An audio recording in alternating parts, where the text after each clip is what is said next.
You are now tuned into Then Radio.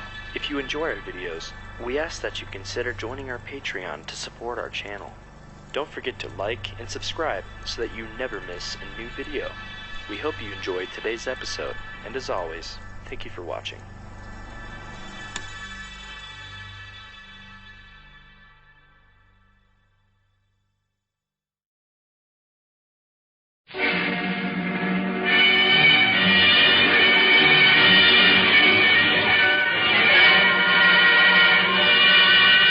Calling All Cars, a copyrighted program created by the Rio Grande Oil Company. San Francisco police calling all cars. Attention all cars. Investigate a bombing at the Saints Peter and Paul Church on Filbert Street. Get over there right away. That's all.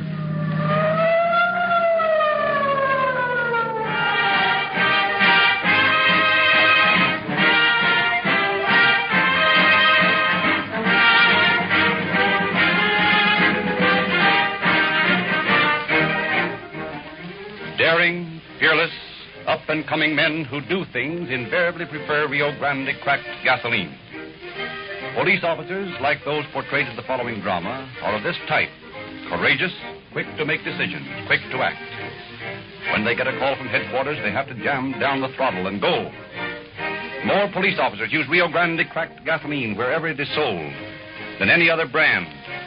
Los Angeles, Oakland, Maricopa County, Arizona, and many, many other cities and counties throughout California, Nevada, and Arizona choose Rio Grande cracked gasoline. And they chose Rio Grande cracked gasoline after official competitive tests, and now use it month after month in all police cars, fire engines, ambulances, and other emergency equipment. Doesn't that mean something to you? Rio Grande cracked gasoline starts quicker, accelerates faster, and delivers far more power and speed because it is refined by the famous Sinclair cracking process.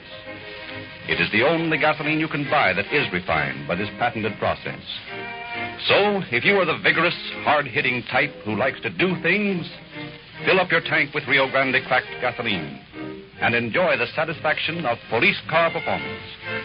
After this thrilling crime drama to be enacted immediately, you will hear another announcement that presents a worthwhile opportunity. Wait for it. Meanwhile, remember, for police car performance, use Rio Grande cracked gasoline.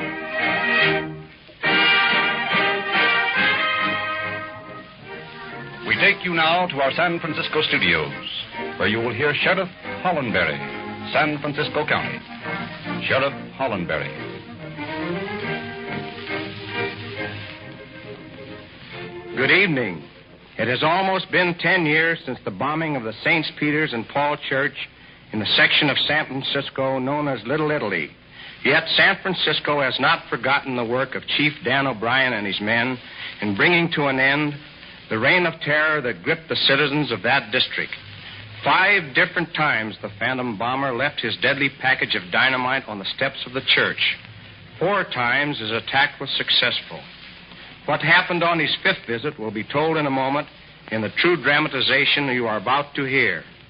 Before we return you to Los Angeles, however, I should like to say that we of San Francisco are proud of the crime prevention record we have, and especially in the case of the Saints Peter's and Paul bombing. The solution of that case was a fine piece of police work.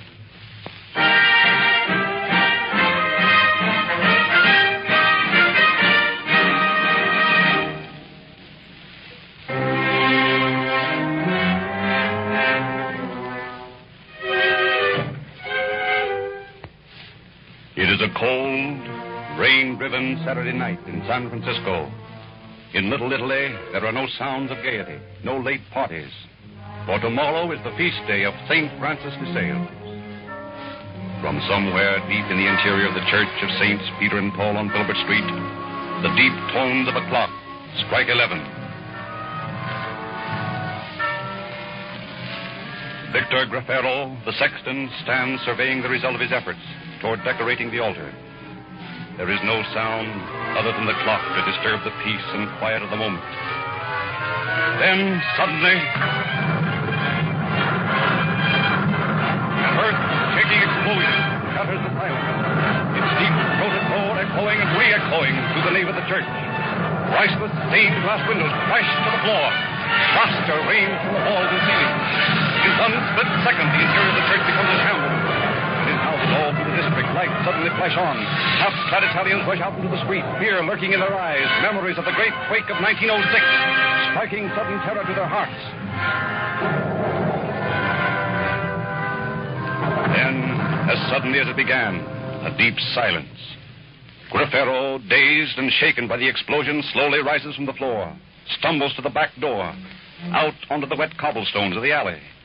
To him, it is altogether too clear what has happened. Someone has bombed his church. And as he stands there, the rain splattering down on his bare head, he breathes a quiet prayer of thanks for his escape.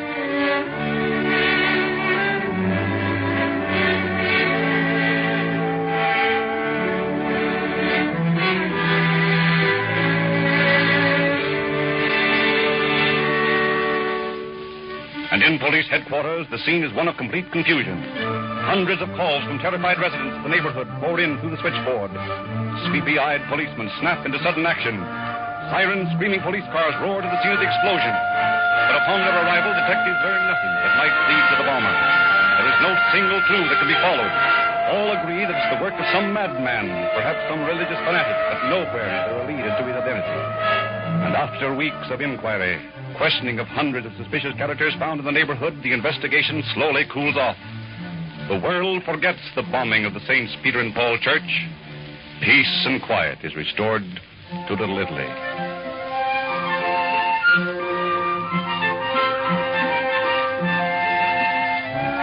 Four months later, 3:22 Sunday morning.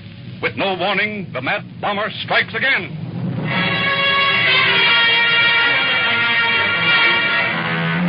And again, as on that wet evening 4 months before, terror strikes the heart of Little Italy. The police are again requested to find the fiend responsible. And as before, there is no trace of him, nothing to work on.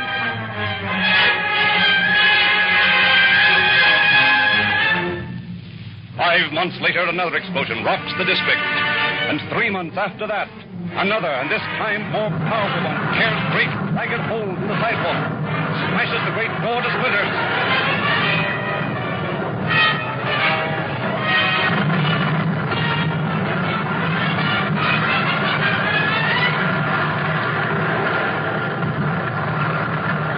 And the following morning, Chief of Police O'Brien summons 10 of his most trusted detectives to his office. Men, I'm going to place you on a secret detail. You must tell absolutely no one what it is. Upon that one thing depends the success of the whole plan. Are you willing to be sworn into this trust? I am. Good. Now, you're all familiar with the fact that the St. Peter's and Paul Church has been bombed 4 times in the last year. You also know that so far, in spite of all our inquiries, we have no suspects. In fact, we know just about as much as we did when it happened the first time. Now, the job I'm going to give you men is just this. Stop those bombings. We can't risk another one. How do we do it, Chief? I've explained the details to Captain Lane. He can pass them on to you and work out the assignments.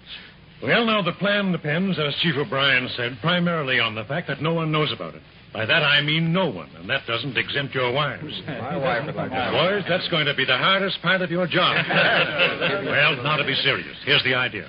You 10 men are going to be stationed at 4 different points in and near the church. You're going to take your posts, and you're going to stay there every night until you nab the fellow who's doing this. And if he doesn't show up? He will. There's no reason to suppose he'll stop until he's completed his mission, and that won't be until the church is in complete ruins. I don't think you'll have to wait very long for him, though. The time between each visit has been shorter. He's getting impatient. A good thing, incidentally. It's liable to make him careless. I hope he doesn't get careless as one of those bombs. I understand they carry quite a wallop. Well, the idea is to get him before he gets you, which makes this job dangerous. So dangerous that I'm going to give every one of you a chance to pull out now with no hard feelings. How about it? Well, that settles it then. Now, we have established 4 watching points. One in the apartment across from the church, commanding a view of the entire street. Another one in the upstairs window of the church. And one just inside the front door of the church. And the last, which will be the headquarters, is in the parish house next door. There will be telephone communication between each of these 4 points with the buzzer. Each station will have a buzzer number, and when you hear your number, you answer your phone. If you hear a buzzer that isn't your number, listen in anyway and hear what's going on. Now, tonight, you men will go to your posts. And from that time on until you catch the bomber, it's up to you. Are there any questions? Good. McInerney? Yes, sir. You can pass for a priest, so you let the boys in. Now, here's the key to the parish house. And tonight at midnight, you go through the front door of the church and let the boys in the back way. And then proceed directly to your various stations and keep your eyes open. I think that covers everything. Well... one thing I forgot. Joe Wickstrom. Yes, sir? I've got a special job for you, and one that's right up your alley. Now, Chief O'Brien and I figured that the bomber didn't see any guard at the church, he'd get suspicious and beat it. So you're going to be it. You're going to dress up in full uniform and parade up and down in front. Then why the rest of the boys? Well, I'm getting to that. You won't be a very efficient guard. In fact, you'll be the sort of a guard that the chief here would break if he saw you. Uh-huh. I think I begin to understand. Sure. Your main function will be to parade up and down for a couple of hours each night and then get tired or something and apparently sneak away for a nap. You think up some good gag to get out of the way. You've got a reputation on the force for being a clown. Now, here's your chance to make some use of it. So don't let me down.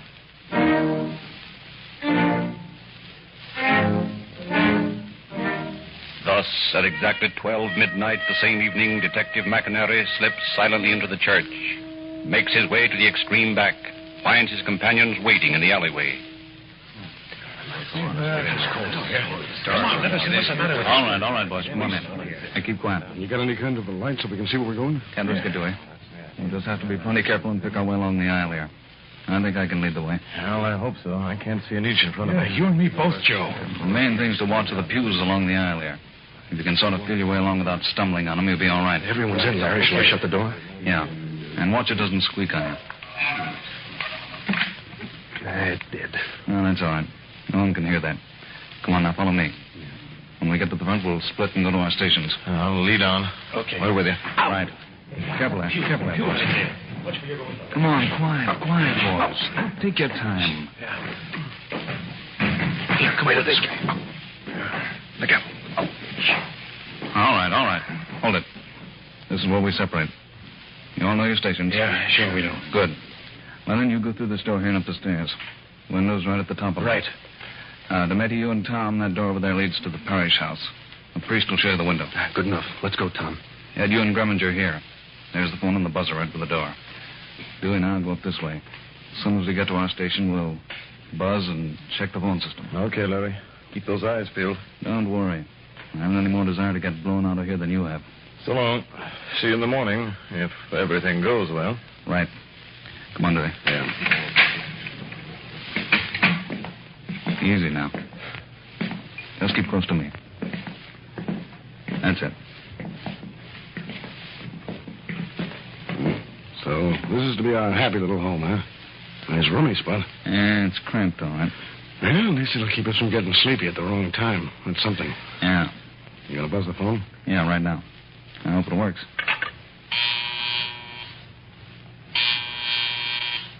Reminger. Station 1. Hello, Joe. McInerney speaking. Just making a check on the phones. Hang up and see if you can hear the others as I ring them. Okay, Larry. Ring ahead.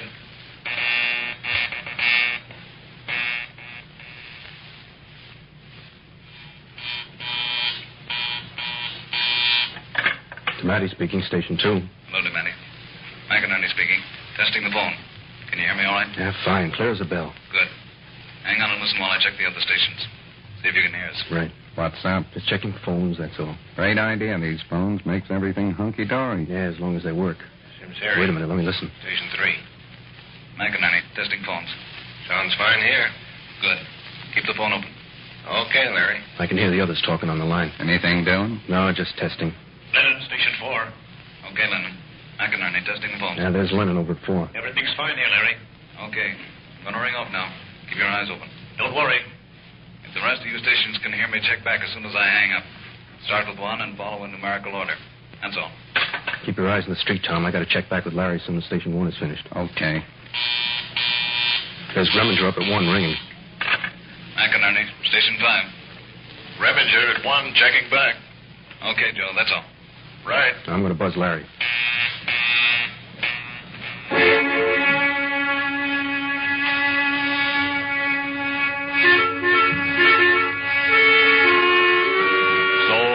One after another, the 5 stations check and recheck the elaborate phone communicative system. Find all in perfect working order.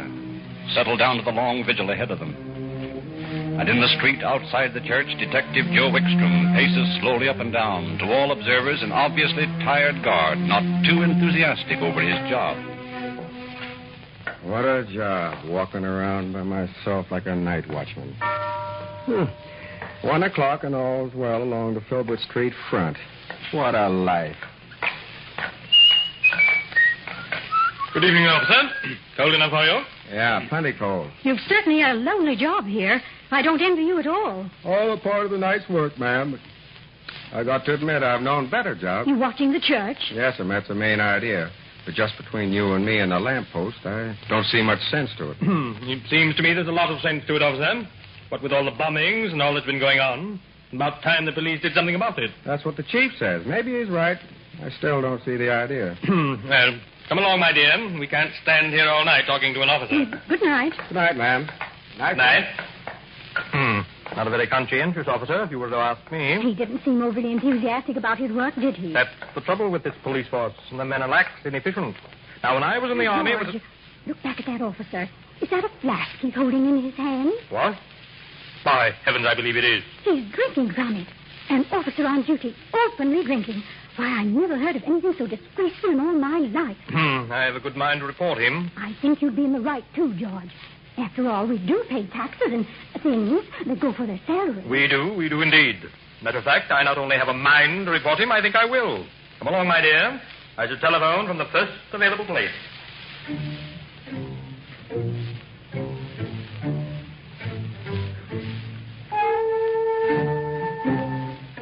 Thus, so well does actor Detective Joe Wickstrom, with his coffee-filled flask, carry out his role of slipshod guard the very first night a complaint is phoned into headquarters. And so it goes, night after night of nerve-wracking watching, days spent at home sleeping. In the minds of each of the 10 men, one single thought: get the bomber and end the vigil. But the nights drag on, and no attempt is made to bomb the church.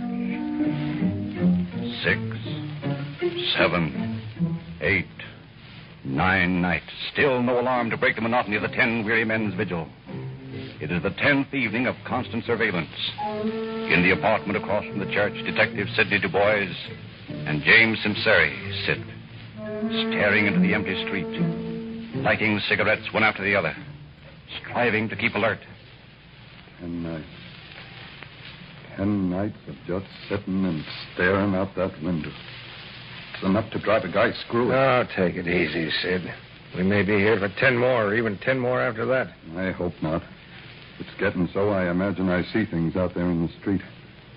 My eyes are beginning to play tricks on me. You better see if you can't grab a snooze. I'll keep watching. No. I'll be all right. Just the nerves jumping around in me. You got another cigarette? Sure. Help yourself. Thanks. I'll get a light off this butt. I know how you feel, Sid. I'm getting jumpy myself lately. You know, I could have sworn I saw somebody over by the church door a few minutes back.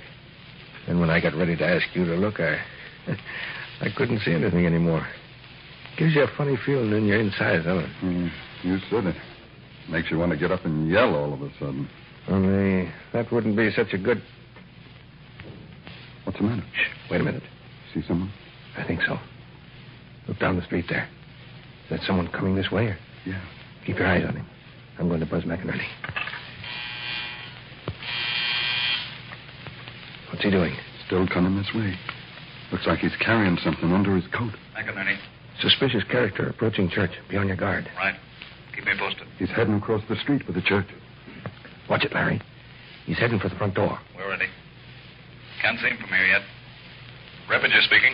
Station 1. We're ready here. Good. He's at the steps. Okay, Simsari. I can see him now. I've got a gun on him. Shall we bust out and nab him? No.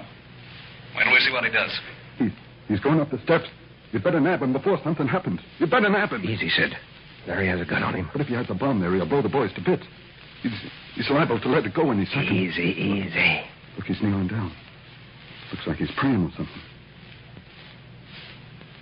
Relax, boys. It's a false alarm. Larry says it's a false alarm. Yeah. The guy's just kneeling there praying. Let me look. Yeah, there he is, getting up. He's leaving. Man, what a start that gave me. Hey, you and me both, Sid. I think my heart stopped for good.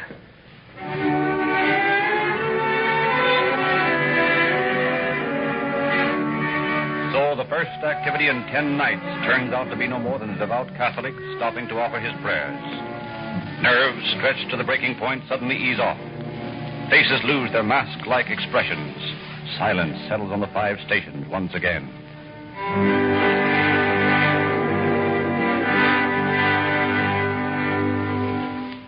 Days become weeks, weeks become months, and still the 10 detectives stay at their posts.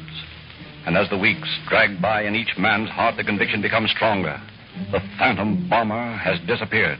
If you ask me, the guy decided he'd done enough damage and left town. Maybe the phantom bomber's wise to the trap we've set. This business is getting on my nerves. Why doesn't he bring his bomb and get it over with? My eyes are playing tricks. I thought I saw something. It can't go on much longer. My wife's going to leave me if something doesn't happen soon.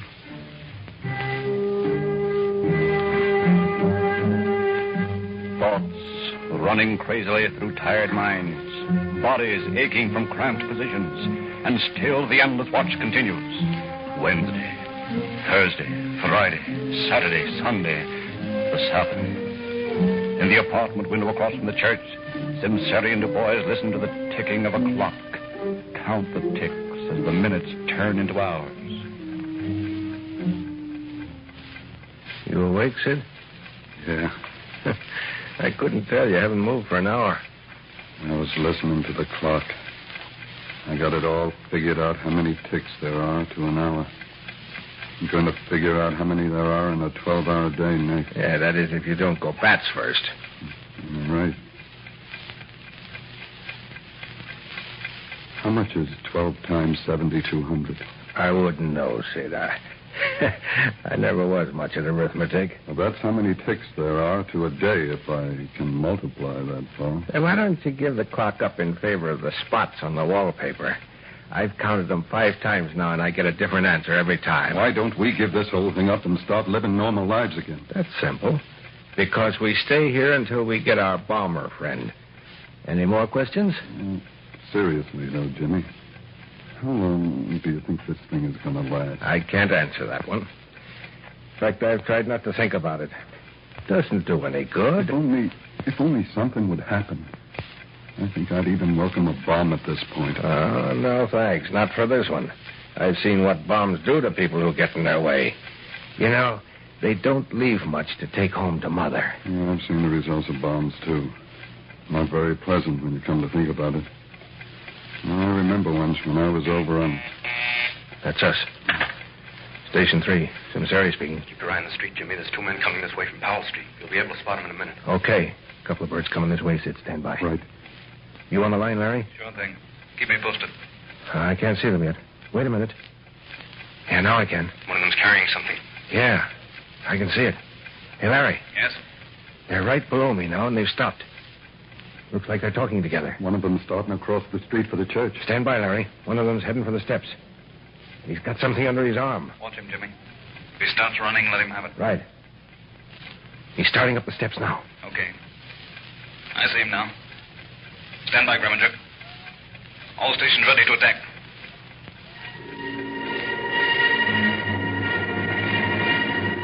Slowly, the man in the street starts up the 13 concrete steps. Unaware of the 3 pairs of eyes glued on him from the church windows, of the 2 pairs from across the street. Slowly, cautiously, the dark figure edges on deep into the shadows of the church portals. Then, suddenly, he stops, casts a quick look around, then stoops and places a bundle on the concrete. With amazing speed, he strikes a match, applies it to a fuse sticking out of the mysterious bundle, and simultaneously, Macquarie throws open the window above, barks a sudden command. Stand where you are! That got him. Come on, get out of here, Kaufman. Come on. We got to get that bomb before it goes off. The fuse is almost gone. I'll get that. There goes the other one. Almost fire! You get the bomb, Joe? Yeah, just in time, too. Look. Good Lord. An inch more and we'd been blasted off the earth. Yeah, then some. Let's go over and see that fellow Dematti just winged. He's lying in the gutter across the street. Okay. Nice work, boys. You made short work of that other bird. He's dead if they make him. This one's still kicking, though. Well, what was the idea of bombing the church, buddy? Nothing to do with it. Nothing to do with it at all. And what were you doing with that other bird who had the bomb? I was not with him. God sent me here to the church. I had nothing to do with it. He's just crazy alone. I'll get an ambulance out here to pick him up. Right. Well, it looks like we've put an end to our bombing, Ben. Yeah, and I don't mind telling you, I'm not sorry about it. I guess every one of us feels the same way. But there's one thing about it. In spite of the long wait, it was worth it. Worth every second of it. To get rid of the bomber and put an end to this reign of terror. I, for one, say thank the Lord it's over. And I, for one, will now go home and introduce myself to my wife.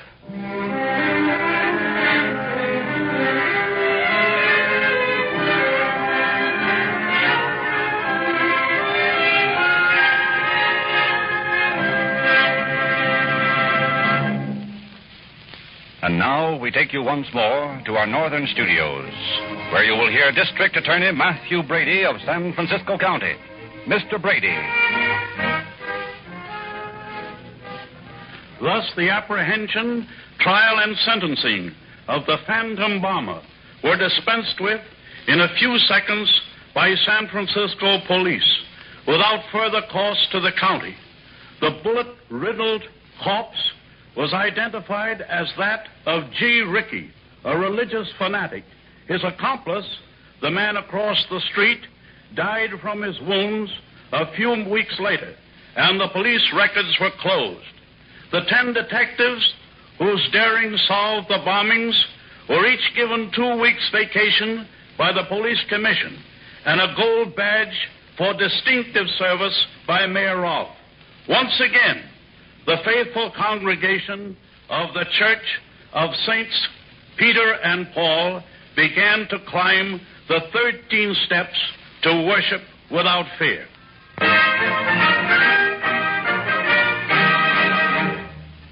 Thank you, Mr. Brady. Perhaps these police dramas affect you as they affect this listener who recently wrote in. So many calling all cars programs that now every time I hear a siren, either on the air or on the street, I say to myself, there goes some police car performance. I said it jokingly at first, then I tried Rio Grande cracked gasoline myself. Now I'm serious when I say it is absolutely everything you claim it is. No wonder the police cars use it. Every time you hear a siren, a fire engine, or an ambulance, let it remind you, too, that there goes some police car performance. And that you can have the very same performance in your car by driving into the Rio Grande Independent Service Station just down the street. There you can get the same Rio Grande cracked gasoline that powers more police cars and other emergency equipment wherever it is sold than any other brand. Your Rio Grande dealer will also give you free a toy police money with your change, which you can trade for junior police badges, handcuffs, fingerprinting sets, bracelets, G-Man pistols, and other valuable gifts to make some boy or girl happy, and a full-fledged member of Rio Grande's Junior Police Department. Ask for a copy of Calling All Cars News and learn all about it. This is the opportunity to make some youngster happy without it costing you a cent. As you get acquainted with your Rio Grande dealer, you will discover that he also sells a motor oil as fine as you can buy anywhere on earth. Sinclair, Pennsylvania. It is thoroughly de-waxed and de-jellied in the world's largest refinery, located in the heart of the Bradford Allegheny field, recognized as the source of the best, the most expensive lubricating crude in Pennsylvania. Yet it costs you no more than motor oil refined from cheaper Pennsylvania crude.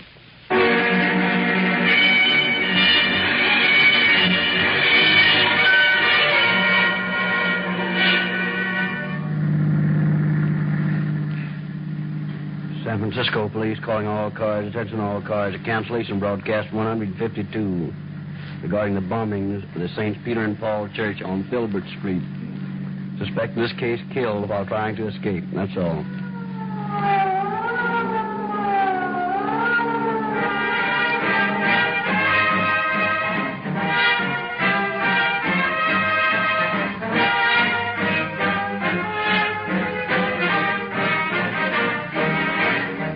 This is your narrator, Frederick Lindsley, bidding you good night for the Rio Grande Oil Company. For the Rio Grande Oil Company. For the Rio Grande Oil Company. For the Rio Grande Oil Company. Calling All Cars, the copyrighted program created for the Rio Grande Oil Company.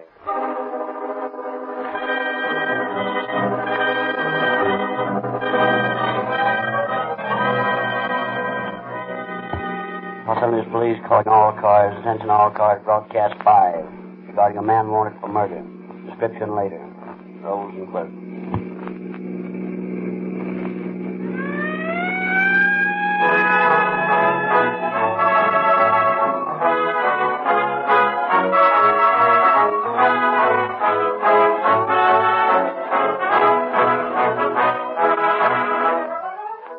For several years, you have been hearing the statement that more police and emergency cars are powered with Rio Grande crack wherever it is sold than any other gasoline.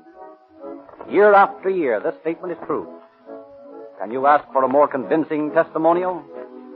The competition is intense, yet no gasoline has yet been made that will outperform Rio Grande crack. That's why, year in, year out, the leading cities and countries, wherever Rio Grande crack is sold, select this gasoline above all others. They have yet to find any gasoline which is quicker to start, which accelerates as fast, which is as speedy and powerful. If Rio Grande cracked gasoline performs so superbly in these emergency cars, obviously it will give better performance in your car, too. If you are one of the many who think all gasolines are much alike, we challenge you to try a tank full of police car performance. Hundreds of thousands of motorists have accepted this challenge and have discovered that Rio Grande cracked has remarkable features which other gasolines lack. You can expect unusual performance from your car when you change to Rio Grande cracked gasoline. And now is the time to change.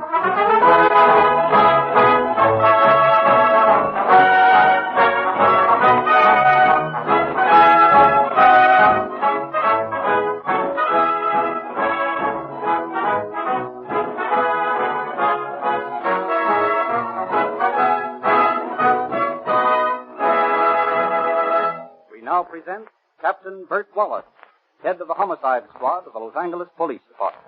Captain Wallace. Good evening, friends. I doubt if the respectable citizens listening to this broadcast have any idea of the brutal methods used by lawbreakers in their illegal extortion of money. During the Prohibition era, some mighty tough characters developed among the bootleggers, and the cold-blooded shooting and torture you will hear on this program are typical of their heartless and brazen methods. It is a tribute to the efficiency of your police that practically all of these cold-blooded killers of the bootlegger era have been tracked down and are now paying the penalty for defying society. It still amazes me that modern racketeers continue to think they can get away with it, when the record shows so plainly that every one of these tough guys is eventually caught by the police and punished. Our policemen, on their daily rounds, are in constant danger of being shot and killed. But as you will soon hear, the crook who attacks a police officer can never escape. Every law enforcement officer in the land joins in the hunt, and we always get our man.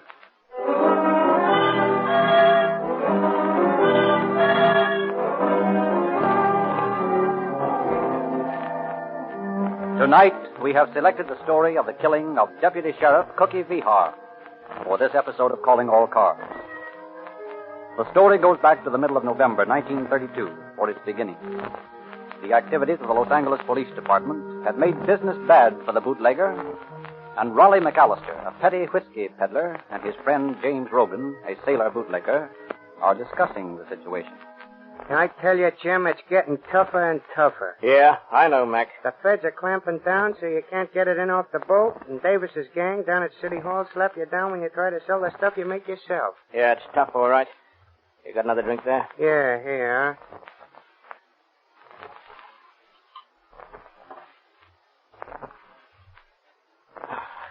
Now, that's good stuff. That's the good you've been selling. Think I'm crazy? This is real whiskey. I wouldn't wash my feet in that stuff I peddle. I don't blame you. When I had a territory up north, I boiled up the same poison for the suckers. Well, we gotta get some dough someplace. This is getting tough. You got any ideas? Well, like I was telling you the other night, there ought to be a lot of dough in Blackie McKnight's joint down there on 7th Street. Their take on the tables every night must be a couple of grand. Yeah, but I don't like the idea of a stick-up job. It ain't in my line. You got buck fever. No, it ain't that. But I always run my business respectable. I've been an honest bootlegger, and I don't like the idea of breaking the law that way. Well, there ain't no dough in being an honest bootlegger anymore. You ought to know that yourself. Yeah. Well, it won't hurt the case, the joint. Let's go down tonight. Blackie's a cagey guy. You think we can get in? Sure. I got a card I borrowed. I'll go down in our shirt sleeves, and they won't suspect nothing. Okay. You got any dough? Yeah, about a C. Well, we'll need it. We're going to have to spend a little before we can get the lay of that joint. All right, you ready? Right. Let's have another drink before we go. Okay.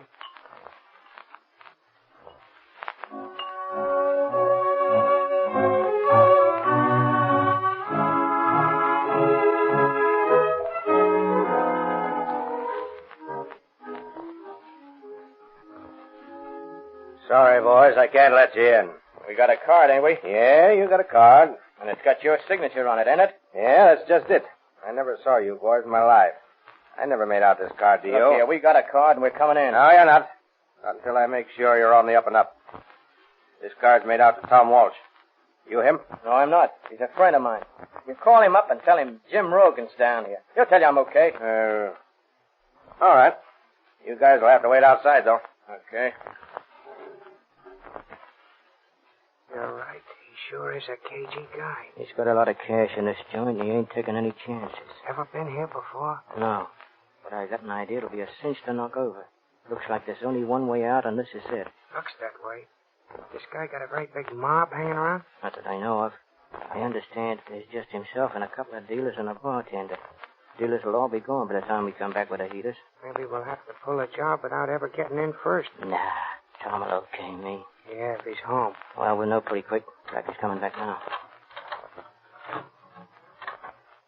Well, what about it? It's okay, boys.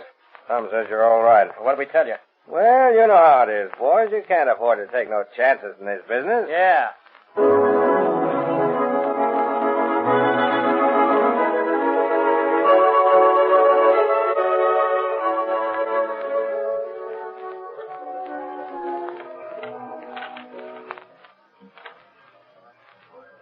A blackjack. Sure is a cold deck you got there, mister. Pipe down. Come on, let's get out of here. Might as well. He's got all my dough. Listen, Steph, we'll come back in a while and take it from him. It's a soft spot to stick up. Yeah? I'll get that dough I lost and a lot more. Sure you will. Don't shoot off your face now. We'll talk later with a pair of gats. Okay, let's go. Well, tough luck, boys. Yeah. You'll do better next time. Yeah, I think we will.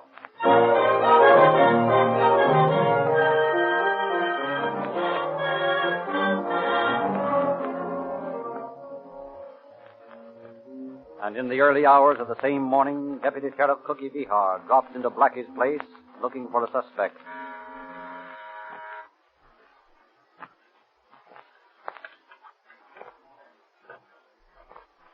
Hello, Cookie. Oh, Blackie.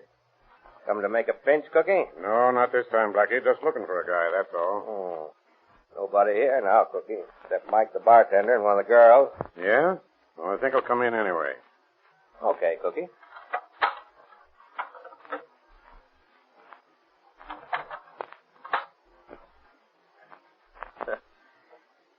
See, Cookie? What did I tell you? Yeah. Who's in the back room? Nobody. I'll take a look. Okay, Cookie. You go ahead. I gotta answer the door. Oh, have a drink on the house, Cookie. Not when I'm working.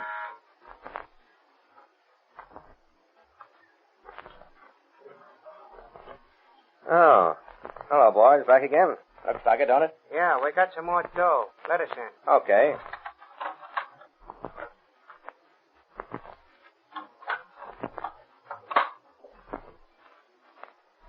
We came back to get back the dough we lost. Where's the blackjack game? Game's all over for tonight. Yeah? Yeah. Well, we came back for the dough. You lost it, didn't you? No. We had it lifted off us by your crooked card. What are you welching about? You lost the dough, and that's that. Yeah? Well, we're getting that dough back. Now, put up your hands. Hey, what's going on in here? You two, Mr. Reach. Now, all of you, over to the side. Now, come on, you behind the bar. All right. Now, sit down on the floor. Me too? No, you can sit on the beach. Hey, over there. Now, all of you, take off your shoes. Hey, you better watch what you're pulling, fellow. Cookie here's a deputy sheriff. Yeah? Well, that's just dandy. How do you like looking at the wrong end of a cat, mister? Don't worry me none when there's a yellow rat on the other end. Yeah, you better watch your lip or I'll put a slug to it. Hey, where you going? I'm getting out. I don't want to get mixed up in nothing. Yeah? You're staying right here until this little party's over. Ouch! You hurt my arm. go on. Now, Blackie, my boy, where'd you keep that dough? There ain't no dough here. We come back for that dough we lost. Yeah? And any more that's hanging around? Well, there ain't any here. Come on, Blackie, come clean. Listen, boys. I don't know nothing about the dough. I just work here. Oh. You're lying, Blackie. Hey, don't do that. Here's another. Oh. Now, where's that dough? Listen, I tell you, God's honest truth, I ain't got no dough. Got those matches, Mac? Yeah. Here they are. Hold up his feet, Mac. Maybe these will make you talk, Blackie, huh? Oh, boys, now look. Don't do that. Please, boys. Stop your waggling. Oh. All right, Jim. Hold his feet up. Now, how about it, Blackie? Where's the dough? I tell you, I ain't got that. No! Oh. You sure about that, pal? No, I ain't got it. Where is it? Oh! Oh! My partner's got it. Jaime's got it. Oh, let him go. Please let him go. You're killing him. He'll live, the rat. Dodge. What's the matter, Jim? And he burned my finger. Come on, Blackie, you're lying. Where's the dough, Blackie? No! Come on, you mugs, let up. He doesn't know where Oh, it is. shut up, Flatfoot. Your turn's next. Yeah? Yeah. Now, come on, Blackie. Tell Papa where the dough is. No! Stop out, Jim. That dick's got a gun. Why, that dirty rat pulling a rod on me. Oh, you killed Cookie. You killed him. Stop your yapping. Stop your yapping. He ain't dead yet, but he got my pal all right through the heart. Well, Mac, old boy, I guess you won't be needing this gat anymore where you're going. And I may find use for it. Hey, you. Who, me? Yeah, you. Hold me a cab. Oh, all right. Now, no funny business. I said a cab and not the police. Well, how your feet, Blackie? Don't burn it again, will you? I've been telling you the truth. I ain't got the dough. Okay, Blackie. I got more important business now. I got to get myself out of here. The cab will be here in a minute. Thanks. Oh, you're wounded. Sure I am. What of it? Well, can I bandage it for you or something? No, you can't. I don't want any of your help. You realize that you shot a police officer? They'll be looking for you everywhere now. Oh, what of it? You keep your mouth shut and you'll be safe. If that dick hadn't started blazing away, there wouldn't have been any shooting. And my pal would still be alive. I got a good mind to finish that Flatfoot right off now. Don't cause any more trouble. Blackie, you're the scariest guy I ever knew of in this racket. Well, maybe I am, but don't bump off, Cookie. He's a good guy. Okay, Blackie.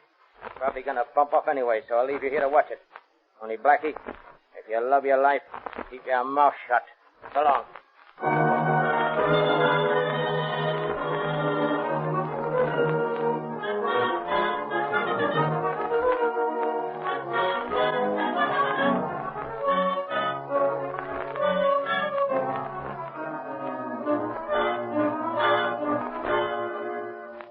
As soon as Rogan drives away in the cab, the bartender calls the police. A few moments later, Detectives Condapper and Ryan of the Homicide Squad, arriving on the heels of the ambulance, are investigating the scene of the crime. Yeah, what's it look like to you, Doctor? Well, I doubt if he has a chance. Ah, poor Cookie. Laughing right up to the last. He's a rough hombre, that Cookie. I'll do everything you can for him, Doctor. You can bet we will. Now, any of you people know who this guy was that did the shooting? I never saw him before. He had somebody else's card. I phoned and checked on him, and he said he was okay. You don't know what his name was, eh? No, I don't. He did tell me his name, but I forgot. I heard this one here that's dead, calling him Regan or Rogan or something like that. When was that? When they was in earlier in the evening. Rogan. Let's see.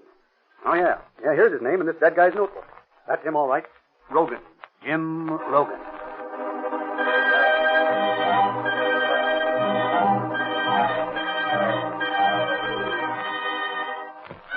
Los Angeles Police calling all cars. Attention all cars. Broadcast number 70. Be on the lookout for following described man wanted for robbery and attempt murder. One James Sidney Rogan. Drives American, 5 feet 10 inches, 165 pounds. Blue eyes, dark chestnut hair. Age 32 years. Nose flattened and large nostrils. This man shot and seriously wounded Deputy Sheriff Vejar during a holdup on West 7th Street early this morning.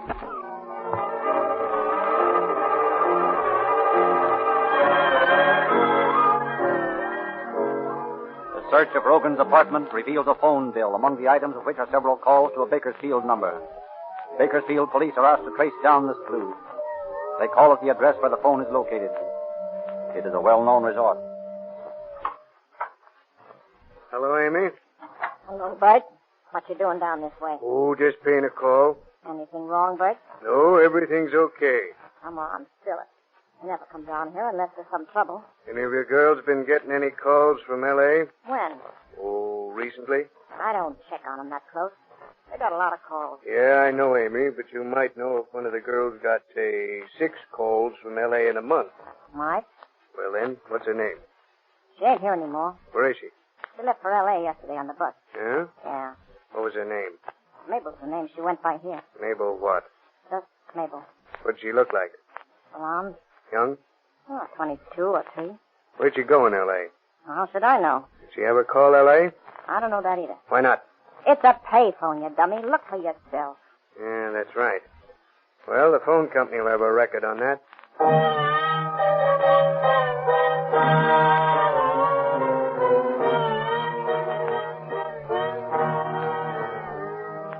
A check with the telephone company in Bakersfield leads to the apartment of Nick Charters, a petty bootlegger.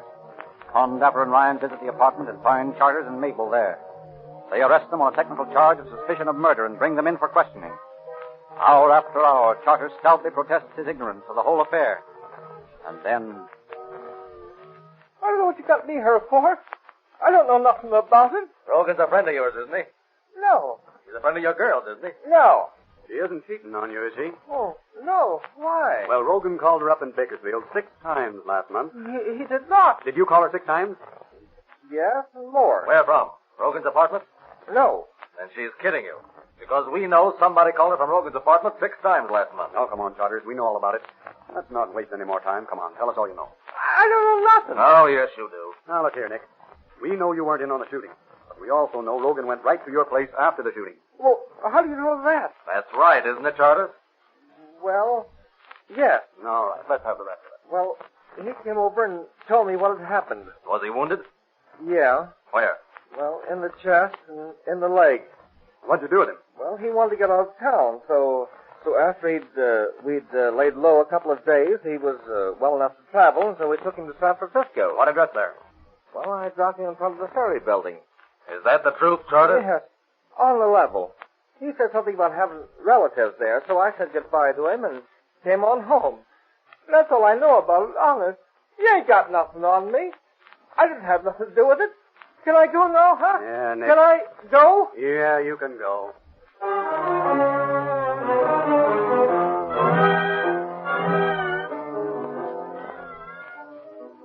And the trail ends at the ferry building in San Francisco. Although Rogan's relatives are watched by the San Francisco police, there is apparently no communication with Rogan. The earth seems to have swallowed him up. Descriptions of the killer are sent to police departments all over the world.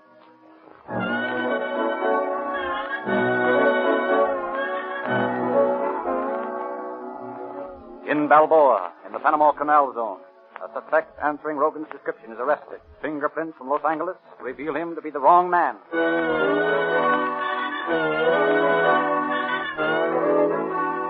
The Oregon State Police hold a suspect. A checkup reveals their man to have a missing finger. He is released.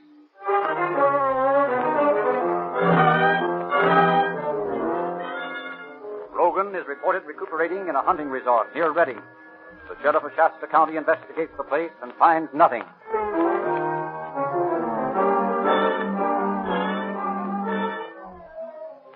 A girlfriend of Rogan's is discovered in San Diego.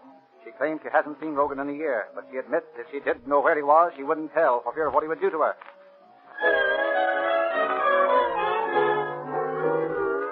Rogan is reported bound for Hawaii. The chief of police of Honolulu combs the red light district of Evalai and finds nothing.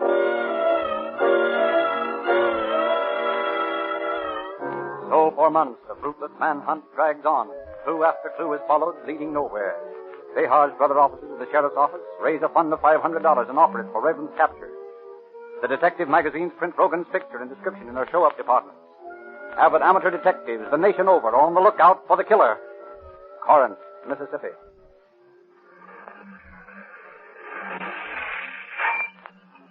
Howdy, stranger. What can I do for y'all? Fill her up. Yes, sir.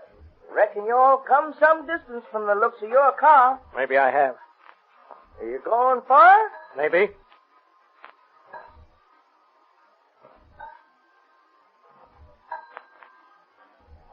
There you are. How much?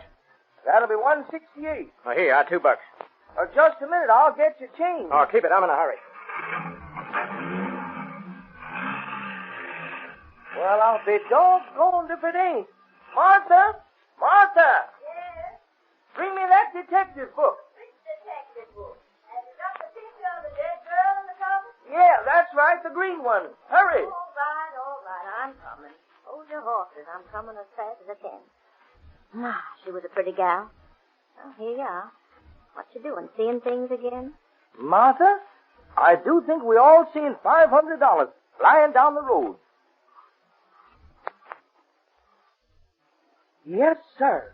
Here he is. Ooh, talk then. Why, that fellow that just bought gas. James Sidney Rogan. Wanted. Dead or alive. Well, what's his license number? His what? His license number. Martha, I didn't get it.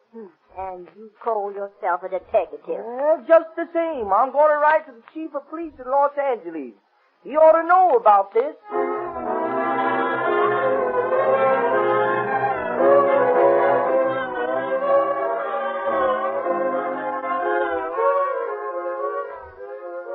And in Milford, Connecticut, the editor of the local newspaper has a short order cook in a dining car under suspicion.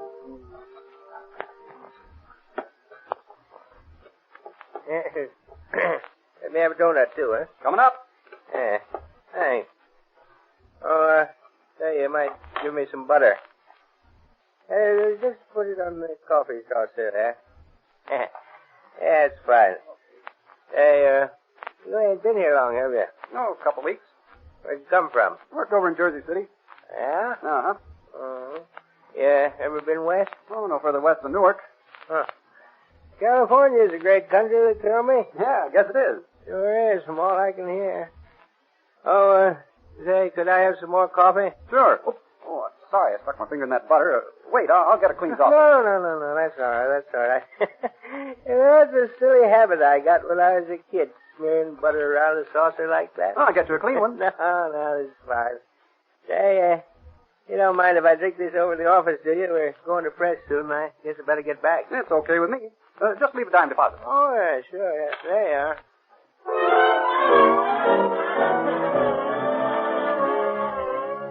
Carefully preserving the finger-printed coffee saucer in his icebox, the amateur detective editor writes Chief Davis for Rogan's fingerprint and finds to his chagrin that his suspect has probably been telling the truth about never being west of Newark.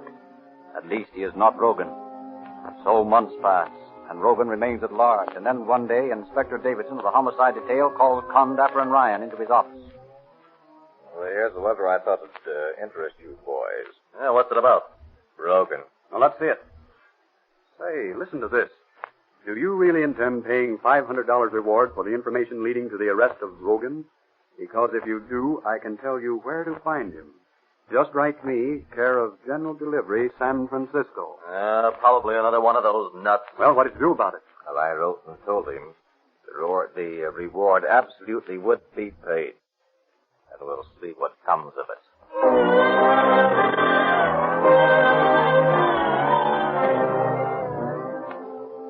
Following up this latest clue, San Francisco officers, working under the direction of Chief of Detective Charles Delea of the San Francisco Police Department, throws a stakeout on the house pointed out to them. Seeing Rogan enter and leave the place several times, on the night of October 11th, 1933, they close in on the place. Open up. Now we'll have to break it open. The men all posted around the house? Yeah. All right, let's tear down this thing.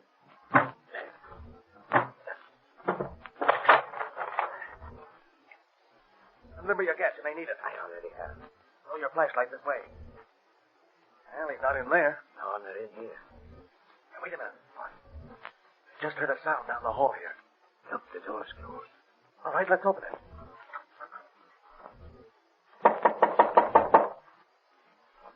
Hear him?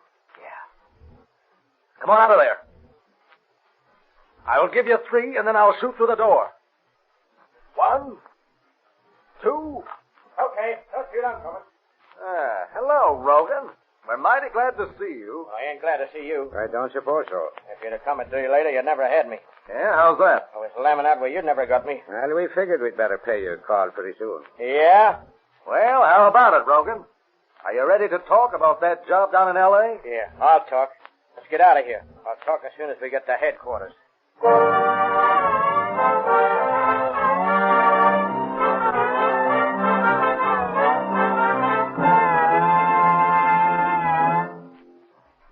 But an attorney was waiting for Rogan at headquarters, and on his advice, Rogan refused to talk. Lieutenant Ryan went to San Francisco a couple of days later and brought Rogan back to face trial. A speedy trial was scheduled and successfully prosecuted by Deputy District Attorneys Grant Cooper and George Stallman.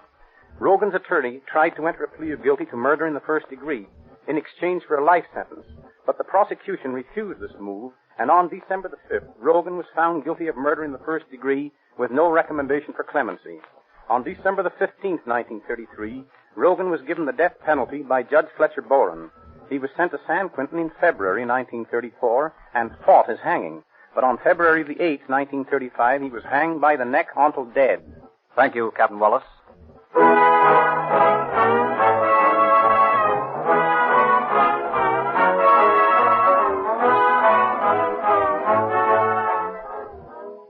Hundreds of thousands of boys and girls have joined the Rio Grande Junior Police Department.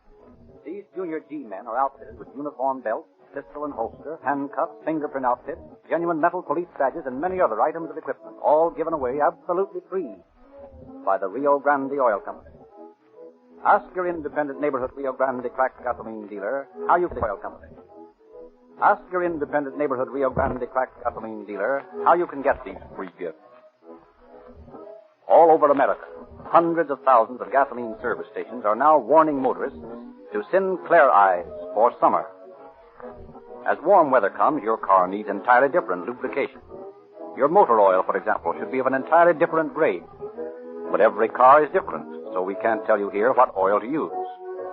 Your Rio Grande cracked gasoline dealer can tell you, for he has the latest information flashed from the factory that made your car, telling exactly what grade of oil and lubricant should be used on every part and what changes should be made as your car grows older. Sinclair is one of the world's largest manufacturers of lubricants. Take your car wherever Rio Grande cracked gasoline is sold, and you'll get expert, scientific lubrication when you Sinclair Eyes for summer.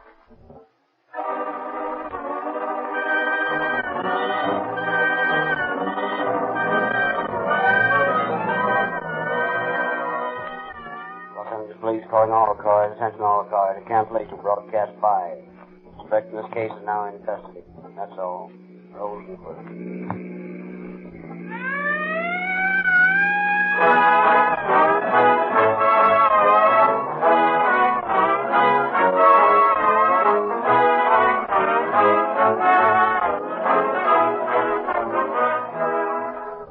This is Frederick Lindsley bidding you good night for the Rio Grande Oil Company. Grande Oil Company. Grande Oil Company. Grande Oil Company. Grande Oil Company. Grande Oil Company. Grande Oil. Playing All Cars, a copyrighted program created by the Rio Grande Oil Company.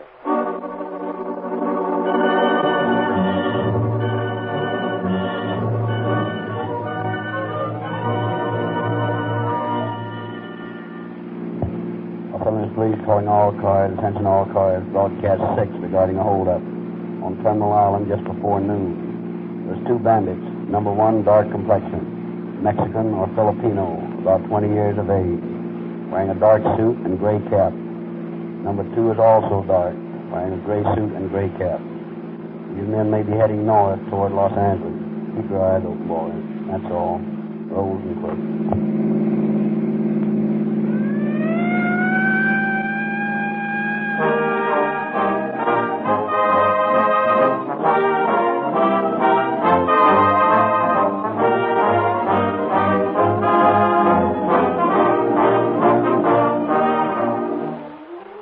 Mrs. Hazel Berg, living in Hollywood, is awakened at 2 a.m. by the ringing of her telephone.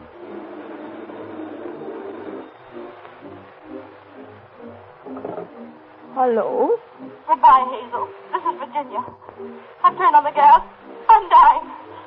But before I leave this world I hate so much, I wanted to say goodbye to you. Goodbye, dear. Oh, hello? Hello, Virginia. Hello. Oh, operator, give me the police department. Quick, it's an emergency. Quick, please. Los Angeles Police calling car 42, car 42. A woman committing suicide with gas at 7566 North Edinburgh in Hollywood. That's us. Let's go.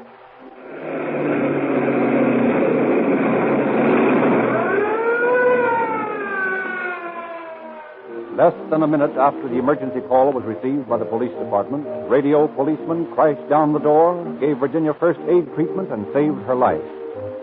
A few seconds longer, and it would have been too late. And because the police meet hundreds of emergencies like this every day, when seconds saved mean the difference between life and death, they specify Rio Grande cracked gasoline to power more police and emergency cars than any other brand.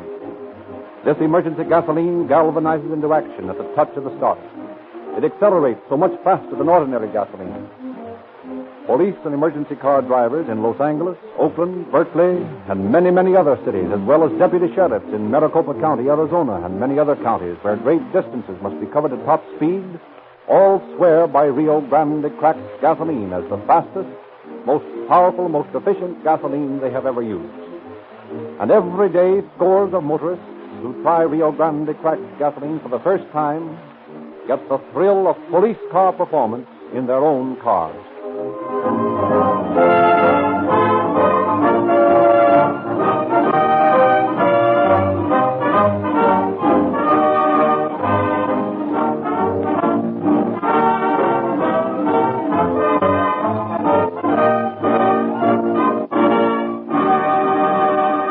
And now it is our pleasure to introduce Chief of Detectives H.S. Seeger of the Los Angeles Police Department. Chief Seeger. Good evening, friends. The law enforcement problems of the Los Angeles Police Department are complicated by the large colonies of foreign language-speaking people in our city. These people do not always understand the work of our police officers. When our department attempts to solve a crime occurring in one of these foreign colonies, we meet many difficulties, as you will hear tonight. It is hard to make our mission understood, and it is even harder for our police officers to understand the meager explanations in a foreign tongue. Despite these handicaps, there are mighty few unsolved crimes of any magnitude. Our detectives must merely work harder and longer tracking down clues. Eventually, we always get the culprits. Tonight's case is a typical of the disadvantages under which our police work. The description of the bandits was so vague it seemed almost impossible that we could even locate them. The story of the missing Mexican Sheiks that you are now about to hear is typical of the almost superhuman diligence of your police officers in working out a successful conclusion to a case that had no clues.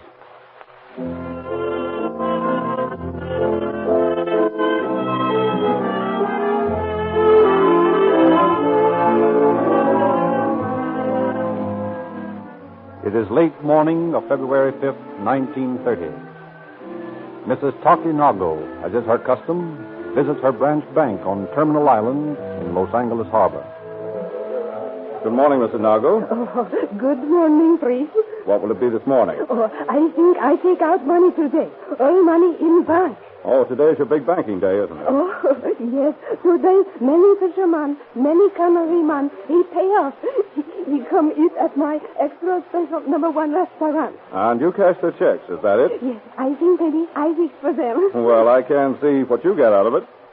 Making a bank for those boys. Oh, very fine man. Extra special. Come find Japanese fisherman. Come #1 American fellow.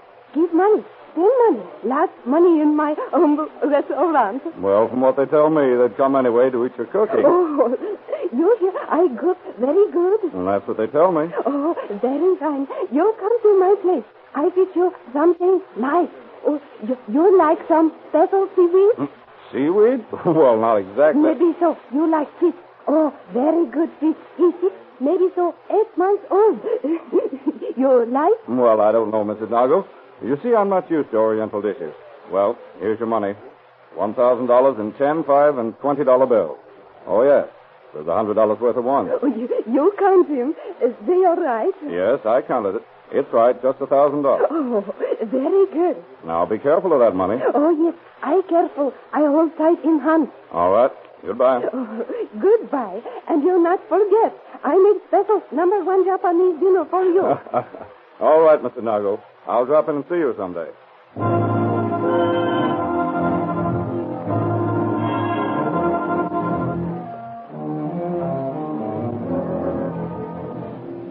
As Mrs. Nago leaves the bank and walks down the street toward her chop suey restaurant, a sedan, which has been parked across the street, makes a U-turn, passes the little Japanese woman, and comes to a stop a few feet ahead of her. A young man gets out and stands with one foot on the running board, talking to his companion at the wheel as Mrs. Nago approaches him. Then, just as she is passing... Give to me that money. Keep your mouth shut, you.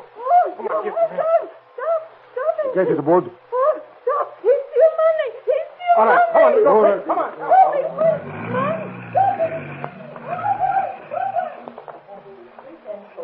17 cents for a registered letter, 20 cents in all. Oh, Miss Gordon, stopping, ma'am. Well, what's the matter, Mrs. Nago? Oh, man, steal money. All money I have. You grab money and run away. You're stopping, please. What was this? Someone stole your money? Yes, all money in well. He take him from me. You stop him. You work for government. You're stopping, but Mrs. Nago, I can't stop him. I only run the post office. No, you work for Uncle Sam. You can't stop him. Please stop. Now, look, Mrs. Nago, pull yourself together. I can't do anything about it. But you run over to the fire engine house across the street. Please? Right over there, to the fire engine house. And you tell them, and they'll call the police. They do? Yes, now hurry. Oh, thank you, Miss. Thank you. I'll go. Oh, my boy. You never should have left an opening like that. 1, 2, 3. There, make that a king. There's 2 more. That wipes you off the board. Yeah, I guess you got me that time. Hey, look at that Jap woman streaking across the street. Oh, that truck nearly got her. Oh, here's a fireman. You help, please. I find very great trouble. What's that? Oh, man, he grabbed money from my hand. He ran away fast in automobile. What's that you say? You've been robbed? Yes, I robbed. All money in well. I got no more money. Please, you're stopping. You make money come back. How much money did he take? Oh, maybe so I think $1,000. $1,000? What did he look like? Oh, he dark. I think he maybe so Mexican. How was he dressed? Please? What did he wear? He wearing gray suit. Castor, I think. What kind of a car was it? Please? What kind of a car? Oh, automobile. Yes. Maybe so bright green. Anybody with him? Yes, he has friend. Friend drive car very fast. What did the friend look like? Oh, he Mexican too, maybe. He wears dark suit. Castor, I think. And which way did he go? Oh, down that way. Toward the drawbridge. You think you'll find him. You're stopping him, maybe so. Bring back my money. Well, ma'am, I'll do the best I can. Give me the drawbridge. Hello? Harry? Christ at the engine house. Say, Harry, a couple of Mexicans just pulled a strong-arm job down here and got away with $1,000. Lift that bridge of yours, will you? Yeah, I want to hold up all the traffic from the island until the Dicks can get over there from San Pedro. Yeah, I'm going to ring them right away.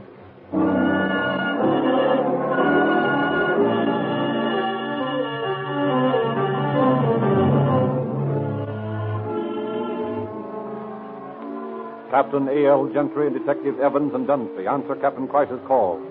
Dunphy is detailed to keep a lookout in San Pedro for the car and occupants answering the Japanese woman's description. And Captain Gentry and Evans cross to Terminal Island on the ferry. At the open drawbridge, a long line of irate motorists greet them with honking horns as they are joined by officers George Finn and C.H. Hidley from the Wilmington station.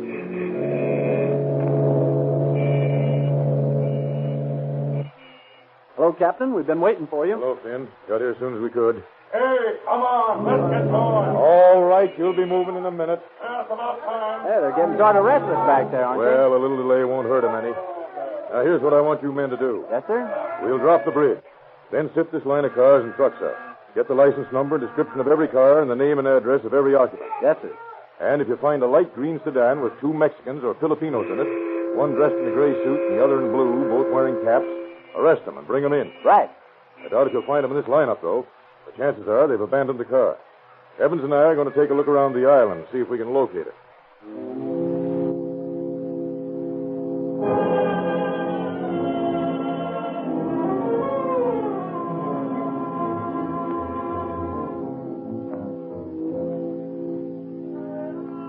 Along the piers where the great liners lie moored after their journeys from the Orient and the South Seas, and up and down the docks where scrubby tuna clippers sway at their moorings, Gentry and Evans search for the robbers.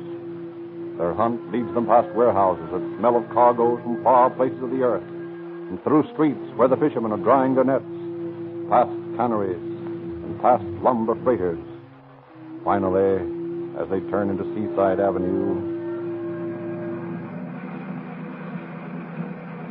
Say, Captain, this might be it. What? You see that sedan down there? Parked right in the middle of the street. Both front doors are swinging open. Yes, sir. Say, we'll have a look at that. No, that couldn't be it. The description is light green. This car's blue. Oh, that don't mean nothing. That poor Jap woman was probably so scared she couldn't tell the difference between light green and dark blue. Come on, let's have a look. Okay. Looks like somebody left it in a hurry. Yeah, they've been running it fast. That radiator's hot. Who's it registered to? Let's see. Yeah, you might know it's a rented car. California Auto Park in San Pedro. I'm going to ask that woman over on the porch there if she saw anybody in the car. Okay. Pardon me, ma'am. Do you know who owns this car? No sabe. Did you see anybody leave it there? Sí, dos hombres. 2 men, eh? Sí.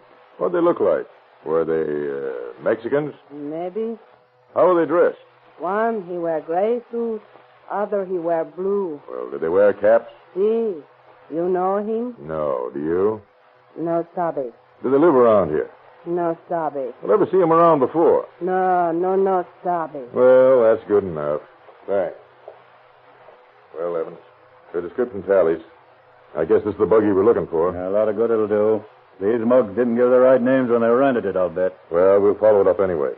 I'm going to phone the California Auto Park and see who rented this car. In the meantime, you'd better dust and photograph what fingerprints you can find. Right.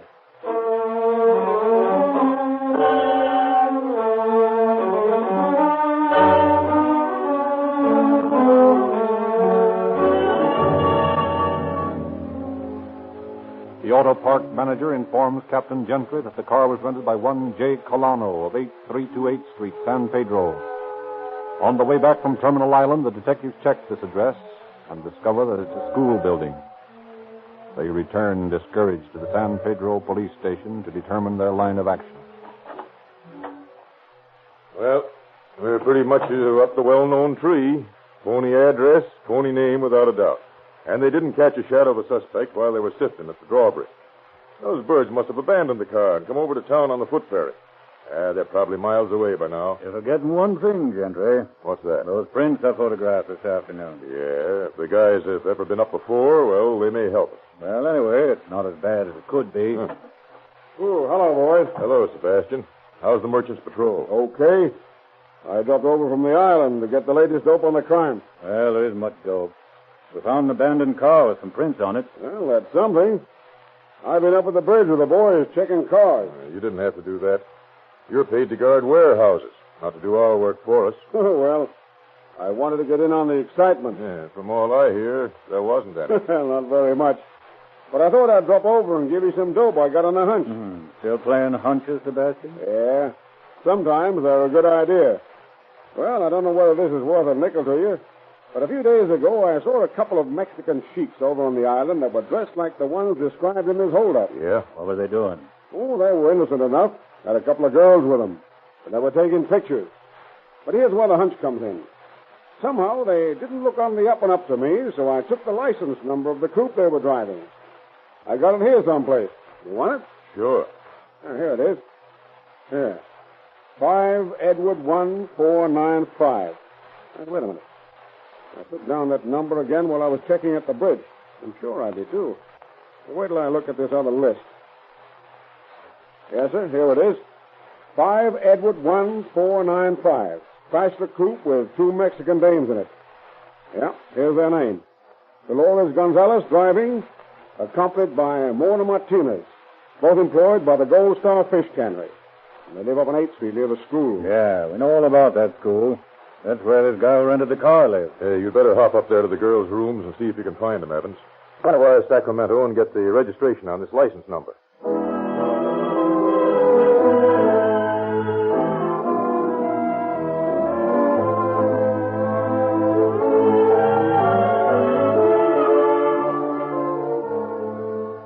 The Department of Motor Vehicles quickly replies to Captain Gentry's query with the information that license 5E1495 is registered to Dolores Gonzalez at an address on 3rd Street in San Francisco. In the meantime, Detective Evans is calling at the girls' lodging.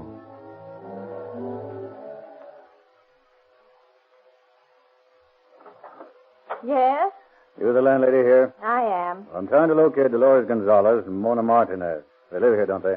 Well, they did. What do you mean? They checked out a half hour ago. They did? That's what I said. You know where they went? No. And this ain't no information booth for their boyfriend. Wait a minute. Don't shut that door in my face. I'm not a boyfriend of theirs. I'm a police officer. A police officer? Oh, I always knew them two would get into some kind of trouble. No, they're not in trouble. I want to question them. Well, they ain't here. I told you that. Are you sure of that? Sure, I'm sure of it. Oh, here's the money they paid the rent with. Here. Just a minute. Let me see that dough. New $1 bills. 5 of them. I'll give you a $5 bill for them. What for? Because I want them. Well, all right, I guess, if your 5's good money. Well, if it isn't, you can always find me at the police station. Look here. You said something about the boyfriends of these 2 girls. Did they have many? Oh, it wasn't the number. It was the kind there was. What do you mean? Oh, a couple of Sheiks used to hang around here most of the time. What'd they look like? They was Mexican. One was sort of dark, and the other was lighter, with curly hair. You don't have a picture of them, do you? Why should I have a picture of them? Well, I just wondered. Did the girls have any pictures of them? They was always taking pictures. That Dolores girl had a roll of film in her hand today when she paid me the rent. Oh, she did? Yes, she did. Look here, I don't see where this is getting anybody, and I got a lot of work to do. Quite all right. You told me all I want to know. Why, I haven't told you a thing. That's what you think. Thanks very much. Good day. Well, I declare.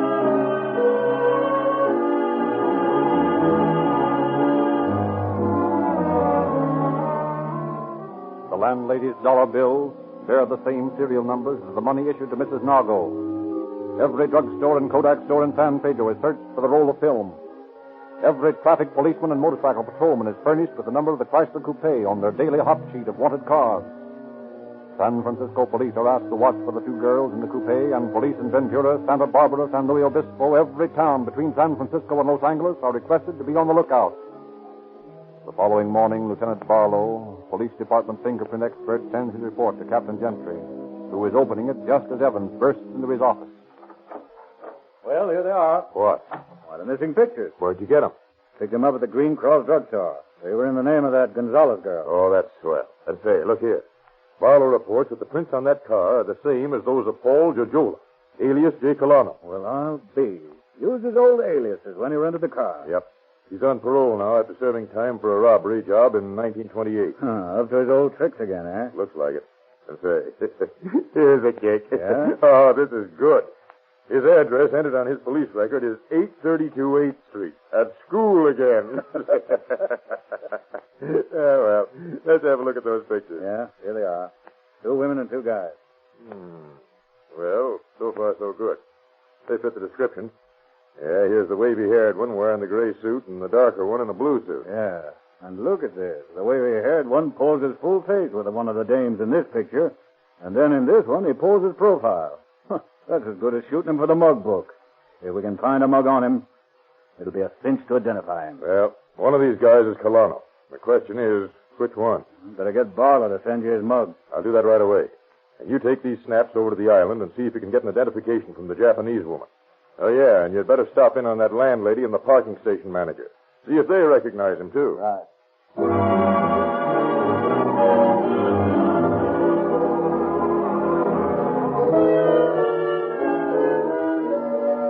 Mrs. Nargo, the distraught victim of the robbery, is doubtful in her identification of the man in the blue suit, but is certain that the one in the gray suit is the same as the criminal who seized her money. The landlady identifies the curly-haired man as Dolores' boyfriend, and the darker one as Mona's sweetie. The manager of the auto renting park identifies the darker suspect as Colano, the man who rented the car. But the police are stopped when they try to identify the curly-haired man in the gray suit. Then, the next day, a traffic officer, L.H. Bowden, stands his watch at 6th and Spring in Los Angeles.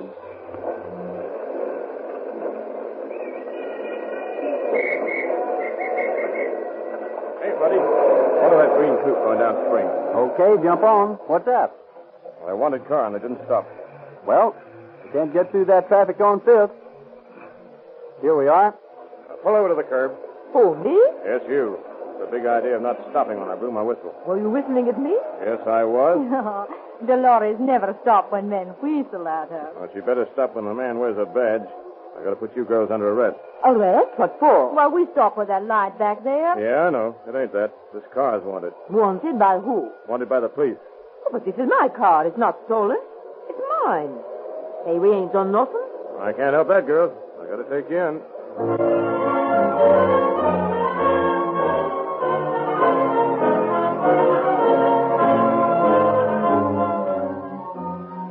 Loudly protesting their innocence, the two girls are booked at Central Station and then transferred to San Pedro, where they are questioned. Ah, come on, boys. What's the big idea of pinching Dolores and me? We ain't done nothing. Nobody said you have, Mona. We just want to ask you some questions, that's all. Yeah, and show you some pictures. Pictures? What kind of pictures? Oh, some friends of yours. Some friends of mine. Who? Did you ever see this guy before? Him? No. Never saw him before in my life. Sure of that? How come he's posing with you in this shot? Oh, Say, what's the idea of copying our pictures, Oh, you huh? can have them back after we're through with them. Sure you can. But right now, we're interested in this guy in the picture with you. A pretty cheeky-looking boyfriend, ain't he, Mona? Yeah, he's okay. But he ain't mine. No? Whose is it? Dolores. We just posed that way for fun. Yeah? Who took the picture? Dolores. Sure it wasn't this guy. Why, who's that? Oh, come on, Mona. You wouldn't fool us now, would you? Oh, I don't know who he is. I never saw him before. Well, how about you, Dolores? We found a money order for $25 in your purse. Made out to a Julia Gonzalez in Puerto Rico and signed by Ignacio Gonzalez. Who is this Ignacio Gonzalez, Dolores? Your brother? I haven't got any brothers. He's just a friend of mine. How come you got the money order? He asked me to send it. How'd you pay for it? The new dollar bills?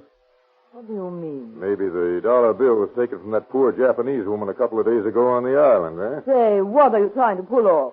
I don't know nothing about no new dollar bills or Holdup. Who is Ignacio Gonzalez, Dolores? Just a friend of mine. Is this a picture of him? Madre, how did you... Never mind how we got them. Who is this man in the gray suit? Is this Ignacio Gonzalez? No, I tell you, I never saw him before. But you must have. Why, here's a picture of your friend Mona and him, and Mona tells us you took the picture. Now, who is this Sheik, Dolores? What's his name? Well, we call him Buddy. That's the only name we know. He's a friend. He's been visiting down here from San Francisco. But it ain't done nothing. You can't pin anything on him.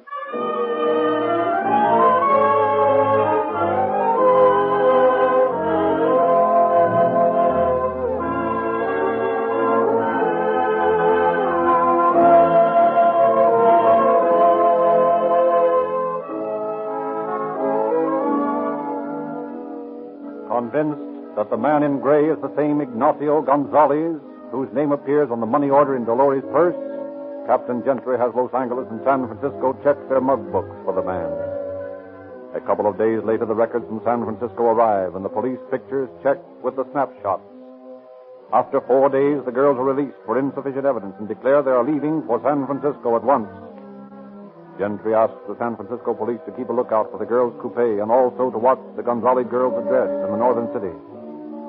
A week later, as detectives George P. Wafer and P.H. Keneally are cruising the waterfront in a radio car looking for stolen automobiles, they pick up Dolores and Mona parked in their Chrysler coupe. They arrest the girls on suspicion of robbery, send them to the station, and remain on watch near the Chrysler. Shortly, a big sedan comes up beside the coupe.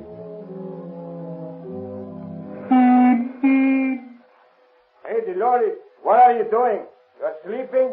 Just a minute, boys. We want to talk to you.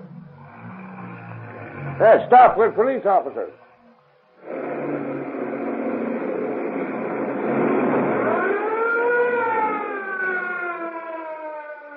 Threading their way at breakneck speed through the narrow streets around the waterfront, the police car follows the fleeing sedan. So fast is the pace of the police car that it smashes into the rear fender of the sedan before it can be stopped.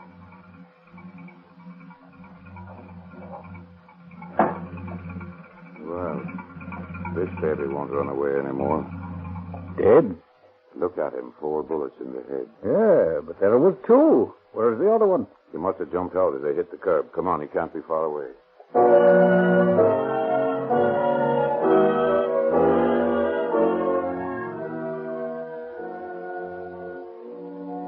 car, Detectives Wafer and Keneally find the body of Callane, apparently shot at the wheel as he sought to escape.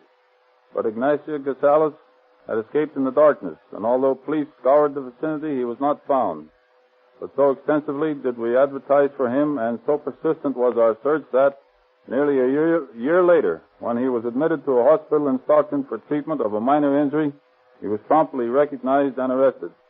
Gonzalez was a confirmed criminal who had been arrested 11 times in 5 years.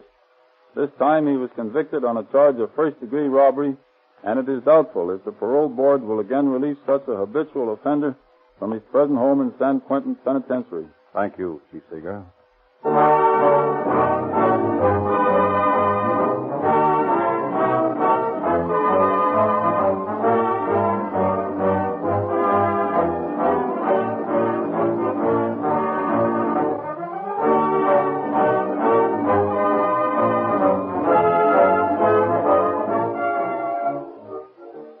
Ladies and gentlemen, Chief Seeger has been talking tonight to an audience of millions of people, which includes many boys and girls who are anxious to help the police departments of their cities enforce the laws and capture criminals. The Rio Grande Junior Police Department has enrolled hundreds of thousands of these boys and girls on the side of law and order. Rio Grande supplies police badges, detective microscopes, fingerprint outfits, and other detective and G-Man paraphernalia free to all members. We invite every boy and girl listening tonight to join. See the Rio Grande dealer in your neighborhood and ask how you can get your detective outfit free. And parents, bring your youngsters with you when you drive in for Rio Grande cracked gasoline. While they're enrolling for crime prevention, why don't you enroll for accident prevention? Now is the time to lubricate for safety, and your Rio Grande dealer is equipped to give your car scientific Sinclair lubrication. This is entirely different from the ordinary grease job you usually get. Sinclair engineers have worked with the manufacturers of your car, of every car, and both have agreed upon a certain Sinclair oil or lubricant for every moving part. Sinclair lubrication is the kind your car maker specifies. Sinclair makes over 120 different oils and greases to ensure that your car is scientifically and correctly lubricated. All Rio Grande cracked gasoline dealers are equipped and trained to give your car Sinclair scientific lubrication, the kind that prevents accidents.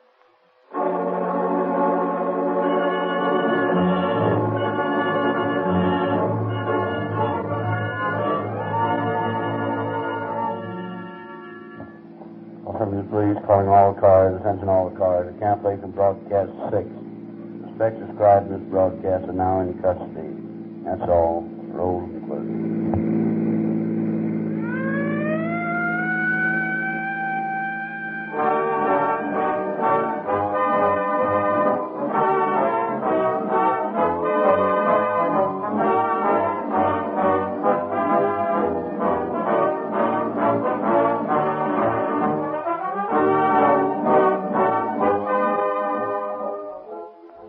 Frederick Lindsley bidding you good night for the Rio Grande Oil Company. The Oil Company. The Oil Company.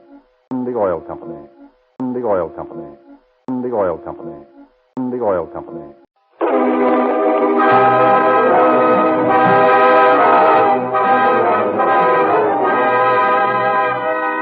Calling all cars. A copyrighted program transcribed and dedicated to the prevention of crime. Calling all cars, attention all cars, broadcast 4. Proceed at once to Central Police Station. There's a man in the chief's office threatening to blow up the building. That is all. Gordon.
true that law enforcement departments are better equipped to fight crime than crime is to fight them. The departments are furnished with every time-saving device and reinforced by modern science. Peace officers are trained by experts skilled in every phase of police investigation. And last but not least, the men who protect society are willing to give their lives in performance of their duty. In the story you're about to hear, a police officer made a decision that took the kind of courage for which our law enforcement agents are noted. Took a chance with the odds of 100 to 1 against him. Listen to the true story of the human bomb.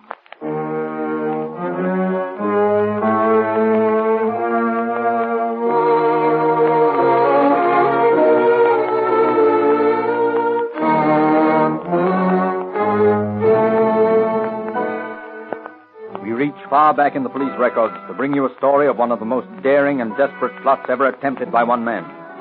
A dynamite terrorist held an entire city police force at bay and threatened to blow the city hall to bits as he calmly sat in the chief of police's office with his infernal machine on his lap.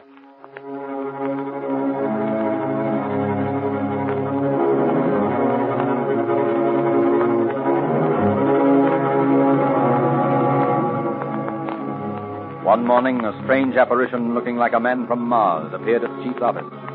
His face was completely covered with a sheepskin hood, which was pierced in two places by ghostly green goggles. Atop the hood, he wore a battered soldier's campaign hat. He carried a large box painted blood red. One hand he held inside the box. The other, supporting the box on the outside, was also painted blood red. The chief secretary, amazed at his appearance, accosted him as he pushed through the swinging gate into the office. Who did you wish to see? I want to see the highest officer of the city. Well, you're in the wrong place. Let me by. I'm going in there. You'll have to state your business. Let me by if you know what's good for you. Out there, Miss Jim. This man wants Let in, but me he won't. by. Let him in. I'll talk to him. I want to see the highest officer of the city. Are you him? Well, I'm chief of police, if that's what you mean. Are you the boss around here? Well, and this building is. Where did you come from? A fancy dress ball? It don't make no difference where I come from. Well, who are you? That is my business, too. Well, maybe you'll tell me why you're dressed up like this. Are you advertising something? No, I'm not advertising anything. I mean business. I came down here for a reason. And I got something here that's going to make you do as I say. Well, now, that all depends. Depends? On what? Depends on what you've got there. Oh, it will do the business. And what do you want me to do? What's in the box? A machine that will blow this building and everyone in it to bits. What did you say? I said a machine that will blow this building and everyone in it to bits. Indeed. Yeah, indeed. You want a demonstration? Oh, no, thanks. Perhaps there's no need for it. Now, maybe you'll tell me what's on your mind. I want you to send for Paul Shoup, the president of the Pacific Electric Railroad, and make him come down here. I want to talk to him. Paul Shoup? Yeah, Paul Shoup. That's the man I mean. Get him down here. Now, whatever in the world do you want with Paul Shoup? That is my business. He's the whole shooting match down at the railroad company, and I want to talk to him. But he couldn't help you. He doesn't own the railroad. He's just the president. You heard me. I want you to get Paul Shoup down here. I got something to say to him. Remember, all I have to do to set this thing off is to jerk my hand out of the box. Yes, that's all right. Now, we'll try to get in touch with him in just a second. Oh, Snively. Yes, sir? Get in touch with Paul Shoup, president of the Pacific Electric Railway, and ask him to come down here at once. Yes, sir. And show him in the moment he gets here. You're not going to call him, are you? Didn't you see the chief wink? I'm going to take the call. I'll go into my desk in the chief's office. You ring me from the switchboard, and I'll answer on a dead line. Get it? Yes. Oh, but I'm scared. Do as I say. All right. They're ringing him now, sir. Oh, that's good. Now, look here. Did it ever occur to you that you'd blow yourself up as well as the building if you let that thing go? That is my business. I've thought it all out.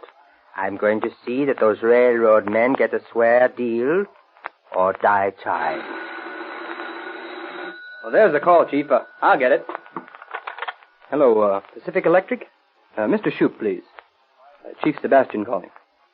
Oh, he's not there yet.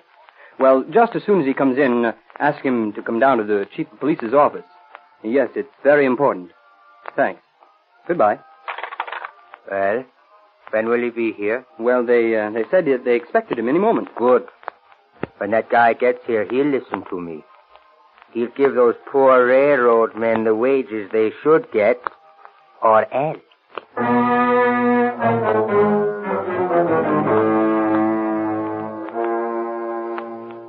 Well, good morning, Grace. Good morning, Lieutenant. Who's the scarecrow in the chief's office? Huh? He says he's going to blow up the place with that box. Oh, is that so? Oh, it's terrible. I'm so scared. Maybe he really will, Lieutenant. Well, just to be on the safe side, maybe you'd better get the other girls and get out of the building. Where are you going? I'm going in there and see if I can kid him out of it. Good morning, Chief. Oh, yes, it's Sam. I want to speak to you about that Gonzalez case and... Oh, I'm sorry. I didn't know you were busy. Well, for the love of... Oh, what's this? Keep your distance. What have you got there? A shoe-shining outfit? You won't think so about the time I pull the trigger inside this box. Oh, is that so? What is it? One of those infernal machines? Yeah, that's what it is. Oh, fine. I've always wanted to see one of those. You mind if I look? Wait a minute. I'll show you something. You see this? Mm-hmm. That's dynamite. There are 59 sticks like it in here. Enough to blow this whole building into a cloud of dust. Now, do you believe me? No, I think you're joking. Listen, we've got a jailer here named John Shand who knows all about that stuff. Let him have a look at your box. And if he says it's dynamite, we'll all believe it. Okay. Tell him to come ahead. But if he tries anything funny... Oh, he won't. I'll see if he's around. Oh, John! John Shand! Yeah? John! In the chief's office, will you? Come in. You'd better hurry. I'm getting tired of holding this trigger. And all I need to do is let her go. And now, don't get excited. Good morning, Chief. Did he call? Oh, yes, sir. Brown here calls. Yes, sir. Oh, this man here claims he's got dynamite in that box, and I doubt him, John. I want you to tell me if it's the real stuff. Here, let me have that sample. Here you are. You'll find out quick enough. Yeah. Well, John, what about it? It's the real thing, all right. Huh? Looks like about 80%. Yeah? Well, he says he's got 60 sticks there. Claims that's enough to blow us to bits. Is that right? Blow us to bits? I'd say it would. And scatter the bits over the county.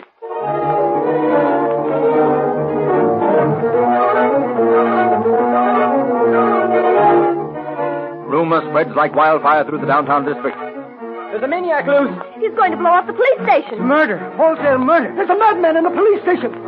Hurry up to the police station. Crowds of imprudent people bear down on the police station, mill round the entrance on First Street. Mounted police strive vainly to push them back to a safe distance. Get back there! Get back there! Move back! You gotta get back there! No use, Harry. We'll have to get some more men and rope the street off. And in the jail on the third floor, the excitement of the crowd informs the 260 prisoners of their helpless plight as a sergeant rushes through the building, warning the city employees to get out at once. Get out of the building, folks. What's the matter? There's a man in the chief's office with a bomb. Everybody out of the building. Hurry, girls. Get out as fast as you can.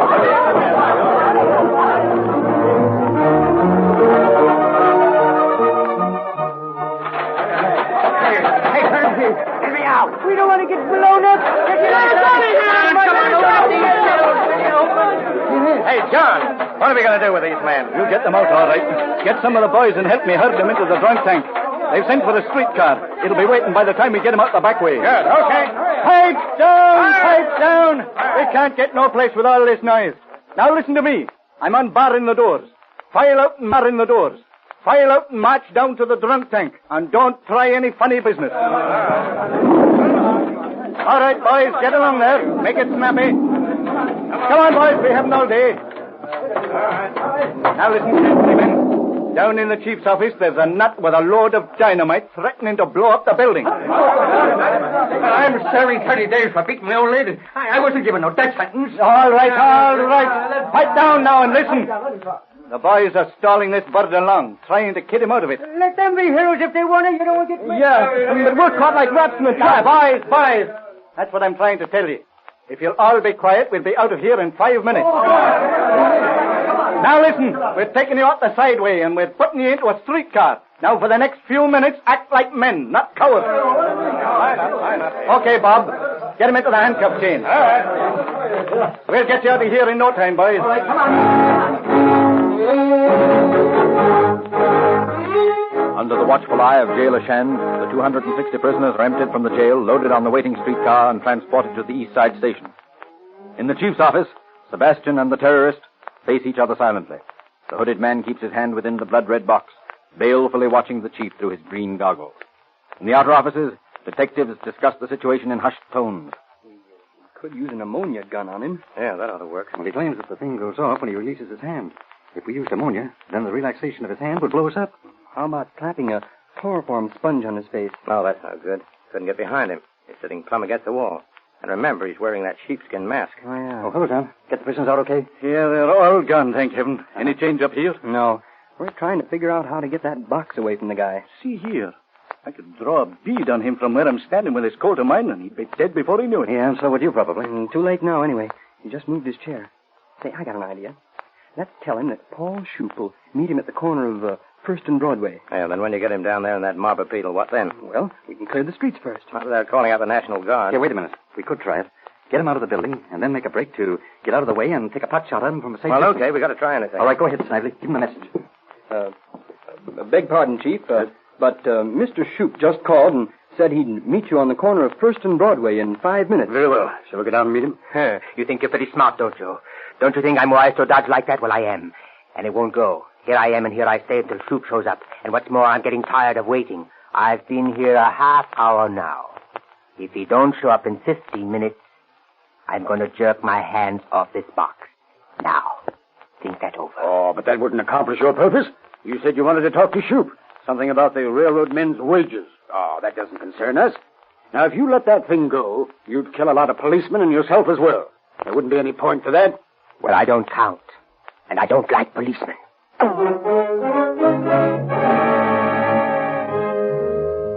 Minute after minute ticks on as the grotesquely clad killer faces the chief of police in sheer defiance. Seated stiffly upright, the skin hood outlining his nose and mouth, he looks like some brooding god from an ancient Assyrian temple. Outside, held in check by policemen and jail trustees, the mob grows by the hundreds every minute. While the detectives ponder some sort of solution to the dilemma, a newspaper photographer, at risk of his life, poises his camera for a picture of the terrorist. What was that? Oh, a picture. That is all right.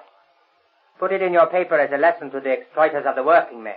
And you'd better get that camera out of here fast, because I'm yanking my hand out of here in just 3 minutes. All right, now, wait a minute. Listen. Hadn't you better use some common sense about this? Oh, be quiet. I'm ready to die even if you're not. Get Shoup over here in the next 3 minutes. You hear that? He's going to set it off in 3 minutes. He will, too. We've got to do something. I can't figure a thing out. Are you game to go in there with me? I'm game to go in with you anywhere, anytime, Sam. You've been in tough spots before. All right. You got a blackjack? Yeah? Now, we'll go in there and ask him about the thing, and then... What are you two whispering about? If you're ready to put that guy out, count me in on it. We don't need you, John. Sam and I can pull it okay. No use in anyone else risking his neck. The two of you together aren't big enough to keep me out. All right, here's the plan. You crown him, Jim, and I'll grab the box and run to the street. I'll grab the box. No, I will, Fitz. Oh, listen, Jim, you got a wife to think about. Cut the argument. I'm grabbing the box. If we don't get in there in a minute, he's going to let that thing go. Okay, let's go. All set, Jim? Set.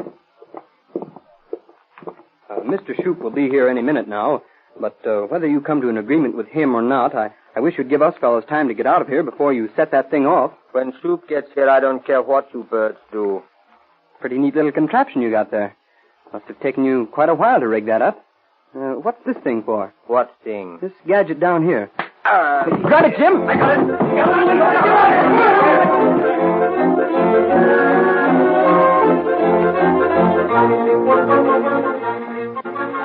As the terrorist slumps forward, both Fitzgerald and Brown grab at the box. Brown yanks it from Fitzgerald and runs down the stairway. Seeing a fuse sizzling within the infernal machine, he plunges his hand through the glass top of the box, extinguishing the flame. Down the stairs he leaps and out the front door of the police station. A cameraman has set up his tripod in front of the entrance. Hurtling out of the door in his headlong flight, Brown stumbles over the tripod.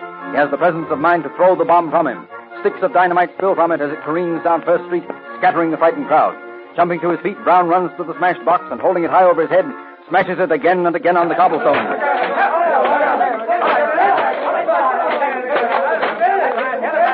All right. Well, Well, it's all over. Oh, great work, Sam. You're a hero. Say, Brown, you're bleeding. Huh? Oh, that's funny. I didn't notice it before. I must have cut myself when I jammed my hand in there to put that fuse out. You mean you actually stuck your hand in the thing and put it out? Oh, sure. It was the only thing to do, wasn't it?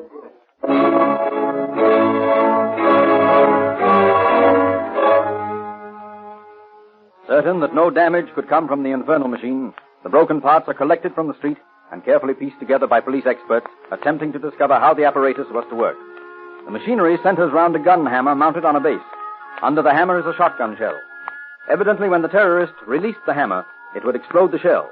This explosion would ignite a slow-burning fuse leading to the 60 sticks of dynamite. One stick of this dynamite tested in Elysian Park blew a rock the size of an automobile into tiny bits.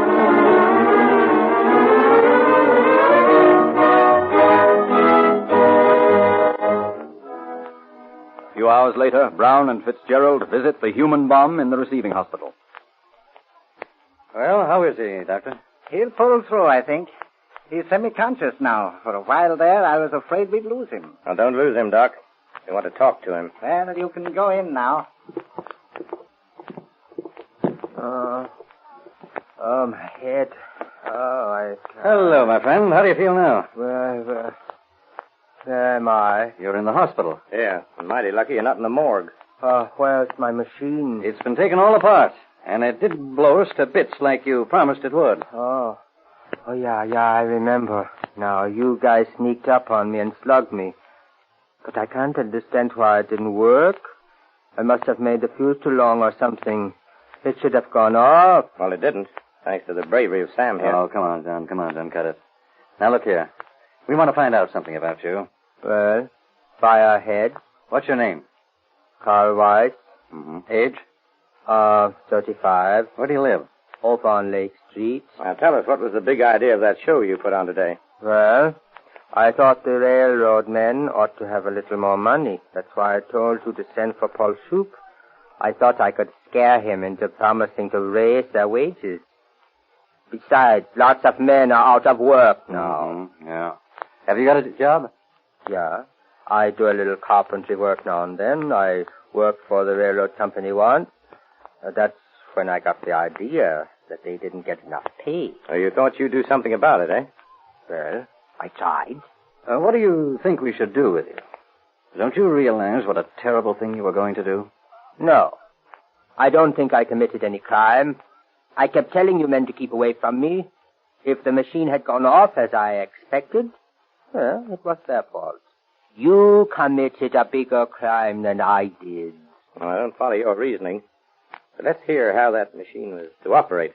Well, it was fixed with shotgun caps, with powder connecting up to dynamite caps. I had a fuse in there, and while I was arranging things inside the box to get it connected properly, I made a mistake and put the cap in the wrong place. Yeah? Yeah. So in order to hold the powder, I used a little dynamite to fill up the hole. I guess that's why it didn't burn fast enough.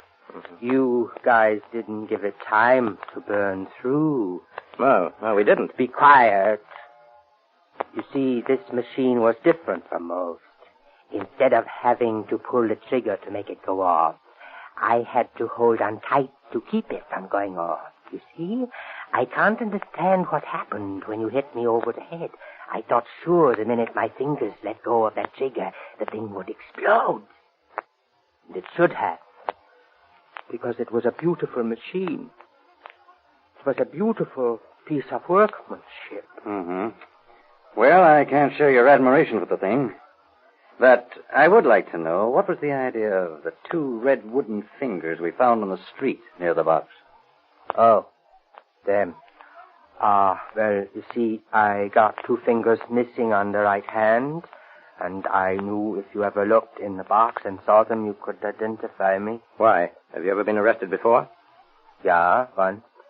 You got me in the rogues gallery. Now, look here. Why did you go to the police station after Mr. Shoop?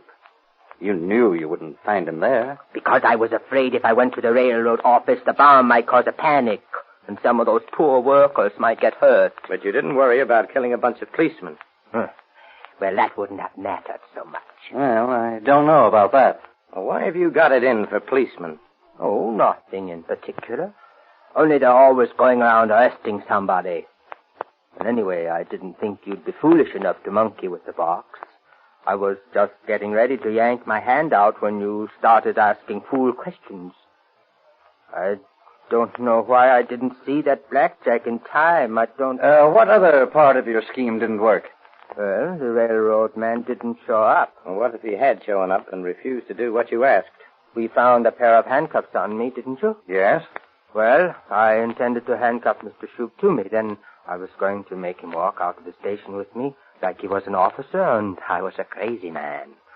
I was going to make him keep walking until we got out into the open country somewhere.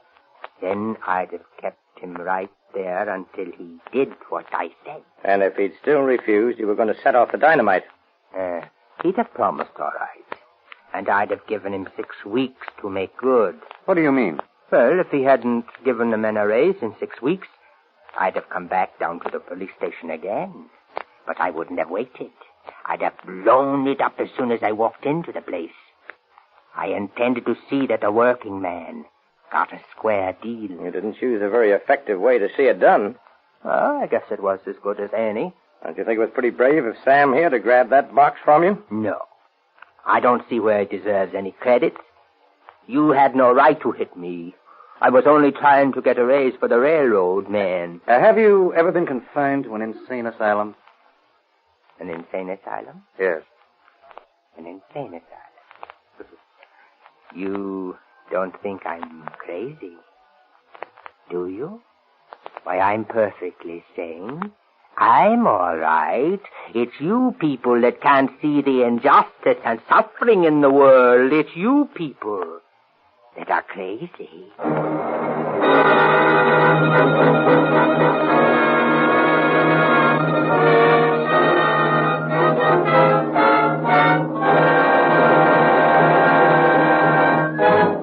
In just a moment, you will hear the summation of our story.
The test of insanity in a criminal case is whether or not the accused is conscious of the difference between right and wrong. If he is conscious of this distinction, then he is not legally insane. This test was applied to Carl Weiss. He reacted to it just like an average, intelligent person. Therefore, from a legal standpoint, Carl Weiss was sane, though he did suffer from the martyr complex. But this did not becloud his mind as far as knowing right from wrong. He was perfectly aware of the distinction. Carl Weiss was then duly tried on the charge of illegally transporting and depositing explosives in a public place, in this case, a police station. The jury found him guilty, and the court sentenced him to prison for 20 years. No, crime does not pay.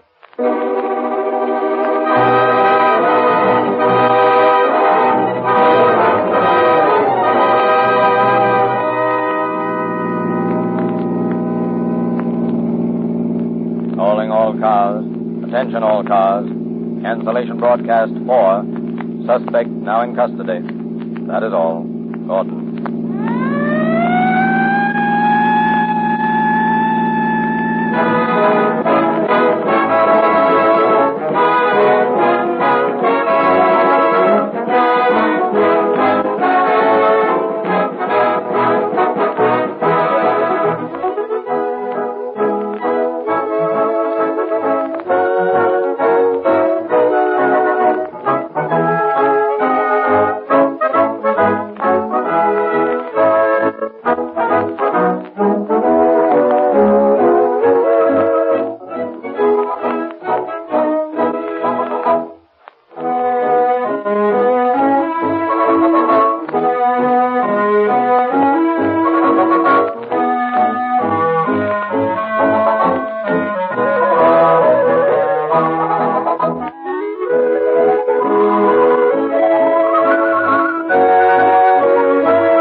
Program created by the Rio Grande Oil Company.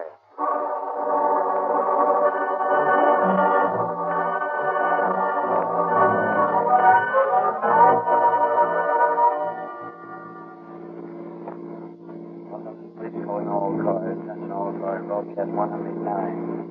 The owner of the car.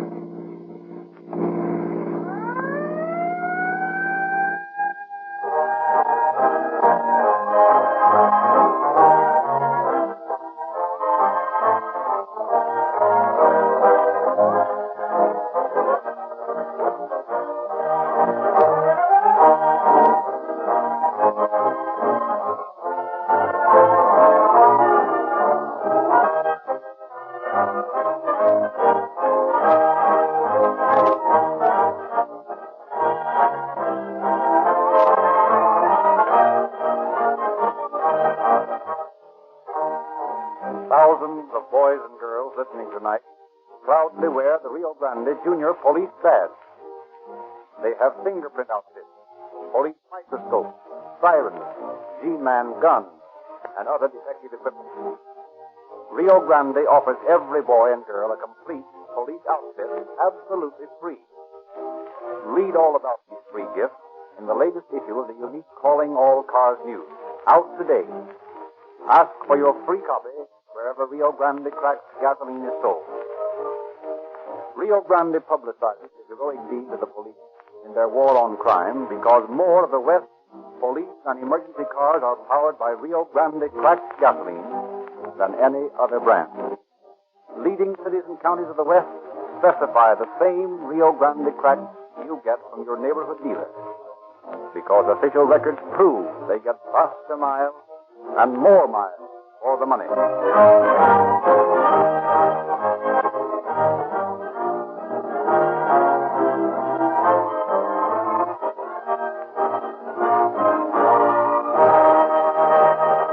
And now we present Chief James E. Davis of the Los Angeles Police Department. Chief Davis. Good evening, friends. Our prisons are full of young men and women who made just one misstep off the straight and narrow path of honesty and were caught. It is a pity that the lives of these young people must be ruined merely because they made one mistake. But the law cannot make exceptions. The beautiful, young blonde girl in tonight's case was a good girl at heart, but she got into bad company. A few years ago, Burma White was enjoying life. She went to parties and dances. She met a man she knew was the wrong kind. She should have hindered her association before the inevitable happened. She was drawn into a life of crime, fascinated by its cheap excitement and thrills. Soon, she was so deeply enmeshed with the underworld that she couldn't fight her way back to respectability. Today, Burma White is in prison. When a good girl gets mixed up with the wrong kind of men, they usually have to be separated by the police. So the moral of the story you will hear tonight is plain. Don't associate with those who try to beat the law. They can't succeed. They'll drag you down with them And the only way to stay out of jail is to stay on the right side of the law.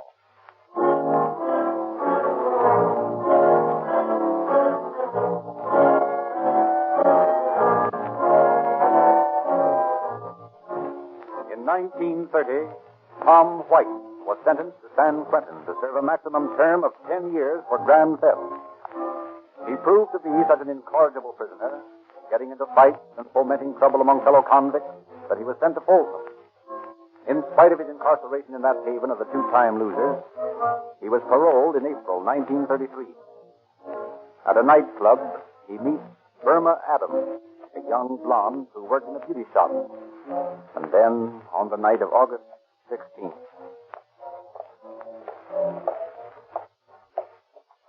You see, baby, the first thing you need in this racket is a car. Yeah, but we ain't got one, Tom. Sure, I know that. We might have to pick up people in the street. Oh, that's small-time stuff. We're going to operate in a big way. Yeah, but where are you going to get a car? Right here. What do you mean? You see that car stopping there? Yeah?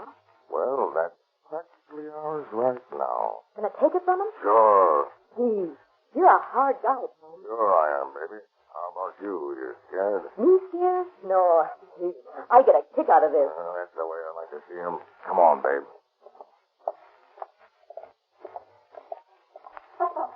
All right, I won't forget. Good night, Leslie, and thanks for a marvelous evening. Good night, Mary. I'll see you Tuesday. Pick him up.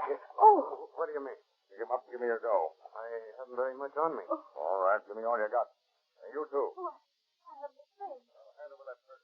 Oh, but I tell you, I haven't a penny. Shut up and get out of the car, the two of you. Now get in, babe, and start her up.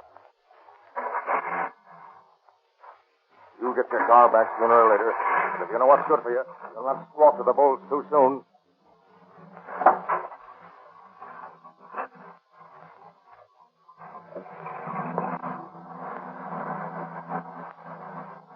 You see, babe? That's all there is to it. Gee, Tom, you're a smart guy.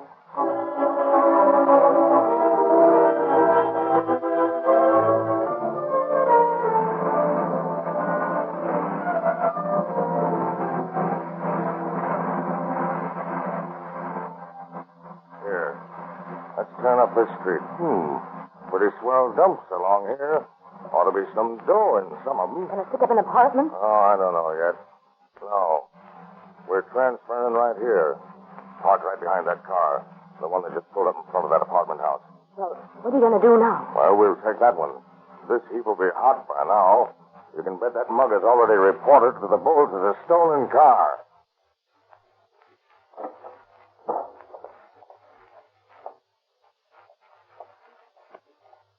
Dig down. This is a holdup. What? Say, what? Just keep your mouth shut, mister, and hand over your dough.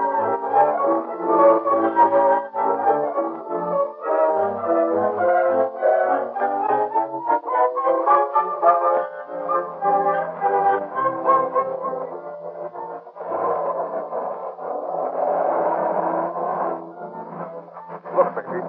That car ahead's got to stop for that red light. Pull up close to the curb, and I'll knock him over.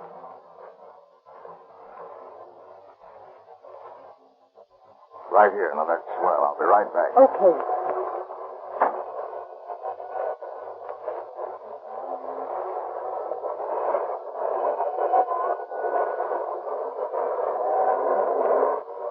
Hold up your hands. Huh?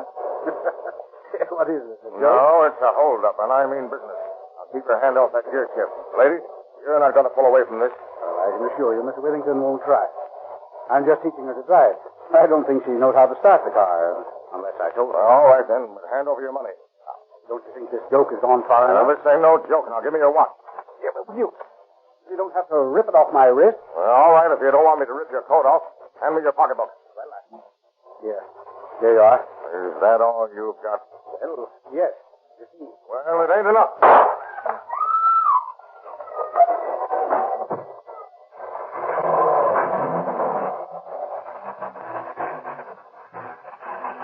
Okay, babe. Turn up here to the right and step on it. What was that shot I heard? Oh, the mug's trying to get fresh, so I let him have it. All Los Angeles is horrified the following morning to learn of the brutal and needless shooting of Cora Whittington and Crombie Allen. Public sympathy wells up as Miss Whittington's life hangs in the balance. The Los Angeles Police Department goes into action. Chief Davis orders his first police blockade throughout the city in an attempt to capture the car used for the bandits. More than 300 patrolmen are deployed to strategically located intersections, where from 7 o'clock in the evening until 1 a.m. every passing automobile is scrutinized, its license plates checked, its occupants interrogated. I never heard of such a thing. Holding decent people up like this, throwing everything out of kilter. Well, listen, Martha, do you have any idea what this is all about? No, and I don't care. I know I want to get home. I've got a headache, and these policemen are holding me up with their silly flashlights and questions. I don't Well, listen here. They're looking for those gangsters who shot that school teacher. They are? Yes. And you ought to be glad we've got such an efficient police department. Would you rather be delayed a few minutes or maybe get shot like that poor woman was? Well,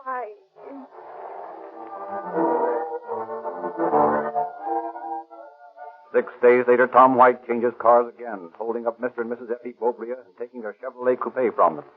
Furnished with the license number of this car, the police intensify their manhunt. On August 31st, C.C. Lewis is held up as he's entering his apartment house. He grapples with a thug who fires a shot at him and then runs away. Mr. Lewis's description of the bandit tallies with that of the other victim. Chain stores and drug stores are burglarized. Pedestrians held up on the street, and every time the bandit is seen, the description is the same. Usually, he's accompanied by his blonde companion. On the night of September 6th, the radio police car covering its beat sees the missing Chevrolet parked in a filling station lot. Yeah, that's it, all right. License plates and description fits. We'd better pull in and find out about it. Okay. Want some gas, boys? Nope. Know anything about that coupe over there? Why, no. What do you mean? Who's it belong to? Oh, some blonde lives up the street here. Oh, a blonde, eh? Yeah, she brought it in yesterday to have the battery charged. What's her name? I don't know. Where does she live? I don't know that either. What's the matter? Is it hot? Oh, no. We thought for a minute it was a car we were looking for, but I guess we're mistaken. Yeah, the car we want is owned by a redhead. Well, good night, buddy. Good night.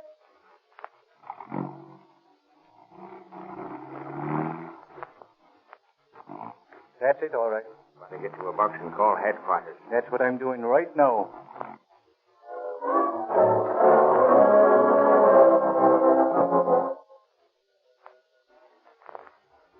Robbery detail, Burris speaking. Officer Diller, radio car 13 speaking. Yeah? We just located that stolen Chevrolet, 5P389. Where? It's parked in the filling station at Hudson, Caliente. Okay, we'll be right out. Stay away from that car. We are staying away from it. We're parked on down in the dark. That's right. But don't let anyone see you there. We don't want to scare them away. Right.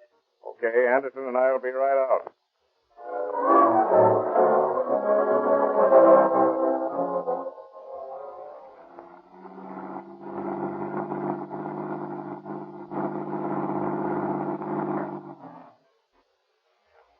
Hello, boys. Hello, Lieutenant. Anything happened yet? Not a thing. Where's the Chevy? In the filling station at the right-hand corner down there. You can just see the hood of it by the grease rack there. Oh, yeah. Did you talk to the station attendant? Yeah. What did he say? Said the car belonged to a blonde. Well, that fits okay. Said she left it to have the battery charged and she'd be back for it any time. And she probably won't. It's 1,000 to 1 that car's abandoned for good.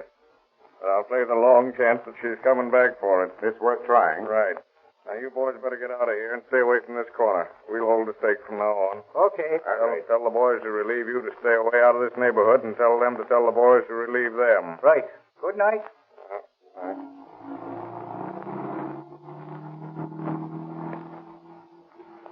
Well, let's see where we better hide. We can't stand out here on the sidewalk all night. Say, Andy, look.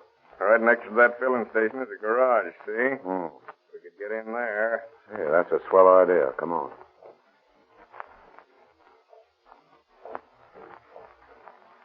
Don't look like there's anybody home. Yes, there is. There's a light in the back. Ah, this will be a great spot. Those hedges hide everything. We can see right through them.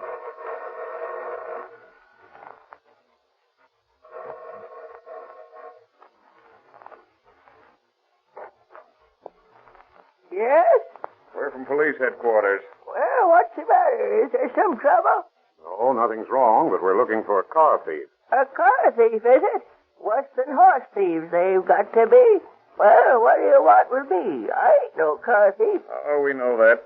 We'd like to hide in your garage. One of the cars this man stole is parked in the filling station next door, and we want to watch it through your hedge and try to pick up the crook when he comes back for it. I see. Well, I can't figure no reason why you shouldn't hide in the garage. Well, that's fine. Look here. You got a car with you? Why, yes. Well, I'll take my car out of the garage. You can park yours in there. Well, that's swell. I'll park mine on the street. That is, if you don't give me no ticket. Don't worry about that.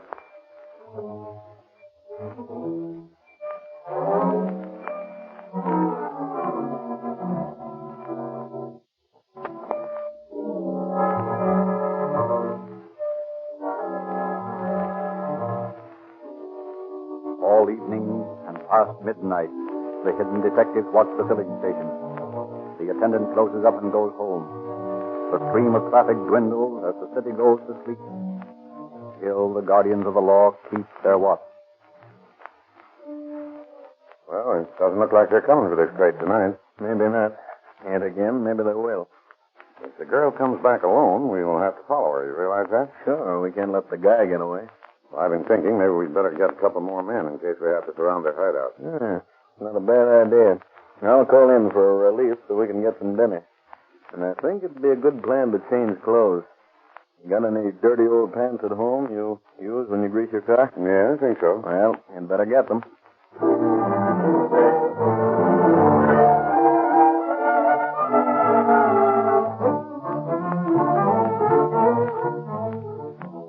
Detectives Maxwell and Vejar relieve Burris and Anderson. As dawn throws her roses spread over the waking city, they return, clad in old clothes, disguised as mechanics. Well, what's the idea of the glad rags? You want to wake up the neighborhood? Hey, what is this, Sherlock Holmes and Dr. Watson? Don't be funny. That girl comes back for the car, I'm getting a good look at her. And these greasy clothes won't arouse suspicion. Anything happen while we were away? Not a thing. Quiet as a graveyard. Well, we ought to get some action soon. The boy's opening up at the filling station. It's the day shift man. Maybe he'd know something more about the car. Might have passed. Good morning. Good morning. Oh, hello. How are you this morning? Well, I declare I never would have recognized you with them duds on. You ready for some right first sleuthing, ain't you? Maybe. Hey, look here. Do you want to help us? Anything I could do, I'd be glad to. Good. You know that bird in the filling station? Bob? Sure I know it. Well, mosey down there and find out what you can about this car here. Ask him who left it and what they said, will you? Yes, indeed, I'll be glad to. But don't let on about us. Oh, no, don't worry about that. I got better sense than that.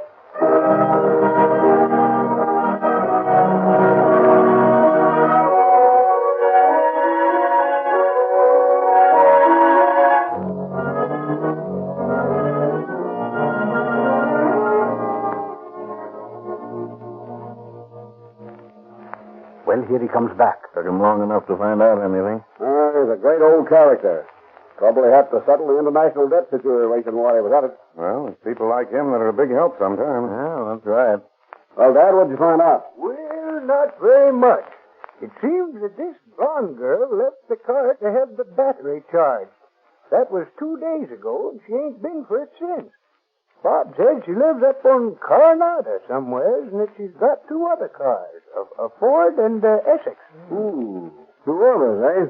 Well, is there anything else I can do for you? No, I don't think so. The missus is getting some breakfast. I might be able to get her to warm up some coffee for you. Well, that'd be all right. I could do with a little coffee.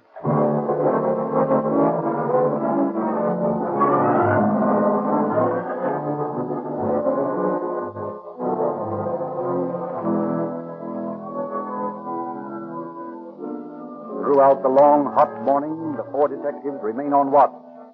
Then at 3 in the afternoon, just as they're beginning to feel that their vigil is in vain, a blonde girl arrives at the filling station.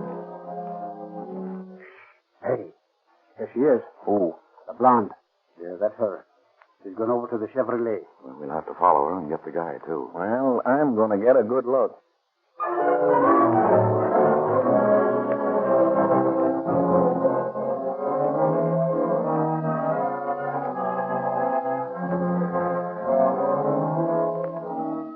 Breathing unsteadily, apparently a drunken hobo, Burris, clad in his greasy old clothes, wanders down 3rd Street past the filling station.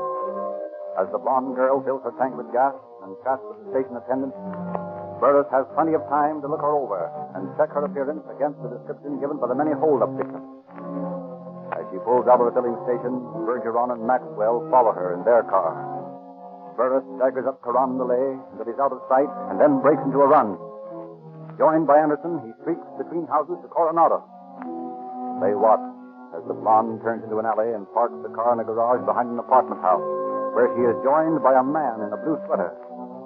Vejar and Maxwell drive by them as they are locking the garage. After the two suspects have entered the apartment house, Vejar and Maxwell join Burris and Anderson. That's the girl, all right. Yeah, that's the guy, too. He fits the description to a T. All right. Maxwell, you and Andy guard that alley entrance to the apartment. Come on, Bergeron. You and I are going to talk to the landlady.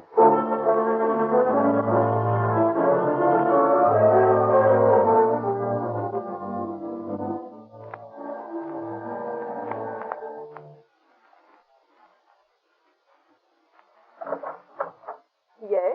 How do you do, ma'am? We're police officers, and we'd like you to help us. Why, come in. Is anything wrong? What can I do? We're looking for a blonde who lives in this building. A blonde? Well, there are several blondes here. And who are they? Well, there's Miss Arnold. What's she look like? I wouldn't want her to go any further, for she is heavy. In fact, she's very fat. Yeah, that's not the one. Who else? Then there's Mrs. Gilman. She's 40 if she's a day, though she's tries to tell people she's only 32. No, that's not the one. And then, oh, yes, there's young Miss Adams. She hasn't been here long. What's she like? Well, she's just a child about 19 or maybe 20. She's thin and foot in a way. That's the one we're looking for. What apartment is she in? She's in 218. Now, look here, I don't want any trouble in my face. Don't worry, ma'am. There won't be any trouble. You just stay right here in your apartment.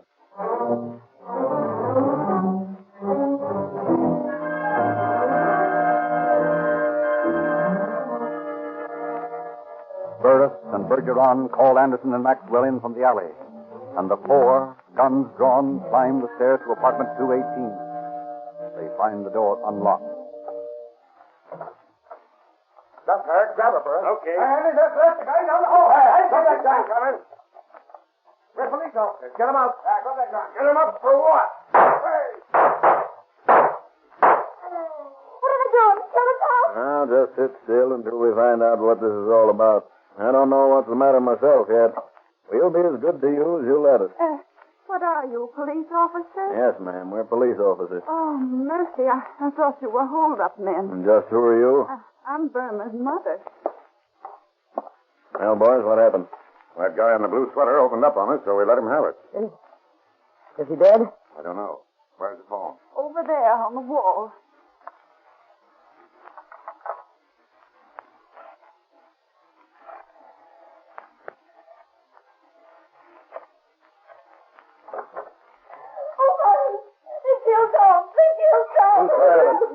Who's Violet?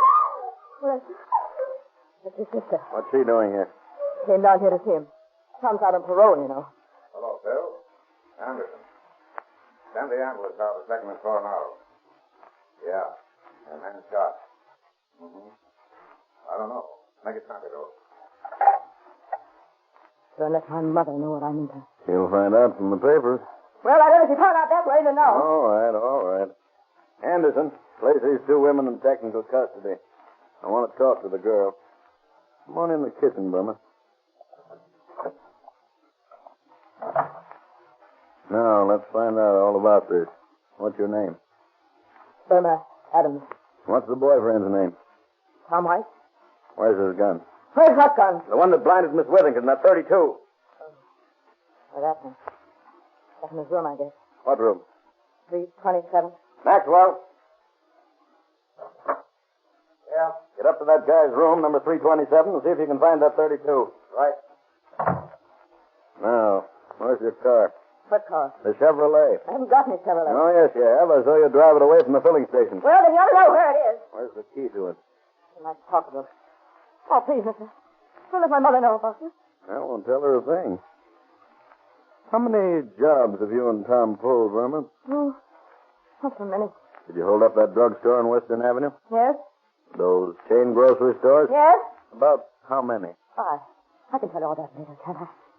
I don't want my mother to hear about this. All right, Burma. Oh, by the way, why did you hang on to that Chevrolet? Didn't you know we had the license number? Oh, I don't know. Tom wanted to get rid of it. But gee, I fell in love with it. Honest, it was a honey. Not a rattling in it. Oh, boy, what a pickup. Gee, it was a swell car. It was a kid driving it. Pardon me, boys. Ambulance just arrived. The guy's dead. Hey, Burris, let me get a statement from the girl, will you? What's your name, kid? Shall I tell him, or do you want to? Her name's Burma White from now on. Burma White. What do you mean? I married him on Friday. Hey, why didn't you bump her off, too? Look, she's all hopped up. If that's what they're going to say, I'm through talking. Get out of here, you. But I got to get a statement. Get out. Okay. The pig. I want you to sit right with me. Oh, don't worry, kid. I will. Come on, we'll get you out of here. There's the kitchen door leading to the hall. Yeah. Well, maybe we'd better go out the front way. No. Well, that's all right. I guess I can step over his body.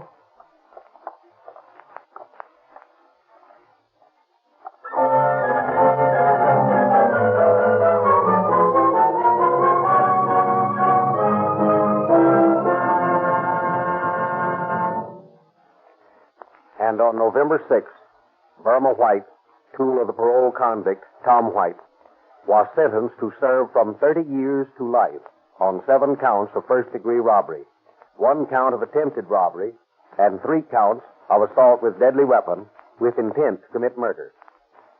This series of crimes in which Burma White participated would never have entered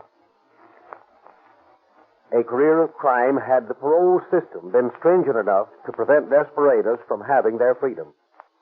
It is my sincere hope that you, the citizens, will demand a proper parole system so that you and yours will not be in constant danger from the ruthless viciousness of men of the stripe of Tom White.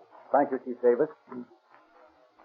Ladies and gentlemen, you are almost certain to see a Rio Grande service station tomorrow, and we hope you'll drive in to ask for a free copy of the Calling All Cars news, to read about the free gifts for your boys and girls, or to fill up with Rio Grande cracked, the gasoline that gives you so much more and costs you no more. And remember, more police cars, fire engines, and other emergency equipment are powered by Rio Grande cracked wherever it is sold than any other gasoline. And if you'll take the advice of America's most expert oil buyers, you'll take your car into a Rio Grande station every time you need oil. Sinclair motor oils are featured at all Rio Grande stations. The same Sinclair oils that are specified by 150 leading railroads and by the leading airplane lines. Sinclair oils are de-waxed and de-jellied so that all the useless filler you get in other oils is removed, and you get more real lubrication for your money than ever before.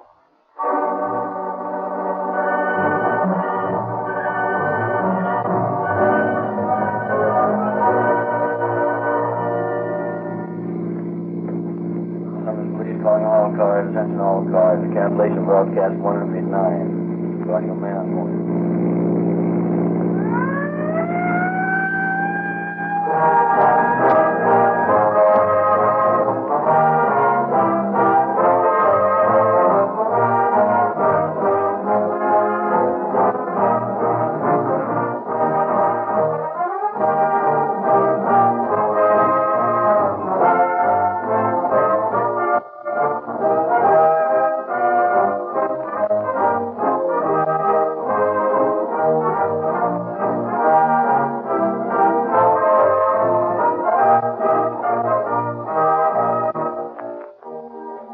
Frederick Lindsley bidding you good night for the Rio Grande Oil Company.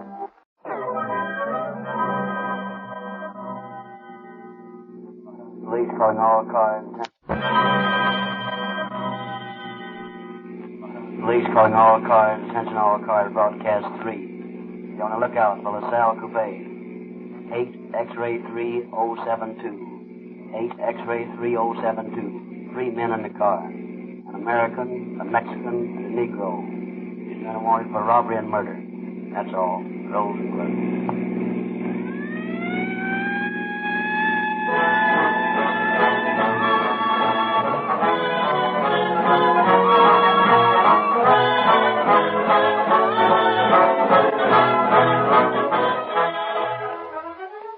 Will you help the police in their war against juvenile delinquency?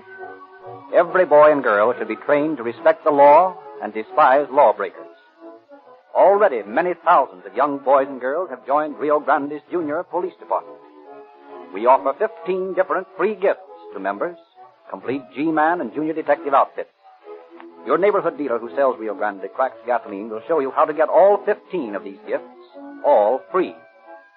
If you are interested in police and crime stories, you should read the Calling All Cars News, an interesting illustrated monthly publication given away wherever Rio Grande cracked gasoline is sold.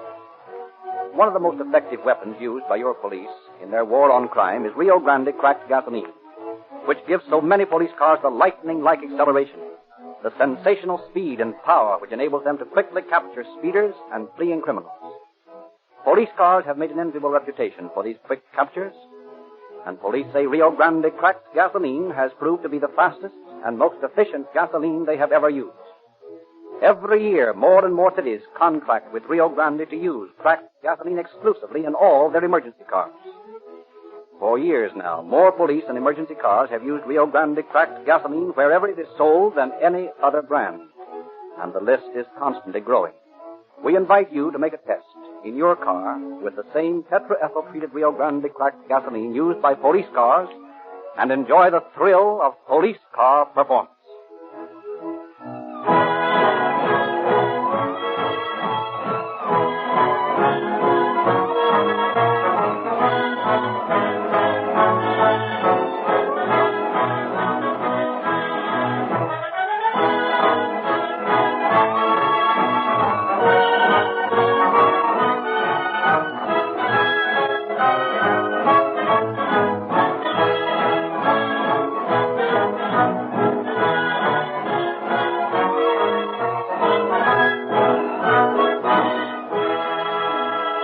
Now we are pleased to present Captain Bert Wallace, head of the homicide squad of the Los Angeles Police Department. Captain Wallace. Good evening, friends. We hear much about the reformation of the hardened criminal. It rarely happens that way. Once a criminal has stepped across the borderline into dishonesty, it seems that he can't resist the temptation to turn another trick. It is very discouraging to police officers to spend so much time and so much of the taxpayers' money to capture a bandit, and then have him turned loose by the parole system after a short jail sentence. Police know only too well that they will soon pick up evidence that the so-called reformed criminal has returned to his erring ways. Police records are full of cases of men and women arrested again and again and again. Police know that most major crimes are committed by experienced criminals who have police records. Tonight's broadcast tells the story of a gang of hold-up men composed, with one exception, of ex-convicts. It gives a typical example of how these men, whose minds have already been poisoned against law and order, delight in pitting their strength against the law enforcement agencies. Their punishment by the courts does not teach them a lesson. As you will see, it is necessary for your police department to keep a watch on all known criminals and paroled convicts, and it is from their ranks that the police make most of their arrests. I hope that the moral taught by tonight's program will be instrumental in keeping many potential law violators from making that dangerous first step. I very much fear that, once having tasted the forbidden fruits of crime, it is almost impossible to return to a respectable life, and that the police must arrest the criminally inclined again and again, if necessary, until they have been put behind the bars for good.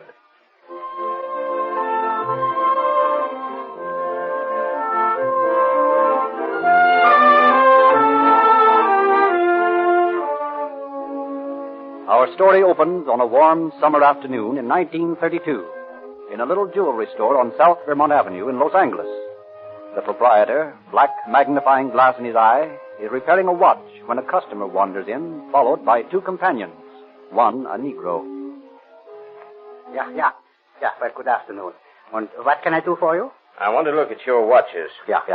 About what price watch you have in mind? Oh, something around $35. $35. Yeah. Yes, we have some very nice numbers at that price.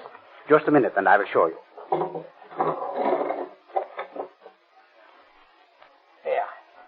Here. Now, here's a very smart watch. Swiss movement. Guaranteed. Here? Hold up your hands. What? Hold up your hands. My God, what's this here? Shut up. Dump those watches into the bag, Frank. Take this bird into the back room, Hank. Okay, boss. Look, Bob, here is a bag of jewels, diamonds, rubies. Okay, dump it in and don't talk so much. We gotta make time. I don't miss that silverware back there. No, I get in. Hey, boss, did you doors open back here? Well, lock it, dummy. Yowza. Look up, here comes somebody. All right, pile that junk into the sack. I'll take care of him. What do you want? I'm looking for the manager. You the manager? No, I'm not. Oh, I see. Well, I'd like to get my wife's watch fixed. It seems the mainspring is... Get in the back room. Yes, that fall will be here soon. I said get in the back room. What's that in your hand? Well, I declare, a gun. I'll give you 3 to get in the back room. Well, the police will hear of this. 1. And it'll go hard with you. 2. I never was one to stand by and see the law broken. What's going on in here, boss? Never mind now, Hank. You got the junk, Frank? See, the sack is full. How about you, Hank? I ain't had time yet, boss. All right, forget it. Get going. This will be a tough beef. We'd better scram quick. Oh, my God, they've killed him. Help! Police! Police! Police!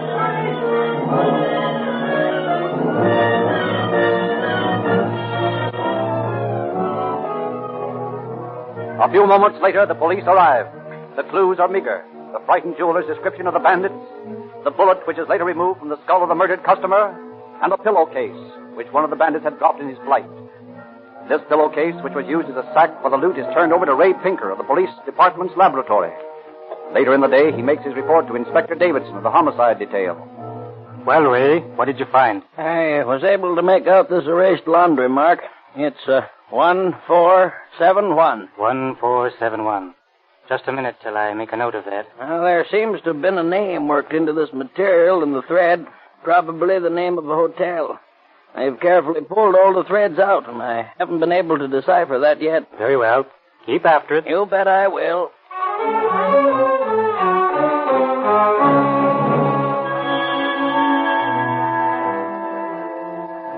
But the clue of the pillowcase leads nowhere. For a search of the hotel whose property it is results in no suspects fitting the description of the bandits. It looked like a clean getaway. That night, York returns to the gang's hideout from the fence. Who is that? I guess that's the boy. And maybe the bulls. You answer him, Hank. And then get all shut up? No, sir, not me. No, sir. Ah, it's Bob. 3 rings. I will get it. Well, boss, how you make out? Not bad, not good. How much is that? Well, he gave me $500 for the stuff. Only 5 C's? You should have let me take it to this fence, I know, Bob. I could get lots more. That's the best I could do. How much you holding out for yourself? I cut that talk, Mug. I don't do business that way. Okay. Drop the gat. All right, boys, this will not get us no place. Let us at the door. Okay, here you are. I figure the cut this way. 150 for Frank and me, and 100 apiece for Hank and Tiny. Hey, what is No, this? just a minute there, boss. Now, listen. Frank and I really pulled the job. Hank mussed around in the back room all the time. I don't know what he was doing, playing kiss the pillow with a Dutch jeweler or something. Now, listen here, boss. I can explain all that, I'll tell And you. Tiny only drove the car. Frank and I did the real work. Yeah, and you pulled a beef bumping off that old man. Yeah, you didn't have to do that, boss. Well, how'd I know the guy was deaf? I can't stop to ask questions during a job. Listen here, York. You pulled the beef, but if the bulls get us, we'll all take the rap for it. Oh, maybe only life for us while you swing. We're all in it. We're cutting even, see? Yes, Bob. Me, I do not want more than the rest. And if you don't cut even, York, I just soon turn the heat on you as look at you. Well, I don't want no trouble. Yeah, I bet you don't. You don't want me to press the button on this toy I got here, do you, York? Now, how do we cut? Okay. It's an even split. That's more like it. Here you are. 125 apiece. In marked money, York? Oh, shut up. Where's Rosita, Frank? Oh, my little niece. I do not know. Back in the kitchen, maybe. Well, I'm going out and talk to her.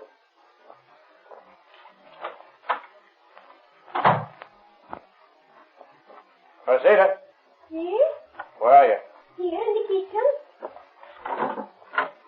Hello, Chiquita. Yorkie. Hello, querido. I got something for you, honey. For Rosita? What is it? Here. Oh, Yorkie. How beautiful. A real diamond. It is real, no? Well, if it ain't, I did a lot of work this afternoon for nothing. Oh, it is beautiful. Oh, Rosita love you so very much for it. Rosita, she give you big kiss for him. I like that. Oh, Rosita, she knows how to kiss, eh? I'll say. Oh, look, here's something else for you. Something else? Yeah, here's $50. Go ahead and get yourself some glad rags. Oh, Yorkie, you are so nice to me. I give you another kiss. So. Say, Rosita, how'd you like to marry me? Marry you? Be Mrs. Yorkie? No, really? Yeah, only up and up. Have a padre hook us and everything. Me, I think that would be one swell good idea. You do? Gee, that's great. No, wait a minute. Listen, I'm liable to be in trouble. You know that. Trouble? Tell me, he said something had gone wrong today. What is it? Well, truth is, I killed a guy. Well, Don't that make no difference? why should it? We can go to Mexico. We can run away. I will take you to the little town where I was born. They will never find you there. Yeah, but we ain't got no dough. Get some. Go get some like you got this. Only get a lot. Rob a bank. Rob a bank? That's an idea. A good idea. I'll talk to the boys about it right now. Yorkie, Yeah? you forgot to kiss Rosita. Oh, yeah. Chiquita, here are the berries.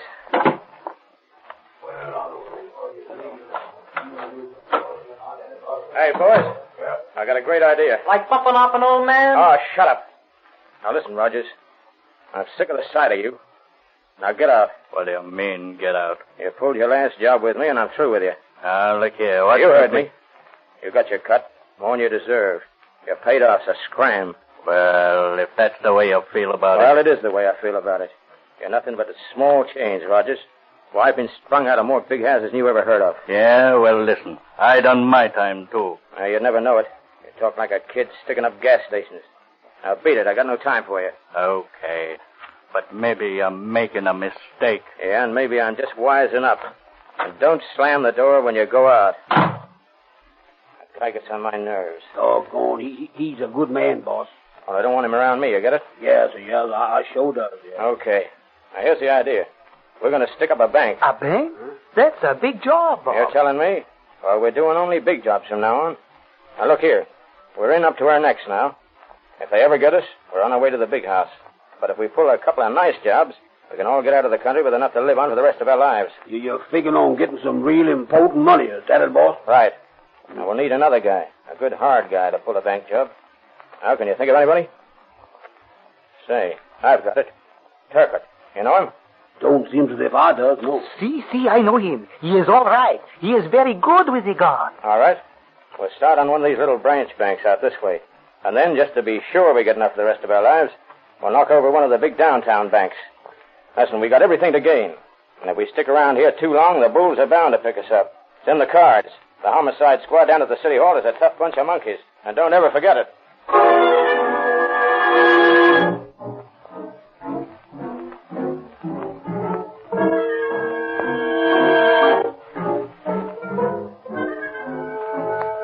The gang works slowly, cautiously, planning their crime. They do not strike until a month later, and then, late in the morning of August 23rd, 1932, as the manager of a branch bank on South Broadway answers the telephone. Oh, hello, Dave. How are you? Yes, indeed. Oh, that'll be all right. Yeah. Yes, we can handle you for that amount. Yeah. Say, Dave, don't hang up. 3 tough fellows just walked in. One of them's a Negro. Yeah. Yes, Dave, it's a holdup. They just pulled their guns. Call the police right away. I gotta hang up. Hey, you over there. Who, me? Yeah. You move to the back. Now get going. Keep him covered, Hank. While I get the dough. All right, boss. All right. Pass it out, Frank. See. Hank, I told you, watch that guy. He's got a gun. Oh, he got me. He got me, boss. He got me. Stop that car! Stop that car!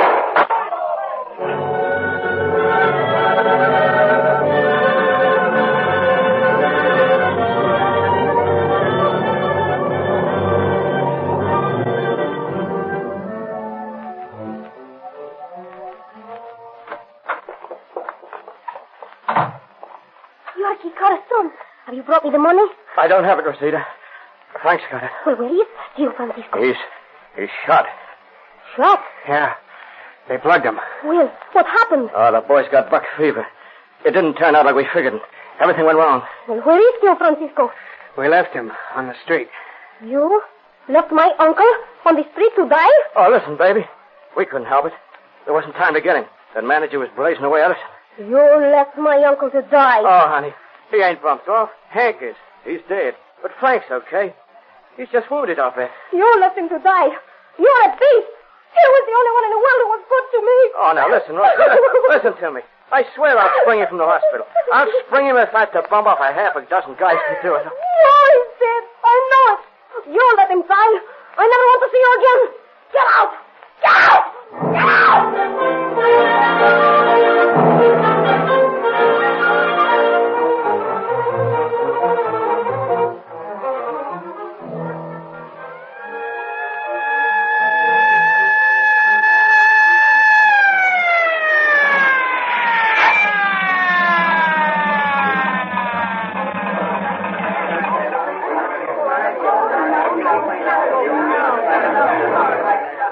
Hello, Lieutenant. Hello, Metro. What's the trouble? The 10th Bank Holdup. These the bandits? 2 of them. Dead? Yes, 4 of them. Okay. Keep that card back, will you? Yes, sir. Are you folks? Here's the manager of the bank, Romero. He shot these 2 guys. I see. How many others were there? Well, there was one more in the bank at the time. He seemed to be the leader. And then there were 2 more in the car. I shot at the car as it drove away. Maybe I hit one of them. I don't know. What kind of a car was it? It was a LaSalle coupe. You get the license number? No, I couldn't get it. Officer, yes? Officer, I've got the license number of that car. You have? Yes. I was just coming into the bank when I heard the shooting. I hid in the doorway and watched them drive away. I wrote down the license. Here it is. 8X3072. Well, that's fine. Thank you very much. Very much obliged, lady. Oh, Burris. Yes? Call headquarters and get this on the broadcast and teletype. Bandits escaped in a LaSalle coupe. License number 8X3072. Right. And say, here's some addresses and telephone numbers from the Mexican's body. Good. These ought to lead us someplace. Say, Romero, I just found this in the teller's cage. A pillowcase, huh? Yep, and the same kind as we found in that jewelry store murder on Vermont last month. Say, it is at that. Now we're getting someplace.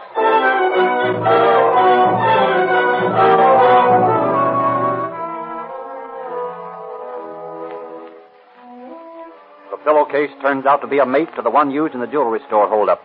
And the addresses found in Alvarado's pocket lead the officers to the gang's hideout on Mercury Street. Under the direction of Inspector Davidson of the homicide detail, a stakeout of the place reveals only a young girl as the occupant of the house.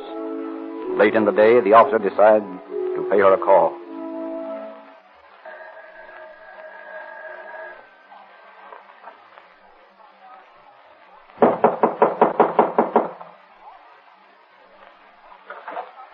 Yes? We're police officers, ma'am. My Tio Francisco. How is he? Who? Uncle Frank. He is all right? You must mean Frank Alvarado. Frank? What's his last name? Alvarado. Frank Alvarado, huh? See, is he all right? He's dead, ma'am. Dead. Yeah. Oh, pobre Tio Francisco. Pobre Tio Francisco. That pig. Leaving him on the street to die. What's that? That Yorkie. He let my uncle die. Yorkie? Who's he? You want to know, eh? Yeah. You want to know everything so you can catch him, eh? Well, I will tell you everything. He left my uncle to die, so you shall know everything. Come in. I will help you find that pig.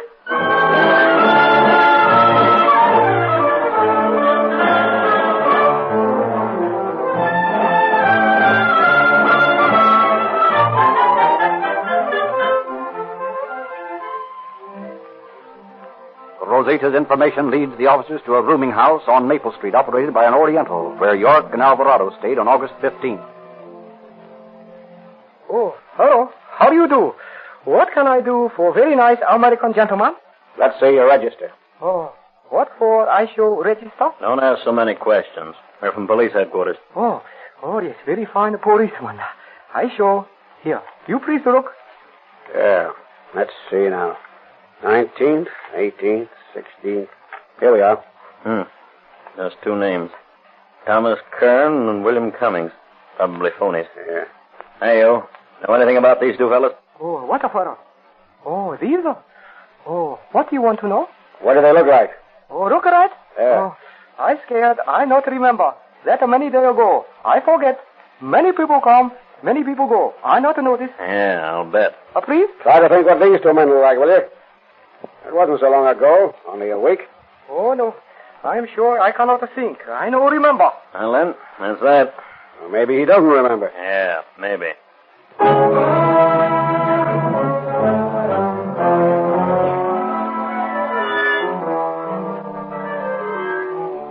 Rosita willingly accompanies the officers as they search all night through the hills in the vicinity of the hideout for the fugitive. Then she suggests that they may be at a coffee house she knows of on South Main Street. Early in the morning, they visit this place, and Burtis goes in, but soon returns to the car. What luck? None. No, they're not there. Nobody's seen anyone like them for days. Maybe. Say, I got a hunch. Oh, what? Let's go back to that dump on Maple Street. What dump? The one Boris and I looked over yesterday. Well, it's worth a try. See, it is a good idea. They will be there, maybe. Then the pig will pay.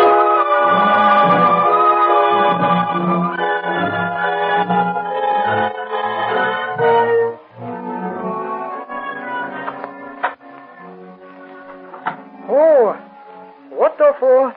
You wake me up before honorable sun in sky? I want to look at that register again. Oh, very good. I show. Anybody else come in since we were here before? Oh, people come, they go. Yes, I think very fine people he come.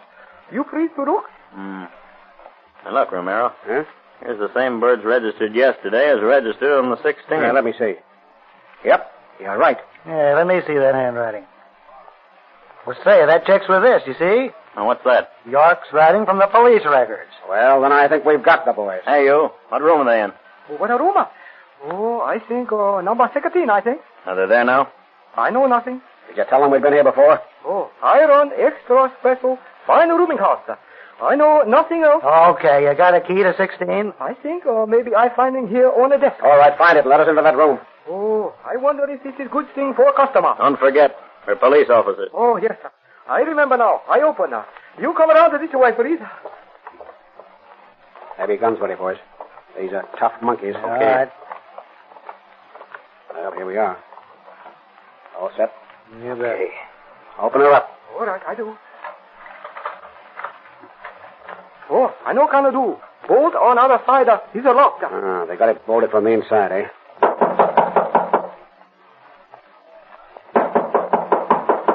Who's there? Open the door. Who is it? Open up. All right, don't break the door down. All set, boys. Okay. On your toes now. Hey, what's the big? Yeah, we're police officers. Stick 'em up. Stick 'em up. You two over there. Okay. What's the guy on the bed? He's got a gun. Drop it. Look out, Andy. He's going to shoot. Let him have it. Now, drop it. Okay. You hit the bed? Pretty bad. Where? Down here. Sorry, but you shouldn't have whipped that rod out from under the covers. I know. I asked for it. Snap the braces on them, boys. Hey, Boris, you call the ambulance and take Turcotte to Georgia Street Receiving Hospital, will you? Okay. Andy and I'll take Mr. York here to Central. It's okay with me, boys. I can take it. It ought to be okay. Okay. All right. Come on, let's go. Listen, keep a stiff upper lip, Turk. And don't say nothing. Right. So long, pal.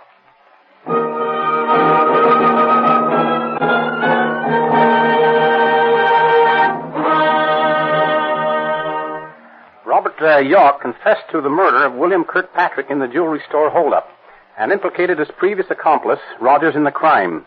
LeMay, the driver in the bank robbery, was sent to San Quentin for 7 years to life. Turcotte permanently wounded, and Rogers were given life sentences on a verdict of first-degree robbery and murder. And Robert York was hanged. So these habitual criminals again learned that you cannot beat the law. This time, the evidence presented by the police was so damning that the courts meted out stiff sentences. I hope that a mistaken sense of mercy will not result in these confirmed criminals being released from their life sentence to prey again on respectable citizens. Thank you, Captain Wallace.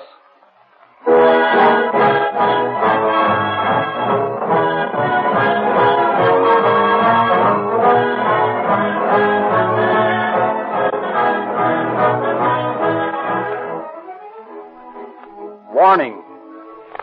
When you change your motor oil, you should use a different grade entirely. You have been using winter oil. It's time to change to summer oil now. And if you want to know exactly what grade of oil your car should have, Ask the independent dealer in your neighborhood who sells Rio Grande cracked gasoline. He has been trained to apply the Sinclair law of lubrication, and he has the latest factory information on every car. He can tell you exactly what grade of motor oil is best for your engine, and he can tell you exactly what kind of lubricant should be applied to every moving part. Sinclair is the recognized leader in the manufacture of scientific lubricants, and the Sinclair Lubrication Manual is the recognized authority on the correct application of oils and greases. Sinclair has become America's largest manufacturer of lubricants, and Sinclair experts work with every automobile maker to determine the correct lubricant for every part of your automobile. This information, revised from week to week, is placed in the hands of the Rio Grande cracked gasoline dealer in your neighborhood, so he can lubricate your car scientifically and accurately. It costs you no more to get Sinclair scientific lubrication or Sinclair motor oils, and you get a lot more for your money.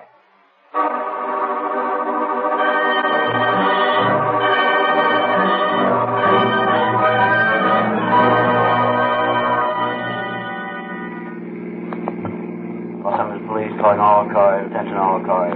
Cancellation of broadcast 3. Regarding 3 men wanted for murder and robbery. These men are now in custody. That's all. Roll close.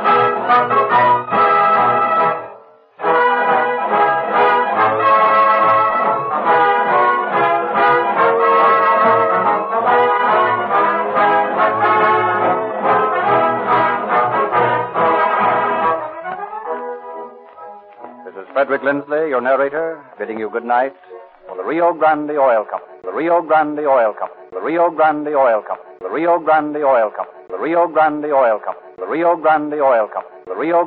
Calling All Cars, the copyrighted program created by the Rio Grande Oil Company.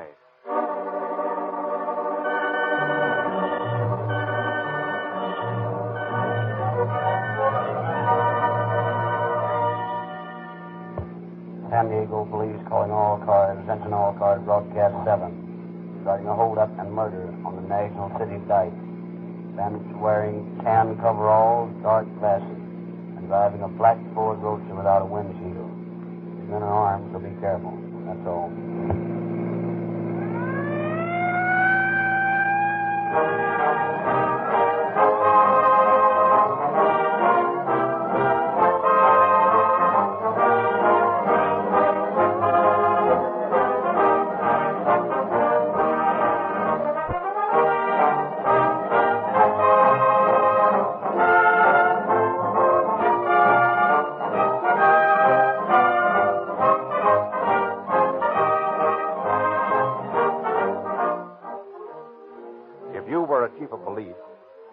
Hundreds of radio-equipped police cars prowling about your city every hour of the day and night.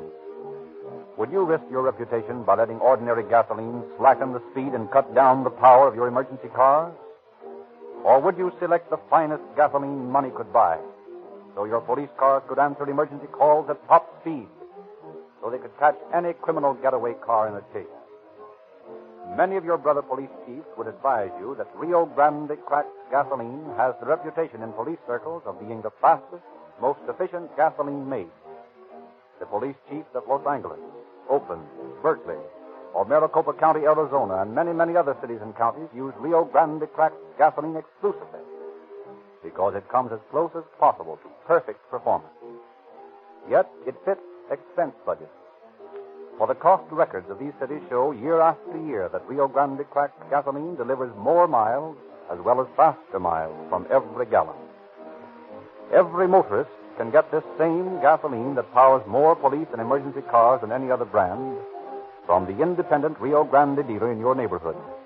Ask for Rio Grande Crack and enjoy the thrill of police car performance in your car.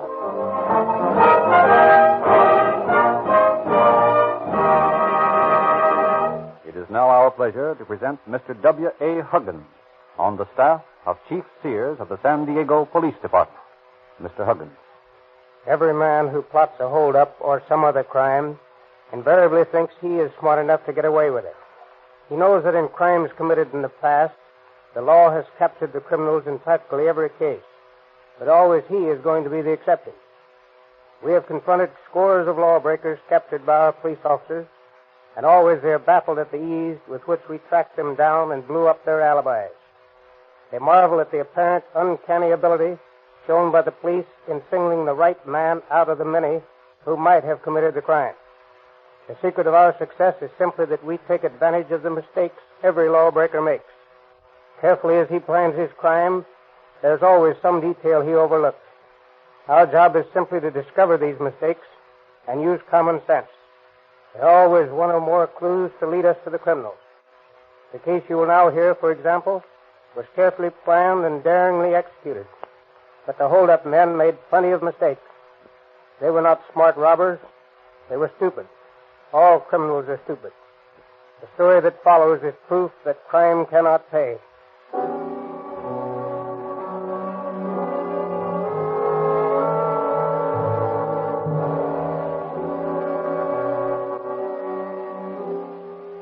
Shortly after midnight, in the middle of May 1929, two shadowy figures stealthily work at the lock of the service entrance of a Ford agency in San Diego.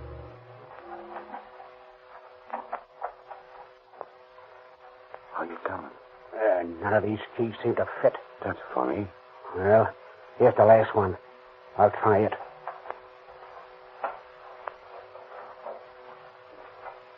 Nope. Hey, give me that hammer. What are you going to do? I'm going to bust this padlock open. Are you nuts? You'll wake up the whole town. Listen. We're getting in there, ain't we? And I don't care how we do it. Yeah, but maybe somebody will hear us. Well, if anybody comes snooping around, just get 'em. I'll take care of 'em. Go on, give me that hammer. Well, all right. Here you are. Swell. Here goes. Yeah, that's more like it. Did the business all right. Sure, it did the business. That's the way to get things done. Force, my boy. There once was a mug that lived in the old days by the name of Alexander the Great. He found that out. When he couldn't untie a knot, he cut it with his sword. Yeah? Well, let's drop the history lesson and get into this joint. Here, give me a hand on this door.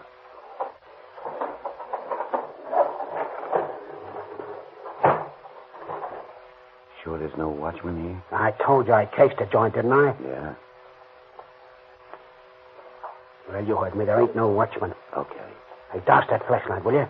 You want to invite the whole world to this party? But how can you see what you want? The street light shines right through the showroom good enough, don't it? You're going to take a new car? Sure. Right off the floor. Yeah, but that's taking a chance. They can spot a new car. Not when we get through with it. I think it'd be a better idea to take one of these into service. Listen, dummy. They wouldn't be there if it was running good, would they? No. We've got to be sure we got a good car. Well, here we are. What looks good to you? Well, how about that coupe over there? I think we better take that roadster. That's too flashy. Well, we'll fix that. You see, we can drop the windshield on the roadster and shoot straight ahead. If we take a coupe, we'd have to take that windshield out, and that might attract attention. Yeah, that's right. Okay, well, come on, hop in. She got gas? Careful with that light. Yeah, she's quarter full. Let's have those Ford keys of yours. Okay, here you are. Find one to fit? Yeah, here it is. Okay, let's go.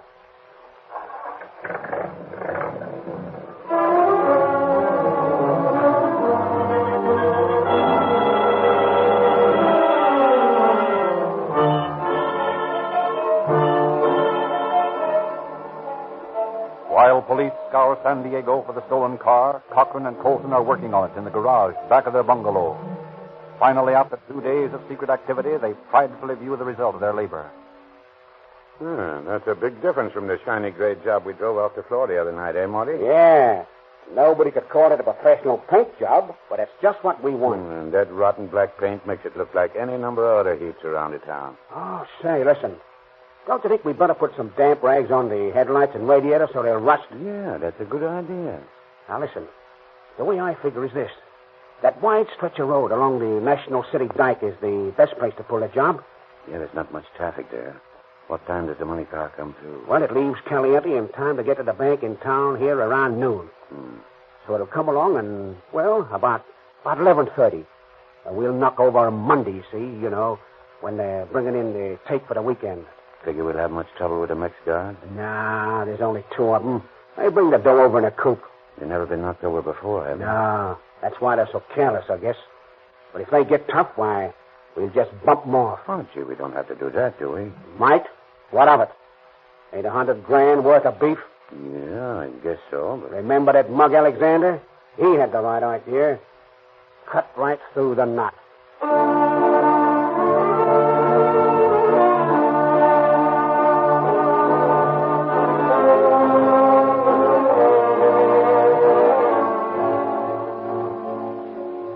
On the morning of May 20th, 1929, Nemesio Monroy and J.V. Barrigo, 2 Mexican police officers, call at the Agua Caliente Casino for the weekend receipts. Well, here it is, boys. How much dinero we take today, boss? Almost $100,000. Madre de Dios. $100,000? Oh. Make nice present for my woman and me, eh?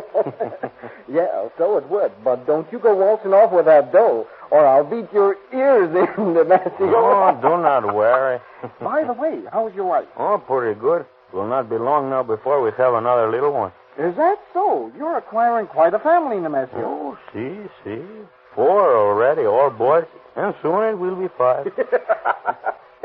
Nemesio, he's raising his own army for the next revolution. Well, you better get started with the dough, boys. See, muy pronto. Adios, senor. Goodbye, boys.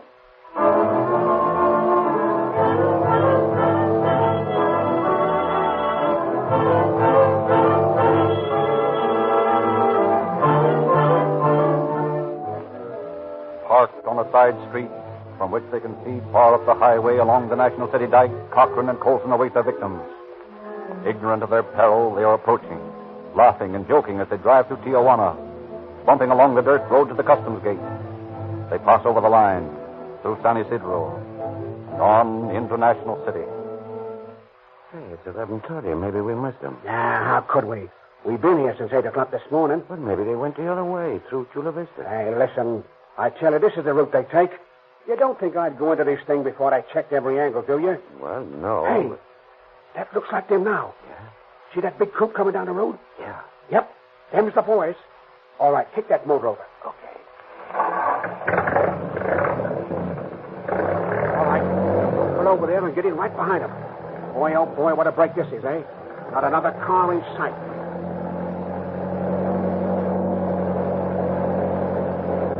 Swell. Now, just like this. Keep that distance behind them while I turn this heater on them.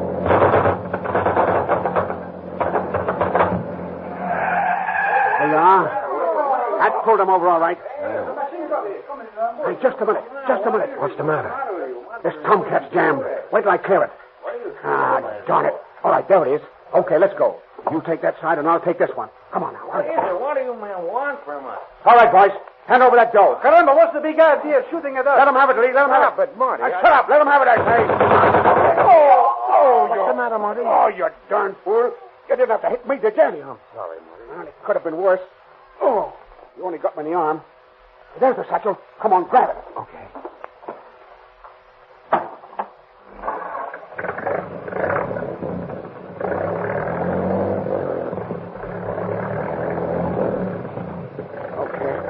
Now to duck these overalls and dark glasses and get me to a doctor. Gee, Marty, it was a crying shame to bump off those poor devils. Hey, what are you bawling about? You nearly murdered me, didn't you? Oh, well, it wasn't necessary to kill those guys. They didn't have a chance. You remember that mug Alexander the Great? He turned on the heat first and talked afterwards.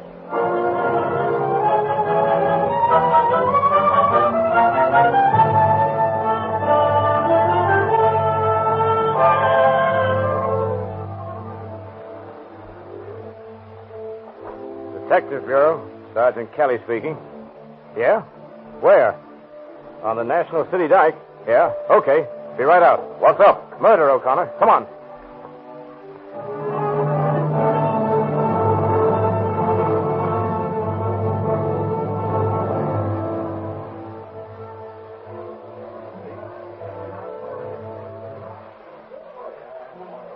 Now, did any of you people see this happen? No, sir. That is, yes. Well, now, which do you mean? Well, you see, me and my friend George, we was over there in the dumps, and we done hear the shooting. Well, what did the men look like that did the shooting? Well, I couldn't exactly tell, mister. What do you mean you couldn't tell? Didn't you see them? Well, sir, I did, and again, I didn't know. Well, what do you mean? Well, sir, you see, when these here now bullets started whizzing around, why, George and me, we just naturally hid under some tin roof until it was all over. Well, didn't you see anything? Well, I done saw them drive away. How many were there? Well, the two. That's all I seen. What were they dressed like? Well, I don't take no particular notice.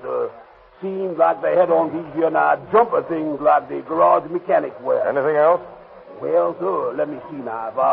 If I just remember correctly, they had on them sunglasses. Did you get their license number? No, sir. I wasn't paying no notice to license number about that time. Well, what kind of a car were they in? Well, it seemed to me like it was an old Ford. A Ford? What color? Well, kind of dark, I guess. A black, maybe. Anything else? Well, I think that's about all I know. Anyone else see this happen? Maybe your friend George saw something else. George? Oh, no, sir. George, he didn't see nothing. Oh, we want to talk to him. Where is he? George? George, he's still hiding under that tin roof and over in the dump.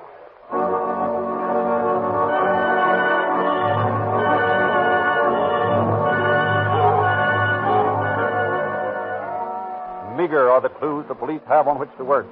Old black Fords are under suspicion, but finding the right one is as easy as finding the proverbial lost needle. Things look black for the police when help comes from an unexpected source. Well, this is a tough one. Yeah, it sure is. Two guys dressed in jumpers and dark glasses in an old Ford. I'll find 100 people answering that description in a half an hour. Yeah, and you won't be any closer to the right ones. That's right. Detective Bureau, Sergeant Kelly speaking. Yeah? Well, I have some information that might be of assistance to you. Yeah? What's that? Well, a couple of men drove up near my house about noon today in an old Ford. Yes? Well, they met by another car, which, they took them away. One of them seemed to be wounded. The Ford's still parked here in the street. What's the address, Mr. Hartel? It's marked in B. Thanks. We'll be right out.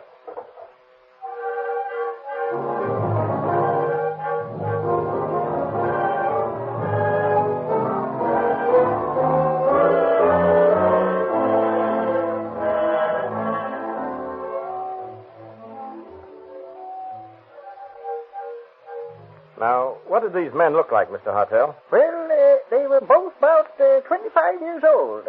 One was around 5 feet, 5 inches tall, and the other one was maybe 2 inches taller. How were they dressed? Oh, had on some old clothes. Could you identify them if you saw them again? Absolutely. Well, here's hoping you get a chance to. Well, let's have a look at this car. Dealer's license. Is that number on your hot sheet, O'Connor? Let's see. Yeah. That's the number of the car stolen from the Ford agency last week. But this is an old Ford. The one that was stolen was a new car. Oh, just a minute. So this is a new car, too. Take a look at the position of the brake and gear shift. Oh, this is a new car. Painted over, huh? Sure. Hey, wait a minute. What's this? What?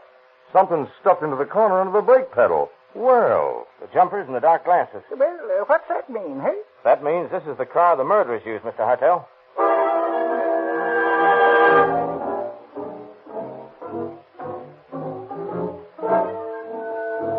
Still, the murder remains a mystery. Although Kelly and O'Connor have a slight description of the criminals, they have nothing definite to go on. But the fact that a machine gun was used starts them on an inquiry among underworld characters. Well, Kelly, I got a lead. You have? What is it? I found out that Ted Barnes has a submachine gun. Or at least, he did have one a week ago. Ted Barnes. Oh, yes. He's that bootlegger up the line, isn't he? Yeah, that's the guy. But as I remember him, he doesn't fit the description of these mugs. He's about 6 feet tall, and he's fat. The guys that did this job were both short. They were young fellas, too. Sure, that's right. But Barnes might have lent them his machine gun, mightn't he? Yeah? Well, it won't hurt to go up there and look Barnes' joint over. Okay, let's do that.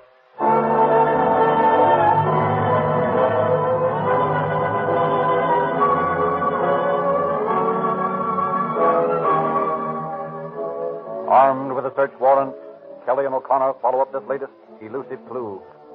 More than sure that it will end nowhere.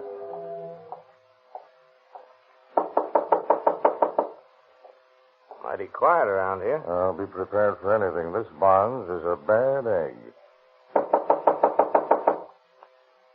Here comes somebody. Well, what is it? We want to see Ted. He isn't here. Where is he? Out.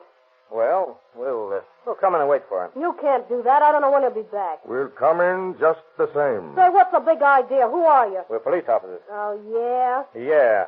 See that? That buzzer don't mean anything. This is a private house, and you can't come in without a warrant. Well, we thought of that. Here's the warrant. Oh. Well, Come on, Kelly. Oh, I see you've got a hospital here. What's that? Look, there's a guy in bed over there in the corner. Keep your hands off that gat, mister. I got you covered. Get that automatic out of his reach, Kelly. Right. What's your name, pal? What's the matter with you? You won't talk, yeah? Well, I'll take a look. What's the matter with him, Kelly? Bullet wound in his arm. This looks like our man. Who is this guy? I ain't saying nothing. Well, you're Barnes' wife, aren't you? Yeah? Well, where is he? I don't know. So he and this bird held up the money car, and he ducked out and left you to care for his pal, eh? That's a lie. Well, that's the way it looks to me. Ted didn't have a thing to do with no holdup. What about this man here? Who is he? Let him tell you. Did he hold up the money car? I don't know nothing about it. Well, we'll have to arrest you, too. What for? Well, we'll book your friend here on suspicion of murder, and we'll book you on... You can't arrest me. I ain't done a thing. Looks to me like you're an accessory after the fact. At least that's the way we're going to arrest you.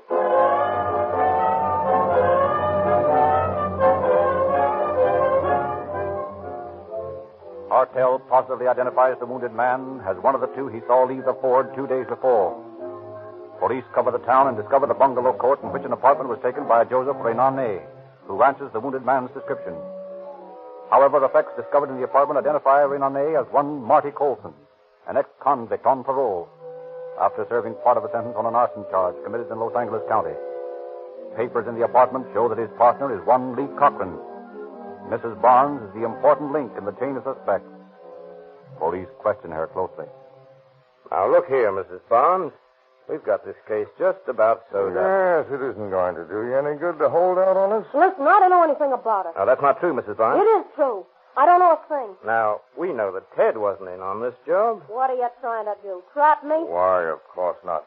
You told us yourself he had nothing to do with it. And that's true, isn't it? Sure, it's true. But Marty Colson, the man you were caring for in your house yesterday, he was on the job. I don't know. How did you find out his name? Oh, never mind. And Lee Cochran, his pal, was the other bandit. We know that. So, Marty Cochran, eh? Looks like it. Said he wouldn't open his mouth. Now, look here, Mrs. Barnes. You're a woman. Did you know that one of those poor Mexican officers who was murdered the other day left a wife that was about to have a baby? Is that the truth? On the level. Oh, we know Ted didn't do the job, but we want to get Cochran. We want to see some sort of justice done. We can't give that poor Mexican woman back her husband, but at least we can make Cochran pay for the penalty of his crime. Now, if you were in that poor woman's place, and if Ted had been murdered, you'd want to see justice done, now wouldn't you? Yeah. Yeah, I guess I would. All right. You can help us. Oh, we want Cochran. Where did he go? Well, I think he went up to L.A. He and Ted. Oh, I mean, he... Oh, so Ted is with him, huh? Listen, you said you wanted Cochran. I ain't talking about Ted. I got constitutional rights. You can't make me testify against my husband.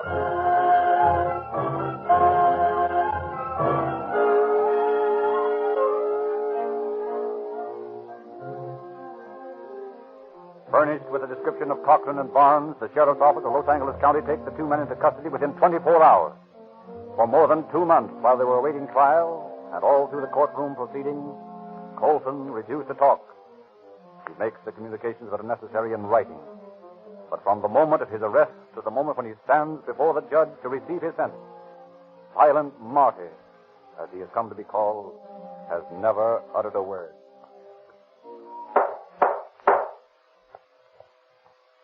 Martin Colson, Lee Cochran, you've heard the jury's verdict of guilty of murder in the first degree. Before I sentence you, have you anything to say? Nothing to say. I suppose it is useless to ask you, Martin Colson, if you want to break the silence you've obstinately maintained throughout the trial. No, Judge. I have got something to say.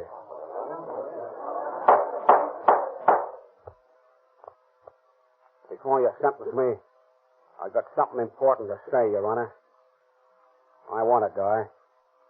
I want to pay my debt to society. Let Lee go, Judge. I'm the one you want. I planned the whole thing. Hang me, Judge, and let my partner go.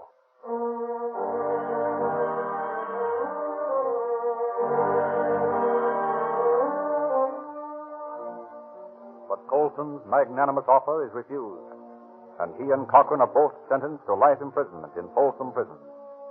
Ted Barnes is sentenced to a year in the county jail as an accomplice after the fact. In Folsom, Martin Colson retains his grim silence, only rarely talking to his fellow prisoners. His nickname of Silent Marty follows him behind the grim gray walls of the northern prison. Desperate, morbidly brooding, Colson determines to beat the rap.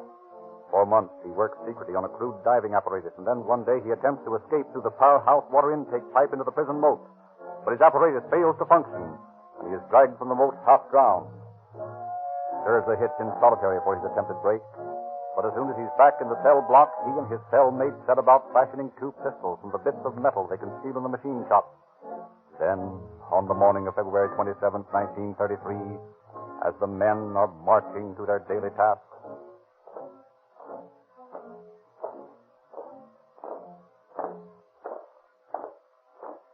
All set, pal. Right. Oh, what's the matter, Marty? Oh, I'm sick. Oh. Hey, keep going there. What's holding up the line? My pal here, sick. Come on, don't fall. Oh, quit prodding me, will you? Oh, on the up and up. I got cramps, something awful. You better let me take him to the hospital. Okay, pull out.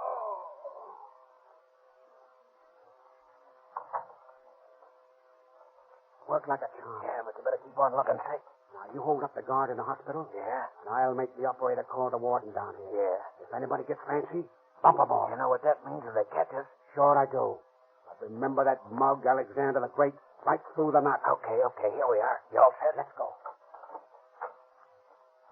What do you want? My partner here's sick. Well, come this way, then we'll... All right, grab his gun. Okay. I'll get the operator. Okay.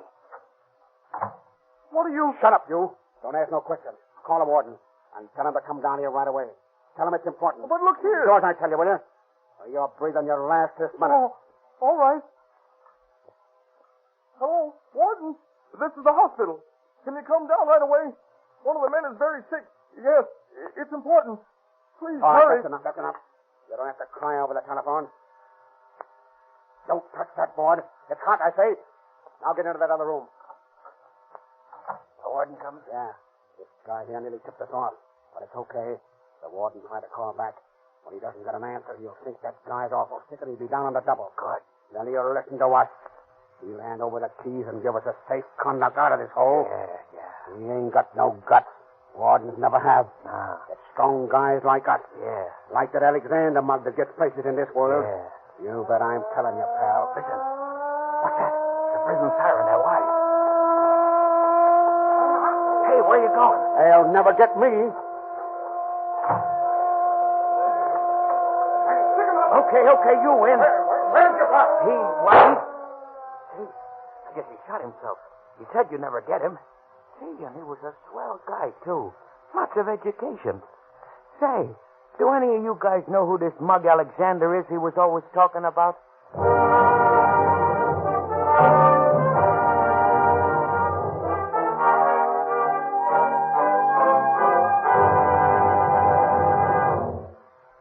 And so ends the career of the man who thought he was smart enough to to beat the law. He died a victim of his own stupidity. Any man who thinks he is smart enough to beat the law is mentally unbalanced. Common sense will convince any intelligent person that the forces of law and order are too strongly organized.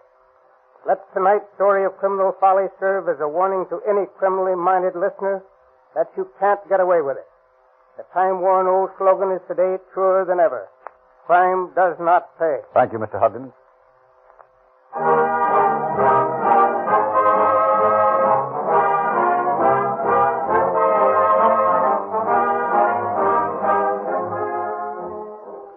If you like these radio crime dramas, you'll be interested in reading Calling All Cars News.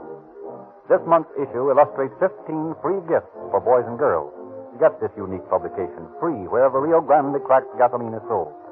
And wherever you find Rio Grande cracked gasoline, you'll find Sinclair motor oils, too. These independent dealers know that Sinclair has pioneered most of the refinements recently announced by other oil companies. It was Sinclair who perfected the de-waxing and de-jellying processes to purify motor oil.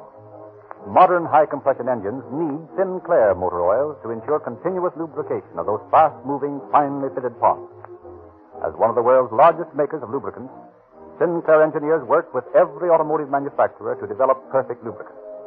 The manufacturer of your car has specified a Sinclair oil or lubricant for every moving part. And your Rio Grande cracked gasoline dealer is equipped to give you this Sinclair scientific lubrication.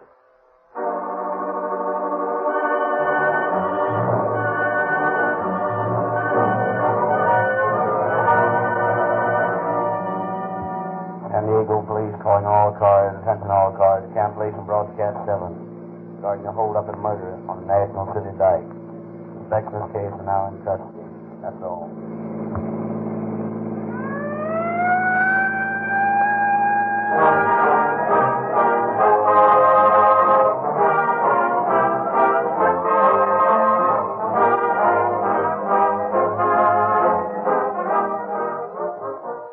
Frederick Lindsley bidding you good night for the Rio Grande Oil Company.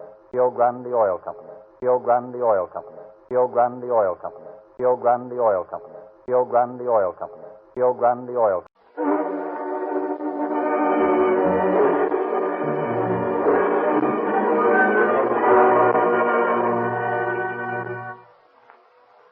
Calling All Cars, the copyrighted program created by the Rio Grande Oil Company.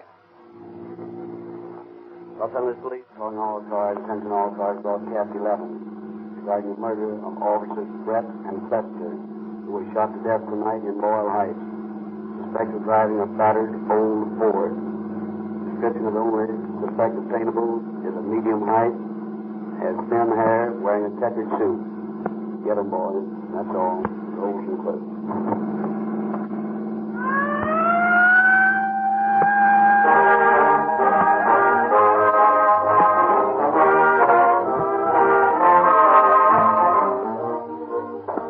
You are the average motorist. You buy gasoline for only one or two cars. What would you do if you had to supply thousands of cars with gasoline? You would check pretty carefully all the different brands. You would analyze their many claims. And not satisfied with claims, you'd make actual tests yourself to see which gasoline is most powerful, which is the fastest, which gasoline really does give more miles to the gallon. That's how the buyers for large cities like Los Angeles and Oakland select the gasoline for their thousands of police, fire, and emergency cars by actual tests.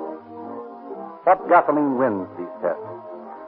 Nearly everyone knows that Rio Grande cracked gasoline has won them for years, and thereby won the contracts to supply gasoline for more police, fire, and emergency cars than any other brand in this market. It is an honor to have the finest, fastest, most powerful motors on the road using your gasoline. Rio Grande is able to hold this leadership only by producing a gasoline which actually outperforms others. No other gasoline can equal this performance because Rio Grande holds the exclusive patent rights to manufacture cracked gasoline by the Sinclair process. Millions of dollars have been invested in special refinery apparatus which breaks gasoline drops into unbelievably small atoms so they'll burn more efficiently in your car. Rio Grande balances cracked gasoline so it starts quicker than other brands. So it generates more power, so it speeds up faster. And this cracking and balancing ensures that Rio Grande crack burns evenly and completely. So there's no waste as in gasoline made by the ordinary refining process. You can actually feel the difference in your own car when you change to Rio Grande cracked gasoline. One tankful will convince you that there's a world of difference. Please try it.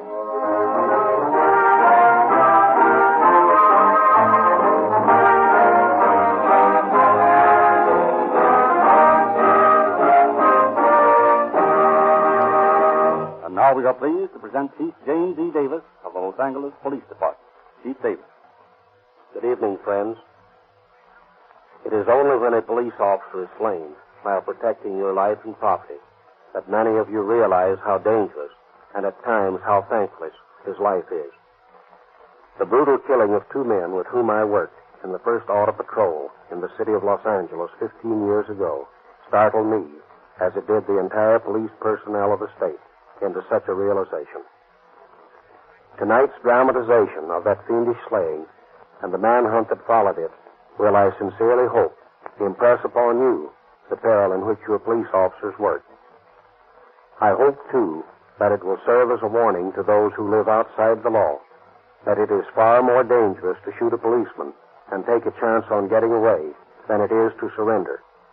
For although a detective will do his best, no matter what the case is, he will do a little better than his best, go with less sleep than the little he normally gets, follow clue after clue, never giving up when he is searching for the murderer of a fellow officer.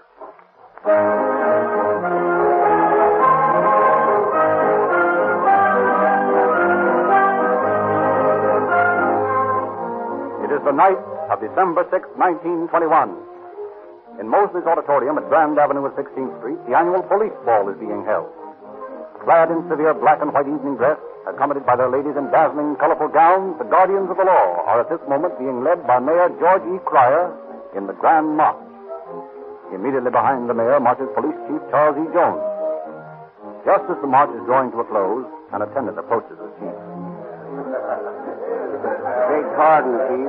Yes, what is it? Important telephone call, sir. Tell them to wait. They said to get you to the phone at once. It's headquarters. Very well. Will you pardon me, my dear? Always business, you know. Certainly. Go right ahead.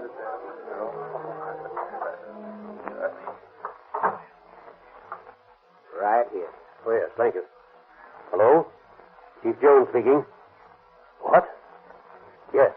All right. I'll be right down.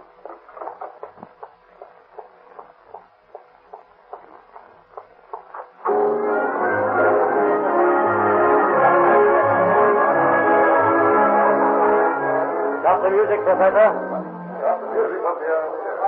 Other officers, I have just had a call from headquarters.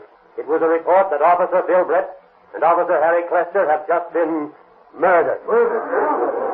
I guess the party's over for tonight, boys.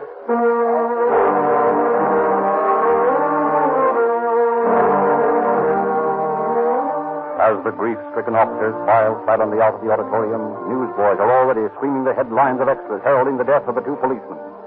Chief Jones goes to headquarters immediately, followed by the shocked officers, many of whom have not stopped to change from evening dress to uniform.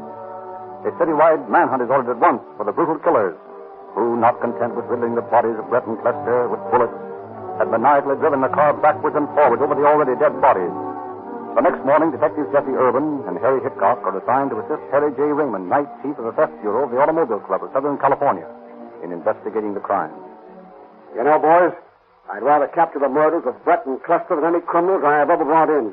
These boys were close friends of mine.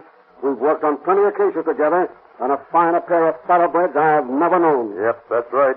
They were great guys. They have to go that way. You get any more dope on it down to the headquarters? Well, not much. They found a couple of girls who saw it happen from the front room of their house, but they were so scared they didn't remember much. Just isn't any clue. Personally, I think an outside mob did it. I'll bet they highballed out of town right afterward. No, it doesn't sound right to me. So why? Well, it seems to me they needed some quick dough, or they never would have been working Boyle Heights. It's thinly settled, and there's no big dough to knock over up there. Yeah, that's right. My guess is they're still around. Let's go out of the neighborhood and look the place over.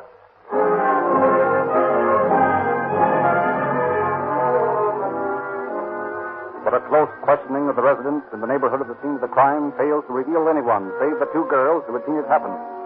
But Raymond will not admit defeat. 2 nights later, he returns by himself and continues his questioning. This time, he is successful. He finds an old ex-gold miner who had not been home on his previous round of the neighborhood. Yep, yes, I seen the shooting. I was sitting on the porch smoking my pipe when I see these 2 cars go by. One was an old Ford. The other was a police car, I suppose. Yes, and what happened? Well, I heard somebody from the rear of the first car yell, "Boys, don't do that." And there were 2 shots, and the man fell out of it. The policeman in the second car got out and ran up.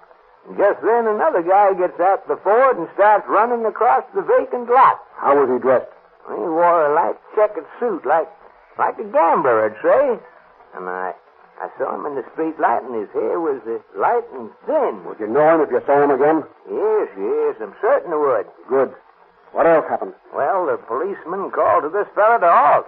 And instead, the hombre in the check suit fired a shot at him. Then there was a shot in the back of the car, and I heard the glass splintering. Then the man in the check suit, he come back to the car, and they drove the Ford over the bodies of the policemen, and then they drove away. How many men were there in the car? Oh, I don't know. I guess about 4. Well, man, why didn't you report this to the police? Listen, mister, I've lived in the West a long time, in the gold camps and the silver mines, and I've seen a lot of shooting scrapes. And I'm alive now because I don't meddle in other people's business.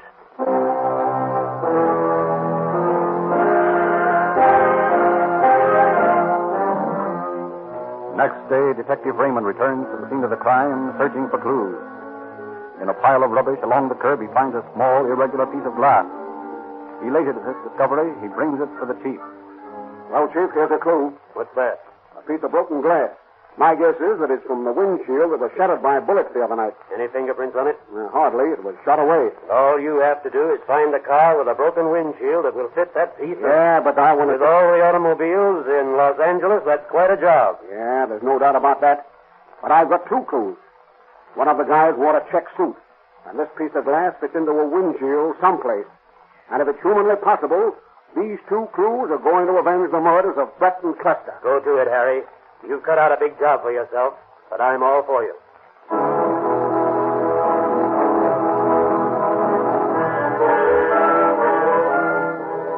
2 nights later, Raymond and Irvin are cruising through the Central Avenue district on their routine job of searching for automobile thieves. Suddenly, as they turn to 40th Street... Harry, look. What? Stop the car a minute and turn out the lights. What is it? See those 2 cars down the street there? Yeah. Oh, I get it. Tire thieves, huh? Well, we'll just take those lads in. Come on. Okay. Turn on your lights like you was going to drive by them.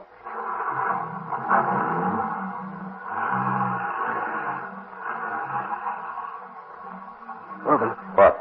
That windshield has a sticker on it, like comes on new windshield. Oh, what of it? Hey, what are you driving past for? Aren't you going to pinch him? Nope. I got a hunch, Irvin. What's the matter with you? Listen, I may be crazy, but that was a new windshield in that Ford. This old prospector who saw the shooting said they used an old Ford, and that one of the bullets shattered the windshield. Those guys might be the ones we're looking for. Yeah, they might at that. Well, we're going to follow them and find out.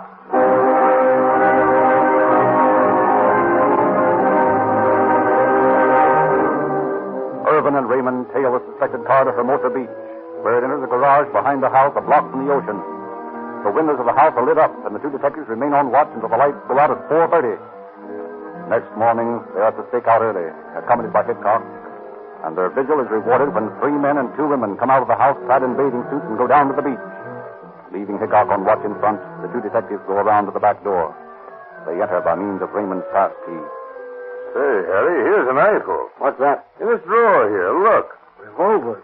Automatic. And look at this sawed-off shotgun and all the slugs. Hey, let's get a look at the garage. Okay.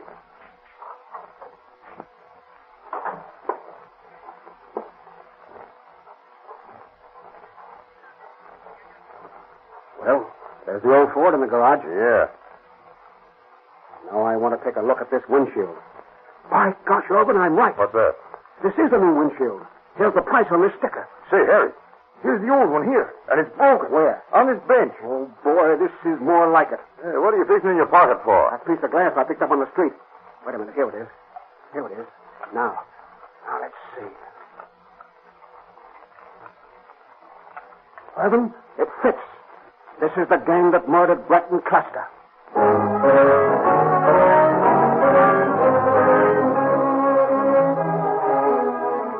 The next day, the three detectives return and watch until the same 3 men and 2 women go to the beach for their swim.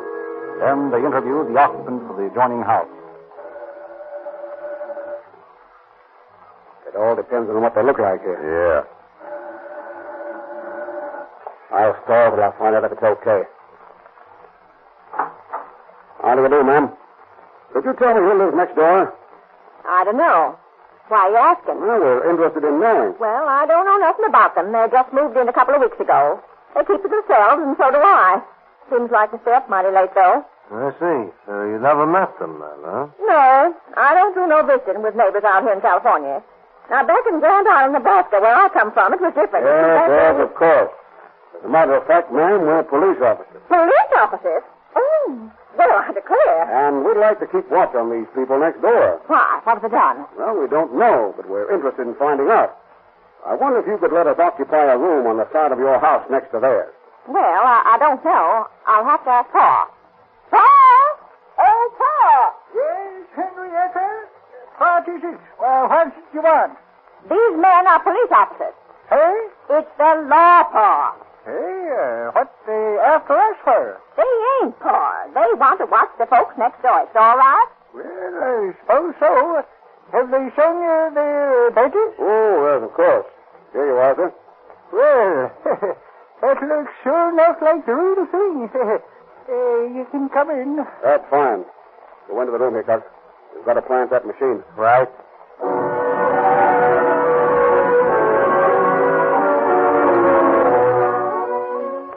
It is a simple matter to plant a dictaphone behind a curtain in the house of the suspects and run a line over the shifting beach sand to the house next door.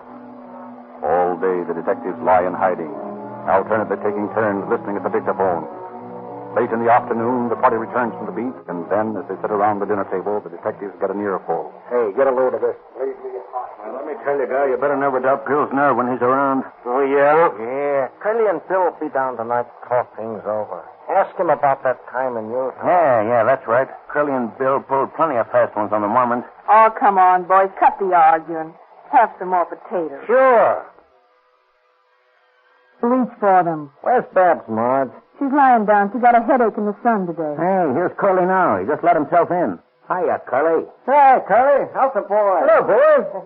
Hiya, Marge. Where's Bill? I couldn't make it so early. He'll be down later. Hey, got some grub for me? Sure, Curly. Here you are. Got any angles, Curly? Yeah, a couple. Hey, and get this, Cal. You know, we got to get busy and get some dough. Sure, that's right. Just as soon as you line up the jobs, we'll pull them. Oh, yeah? Well, we've had some good jobs lined up, and we'd be getting the dough right now if you had any nerve. Nerve? What do you mean I ain't got no nerve? I had plenty the night we bumped off them 2 coppers over in Boyle Heights, didn't I? Didn't I go to the receiving hospital and make sure them 2 guys were dead? Didn't I? The rest of you monkeys didn't have no doubt about it. Those are the birds that killed Brett and Castor. Come on, let's knock them over right now. Yeah, come on, Harry, let's go. Now, wait a minute. We've got these mugs any time we want to take them. Let's wait until this Bill fella comes. Let's get them all at once.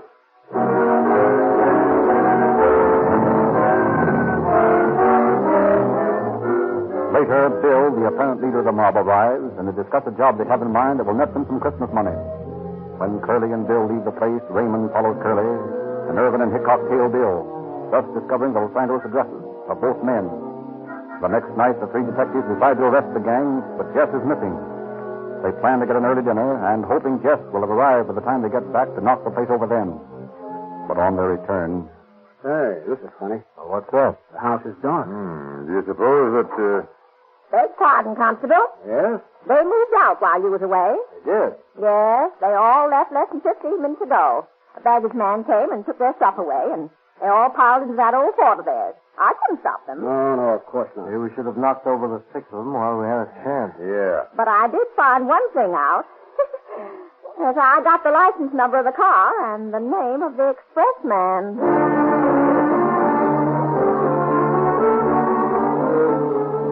Through the quick-witted cooperation of the old lady, the detectives are enabled to pick up the trail once more. The expressman, when questioned, tells them the address on South Hope Street where he transferred the baggage for one of the girls. They raid the girl's room and take her to headquarters. Heedless of her loud protests, They question her half the night. Finally... Now, look at here, Marge. It's up to you.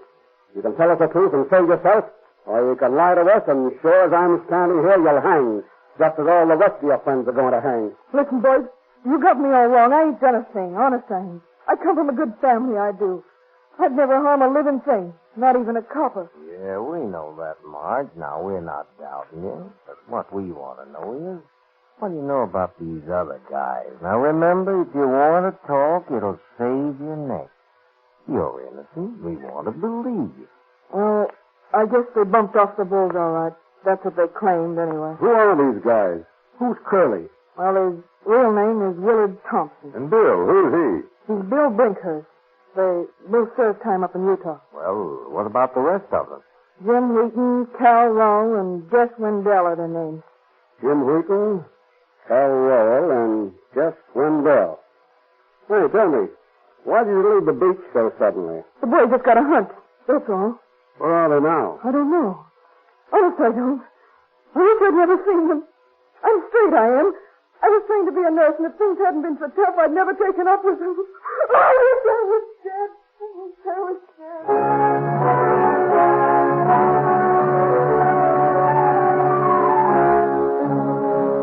Through Marge's information, the detectives arrest Babs. Her story agrees with Marge's in every substantial detail. Then the roundup is on in earnest. Curly is the first to be awakened from a sound sleep and placed under arrest. A stakeout of additional detectives is left in Curly Thompson's room, while Raymond, Irvin, and Hickok raid Brinkhurst's dwelling. He, too, is captured before he can shoot. And a short while later, Wheaton is taken as he walks into the trap in Curly's room. Next day, Rowell, too, walks into the arms of the law as they are staked out in Thompson's room. With the entire gang, excepting Jess Wendell, rounded up, the detectives proceed to question the suspect. Under the grilling, Wheaton and Rowell quickly confessed their participation in the crime, though stoutly maintaining neither had shot the two policemen. Thompson is questioned next. Listen, you big flatfoot. You're just wasting your time. I won't talk no matter what. Now, look here, Thompson. Remember that time an informer sent you back to the road gang in Utah? What's that got to do with this rap? Nothing much. You know who squealed on you for the $25 reward? Yeah, and I don't care. Well, maybe you don't care. I'm telling you anyway.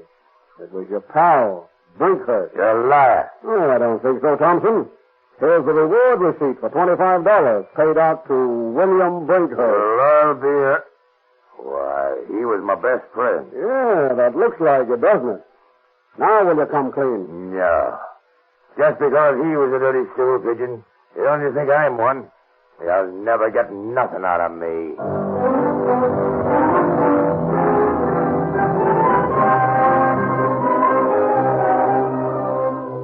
And Curly Thompson stoutly maintains his silence.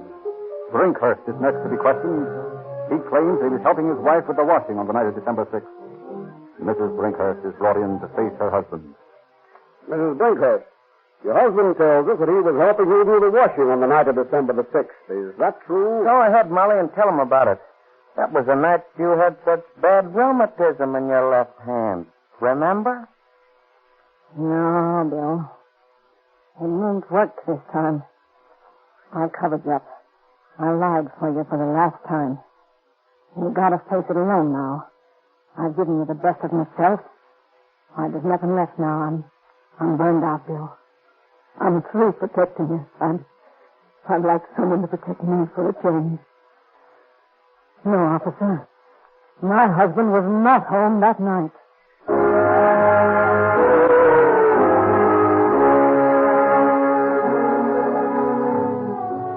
2 days before Christmas, Detective Raymond locates the estranged wife of Jess Wendell, the only member of the gang still at liberty. He gives the officer a picture of Wendell and the license number of his Ford coupe. Raymond returns in high spirits to the officer of Secretary Mitchell of the Auto Club. Mr. Mitchell, I've got a picture and a complete description of the last one of that gang. Good. What do you propose to do? I want to run him down. Well, aren't you satisfied with the 4 you have? No, sir. I'm going to get every one of those guys that killed my pals. This Wendell is the toughest of the lot. I want to broadside the West with circulars announcing the $10,000 reward offered dead or alive. Go ahead. It's going to cost money to print and mail these flyers. I'll send through an order to advance you whatever funds you need. That's great.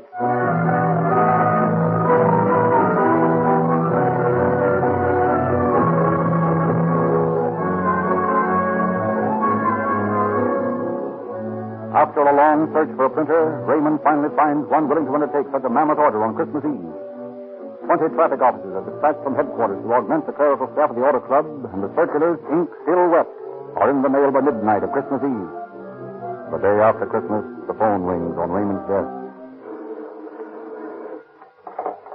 Sergeant Raymond speaking. Oh, the line a moment, please. Maryland, California's calling. Hello? Hello? I want to talk to Sergeant Raymond. You're speaking to him. Good. This is Constable Harris. I'm in charge of the road gang near Maryland. I just got your circular today. The man you want passed through Maryland day before yesterday. He did? Are you sure? Yeah, he was driving a Ford coupe piled down with bedding. He drove up and asked for something to eat. I told him he'd have to wait until I heard the prisoner. He looked scared. Said he was in a hurry. I was suspicious, so I took down his license number and he drove away. And what was the number? The same as the one on your circular. That's fine, Constable. And thank you for your information. Quite all right, Sergeant. Can I do anything else for you? Nothing right now. If you can, I'll get in touch with you. All right. Bye. Goodbye. Now we can start to move. Get me Western Union. Western Union. I want you to take a telegram. And whom is the telegram going? To every Western Union office in Southern California, beginning at Maryland and then to Arizona, New Mexico, and Utah. Beg pardon, sir. Do you know what they're doing? That means thousands of officers. Awfully large bill. Never mind that. Charge it to the Automobile Club of Southern California. Very well. What is the message, please?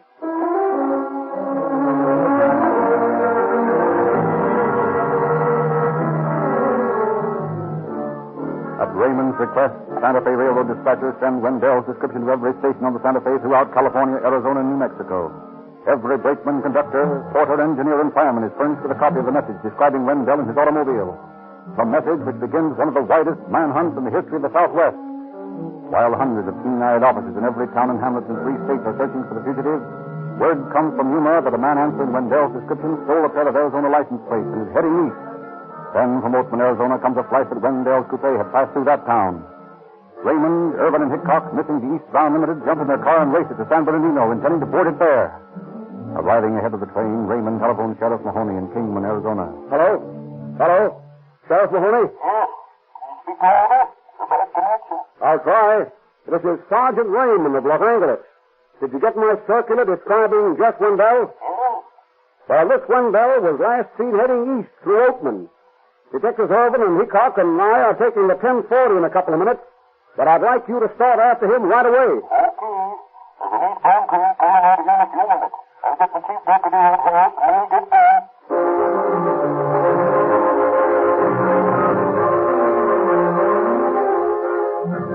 As the 3 Los Angeles detectives climb through the Cajon Pass aboard one train, Sheriff Mahoney and his deputy rumble across the desert on another. Seated at a table in the dining car, they scan the highway that parallels the track. Well, we might as well eat while we're working. That's right. Where can I get you, gentlemen? Let's see. We'll get some of this Virginia ham and sweet potatoes. Yeah, that's mighty good today, sir. Yeah. Make mine the same. Yeah, I'll get it right away. Not much traffic out on the highway today. No, too cold to drive across the desert this time of year. Lots of people traveling by train if this is a sample. Yep. Hey, Mahoney, look up ahead there. What? That black speck on the road. That might be it. Yeah, might. Well, keep your eyes open. Yep, it's the Ford. And it has bedding piled on the back. That's it. Pull that emergency cord.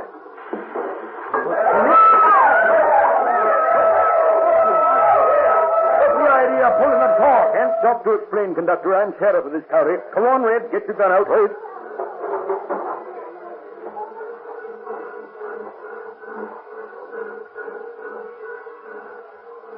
The car is empty, Red. Let's ask these section hands about it. Right. Hey, buddy.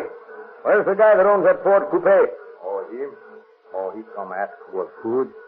I tell him go to the section house. My woman feed him. Well, go in there and tell him to come out with his hands in the air. There he is, the door, Mahoney. No, he's disappeared. Come on, let's take him. Come on, Mahoney. I'm afraid it's too late now. Yes. Bumped himself off. Look, he only wounded himself with the first shot. Then he had the nerve to pump 3 more into himself. Hold on, he's moving. Take that gun from him. Don't worry, boy. I'm through bumping off coppers. But the joke's on you, boy. You can't hang me now.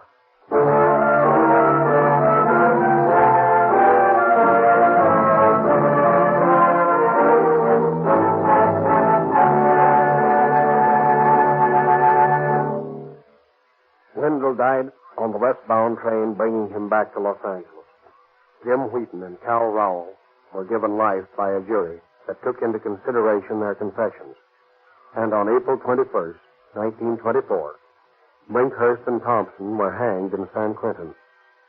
By agreement among themselves, Raymond, Irvin, and Hickok, whose splendid detective work brought this case to a successful close, split the $10,000 reward and gave one half to the widow of Officer Brett and the other half to the widow of Officer Clester. Thank you, Chief David.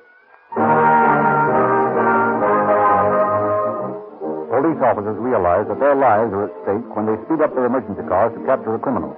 They can't take chances on ordinary gasoline and risk a stalled engine, a fouled spark plug, a sluggish motor. That's why many thousands of operators of emergency cars agree on Rio Grande cracked gasoline and specify it exclusively. Drive your car into your neighborhood Rio Grande station and you'll get exactly the same cracked gasoline that police and emergency car drivers prefer above all others. You'll also get some novel new coins with your change called police money. Boys and girls everywhere are saving this free police money because they can exchange these valuable coins for a complete junior detective outfit. So while you're enjoying police car performance in your car, you're also helping some boy or girl to get 14 free gifts. In the latest issue of the Calling All Cars News, which you can get free from any Rio Grande dealer, you will find a full description of these gifts, together with fascinating illustrated true crime stories and late movie and radio news. Get your free copy of the news right away. All Rio Grande dealers are now recommending Sinclair motor oil. Sinclair not only equals any other oil made, but also has certain features found in no other oil. Before you get your crankcase filled again, ask your Rio Grande cracked gasoline dealer about Sinclair motor oil's advantage.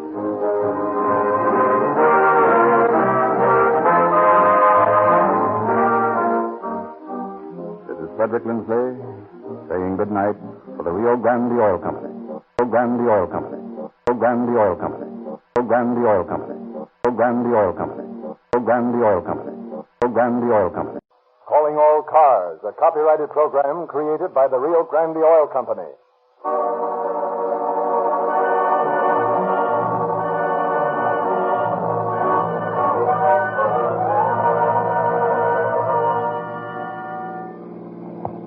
Calling all cars, attention all cars, broadcast 9. Regarding a young woman found murdered in Stone Canyon.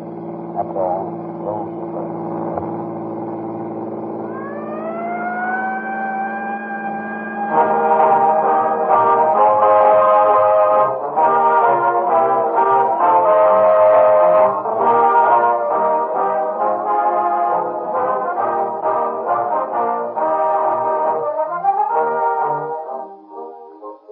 Testing laboratory for gasoline is in the emergency cars operated by police and fire departments.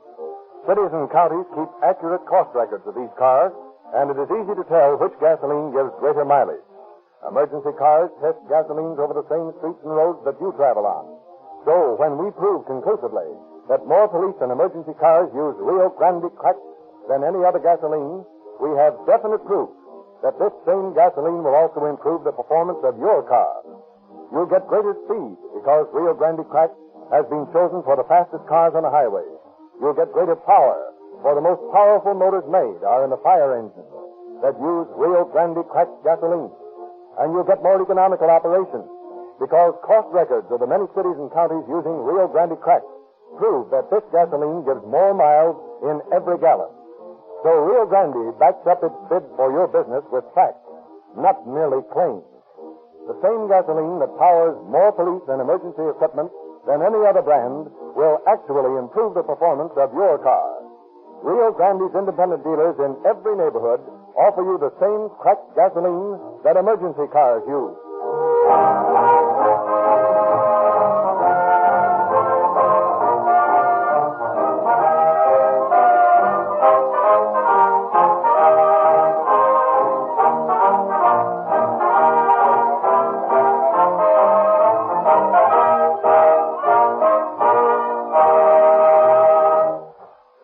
Pleasure to present Chief James E. Davis of the Los Angeles Police Department. Chief Davis. Good evening, friends. There is an element of pride in the makeup of every member of your police force. Pride in a job well done. Every man is eager to be the one who clears up a mysterious case.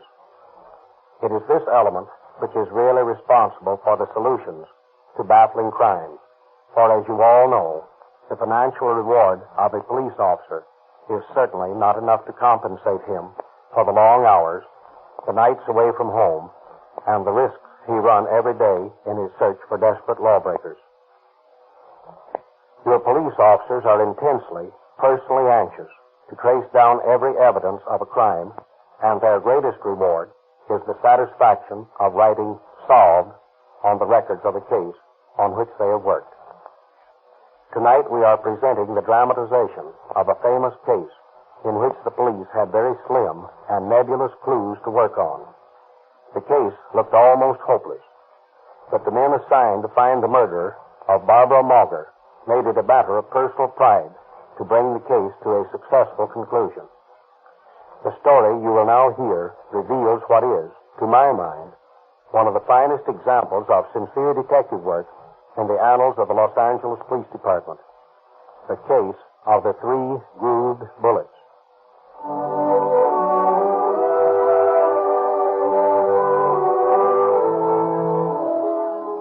Our story tonight opens in June of 1928, when pretty Barbara Mauger, a girl of 19, is chatting gaily in her apartment with Mrs. Roberts, her neighbor from across the hall. Oh, my dear, I'm so glad for you. And when do you expect to be married? Oh, pretty soon now. Well, Russell and I haven't set the date. But we're going to run off any time, and when we come back, I'll be Mrs. Russell Burholm. How nice. And aren't you excited? Oh, terribly. I just can't wait. Oh, and Russell has a new car. And Sunday we're going out in the hills on a picnic. How nice. Oh, pardon me a moment, Mrs. Roberts. Of course, my dear.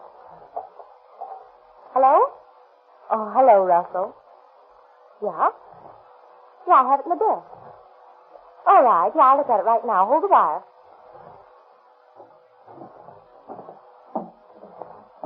Oh, what's that? Don't be frightened, Mrs. Roberts. It's just Russell's gun. It's loaded. Oh, let's see. Well, I can't make this out. Can you, Mrs. Roberts? Oh, don't point that at me. It's all right, really. Say, can you make out these numbers? I'm simply afraid of guns. What do you want with a number? Well, Russell wants them, so he can get bullets for us. Bullets? Yeah. He wants to do some target practicing when we go on a picnic Sunday. Now, what do these numbers look like to you? Well, let's see. Oh, please, keep it pointed the other way. There. I'm sorry. Well, now, I'd say... That looks like a 3, doesn't it? Yes, that's right. And that's a 2. Yeah. And a 2 and a 0. 3220. That sounds right, doesn't it? Well, sir, I don't know. Well, I'll ask him. Hello, Russell? Is 3220 the number you want? Yeah. Well, that's what it is, all right. Yes, darling. All right, I'll look for you later. Goodbye. And, Russell, I love you. My dear, get that gun out of the place as soon as you can. I tell you, I'm frightened of them. No good ever come of having a gun around the place.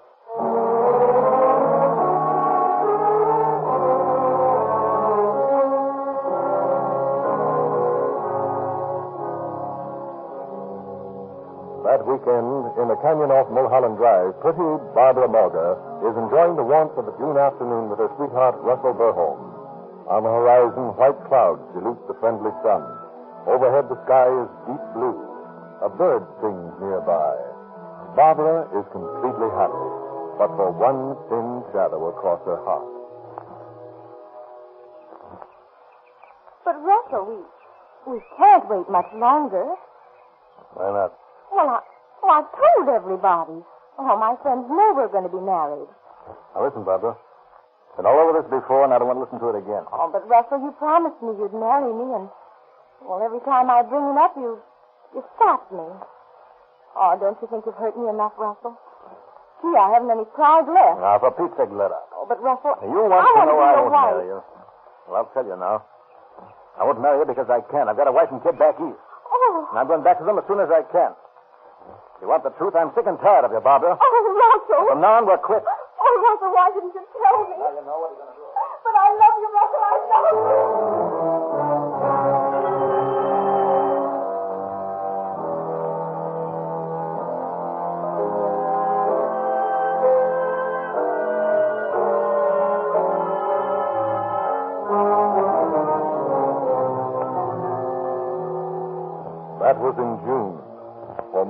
2 months, no one apparently missed Barbara Mulder. At least her disappearance was not reported to the police. And then, on the afternoon of August 2nd, 1928, as Detective Lieutenant Frank B. Condaffer of the Homicide Squad is standing watch at the headquarters. Homicide Squad, Condaffer speaking. Hello, Condaffer. This is Bergendorf of the Fire Department Mountain Patrol. Yeah? Listen, we just found a dead body in the underbrush near the bottom of Stone Canyon, up off Mulholland Drive. Yeah. Dead long? Pretty long. Young woman. Looks like murder to me. Okay, Bergendorf. I'll get Sanderson, my partner, and we'll be right out.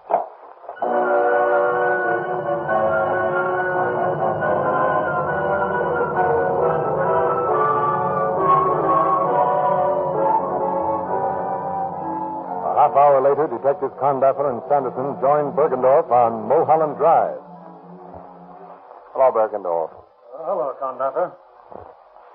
Where's the body? Well, the body's down this gully way. Come on, follow me here.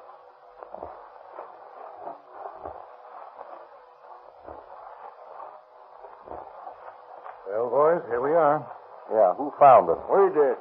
My name is Vernon Johnson, and this is my pal, Edgy Hitchcock. How did you happen to find it? Well, we was driving up this way, and we noticed some big buzzards circling over the bottom of the canyon. We went down to investigate. When we saw what it was, we run back and reported it. Been dead some time. Frank, look here. What's that, Sanderson? A bullet hole in the temple. Have any clothes been found around here? No, sir, not a shred. Well, then it can't be suicide. No, she could hardly have wandered all the way here unclothed. That's what I figured. Looks like the body's been dragged down the hill here from the way that brush is flattened out. Yes, but it's going to be hard to make an identification. Nothing to go by excepting that she's a blonde. Uh-oh. Say, wait a minute. What's that you just picked up? May not be worth much, but we'll take them in. 4 white beads.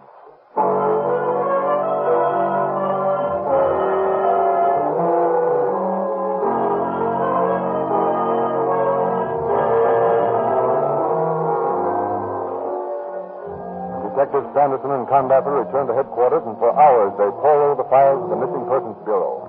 But their search seems doomed to failure. Well, this looks pretty hopeless. Yep, not a description here that I've seen that'll fit the body we found there. You still got the beads? Yeah, a lot of good they'll do. You'll find they're not large enough to take fingerprints from, and if they were, these prints would probably only be those of the girl. It looks like this is just another unexplained murder. Sure does. Well, what are you two birds looking so gloomy about, eh? Oh, nothing much. We're far ahead of when we started. We know that the body of the young blonde girl was found, apparently murdered near Mulholland Drive. And that's all we know. A young blonde girl, is it? How old? Oh, I should say between 19 and 21. Wait a minute now, wait a minute. Seems to me I heard something about a young blonde girl being missing. You did? Where? Wait a minute now, wait a minute. Let me think. Oh, yes, I remember.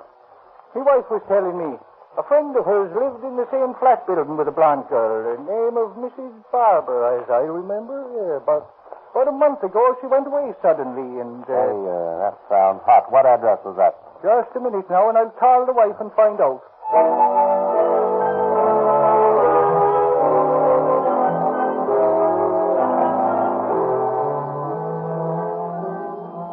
A short while later, Condaffer and Sanderson visit the landlady of the flat building to which their friend directs them. So you see, lady, if you could give us a line on this Miss Barber, it might help us a lot. Well, you're mistaken in the name. No one by the name of Miss Barber ever lived here. But there was a girl by the name of Barbara Mulder, she was called. She suddenly went away. Her boyfriend called for her things. But his explanation didn't sound straight to me. Sounds like we're on the right track. Doesn't that? Now, tell us all you know about her, please. Well, to be truthful, I don't know much. But if you talk to Mrs. Roberts, she may be able to help you. She was pretty close with the girl. Where's she? Well, she lives across the hall from the apartment the Mulder girl had. Just go up the stairs and knock on the door on the left. Fine, thank you very much.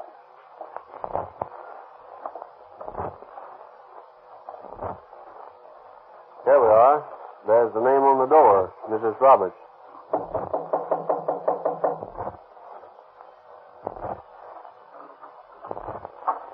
How do you do?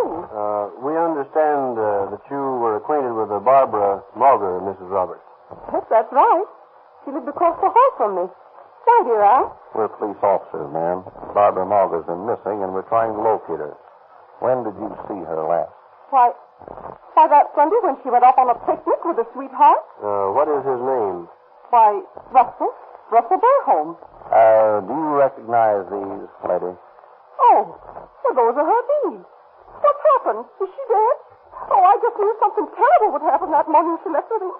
Oh, that poor child. What's happened to her? Tell me. Now, Miss Roberts, you can help us most by remaining quiet and answering our questions. Yes, sir, all right, I'll try. Only tell me, what happened to Barbara? We found a body yesterday, ma'am, out in Stone Canyon. She'd been shot. Oh, I knew it. Oh, I just knew something awful would happen to her. I just had a premonition when I saw that gun. What gun? The gun that belonged to her sweetheart, Russell. She had it here. What was she doing with the gun? Well, she said that Russell had left it with her. One day, the day before she went on the picnic it was, I was in there with her when Russell called and asked her to read him the number on it so he could buy some bullets. I helped link out the number. Now, Mrs. Roberts, please, you must help us here. How long did you know Barbara Morgan, Miss Roberts? For a while. And it was just nearly every day when she lived across the hall. Did you know her sweetheart? I met him once when Barbara and I were downtown. He was in front of the Metropolitan Theater. Did he work there? That was my impression. And what did you say his name was? Burholm. Russell Burholm. How old was he? About 28, I should say. Well, several years older than Barbara, anyway. Did Barbara seem to be happy? Well, not always. Sometimes when I visit her, I thought she'd been crying. But she never admitted it. She was always excited about getting married. Oh, she was engaged to this Burholm, then. Oh, yes. Although I somehow had a suspicion he was stringing her along. I see. Now, Mrs. Roberts, if you'll tell us the circumstances of the last time you saw Barbara. Well, it was on a Saturday afternoon in the latter part of June. She was looking forward to a picnic she and Russell were going on, and that's where you found her. Stone Canyon? That's right. What else? Well, as I told you, he called and asked for the number on the gun. She gave them to him, and then he explained that he had borrowed it from a friend of his, and he wanted to try it out on a picnic. Now I know what that meant. Can you think of anything else, Miss Roberts? I can understand it all now. Russell came back here about 6 o'clock, and I asked him where Barbara was. He said, "You said goodbye to Barbara, Mrs. Roberts. She left for the East this afternoon to visit her family." I asked him if that wasn't pretty sudden, and I was a little angry because she hadn't said goodbye to me. Well, didn't it occur to you to report your suspicions to the police? Well, I never meddled in other people's affairs. His story seemed plausible enough. He said something about Barbara's having met an uncle of hers who took her back. After all, I didn't think it was my business to start an investigation. She could have gone away, as he said, you know. Yes, she could have. Now, Mrs. Roberts, have you any idea where this Burholm worked? Well, as I said, I was under the impression that he worked at the Metropolitan Theater. Barbara used to telephone him. Where? At the Metropolitan Theater? I don't know. It was a Metropolitan number. Can you remember it? Let's see now. It had some fives in it. I think. It was Metropolitan 152. Yes, that's it. Metropolitan 1525. 1525. That's fine, Mrs. Roberts. You've been a big help to us. Now we'll see if we can trace down this Burholm fellow. Well, please call me if I can be of any more assistance. We will indeed.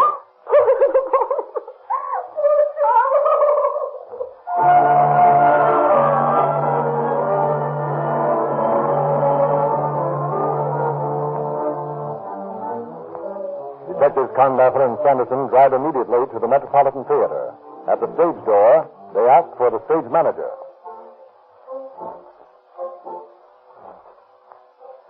The stage show's on now. Yeah. Come on, let's get a look. I always get a kick out of being backstage. Wait a minute. I got an idea. What's that? We better not let this guy know we're detectives. Might show our hands. Yeah, that's a good idea. We'll just act like we're friends of Burholm's. Okay, but wait a minute. This must be the guy now. You want to see me? Yes, we're looking for a man by the name of Burholm. He works here. Burholm? Never heard of him. Well, you see, he works here. Not here, buddy. Oh, that's funny.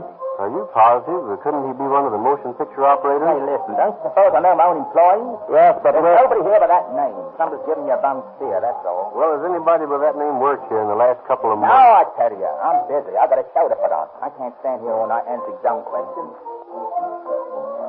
Pleasant sort of a guy, isn't he? Yeah. Well, we're out on the limb again. Let's look up this number Ms. Roberts gave us. Okay, there's a phone over here by the wall.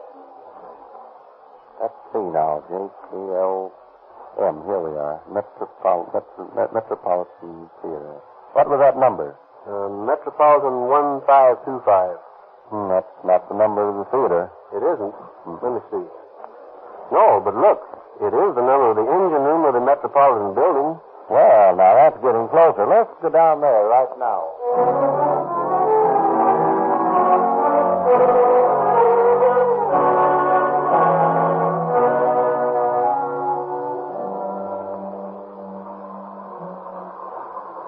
Are you the boss here?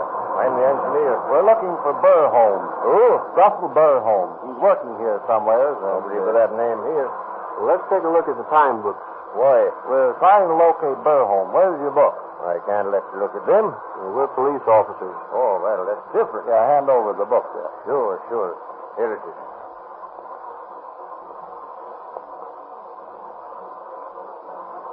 Find anything, Frank? No Burholm listed here in the past 6 months. Say, he had a cooling system put in here a while back. Maybe your man worked on that crew. Maybe. What's the company? It was the Macintosh Engineering Company. You might see the foreman of the installation gang. They're putting in the system in the ballroom that they built for now. Well, thanks. We'll go over there and talk to him.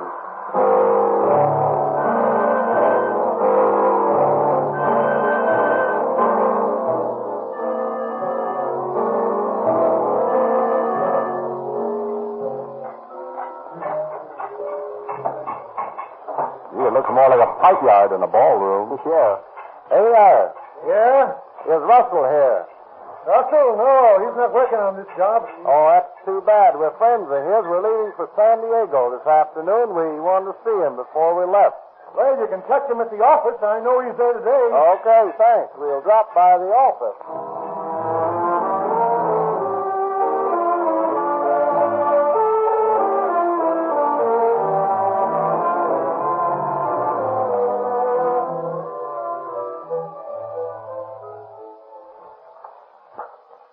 Someone to see you, Russell. Right this way, please. Huh? We're Officer Burholm. Come along with us. I thought so. What do you mean? I read in the papers about a body being found. I suppose you'd be looking me up. Then you killed her, huh? I didn't kill anybody. I had an argument with my girlfriend and she left me. Is that any reason for you to think you'd be accused of murder? Well, I noticed the body was found out on Mulholland Drive and it was out there I last saw her. Pretty peculiar coincidence, don't you think? Oh, I don't know. Even if it is her they found, that doesn't prove I killed her. Somebody else must have done it. I'll warn you right now that anything you say may be used against you. At the same time, you're at liberty to clear yourself if you can. I guess I won't do any talking until I've seen an attorney. If you aren't guilty, you won't need an attorney.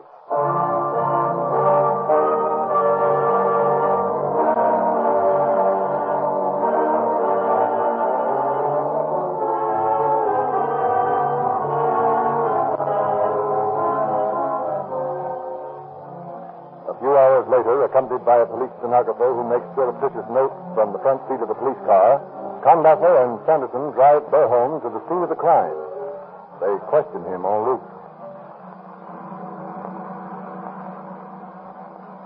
Now, you say you had an argument with Barbara, and she got out of the car, and you left her there. What was the argument about? She was always asking me to marry her. I told her I wouldn't. Why? I couldn't. Why not? Because I'm already married. Oh, I see. Then you had a motive. Now, what do you mean, motive? I told you I didn't kill her. Where did you first meet her? Department store in Philadelphia. I both worked there. What name did you go by when you worked in Philadelphia? Burholm? No. No, my own name. Russell Sinclair Baxter. Oh, your real name isn't Burholm. No, I'd gotten into a little trouble at the store, so I decided I'd use another name out here.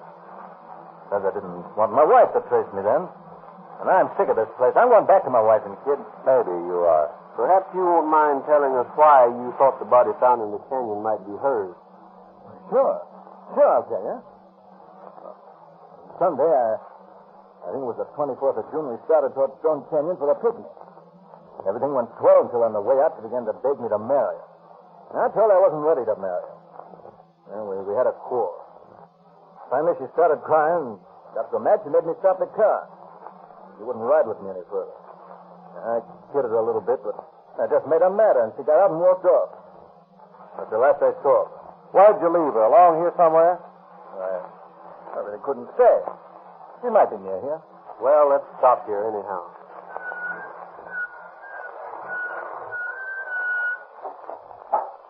Get out, Burholm, or Beitzel, or whatever your name is. Now, you say you left Barbara and Margaret on the road along here. Yeah, she said he'd get home all right. She said someone would come along and give her a lift. You haven't seen her since, and it's been over a month. That's right. Mm-hmm. Why didn't you report her disappearance to the police? I was afraid I'd get into a jam, just like I am now, see?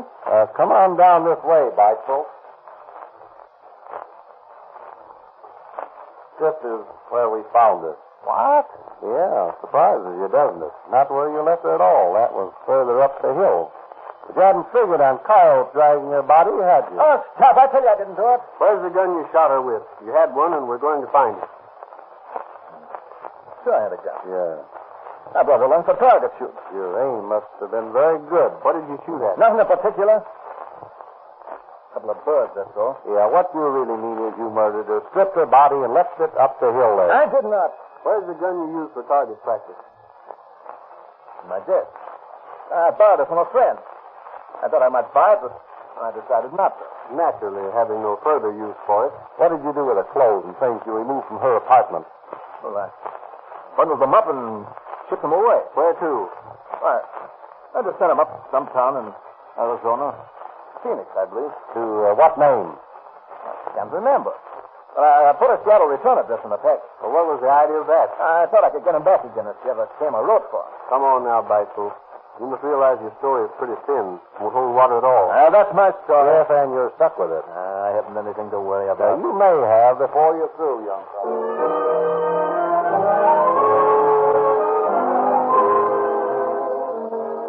And Beitzel has much to worry about as the case against him mounts. Philadelphia police notified us of arrest, informed Los Angeles that he is wanted in Eastern City for embezzlement. A taxi driver, recognizing his picture in the paper, tells police to are taking him to the lonely spot of the murder late one night. A check of a fictitious address to which Beitzel admits sending Barbara's clothes results in the return of the package. Microscopic examination reveals some blonde hair on the clothing to be the same as the hair on the murdered girl's head. In September of 1928, Beitzel goes on trial for murder before Superior Judge Charles S. Burnell. As the trial drags through one hot September day after another, Beitzel maintains an elegant air of cool insouciance. Then, after the defense has been wound up, the prosecution introduces a surprise witness. Yeah, this is going to be a cinch. It doesn't look bad. Who's this guy they're calling up to the stand? I don't know. Let's listen. And what is your profession, Captain Crosman? I'm an expert on ballistics.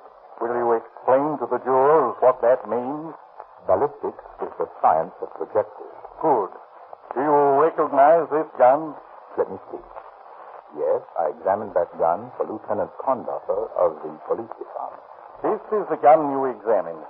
The same gun which has been entered in testimony as belonging to the defendant? Yes. How do you know it is the same gun? Well, I recognize the serial number. Even if I didn't, I'd know it by the claw marks on the side. The barrel has been sawed off, apparently to make possible the attachment of a Maxim silence. I object, Your Honor, on the grounds that this has no bearing on the case. It has a direct bearing, Your Honor. If the counsel for the defense will permit me to proceed. Objection overruled. Proceed. I would like to admit as exhibits two enlarged photographs. Turn them so the jury may see them, Bailey. Thank you. Now, Captain Crosman, do you recognize these photographs? Yes. They are enlargements of photographs I made myself. And will you tell the court what they depict? The one on the right shows the mouth of the barrel of this gun. The saw marks I referred to may be seen clearly. Your Honor, I object. Objection overruled. The other photograph shows 3 fired bullets.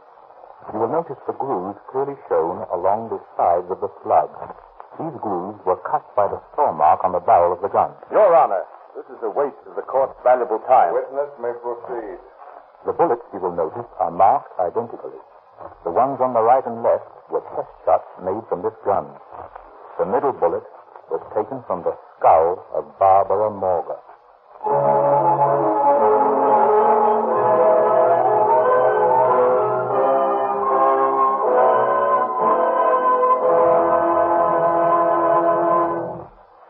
Nothing could save Weitzel after the unimpeachable testimony of the ballistics expert. And the jury of 5 women and 7 men found him guilty of murder in the first degree. On September 28, 1928, Judge Burnell sentenced Weitzel to hang by the neck until dead. And on August 2nd, 1929, Russell St. Clair Weitzel paid his ultimate debt to society for his crime. Thank you, Chief.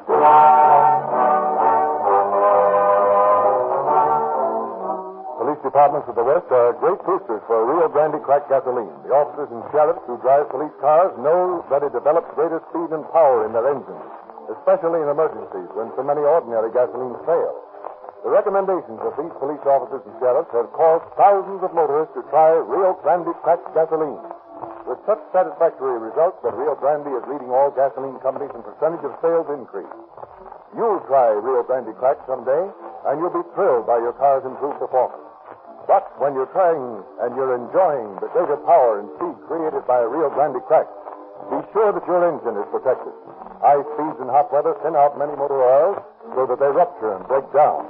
That's why we urge everyone who drives to use Sinclair motor oil. Sinclair, Pennsylvania, and Opaline motor oils provide a guaranteed film of protection that never breaks down at any speed. Because all impurities, wax and petroleum jelly, are extracted from Sinclair motor oils, you can use a lighter grade, which makes your engine run smoother with less drag. You use less oil because the impurities that burn and form carbon are already extracted. Fill your crankcase with Sinclair motor oil. Fill your crankcase with Sinclair motor oil from refinery-sealed tamper-proof tins, sold by all Rio Grande dealers. When you drive into Barrow, also ask for your free copy of the latest Calling All Cars news, which illustrates the complete junior detective outfit that Rio Grande is giving away free to all boys and girls. All boys and girls. All boys and girls. All boys and girls. All boys and girls. All boys and girls. All boys and girls. Calling All Cars, the copyrighted program created by the Rio Grande Oil Company.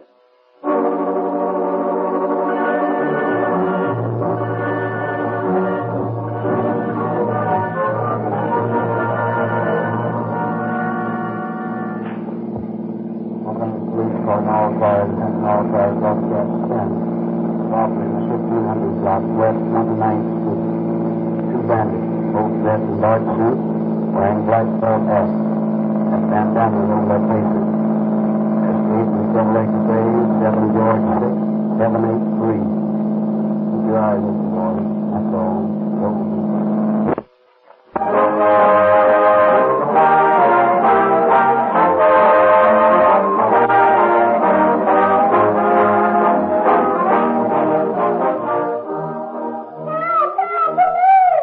Emergency call reaches the police station. The police radio flashes the warning to all cars. The robbery is 1000 John Avenue. The woman's speedy. Get there quick before the robbers get away. Here's where seconds count. This is the real reason why Rio Grande cracked gasoline powers more police and emergency cars than any other brand everywhere it is sold. Every second is precious in answering emergency calls, and the leading cities and counties of the West have satisfied themselves by practical tests that the fastest, most powerful gasoline they can buy is Rio Grande cracked. The purpose of tonight's program is not only to entertain you, but also to induce you to use the same gasoline that is specified for the fastest, most powerful cars on the highway. If Rio Grande cracked gives better performance in these cars, obviously it will improve the performance of your car. You travel the same highways. You, too, need emergency performance from your gasoline many times every day. We not only promise you greater speed and power with Rio Grande cracked gasoline, but that this gasoline will carry you more miles for less money. Official city records prove this to be true. And And if you'll drive into your nearest Rio Grande station, we'll prove to you that it costs no more to enjoy police car performance.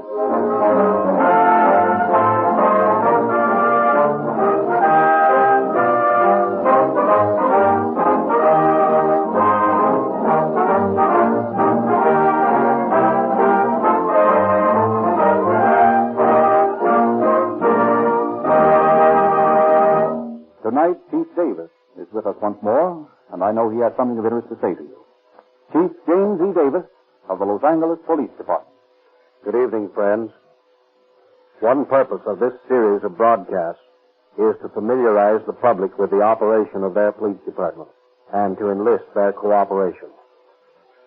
You private citizens can be of great help to your police officers. Tonight's case gives a typical example. When you see suspicious characters or suspicious actions, please make mental notes so that in case a crime is committed, you can give the police some practical help.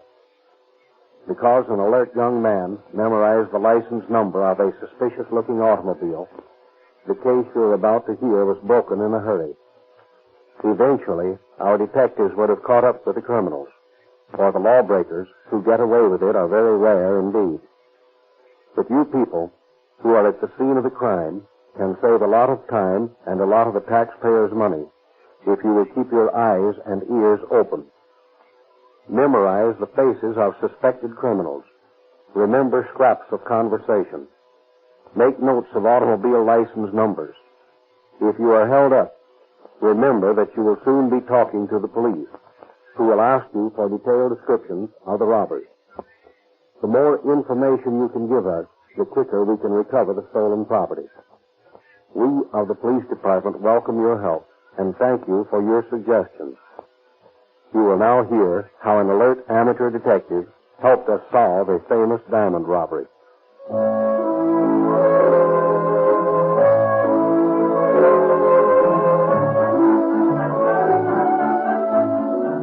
We go back for the beginning of tonight's story to the Christmas shopping rush of several years ago.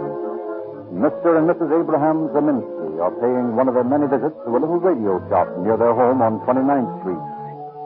Papa, I think this would make us an elegant piece of furniture. Mama, I'm telling you, it's too big. Costs too much. I'll tell you what I'll do. I'll buy you this one. It's a little smaller, but you can play it louder. No, Papa. This big one would be lovely by the green touch over stuff. Mama, you break me yet. I tell you it's too much. Gee, pints of rocks on the dame. You keep in mind of your business. They're your customers. Yeah, but I'm blinded by the ice. And pipe the headlight on the old man's finger. Boy, it's worth a fortune. All right, but you're selling radios. Yeah. I think Madam will find the Empire console model here will fit in most agreeably with her other furnishings. Papa, did you hear what he called me? Madame. He's paying you compliments, and it's costing me money. Hello, Mrs. Zeminski. How are you? Hello, Mrs. Nankovich. How are you? What a beautiful fur coat. Mrs. Zeminski, you have been spending on your Rebecca once more, no? Mrs. Nankovich, don't. This is costing me money. Oh, Mrs. Nankovich. Let me tell you, Papa put out $1,500 for this sealskin coat. $1,500? No. Is it possible? You are a good husband, Mrs. Zeminski. I'll tell you what I do, Mama. I make you a proposition. We go home now, and you buy the radio maybe sometime again later. Perhaps Madam would like to hear the tone of the instrument. No, I know it must be very classy. You know, Mrs. Nankovich, Papa is so good to me. He buys me everything I want. You're fortunate, Rebecca. My man is not so. He's a loafer. 14 years he has had his meat market, and what has he got from me? Nothing but 7 kids and a mortgage. I should better be married to your husband. No, Mrs. Nankovich. That you cannot do. Papa is mine. Papa is so good to me. Well, ma'am, you can wrap up the radio and send it up to our house. You have the address? Yes, Madam. Did you get that, Mrs. Nankovich? Ma'am.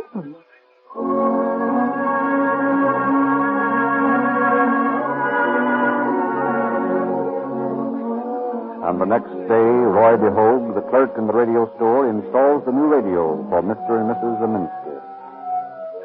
Just one more wire to fasten, and you'll be all set, Madam. How nice.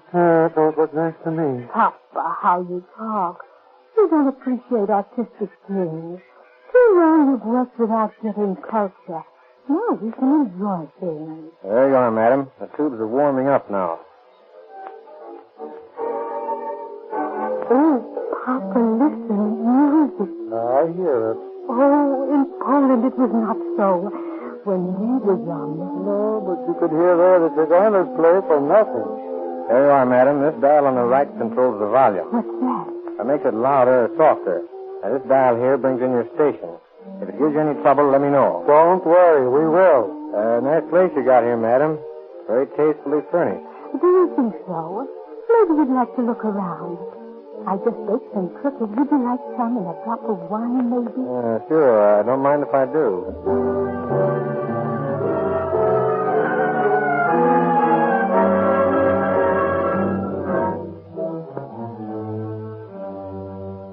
Walter, you never saw such a rocks in your life. Biggest spotlight. Yeah? Yeah, on the level. Must be 10 grand in ice in the place. Tough to knock over? Nah, it's a pipe. I've been back there 4 times to service the radio. I jimmied it when I put it in so it wouldn't work any too hot. I got the whole layout. Okay. As an old con yourself, you ought to know a good thing when you see it. But this ain't my record. Yeah, I know it's different from safe cracking. It's a crying shame to overlook an easy knockover like this. Yeah, you're right. Well, when do you want to go? Anytime you say. Well, there's no time like now. Okay, pal.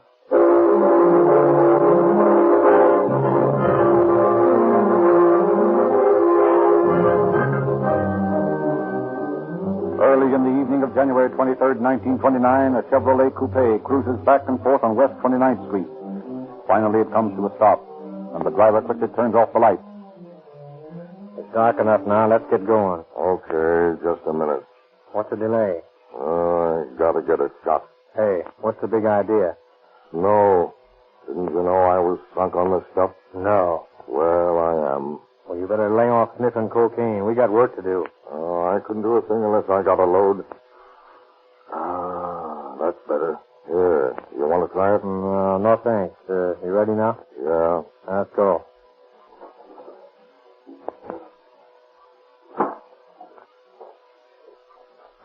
Don't forget now, I'm Gabe, and you're John. Okay. Here's the house. Any dogs? No. Good. All right, let's get these bandanas on. You got yours? Yep. Well, how do I look? Like Jesse James? Yeah, something like that. And here's old Black Bart right behind you. Got your get out? Sure. Well, let's get going then. Wait a minute. The screen door's locked. You ring that bell like the devil while I cut off the screen. Okay.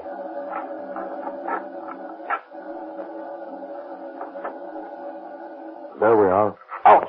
Hey, what's the matter? Oh, I cut myself on the screen, but I got it unlocked. Pipe down. Here comes the old guy.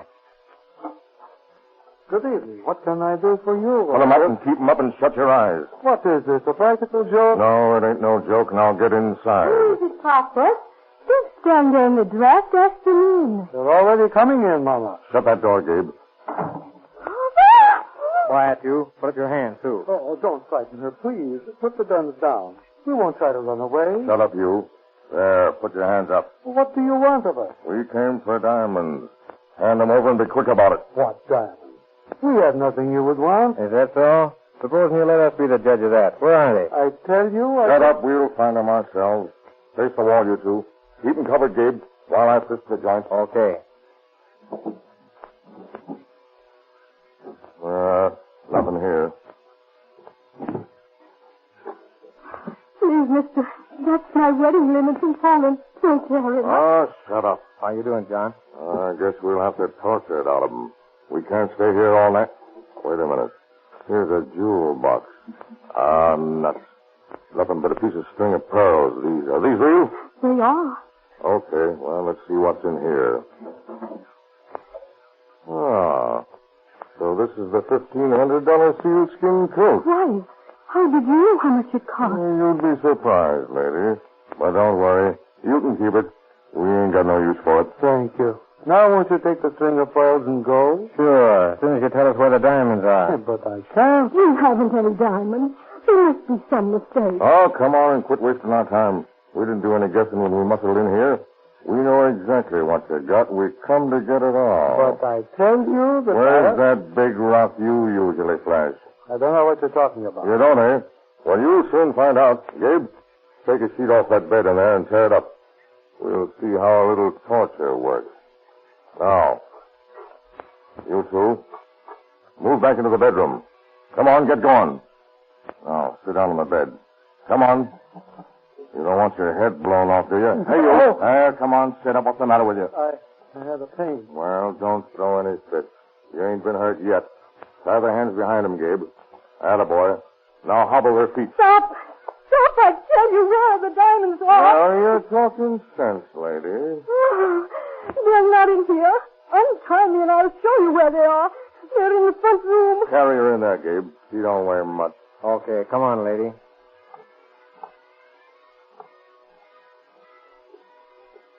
Here. They're in the buffet. I'll get them.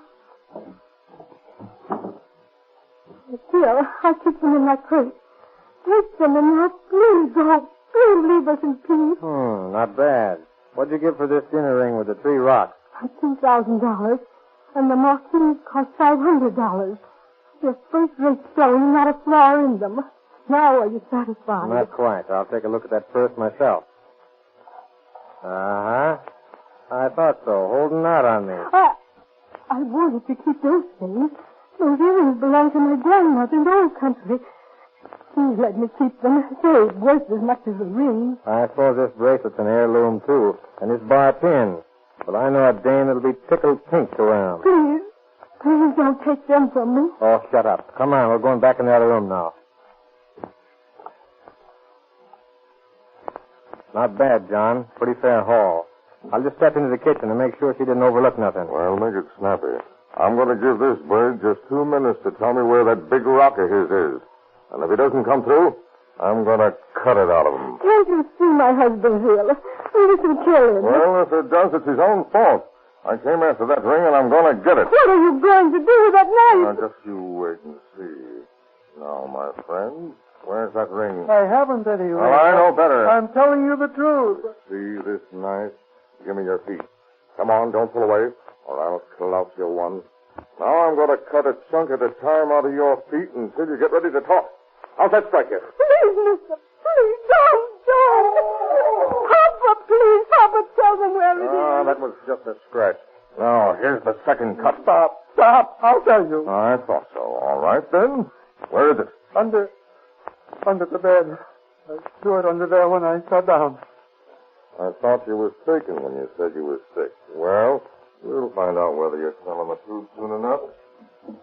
Yeah, here it is, Gabe. Yeah? I got the big rock, all right. It's worth $3,000 if it's worth a penny. You find anything else? No. Well, how about it, folks? Got anything else? Studs, stick pins, anything? No. Honest, you've got it all.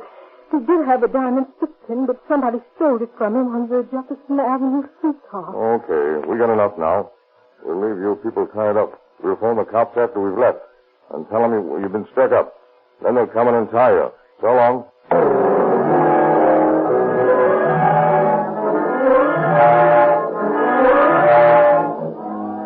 Mrs. Zeminski doesn't wait for the robber's magnanimous offer to call the police, but as soon as the criminals leave, she unlooses the bonds of herself and her husband and telephones the police department.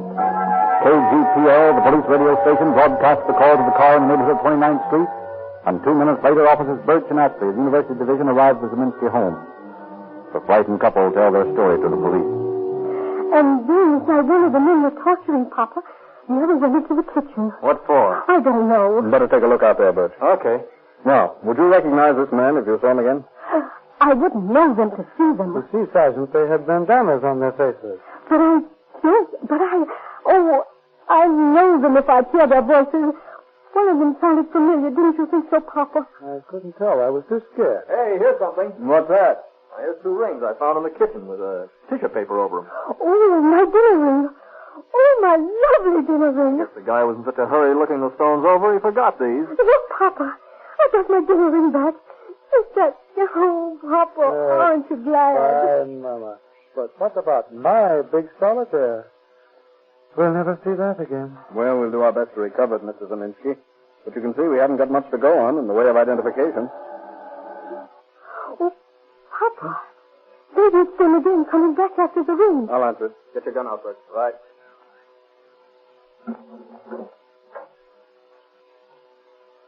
What do you want? Is Mr. Zeminski home? Oh, hello, Pat. What is it? What? Did you get held up or something? Yes, Pat, but I'll tell you about it some other time, though. I'm busy now with these officers. I'll tell you about it tomorrow. Well, all right, only I wanted to tell you I happened to see a couple of fellas driving up and down the block about a half an hour ago. What kind of a car? Chevrolet, I think. A coupe. How come you paid any attention to it?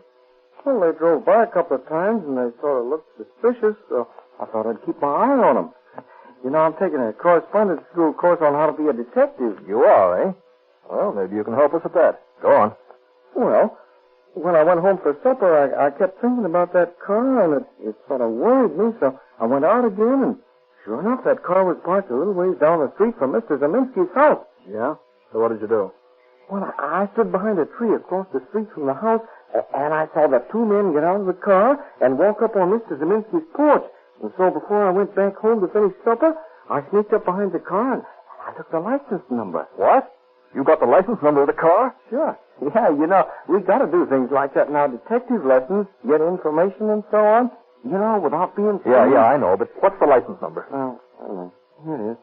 I've got it written down here. It's the 1929 license, 7G6783. 7 George 6783. Get on the phone, Bert, and give the captain that number. He'll trace it in a jiffy. Okay. And kid, you've got the makings of a copper. That's mighty fine police work getting that number.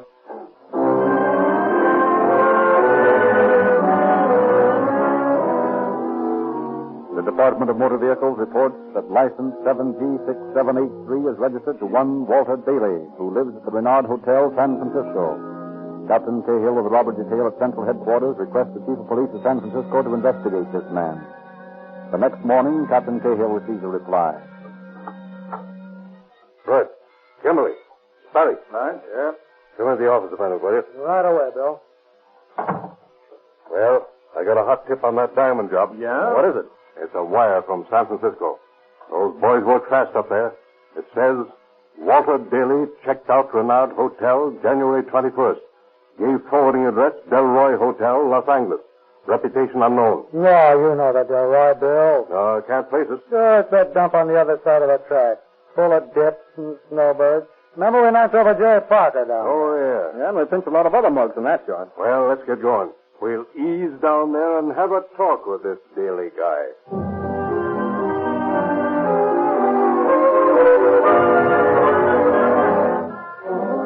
Leaving Pruitt and Sperry's lookouts in the police car, which they have parked half a block away, Cahill and Kimberly enter the hotel. Anything I can do for you, James? We're looking for Daly. Is he registered here? I don't know. I'll have to telephone Doug. Have we got anybody here by the name of Daly? Yeah, he's in 642. Some men are in the lobby for you, Mr. Daly. Hey, disconnect that thing. You! Yeah, pretty well trained, ain't you? Tipping off the guests. Well, if that's the sort of a joint this is, you're escorting us up to Daly's room personally, mister. Come on, I don't know what you're talking about. You'll find out quick enough. 6th floor. What's the big idea of all this strong armor? All right, we don't have to draw pictures, do we? You're wise to who we are. And if I remember right, I'm wise to who you are. Seems like I've seen you in several show-ups. Oh, yeah? How's about it, Bill? Don't you look familiar? Yeah, he does at that. They are. We'll get through. Now, where's 642? Right down the hall. Yeah, and the boys are walking out the back way already. Hey, you guys. We're police officers. Get them up and get back in that room. Go on. Make it snappy. You too. Ah, but I'm the manager of this hotel. I don't care who you are. You're going in there with the other two. All right, Kimberly. Shake him down. Yeah. Find anything? No gas. Okay. You can put your hands down now. But the first man that makes a move is going to get killed. Now, which one of you is Daly? I'm Daly. All right. That's your suitcase? Yeah. See what he's got in there, Kimberly. Yeah, nothing much. Few clothes. Oh, here's a can or something. Let me see it. What have you been doing with this milk of magnesia daily? Been having stomach trouble? Well, yeah, a little. I've been bothered some lately. Well, that's fine, Daly. Thanks for your information. I happen to know that this stuff you admit is your milk of magnesia is morphine. You know how they'll book you for possession of narcotics? You flat-footed... Now, don't get tough, Daly. That won't do any good. You better just take it easy. Tell us, Daly, who is your partner on that last job? What job? The one you pulled last night. We didn't pull any job. We sort of think you did. You see, Daly, you can usually spot us guys who wear badges, but you never can tell when an amateur detective is sticking out on you.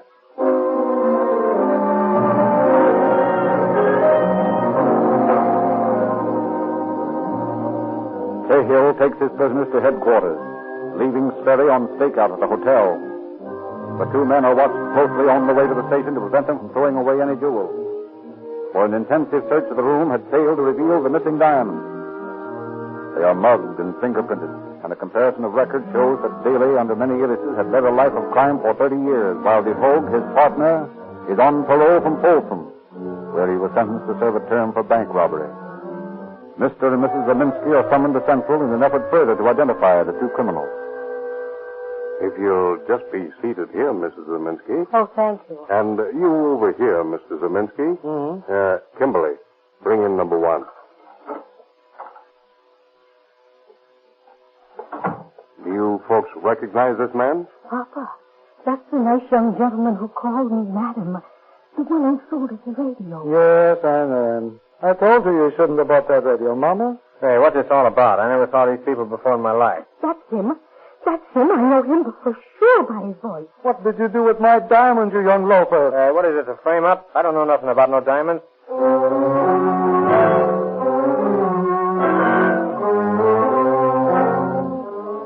As soon as the Zeminskis hear Daly talk, they recognize him as the other robber. That evening, the questioning of Daly begins. Now, listen. Before you start asking any fool questions, I got a proposition to make to you. Yeah? Well, here it is.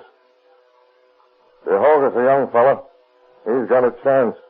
Me, I'm old. I can't do more than one hitch anyway. I'll die up there.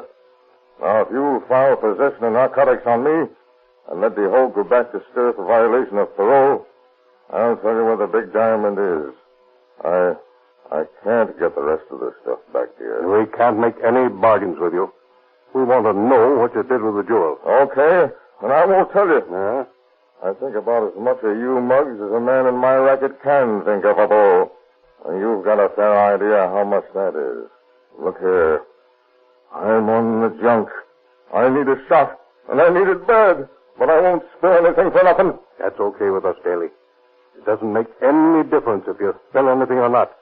You bought yourself a one-way ticket to Folsom when I found that can of milk of magnesia in your grip. Now, what we want to know is where are the diamonds? Hour after hour, the drilling continues. At midnight, no further progress has been made. Listen, you guys. I gotta have a shot in the arm. I'll tell you where it is. Only give me a shot. Nothing doing, Daly. You come clean right now. Okay. I'll tell you. I threw away the small stones on the way to the station. And the big one I gave to a pal of mine to keep for me. Now do I get a shot? You're lying, Daly. That isn't what you did with the stone. Listen, I tell you. I'll break if you send me up for narcotics. I'll only give DeHogue violation of parole. He's a good guy. I'd hate to see him spend his best days up there. Oh, listen. I'll tell you if you'll give me a shot. Honest, I need it bad. Not a chance. I don't see what you're wasting our time for. We know you did the job. You're going to the big house for it. You can't make a deal with us. You can't get any dope. But you're going to tell us where that big diamond is if we sit here for 6 months. Okay. I'll tell you. I guess it won't do any good anyhow. Well, while I was driving down here to the station, I swallowed the darn thing.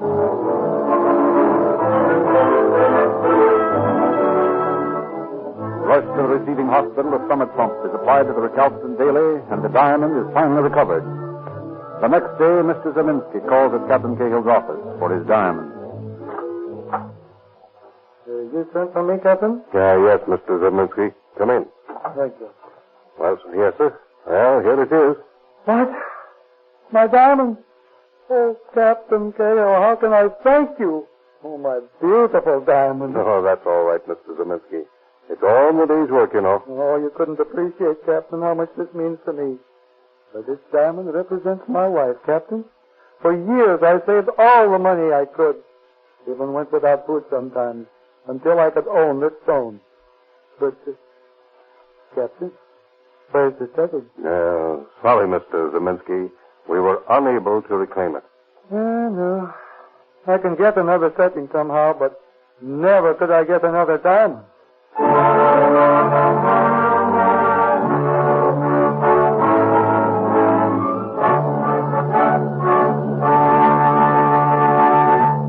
Happy in the return of his property, Mr. Zeminski rewards alert young Pat for his amateur detective work and is delighted to learn that his would-be torturers are made to pay for their crime. William Daly is given 5 years to life on 2 counts of first-degree robbery and 1 count of first-degree burglary. And Roy DeHogue is sentenced to Folsom for violation of parole, 2 counts of first-degree robbery and 1 count of first-degree burglary, growing 16 years to life.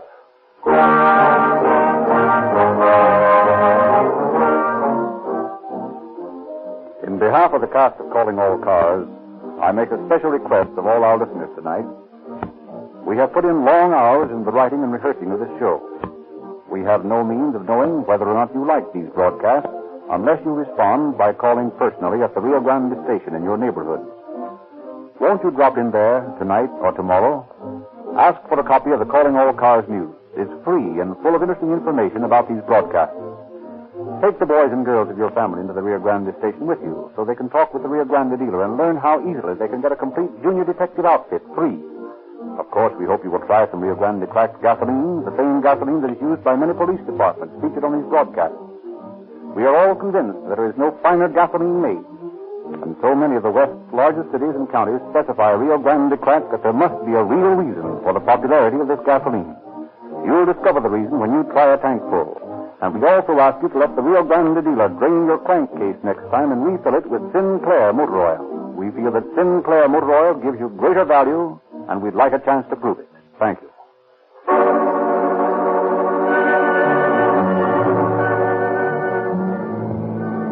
Police calling all cars, attention all cars, can't take the broadcast in regarding the holdup.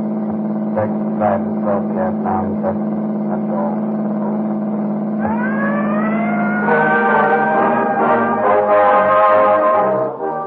This is Frederick Lindsley bidding you good night for the Rio Grande Oil Company. The Rio Grande Oil Company. The Rio Grande Oil Company. The Rio Grande Oil Company. The Rio Grande Oil Company. The Rio Grande Oil Company. The Rio Grande Oil Company. Calling All Cars, the copyrighted program created by the Rio Grande Oil Company.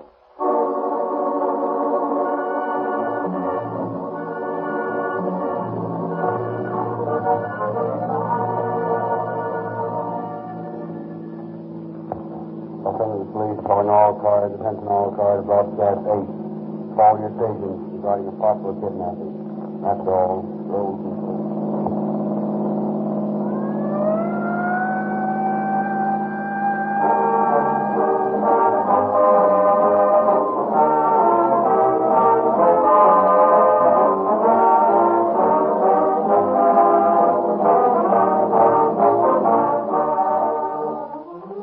It is 5:30 in the evening, the rush hour in the big city, the peak hour for accidents.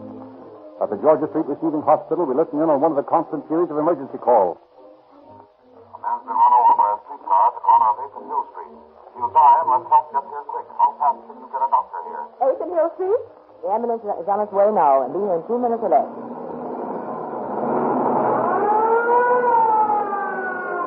And so it happens hundreds of times a day in the many cities and counties where Rio Grande cracked gasoline powers the ambulances and emergency cars.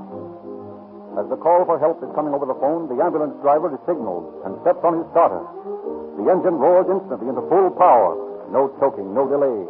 With clutch out, the driver awaits the address. And even as the location is given him over the loudspeaker, he is rounding the corner with Rio Grande cracked gasoline pouring power into the rear wheel. more power, more speed, more acceleration than ordinary gasoline can give. That's the reason more police cars, fire engines, ambulances, motorcycles, and all other emergency equipment are powered by Rio Grande crack than any other gasoline everywhere it is sold. Because it is manufactured in America's newest, finest cracking plant by the most advanced process and most costly equipment known to the petroleum industry. Rio Grande crack has the advantage over all other gasoline. It costs more to make Rio Grande crack, but it costs you no more. And if you will use it in your car, you too will enjoy police car performance.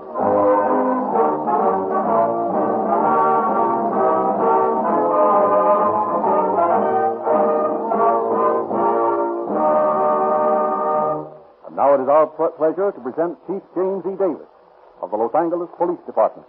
Chief Davis. Good evening, friends.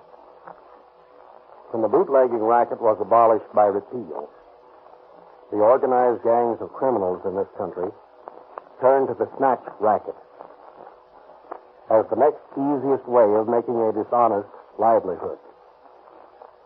We had an epidemic of kidnapping. Wealthy people were in constant fear. Many employed bodyguards. Then the law enforcement agencies of the country arose en masse to crush out this new threat to law-abiding citizens. They succeeded so well that practically every kidnapping mystery has been solved and the culprits placed behind the bars with good stiff sentences to serve. I am proud to point out that every major kidnapping case originating in Los Angeles has been promptly broken by the police. The infamous Hickman case, the ghetto kidnapping, all were sensations for a few days. And then the detectives closed in, and it was all over. I cannot conceive of any criminal mind being stupid enough to try again in view of the failures of these other carefully planned attempts. But if anyone listening tonight thinks he is smart enough to get away with a kidnapping, I ask him to listen now and learn how we cracked the Skeele Kidnapping.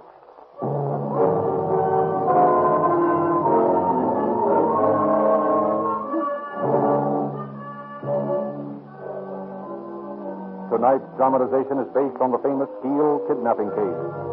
The kidnapping of Mrs. Mary Skeele outraged the citizenry of Los Angeles as no crime had since the infamous Hickman case. On a Sunday evening several years ago, Walter Fisher Skeele, dean of the music school at the University of Southern California, as was his custom, left for the church where he played the organ. Shortly after his departure, Mrs. Skeele, all alone in the house, was summoned to the telephone.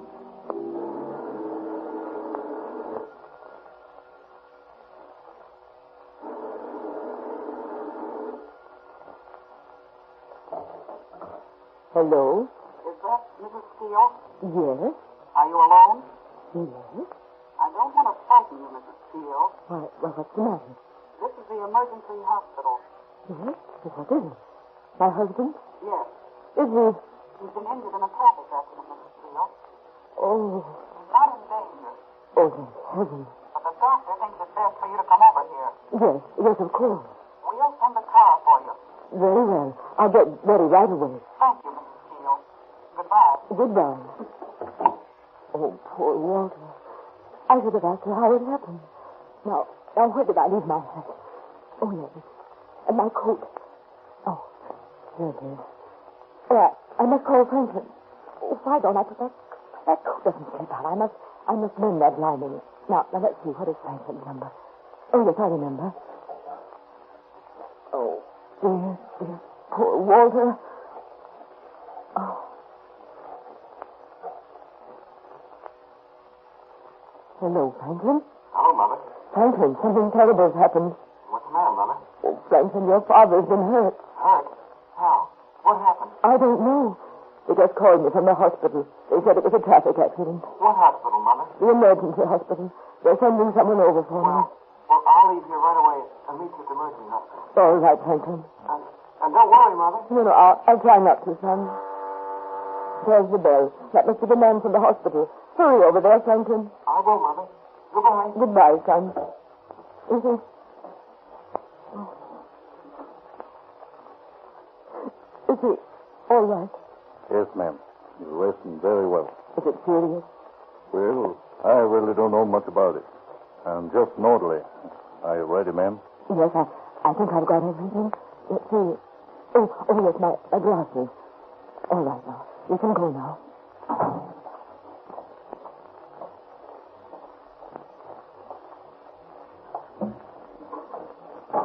This is the nurse, Miss Wells, ma'am. Maybe she knows more about it. How do you do, Mrs. Skeele? Tell me, is he badly hurt? We don't think so, Mrs. Skeele, but we wanted you to be with him. Where did the accident happen? We don't know. He was unconscious when they brought him in. Unconscious? Yes, but there are no serious fractures. Oh, that's a relief. Look here. Where are you taking me? This isn't the way to the hospital. It's the way we're going. Let me out of here. You're not taking me to the hospital? Help! Shut up. Now listen, Mrs. Skeele. You're going for a ride with us. And if you know what's good for you, you won't make any noise or cause any trouble.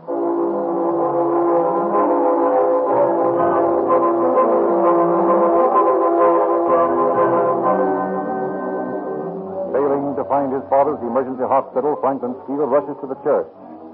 There he discovers his father at the organ. Fearfully, they return together to the Skeele home.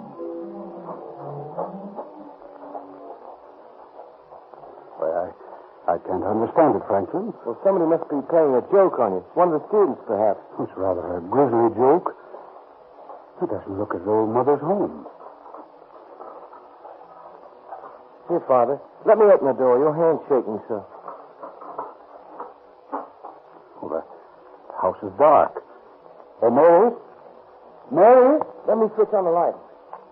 There. That's better. Franklin, she's not here. Oh, don't get excited, Father. Oh, hello. What's this? What? A letter. Here, stuck under the door.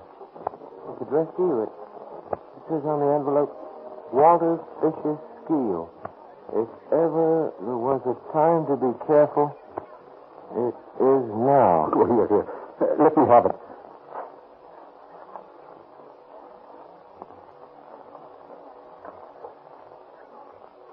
Oh, Franklin, this is terrible. What? Why, they want $10,000 or they won't bring Mother back. Gee. Franklin, I haven't $10,000 or anywhere near that much money.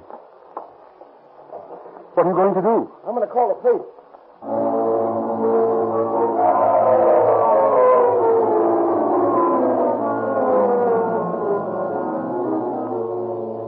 A short while later, Mr. Skeele and his son are explaining the circumstances of Mrs. Skeele's disappearance to Detective Lieutenant Paul D. Pittman and E.D. Kopytek and Chief of Detectives Joe Taylor. That's all we know about it. Well, let me see that letter, please, Mr. Skeele. Thank you. Read it aloud, Pittman. It says, each move of yours will be watched closely. If you make one false move, it'll be just too bad for yourself and wife. You know, others have tried to be slick and let the officers know, but they've always paid off in flowers afterwards. $10,000 in cash or the wife pays the bill. This money must be of the denominations of $5, $10, $20 bills. None of these bills to be new. Place this money in paper sack and put inside a pasteboard box. Be sure this money is in the box for delivery. No dummy packages go. It will hold her until we know that you have followed these instructions. Your wife will not be returned if you have the money marked or the serial taken. You have new bills instead of used ones. You have any other denominations of bills instead of $5, $10, or $20. You have anyone with you or around you or following you.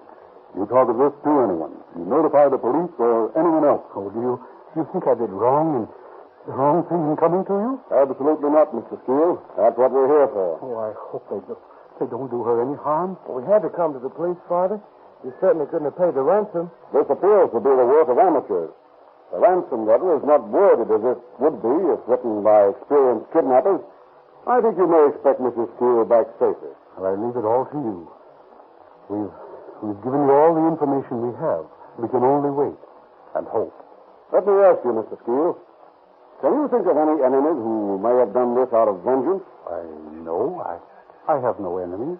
How about students? Is there anyone who has a grudge against you, perhaps because you failed him? Oh, but that's so silly. No, Mr. Skeele. People do strange things for very strange reasons, as we quickly find out in this business. Now, could you think of any students who may have cause to hate you? Why, no, I really can't. Well, Father's always had the respect of his students. Let's see that letter, Pittman. Yes, sir. You'll notice, Chief, that although the letter is typewritten, the word wife, whenever it appears, has been cut out of a newspaper or magazine and pasted into the letter. Yeah, so it has. Hand me that magnifying glass over there, will you? Yes, here you are, sir. Thanks. The word daughter seems to have been originally typed into this letter. Have you any daughters, Mr. Skeele? Yes, one. Does she live with you? No. Well, then, this letter must have been intended originally for the family of another victim. We haven't had any attempt kidnappings recently, have we, Copytech? No, sir, not for some weeks. That's mighty strange. Hey, look here, sir. The envelope this letter came in. The name Walter Fisher Skeele has also been clipped from some printed matter and pasted on the envelope. That may be a lead. Yes, that's right. Mr. Skeele. Yes, Mr. Taylor. Do you recognize the printing here? Have you any idea where your name may have been printed? That the kidnappers could have found it? Well, now I don't know. Of course, they print my name sometimes in the church bulletin. I see. And occasionally it's mentioned in the papers. But this isn't newsprint. Then in various notices at the university. I see. Well, I'll bet that's the source. Somebody at the university. Copytech, you and Pittman get out there first thing in the morning and see if you can run down this printing.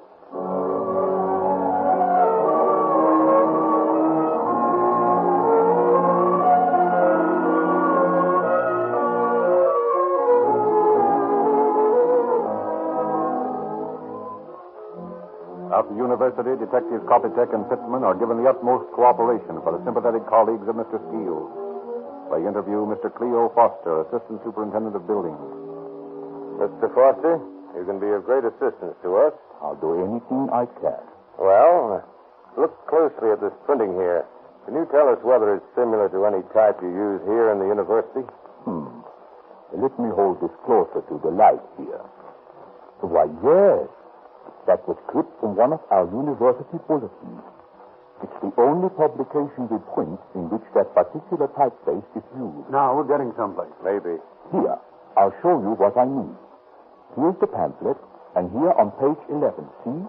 Walter Fisher Skeele, A.B., Dean of the College of Music, Professor of Piano and Pipe Organ. See, the type is identical. Yeah, it sure is. Well, that much is plain. Somebody connected with the university wrote that ransom note. Yeah, and all we have to do is to find out the guilty person among 7,000 students.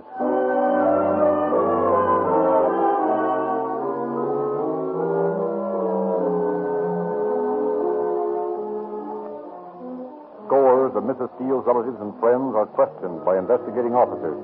Inquiry is made among Dr. Skeele's students at the university. And nowhere can a possible enemy of either husband or wife be found. Early Monday afternoon, Chief Taylor lays out the only plan of action open to the officers. Well, we'll have to appear to meet the demands of the kidnappers.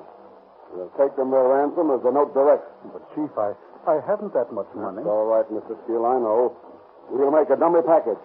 And at 5:30, you'll take it in full view on the seat of your car to the spot they indicate on Montecito Drive. But they expressly said in the note that dummy packages would do no good. Yes, I know, that's all right. But we will have officers with high-powered field glasses staked out around the place watching whoever picks up the money. Then we can follow him. Oh, I see. Pardon, Chief. Yes, Lieutenant Romero? One of the reporters beat us to it. What do you mean? He's been up on Montecito Drive and he picked up the plan. What? Bring him in here. Hey, Eddie. Come on in here. The chief wants to see you. Hello, Chief. Well, I made a great... Look here, Eddie. I gave orders to stay away from that place. Yeah, but I'm not under orders to you. I got a chance for a scoop, and I took it. Yes, and probably upset our whole stakeout. What did you find? See, this box was in the bank where the letter said it would be, but it had this note in it. It says, walk to the left across street to bank. Here will be final instructions. We like tricks, but prefer to keep them out of business. Then across the street, I found this note attached to this cord. This note says, tie package salary to this end of string and go on. There's about 250 yards of string. Oh, you sure are a great help, Eddie. You lunkhead, you. You probably scared them away now and spoiled our whole plan. Romero? Yes, sir? Take these things back up there on Montecito. Yes, sir. And you go with him, Eddie, and show him exactly how you found them. Okay, Chief.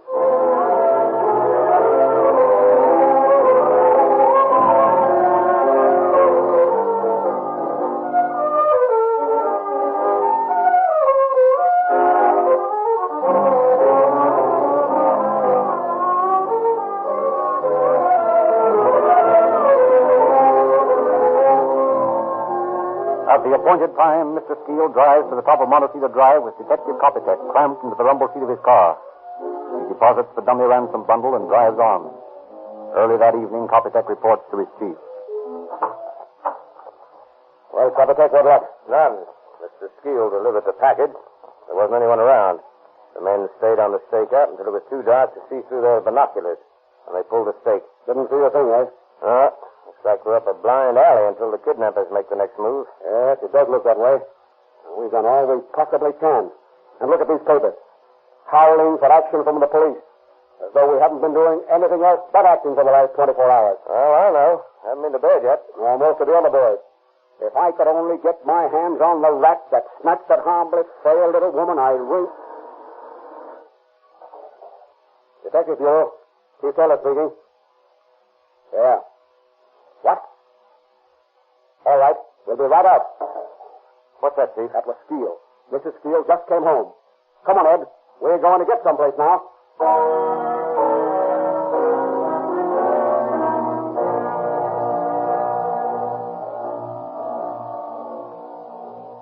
Exhausted and upset as she is, Mrs. Skeele pluckily recites the story of her experiences at the hands of the kidnappers to an interested audience of detectives. And when I screamed, he put his hand over my mouth and shut off my breath. I'd almost gotten the door open. Then the woman stopped the car, and they tied a cloth over my eyes so I couldn't see. I fought them until my strength was exhausted. Is that where you got your face scratched, Mrs. Skeele? Yes. And that's the only time they were rough with me. They told me that if I didn't cry out or make trouble, that they wouldn't harm me. So I agreed. We sort of made a bargain. Could you describe the man and woman who kidnapped you? Well, I didn't get a very good look at the girl, but the man was stockily built.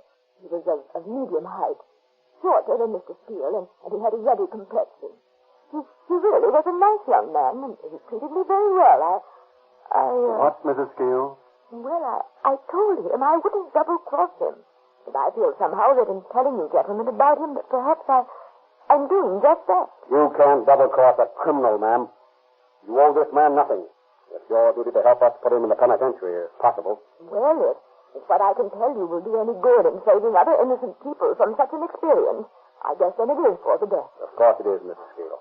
Tell us, Mrs. Skeele, did they feed you at all while you were in the house? Oh, yes. This morning I had some coffee and prunes for breakfast, and this afternoon they gave me a bowl of tomato soup. They wanted me to eat more, but I wasn't hungry. I was so excited. No, naturally. You haven't told us how you managed to get away. Oh, well, that was very strange. This afternoon my guard announced that he would take me home tonight. And so we left that house about 7 o'clock, and he drove me within 2 blocks of my own house. I walked home from there. Oh, yes, and then he told me that he needed money badly, and that I should try to raise $5,000 for him. He said he'd call in a few days and say that it was Mr. Smith, so I'd know who was calling. That's a strange way of raising money. They must be amateurs, Chief. That's my opinion. No, Mrs. Skeele. Oh, please, if you don't mind. I'm very tired. Perhaps tomorrow I can remember some more details. Yes, that's of course, Mrs. Skeele. Please forgive us for keeping you so long tonight after all you've been through.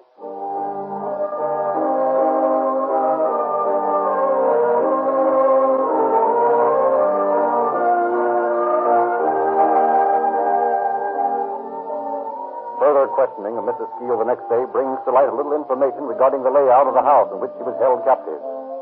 Although blindfolded, she remembers the position of the bed and other furniture in the room where she was detained.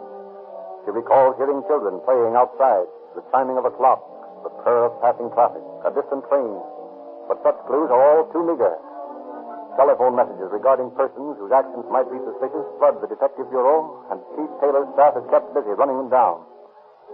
Then, late in the day, an important piece of information comes to them. Very well, ma'am. We'll have a man right out there. Yes. Thank you for calling. Beg pardon, Chief, but there's a young lady outside who's got a story I think you'd better hear. What's it about? Kidnapping. Send her in. Yes, sir. Will you step this way, please? Miss Smith, this is Chief Taylor. How do you do, sir? How do you do, Miss Smith? Won't you please be seated? Oh, thank you. Now, what can we do for you? Well, I guess I should have reported it before this, but a man and a woman tried to kidnap me. When was it? Now, let me see. It was on January 27th. I see. You mind telling us just how it happened? Well, on the evening of the 27th, a man telephoned and said he was Mr. Johnson, one of my father's parishioners.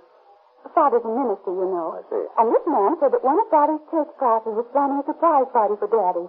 He wanted me to accompany him and his wife to the home of one of the church members and help plan the party. Yes? Well, I said I'd be glad to, and a while later he called for me. His wife was in the car. He introduced himself and his wife, and then just as I was getting into the car, well, it sounds kind of funny to say it now, but I noticed that his mustache was false and that it was slipping. So I pulled away from him and I ran back onto the porch, and the car drove away just as fast. Well, what did this man look like? Well, I really didn't get a very good look at him except to notice the mustache because... Sounds like the same couple, Romero. And that would explain the ransom note which originally read, daughter. That's right. If this gang is up on kidnapping, it won't be long before we have another mystery on our hands. We've just got to get them, that's all. Detective Bureau. Chief Taylor speaking. Yes? What's that number? Wait a minute. Wait till I write that down. All right. We'll look into that. Thank you. It was a mail carrier. He suggested a house at this number on Montecito Drive might bear watching. Here's the number on it, Romero. You better hop out there and take a look at it. Yes, sir. Now, Miss Smith, if you kindly answer a few more questions regarding this attempted kidnapping, why...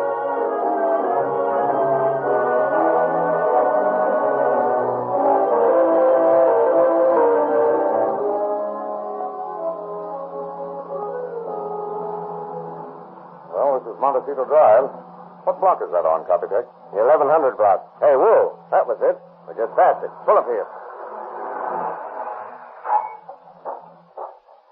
Ed, look. Montecito Drive winds up the hill. See, it switches back above us. Yeah. Don't you see right up there above us? That's the place where the ransom plant was. Say, so it is. Well, the end of that cord comes within 50 yards of the back of that house. For the first time, Romero, we're getting warm. Let's get up there on that porch and see if we can do business.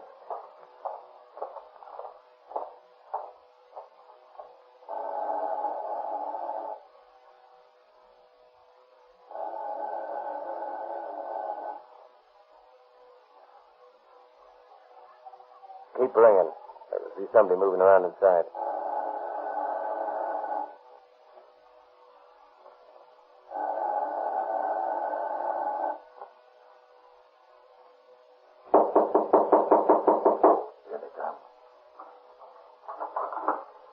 What do you want? We're investigating a kidnapping case.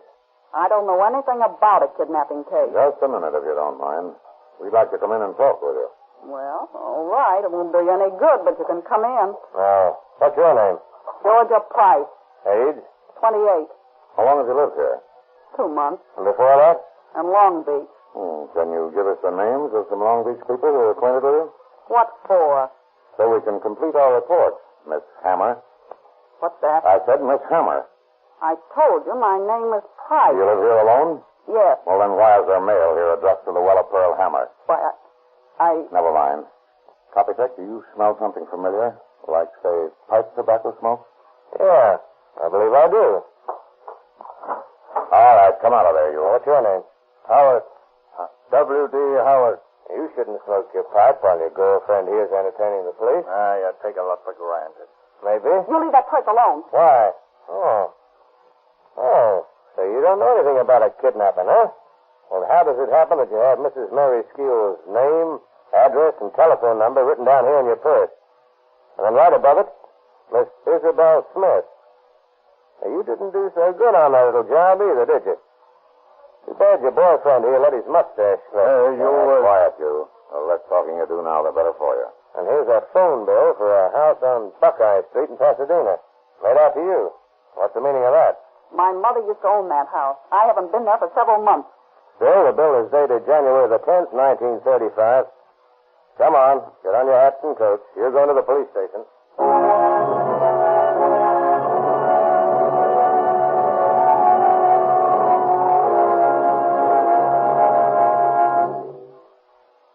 The house on Buckeye Street revealed damning evidence. The prune pits from Mrs. Skeele's breakfast and the soup can from her lunch were found there. The typewriter, which was proved to have written the ransom note, was discovered in a trunk. Mrs. Skeele, taken to the house and blindfolded, recognized the room where she was held captive by touching the furniture. Bit by bit, the case was built by the clever detective work of Chief Taylor's men. Howard arrogantly maintained his innocence until he was faced with his police record under his real name of E.M. Van Dorn, which showed he had served a term in San Quentin for forgery. Then he broke down and admitted his guilt, but pled for the freedom of Miss Hammer. The girl, faced with the confession of Van Dorn, alias Howard, also confessed. Later, at her trial, she pled insanity and attempted to back her plea by feigning madness in the courtroom. But the jury was unimpressed and found her guilty of kidnapping. Van Dorn pled guilty, and both of the culprits were sentenced to from 10 years to life. Van Dorn at San Quentin, Miss Hammer at the new prison for women at Tehachapi. Thank you, Chief Davis.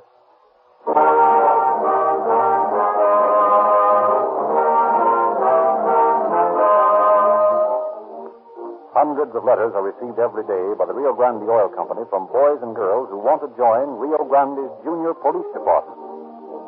To these young people, Rio Grande has distributed several 100,000 police badges, Sam Brown uniform belts and pistols, handcuffs, detective microscopes, and fingerprint outfits. 15 free gifts in all. Get the latest copy of the Calling All Cars news. It's free wherever Rio Grande cracked gasoline is sold, and read all about the Rio Grande Junior Police Department. And while you're in the Rio Grande station, check your oil. If you're due for a drain, we ask you to try Sinclair motor oil. The oil in Sinclair tamper-proof cans is millions of years old, yet it's the finest oil on the market, refined to meet the needs of the new high-compression motors. You'll find your motor is quieter with Sinclair motor oil, and your car runs smoother, faster, because all wax and useless petroleum jelly is removed to leave only pure oil that lasts longer and never fails to give perfect lubrication. Rio Grande guarantees you'll be satisfied with Sinclair, Pennsylvania, or Sinclair Opaline motor oil.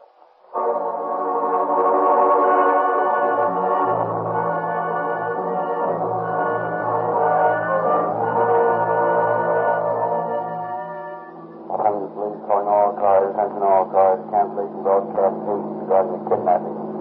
Speculative case now in custody. That's all. Those first.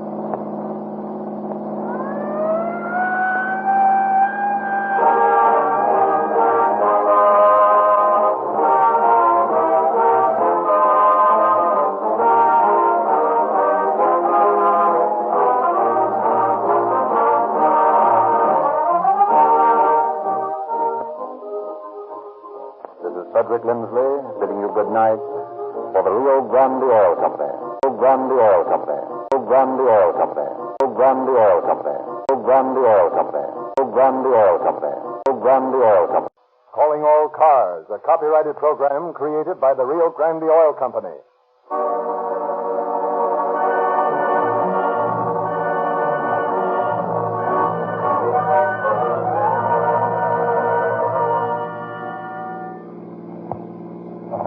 Calling all cars, attention all cars, broadcast 9. Regarding a young woman found murdered in Stone Canyon. That's all. Those were first.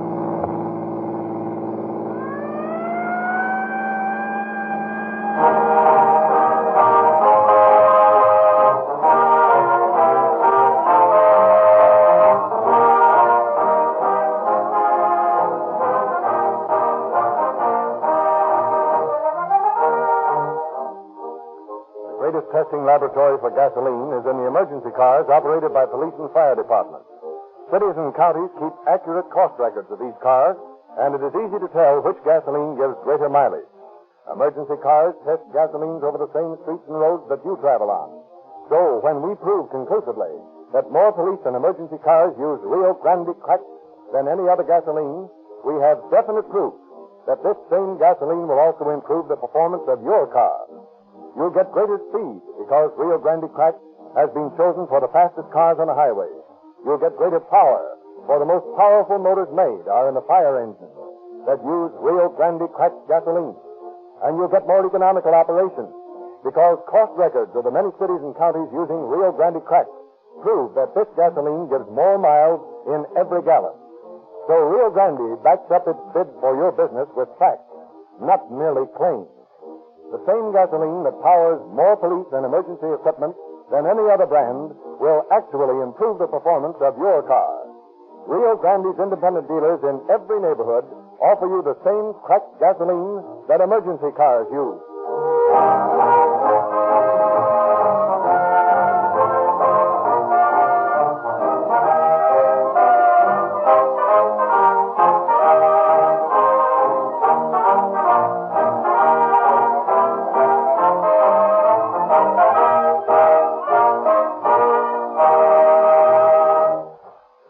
Pleasure to present Chief James E. Davis of the Los Angeles Police Department. Chief Davis. Good evening, friends. There is an element of pride in the makeup of every member of your police force. Pride in a job well done.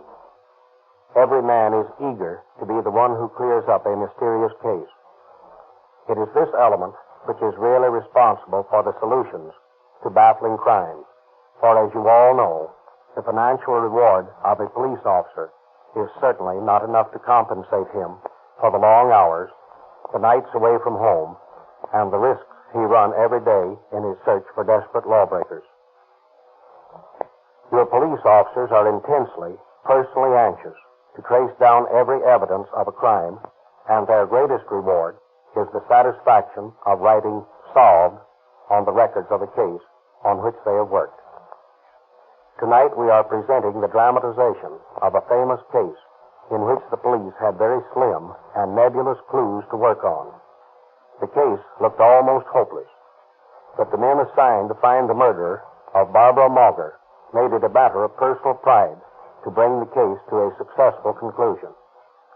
The story you will now hear reveals what is, to my mind, one of the finest examples of sincere detective work in the annals of the Los Angeles Police Department. The case of the 3 grooved bullets.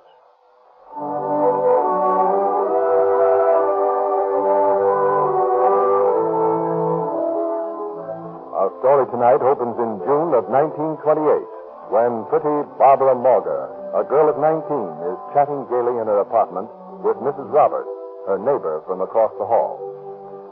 Oh, my dear, I'm so glad for you. And when do you expect you'll be married? Oh, pretty soon now. Well, Russell and I haven't set the date. But we're going to run off any time, and when we come back, I'll be Mrs. Russell Burholm. How nice. And aren't you excited? Oh, terribly. I just can't wait. Oh, and Russell has a new car. And Sunday we're going out in the hills on a picnic. How nice. Oh, pardon me a moment, Mrs. Roberts. Of course, my dear. Hello? Oh, hello, Russell. Yeah? Yeah, I have it in the desk. All right. Yeah, I'll look at it right now. Hold the wire.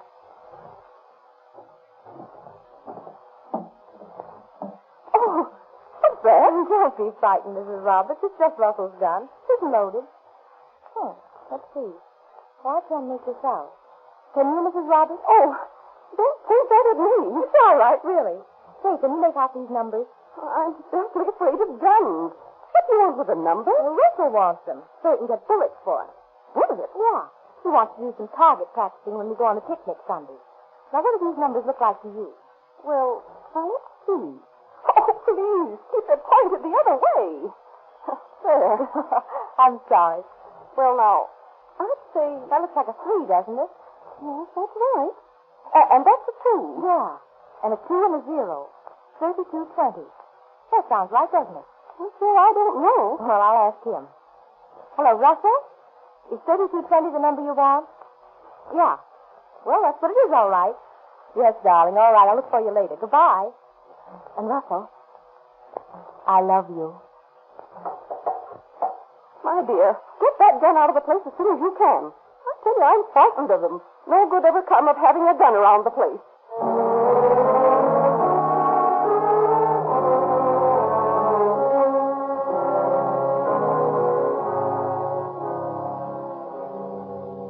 That weekend, in the canyon off Mulholland Drive, pretty Barbara Mauger is enjoying the warmth of a June afternoon with her sweetheart, Russell Burholm.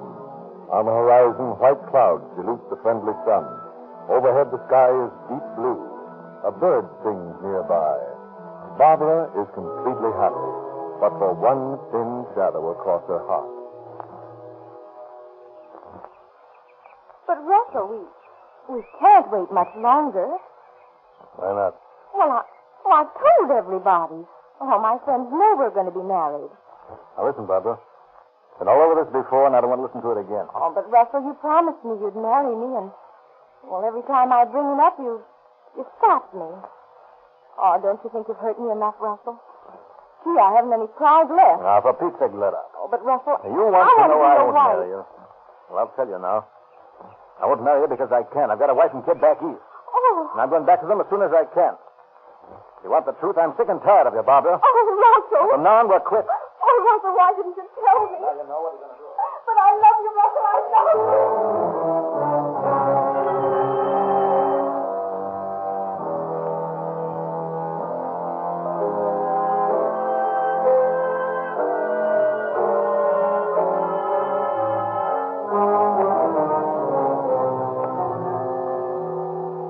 That was in June. For more than 2 months, no one apparently missed Barbara Morgan. At least her disappearance was not reported to the police. And then, on the afternoon of August 2nd, 1928, as Detective Lieutenant Frank B. Condaffer of the Homicide Squad is standing watch at the headquarters. Homicide Squad, Condaffer speaking. Hello, Condaffer. This is Bergen over the fire department mountain patrol. Yeah? Listen, we just found a dead body in the underbrush near the bottom of Stone Canyon, up off Mulholland Drive. Yeah. Dead long? Pretty long. Young woman. Looks like murder to me. Okay, Bergendorf. I'll get Sanderson, my partner, and we'll be right out.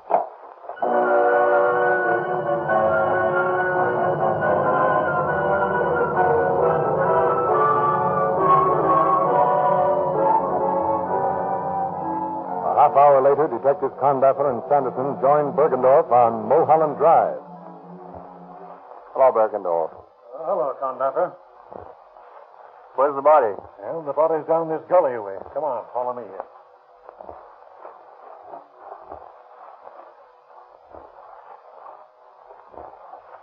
Well, boys, here we are. Yeah, who found it? We did. My name is Vernon Johnson, and this is my pal, Edgy Hitchcock. How did you happen to find it? Well, we was driving up this way, and we noticed some big buzzards circling over the bottom of the canyon. We went down to investigate. When we saw what it was, we run back and reported it. Been dead some time. Frank, look here. What's that, Sanderson? A bullet hole in the temple. Have any clothes been found around here? No, sir, not a shred. Well, then it can't be suicide. No, she could hardly have wandered all the way here unclothed. That's what I figured. Looks like the body has been dragged down the hill here from the way that brush is flattened out. Yes, but it's going to be hard to make an identification. Nothing to go by excepting that she's a blonde. Uh-oh. Say, wait a minute. What's that you just picked up? May not be worth much, but we'll take them in. 4 white beads.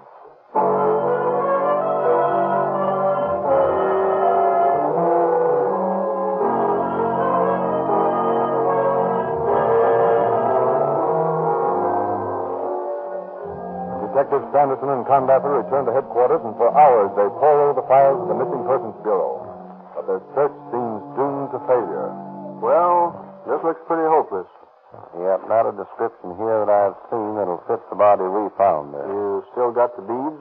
Yeah, a lot of good they'll do. You'll find they're not large enough to take fingerprints from, and if they were, these prints would probably only be those of a girl. It looks like this is just another unexplained murder. Sure does. Well, what are you two birds looking so gloomy about, eh? Oh, nothing much. We're far ahead of when we started. We know that the body of a young blonde girl was found, apparently murdered near Mulholland Drive. And that's all we know. A young blonde girl, is it? How old? Oh, I should say between 19 and 21. Wait a minute now, wait a minute. Seems to me I heard something about a young blonde girl being missing. You did? Where? Wait a minute now, wait a minute. Let me think. Oh, yes, I remember.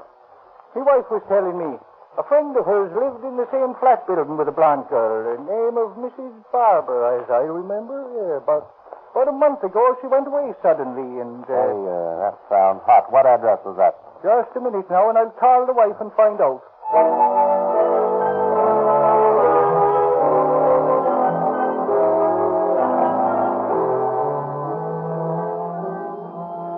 But while later, Conbacker and Sanderson visit the landlady of the flat building to which their friend directs them.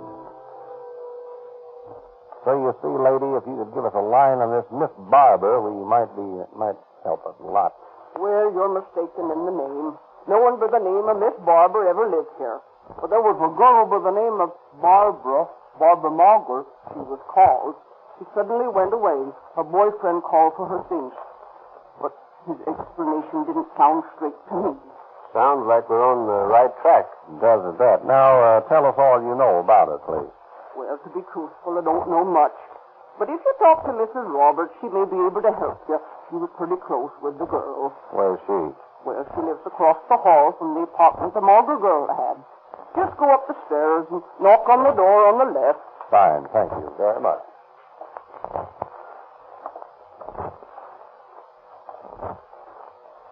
Here we are. There's the name on the door, Mrs. Roberts.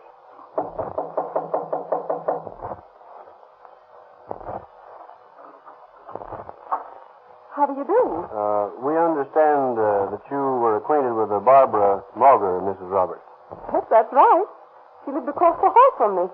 Why, dear Al? We're police officers, ma'am. Barbara Margaret's been missing, and we're trying to locate her. When did you see her last? Why, that Sunday when she went off on a picnic with her sweetheart. What is his name? Why, Russell Burholm. Do you recognize these, lady? Oh, well, those are her beads. What's happened? Is she dead? Oh, I just knew something terrible would happen that morning she left with him. Oh, that poor child. What's happened to her? Tell me. Now, Miss Roberts, you can help us most by remaining quiet and answering our questions. Yes, sir, all right, I'll try. Only tell me, what happened to Barbara? We found a body yesterday, ma'am, out in Stone Canyon. She'd been shot. Oh, I knew it. Oh, I just knew something awful would happen to her. I just had a premonition when I saw that gun. What gun? The gun that belonged to her sweetheart, Russell. She had it here. What was she doing with the gun? Well, she said that Russell had left it with her. One day, the day before she went on the picnic it was, I was in there with her when Russell called and asked her to read him the number on it so he could buy some bullets. I helped make out the number. Now, Mrs. Roberts, please, you must help us here. How long did you know Barbara Morgan, Miss Roberts? For a while. I was with her nearly every day when she lived across the hall. Did you know her sweetheart? I met him once when Barbara and I were downtown. He was in front of the Metropolitan Theater. Did he work there? It was my impression. And what did you say his name was? Burholm. Russell Burholm. How old was he? About 28, I should say. Well, several years older than Barbara, anyway. Did Barbara seem to be happy? Well, not always. Sometimes when I visit her, I thought she'd been crying. But she never admitted it. She was always excited about getting married. Oh, she was engaged to this Burholm then. Oh, yes. Although I somehow had a suspicion he was stringing her along. I see. Now, Mrs. Roberts, if you'll tell us the circumstances of the last time you saw Barbara. Well, it was on a Saturday afternoon in the latter part of June. She was looking forward to a picnic she and Russell were going on in that place where you found her. Stone Canyon? That's right. What else? Well, as I told you, he called and asked for the number on the gun. She gave them to him, and then he explained that he had borrowed it from a friend of his, and he wanted to try it out on a picnic. Now I know what that meant. Can you think of anything else, Miss Roberts? I can understand it all now. Russell came back at about 6 o'clock, and I asked him where Barbara was. He said, "You said goodbye to Barbara, Mrs. Roberts. She left for the East this afternoon to visit her family." I asked him if that wasn't pretty sudden, and I was a little angry because she hadn't said goodbye to me. Well, didn't it occur to you to report your suspicions to the police? Well, I never meddled in other people's affairs. His story seemed plausible enough. He said something about Barbara's having met an uncle of hers who took her back.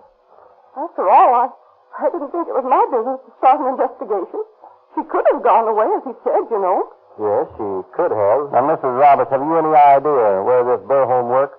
Well, as I said, I was under the impression that he worked at the Metropolitan Theater. Barbara used to telephone him. Where? At the Metropolitan Theater? I don't know. It was a Metropolitan number. Can you remember it? Let's see now. It had some fives in it. I think. It was Metropolitan 152. Yes, that's it. Metropolitan 1525. 1525. That's fine, Mrs. Roberts. You've been a big help to us. Now we'll see if we can trace down this Burholm fellow. Well, please call me if I can be of any more assistance. We will indeed.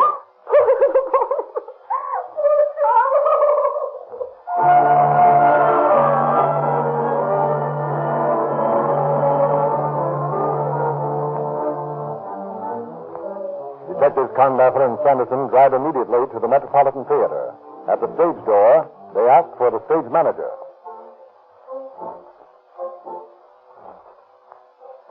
The stage show's on now. Yeah. Come on, let's get a look. I always get a kick out of being backstage. Wait a minute. I got an idea. What's that? You better not let this guy know we're detectives. Might show our hands. Yeah, that's a good idea. We'll just act like we're friends of Burholm's. Okay, but wait a minute. This must be the guy now. You want to see me? Yes, we're looking for a man by the name of Burholm. He works here. Burholm? Never heard of him. Well, you see, he works here. Not here, buddy. Oh. That's funny.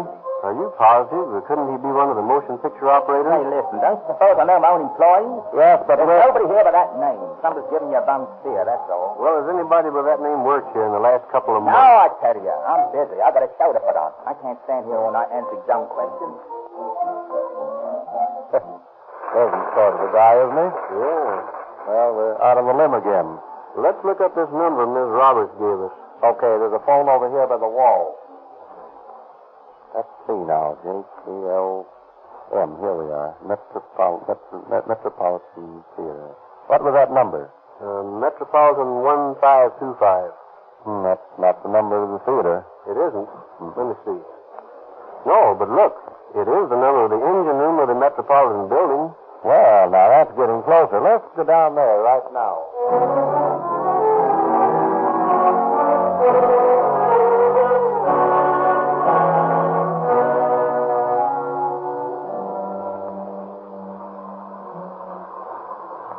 You're the boss here.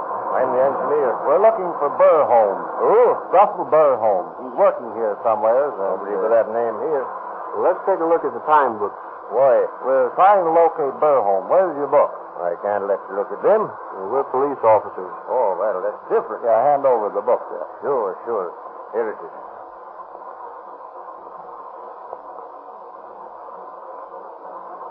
Find anything, Frank? No Burholm listed here in the past 6 months. Say, he had a cooling system put in here a while back. Maybe your man worked on that crew. Maybe. What's the company?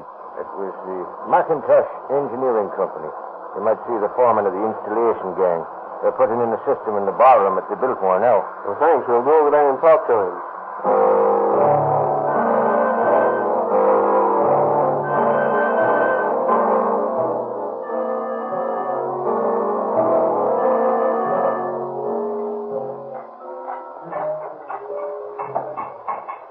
It looks more like a pipe yard than a ballroom. Yeah.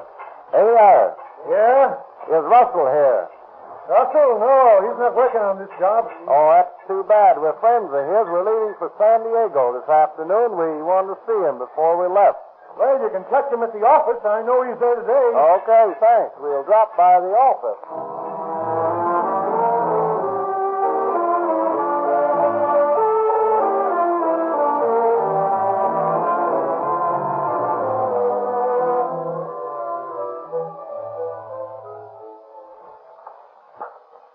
Someone to see you, Russell. Right this way, please. Huh? We're Officer Burholm. Come along with us. I thought so. What do you mean? I read in the papers about a body being found. I suppose you'd be looking me up. Then you killed her, huh? I didn't kill anybody. I had an argument with my girlfriend and she left me. Is that any reason for you to think you'd be accused of murder? Well, I noticed the body was found out on Mulholland Drive and it was out there I last saw her. Pretty peculiar coincidence, don't you think? Oh, I don't know. Even if it is her they found, that doesn't prove I killed her. Somebody else must have done it. I'll warn you right now that anything you say may be used against you. At the same time, you're at liberty to clear yourself if you can. I guess I won't do any talking until I've seen an attorney. If you aren't guilty, you won't need an attorney.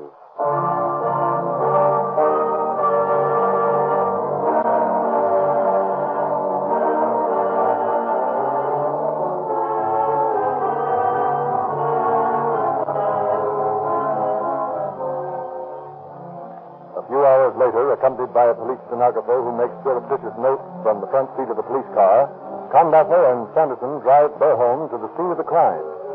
They question him en route. Now, you say you had an argument with Barbara, and she got out of the car, and you left her there. What was the argument about? She was always asking me to marry her. I told her I wouldn't. Why? I couldn't. Why not? Because I'm already married. Oh, I see. Then you had a motive. Now, what do you mean, motive? I told you I didn't kill her. Where did you first meet her? Department store in Philadelphia. I both worked there. What name did you go by when you worked in Philadelphia? Burholm? No. No, my own name. Russell Sinclair Baxter. Oh, your real name isn't Burholm. No, I'd gotten into a little trouble at the store, so I decided I'd use another name out here. Because I didn't want my wife to trace me then. And I'm sick of this place. I'm going back to my wife and kid. Maybe you are. Perhaps you won't mind telling us why you thought the body found in the canyon might be hers. Sure. Sure, I'll tell you. Sunday, I think it was the 24th of June, we started toward Stone Canyon for a picnic. Everything went swell until on the way out she began to beg me to marry her. And I told her I wasn't ready to marry her. Well, we had a quarrel. Finally, she started crying and got so mad she made me stop the car. She wouldn't ride with me any further. I kidded her a little bit, but I just made her madder, and she got out and walked off. That's the last I saw of her. Why'd you leave her? Along here somewhere? I really couldn't say. She might be near here. Well, let's stop here anyhow.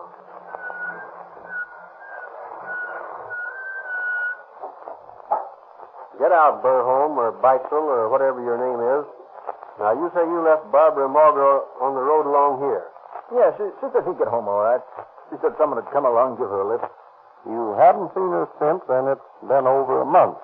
That's right. Mm-hmm. Why didn't you report her disappearance to the police? I was afraid I'd get into a jam. Just like I am now, see? Come on down this way, Beitzel. This is where we found her. What? Yeah, surprises you, doesn't it? Not where you left her at all. That was further up the hill. But you hadn't figured on coyotes dragging her body, had you? Oh, stop. I tell you I didn't do it. Where's the gun you shot her with? You had one, and we're going to find it. Sure I had a gun. Yeah. I brought it along for target shooting. Your aim must have been very good. What did you shoot at? Nothing in particular. A couple of birds, that's all. Yeah, what you really mean is you murdered her, stripped her body, and left it up the hill there. I did not. Where's the gun you used for target practice? In my desk. I borrowed it from a friend. I thought I might buy it, but I decided not to. Naturally, having no further use for it. What did you do with the clothes and things you removed from her apartment? Well, I bundled them up and shipped them away. Where to? I just sent them up some town in Arizona. Phoenix, I believe. To what name? I can't remember. But I put a Seattle return address in the package. Well, what was the idea of that? I thought I could get him back again if she ever came or wrote for him. Come on now, Beitzel. You must realize your story is pretty thin. Won't hold water at all. That's my story. Yes, and you're stuck with it. I haven't anything to worry about. You may have before you're through, young fellow.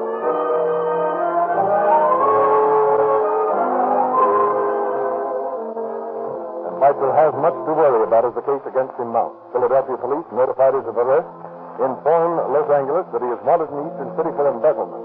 A taxi driver, recognizing his picture in the paper, tells police to are taking him to the lonely spot of the murder late one night.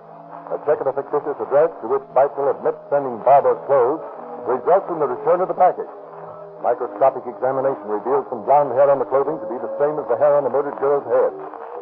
In September of 1928, Beitzel goes on trial for murder before Superior Judge Charles S. Burnell. As the trial drags through one hot September day after another, Beitzel maintains an elegant air of cool insouciance. Then, after the defense has been wound up, the prosecution introduces a surprise witness. Yeah, this is going to be a cinch. It doesn't look bad.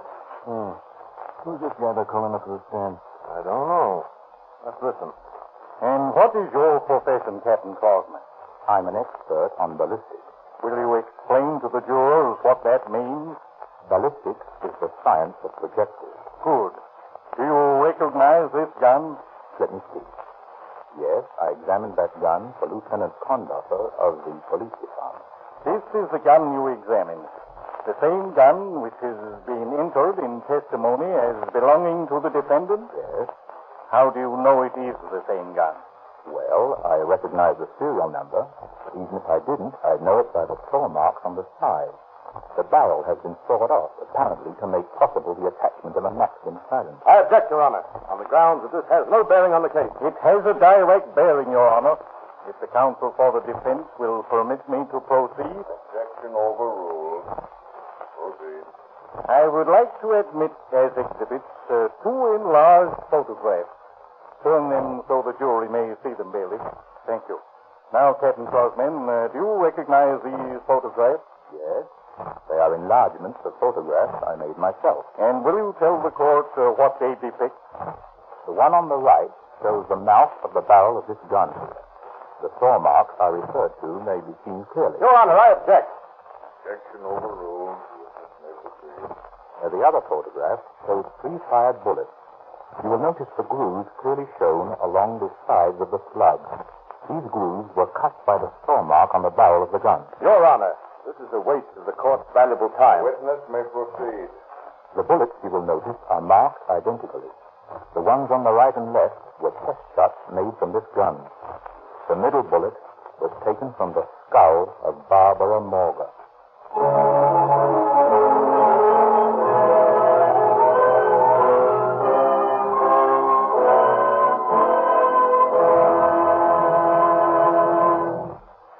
Nothing could save Beitzel after the unimpeachable testimony of the ballistics expert. And the jury of 5 women and 7 men found him guilty of murder in the first degree. On September 28, 1928, Judge Burnell sentenced Beitzel to hang by the neck until dead. And on August 2nd, 1929, Russell St. Clair Beitzel paid his ultimate debt to society for his crime. Thank you, Chief Justice.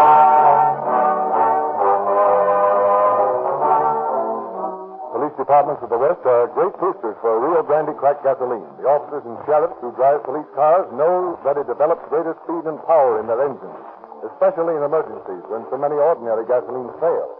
The recommendations of these police officers and sheriffs have caused thousands of motorists to try Rio Grande cracked gasoline. With such satisfactory results that Rio Grande is leading all gasoline companies in percentage of sales increase. You'll try Rio Grande cracked someday, and you'll be thrilled by your car's improved performance. But when you're trying and you're enjoying the greater power and speed created by a Rio Grande crack, be sure that your engine is protected. High speeds and hot weather thin out many motor oils so that they rupture and break down. That's why we urge everyone who drives to use Sinclair motor oil. Sinclair Pennsylvania and Opaline motor oils provide a guaranteed thermal protection that never breaks down at any speed. Because all impurities, wax and petroleum jelly, are extracted from Sinclair motor oils, you can use a lighter grade, which makes your engine run smoother with less drag. You use less oil because the impurities that burn and form carbon are already extracted. Fill your crankcase with Sinclair motor oil. Fill your crankcase with Sinclair motor oil from refinery-sealed tamper-proof tins, sold by all Rio Grande dealers. When you drive in tomorrow, also ask for your free copy of the latest Calling All Cars news, which illustrates the complete junior detective outfit that Rio Grande is giving away free to all boys and girls.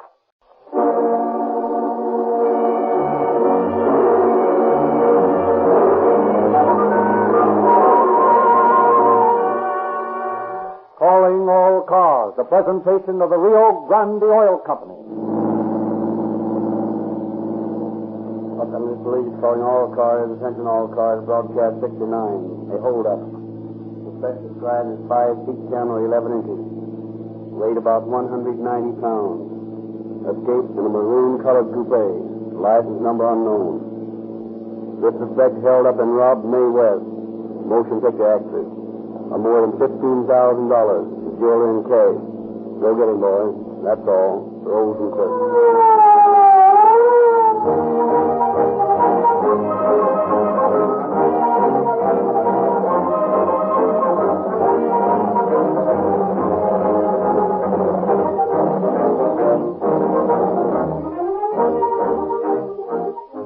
Many listeners tonight have already read the story of the May West diamond robbery in the March issue of Calling All Cars News.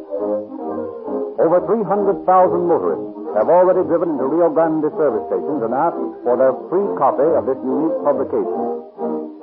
But this isn't the only free gift you get from Rio Grande. If you fill up with Rio Grande cracked gasoline, you get extra speed, extra power, extra energy for emergencies, extra fast starting. And all these extras are free because you pay no more for Rio Grande cracked gasoline with tetraethyl than for uncracked gasolines which lack these extra features. Because of these extra features at no extra cost, the police department which solved the May West robbery has specified Rio Grande cracked gasoline for all police cars for 3 consecutive years. You get another free gift if you ask your Rio Grande service station for Sinclair Opaline motor oil. It comes in oversized cans, a quart for a quarter, with 2 extra ounces free. You save when you buy Sinclair Opaline, yet you get complete motor protection.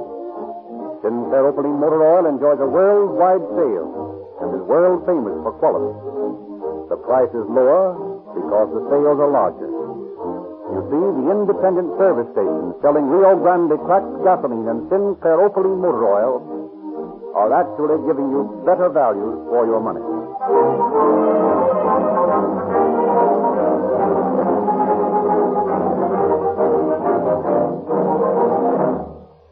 During 1935, it will be the policy of calling all cars to bring you from time to time rebroadcasts of outstanding cases we have dramatized in the past. Thousands of you have written us and expressed your desire to hear the May West jewel robbery dramatized again. So it is with pleasure that Calling All Cars tonight brings you the May West jewel robbery, with Miss Martha Wentworth playing her now famous impersonation of Miss West. What other past cases of Calling All Cars would you like to hear again? Write to Calling All Cars, care of the station to which you are now listening, and tell us what preceding case you would like to hear. And now we turn the microphone over to Chief James E. Davis of the Los Angeles Police Department, who has a message for you. Good evening, friends. When I became chief of police, there were several crimes on the police records which had not, I felt, been investigated to the utmost. To run down these crimes, I selected from the force 3 officers, Detective Lieutenants S.S. Stone, W.M. Robinson, and E.Y. Kynette, and appointed them special investigators working directly under my supervision. Among these unsolved cases was the theft of the May West jewels. I assigned Robinson and Stone to work on this case, which was, at that time, more than a year old. Although every peace officer in Los Angeles County had worked diligently on this case, nothing had been discovered of any value. Still, I felt that the case could be solved. The quickness and dispatch with which Lieutenants Robinson and Stone brought the case to a successful close speaks more volumes than any words I could utter in praise of them. Tonight's dramatization is based completely on the confidential reports of the investigating officers and the court transcript of the trial of David Friedman. It has also been read and approved by the plaintiff, Miss May West. I turn now to Frederick Lindsley, who will tell you of the May West jewel robbery.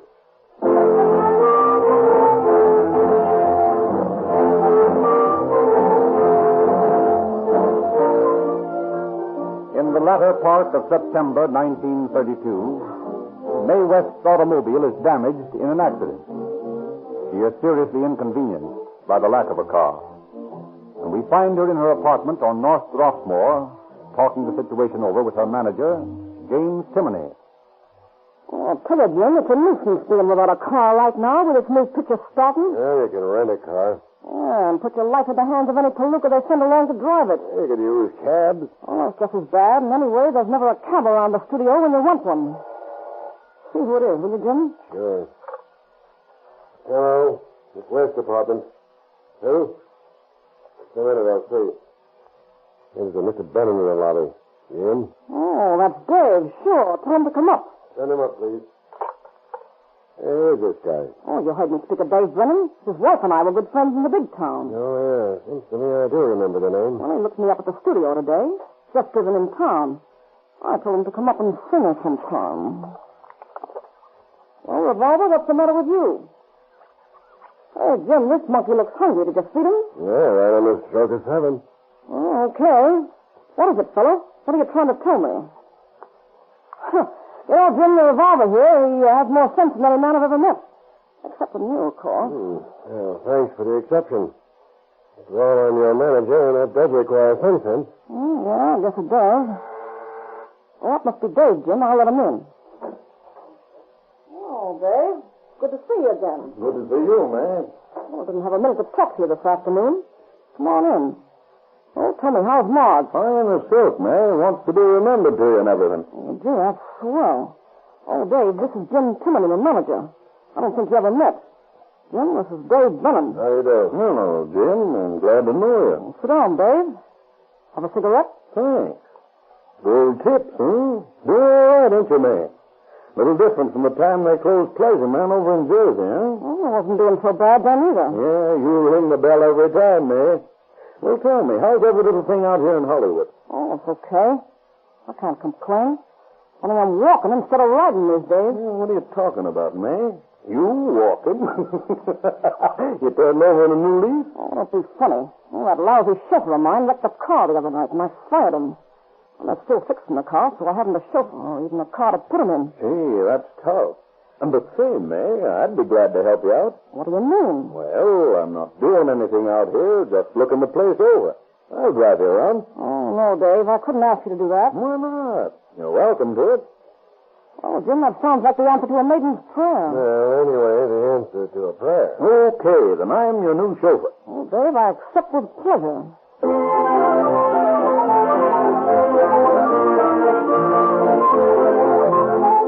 So Dave Brennan, friend, serves as Miss West's chauffeur. In a few days, he is completely familiar with her daily schedule. Then on September 27th, 1932, as he is driving Timoney and her along Wilshire Boulevard. Hey, Dave, stop here a minute, will you? Where's that, man? There's a shop at the next corner. I got to see about a fitting. Come on, man. Let it go till later. I got an appointment with that chatter writer at the studio. We have a rehearsal. Oh, now, Jim, it'll only take a minute. No, a minute. Means a couple of hours. Listen, you eggs. I'll give you each $1 for every minute I'm in here over 10. That's a bet. Dave, that's the easiest dough you ever made. Yeah, if you make it.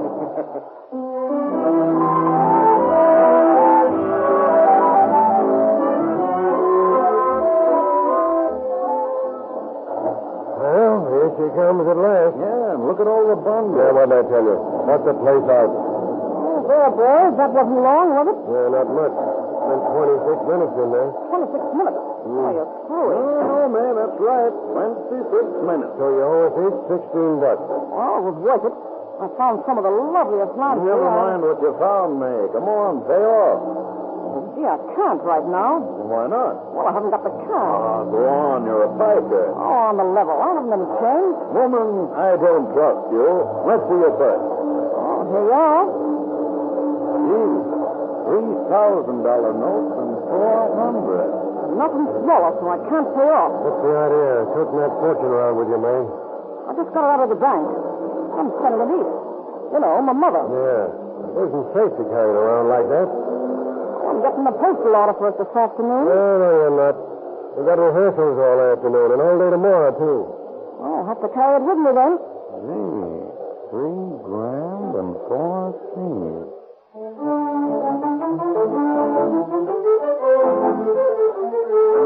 The next afternoon, Dave Brennan makes a date to meet a friend of his at the corner of 6th and Rampart. Hello, Dave. Hello, Ed. This is a pal of mine. Shake hands with Sammy. He's one of the boys. Oh, yeah? Yeah. What's on your mind, Dave? Listen, do you want to make a grand? What's the job? Grab Mae West jewelry and her dough. Sure. That's worth $1,000.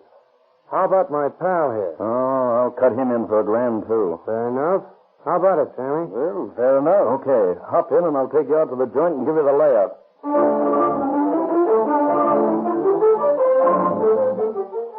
Well, here we are. There's the apartment house where she lives, see? Yeah, but it's going to be sort of tough making a getaway from that joint. Wait a minute. You don't have to knock her over in there. Like I've been telling you, I've been driving her around, see? Now, every night after she leaves the studio, her and Jim Timoney, that's her manager, and me, we all put on the feed bag together, see? Then right on the dot of 7, we pull up here, and Timney goes up and feeds Revolver. What do you mean? He loads his gas? No. Revolver's the name of a pet monkey. Oh, I get it. Now, look here. I drive her up here at 7 sharp. I'll pull up by that fire plug across the street, see? Nobody will be parked by it. There's sure to be a vacant place there. Yeah, then what? You guys be parked right here. When you see Timney get out of the car and go into the apartment house, you move in, see? Easy. Get the rocks and the dough and take it on the lam. I'll meet you at 11 p.m. at the same place as this afternoon.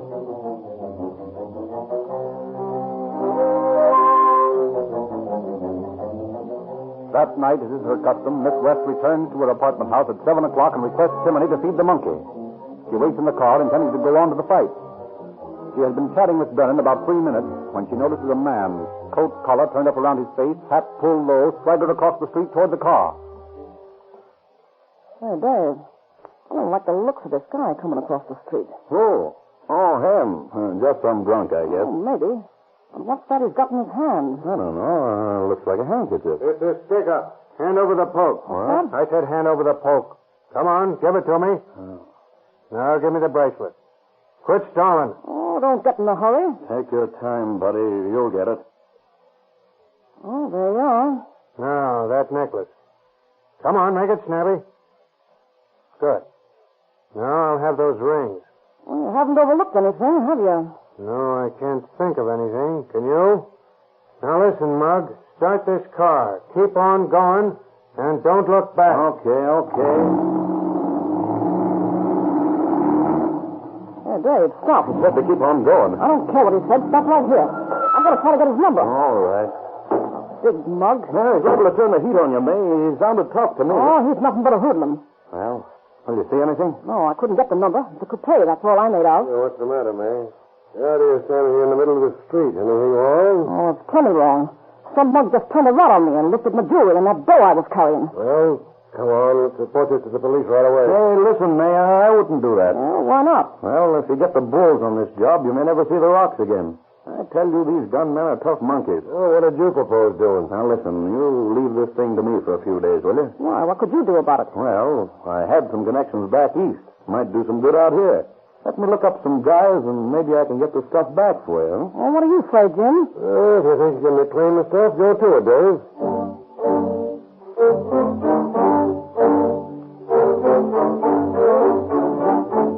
4 hours later, Dave does reclaim the stuff for himself. Well, boys, that was one of the neatest jobs I ever saw pulled. Nothing messy, you know. Clean from start to finish. Thanks, Dave. Here's the stuff. Let me see. Swell. Wait a minute. What about our cut? No, I'll pay you off in a couple of days. Yeah, well, why not now? You got $3,000 notes there. Hey, you don't want to try to change a $1,000 bill with every bull in town looking for them the way they may be tomorrow, do you? Well, no. Now, I'm trying to stall May from reporting it to the cops, but she might jump out of line. Now, you fellas just leave this all to me, and I'll pay you guys off day after tomorrow. Well, okay, Dave. Say, Dave. What? Hadn't you better return the ice? Why? Look, Dave, those rocks are her business. She looks like a good dame to me. We got $1,000 a piece of her dough. Ain't that enough? Yeah, but there might be another $10,000 in sparklers there. Hey, you don't expect me to turn that back, do you? Look, Dave, it's none of my business. I done the job for you, and you're going to pay me off. What to do with the rocks is your own business. But if I was you, I'd turn them back. Geez, the dame's going to make a picture soon, and she's going to need them. Yeah? Well, maybe you're right. Sure I am, Dave. Give them back to her. Okay, pal. I will.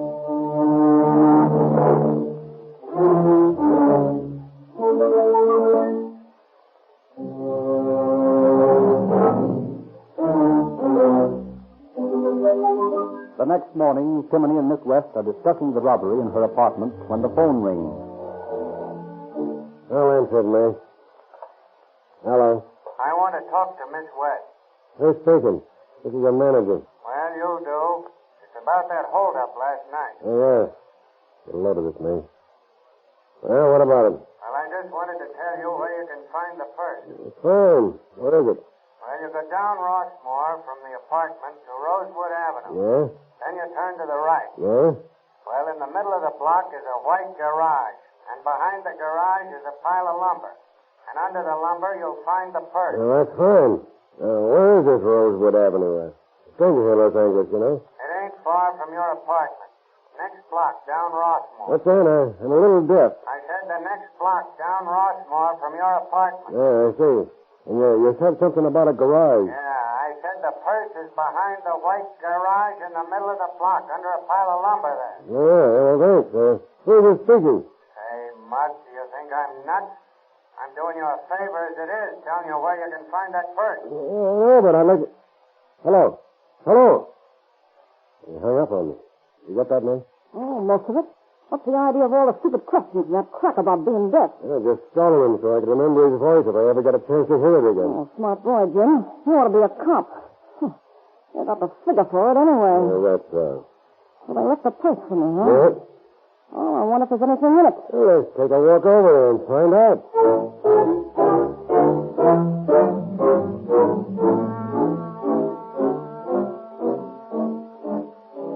Miss West and Timony follow Friedman's directions and recover the purse under the lumber pile, but it is empty. 2 weeks pass, and Brennan's daily promises to contact the jewel thieves come to naught. Finally, Miss West, advised by friends in New York, contacts Lieutenant F.L. James of the police gangster squad and makes a confidential report of the holdup. James devotes weeks of his time to the case. The sheriff's office and the district attorney's investigators also work on it, but no substantial clue is discovered. Months pass. The May West jewel robbery becomes another unsolved crime. Then, James E. Davis is appointed chief of police. Shortly after taking office, he calls Detective Lieutenant Stone, Robertson, and Kynette into his office for a conference. Boys, beginning today, you three are to work out of this office as special investigators directly under my supervision. You will be relieved of all routine duties, and I want you to spend all your time on certain cases which haven't been cleared up yet. There are a bunch of robberies that have been hanging fire. For one reason or another, no arrests have been made, and no substantial clues turned up. You know the way I feel about such a state of affairs. I have yet to see the perfect crime. There is no case that can't be solved. It's up to you boys to prove that I'm right. The first case I want you to go to work on is that May West jewel robbery. Go out and get the men that did that job and bring them in here. We'll put them away for a while where they can't bother anyone.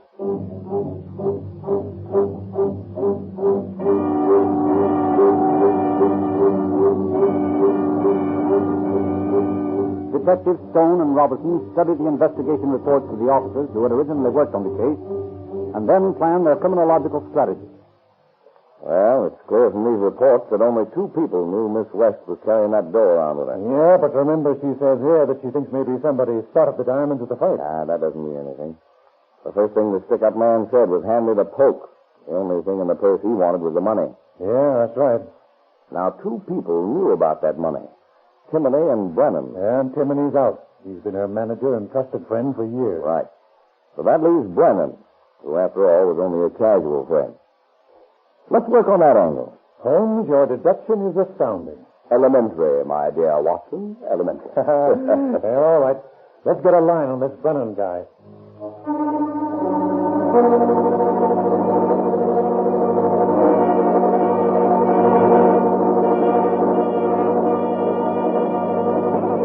The investigation of Brennan's acquaintances limits itself finally to Edward Friedman as the man most closely resembling the general description of height and weight given in Miss West's report. Friedman, having been booked on a previous charge, the police records include his picture and fingerprints. Stone and Robertson take Miss West the mug of Freeman for identification. Well, is this your man, Miss West? Oh, let me see now. It's sort of dark and handsome, isn't it? What about it? Is he the guy? Well, I can't tell for sure. You see, he had his hat pulled down and his coat collar pinned up, so his face was pretty well hidden. But if I could hear his voice or see his hands, why, then I'd be sure. What do you mean, see his hands? Well, he had short, pudgy hands. That was the one thing about him that impressed me. Well, we'll run this guy down and let you get a look at his hands.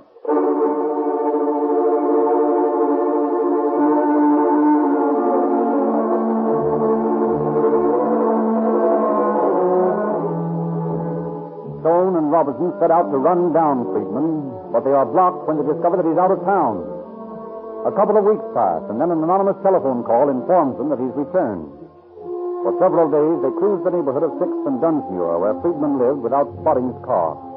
Then, on Thanksgiving Day, accompanied by their wives to avert suspicion, they once more visit the place. This time, they are successful in locating Friedman's coupe parked on 6th Street. For 2 hours, they wait, parked nearby, and then at last a man comes out of an apartment house and approaches the car. They recognize him from the picture in the mug book as Friedman. As he gets into the coupe, Robinson walks up to the right side and Stone closes in on the left side of the car. Open that door. What's the big idea? We're from the Detective Bureau. Get out. What's the rap? We want you for the May West robbery. It's a bum beat. Come on, get out of the car. I'm coming, you big flatfoot.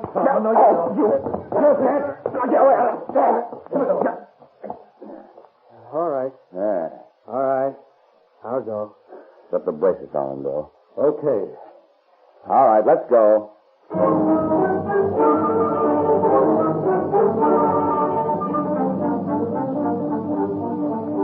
Stone and Robinson take Friedman to the University Police Station, where they question him. You know Dave Brennan? No. We know you do. Well, so what? We want that jewelry back. That lousy jewelry. Brennan promised to return it to May West. If he had, I wouldn't be here now. What did you get for that job? All I got was $1,000. It was hardly worth it, was it, Friedman? Well, I needed dough. But it was a crying shame to take that dame's rocks. Well, what are you going to do about it now? I'll take my rap, and I'll take that double-crossing rat Brennan to the pen with me.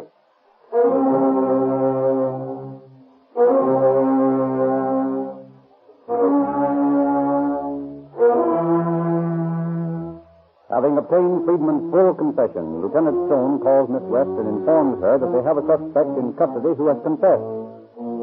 Miss West asks him to bring the man over to the apartment at once. He and Timoney greet them outside the apartment house. Miss West, this is Mr. Friedman, the suspect I told you about. I remember Miss West from the night I held her up. Oh, yeah. I remember your voice now. This is the man, all right, Lieutenant. Well, what would you say, Mr. Timoney?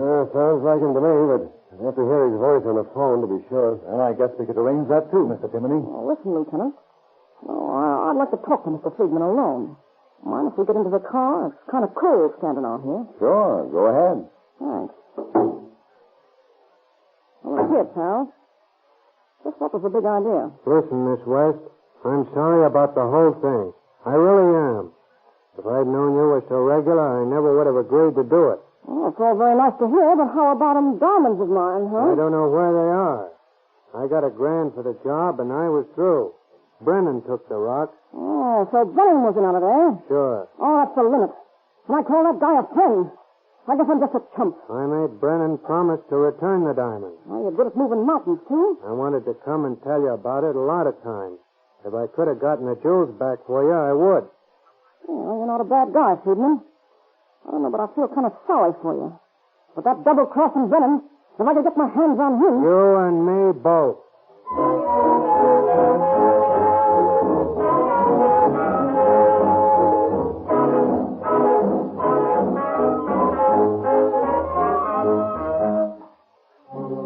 The long arm of the law reaches out for Brennan, and he is arrested in Chicago.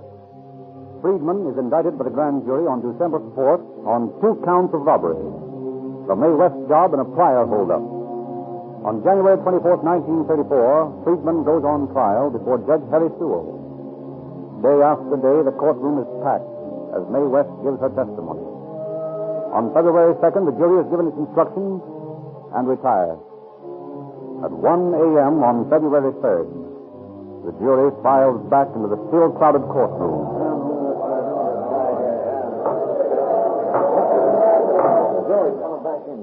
Gentlemen of the jury, have you reached a verdict? We have, Your Honor. Read the verdict, please. We, the members of the jury, find the defendant, Edward Friedman, guilty as charged in the indictment of robbery in the 2nd degree. Stand back there. Get the water somewhere. Oh, what seems to be the matter, Jim? Friedman's faded. Oh, a tough guy, huh? Just a poor hoodlum. He can dish it out, but he can't trick it.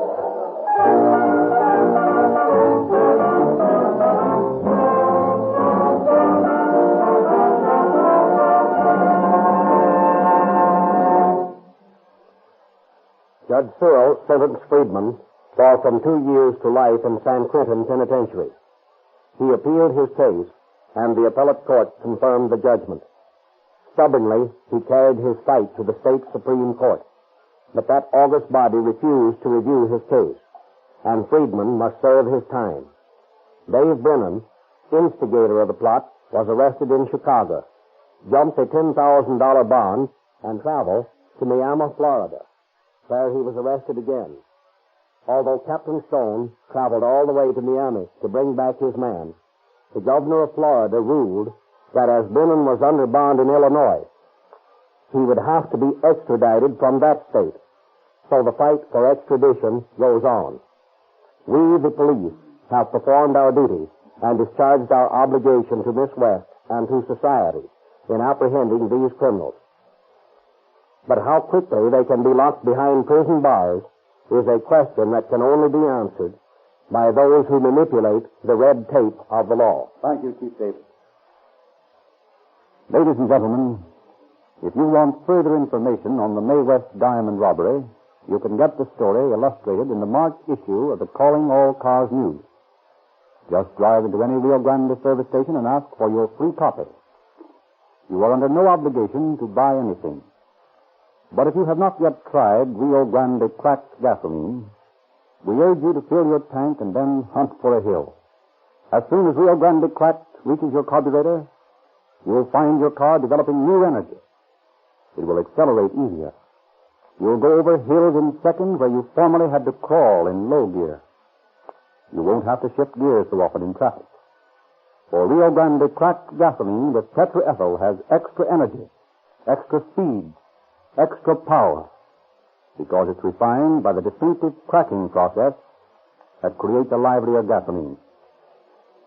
To prove to you that Rio Grande cracked is a better gasoline, we refer you to cities like Oakland, Berkeley, Merced, Los Angeles, and to Maricopa County, Arizona, which have made tests and specify Rio Grande cracked gasoline exclusively for all emergency engines. Wherever it is sold, Rio Grande cracked gasoline powers more police cars, ambulances, fire engines, and other emergency equipment than any other brand.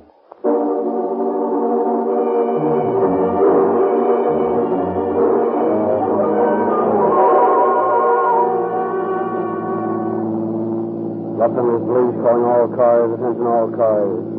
Cancellation broadcast 69 regarding a holdup. Suspect described in this broadcast is now in custody. That's all. Rosenquist.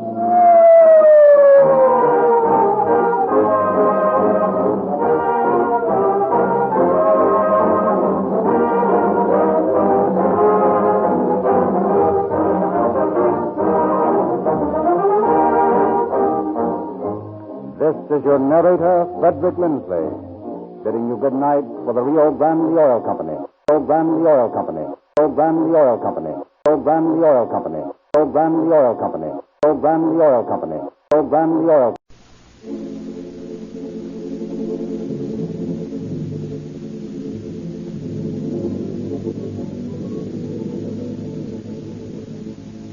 Calling all cars. The copyrighted program created for the Rio Grande Oil Company.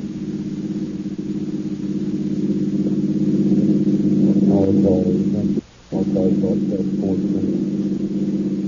A hold-up and murder at 90 Vermont. 2 bandits. Number 1 tried in 23 years.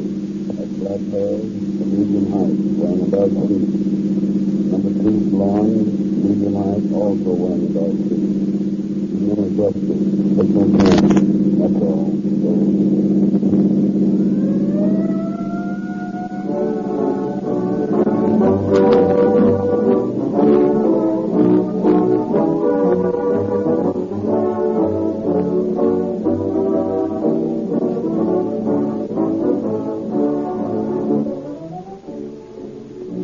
Police departments of the largest cities in the West joined today with the officials of fire departments, sheriff's officers, and other emergency departments in paying tribute to one of their greatest allies in the war on crime, Rio Grande cracked gasoline.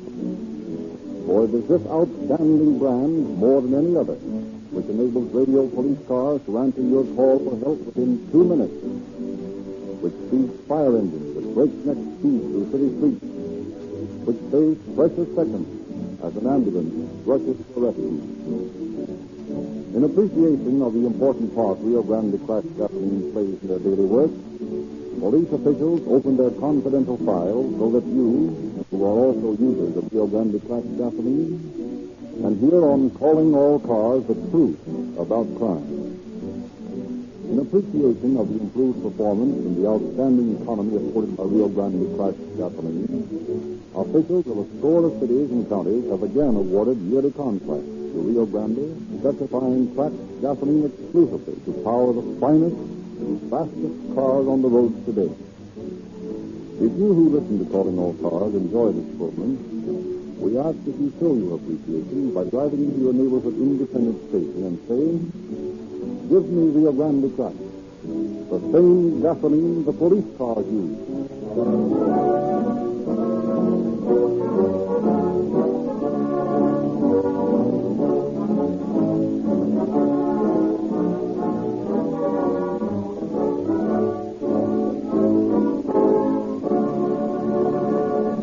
And now we present Chief of Detectives H.S. Figger of the Los Angeles Police Department. Chief Figger. Speed is an important factor in crime detection. Clues fade rapidly, and unless followed immediately, the criminal may elude justice for some time before he is finally brought in. To follow such clues, police detectives must be painstaking and must have the initiative to follow on their own, quickly and without orders from headquarters, all leads they may discover. I am happy to say that the Police Department of Los Angeles has such men on its staff, and tonight's dramatization of the tracking and capture of Killer Hudson and his companions will show. A measure of the success of these detectives may well be attributed to the help given them by the very citizens who were able to consider bits of information that acted as signposts to guide them on. If you are, I sincerely hope that you will cooperate with them in bringing to justice the criminals they seek, whether petty thieves or murderers. A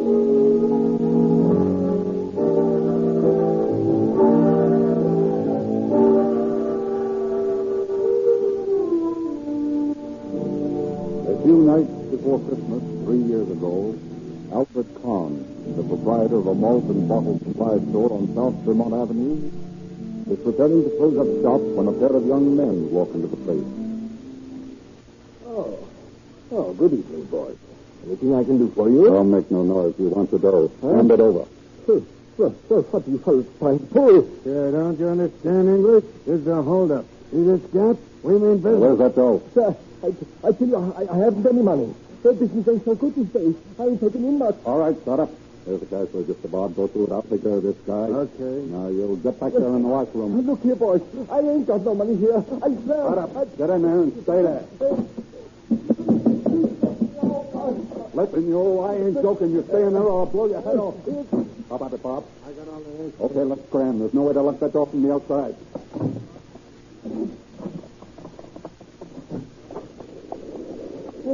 Help! Police! Robbers! There they are! Stop them! Knock them out with that gun, but Bob. You can't steal money from me! Help! Police! Shut up! What's going on here? What's that for? Who are you?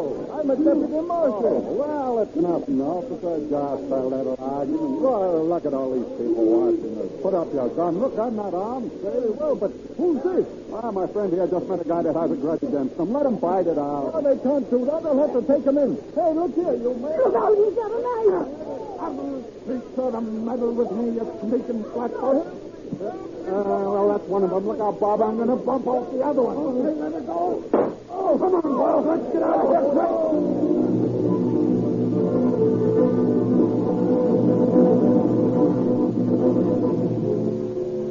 It's a matter of moments, almost seconds, before a police radio car has arrived at the scene of the crime. Detective Lieutenant Frankie Ryan, on his way home for dinner, seeing the crowd park his car and investigate. Oh, Ricky, what's trouble? Traffic accident? Not this time, Frank. It's murder. One man stabbed to death and another shot. A holdup. Oh.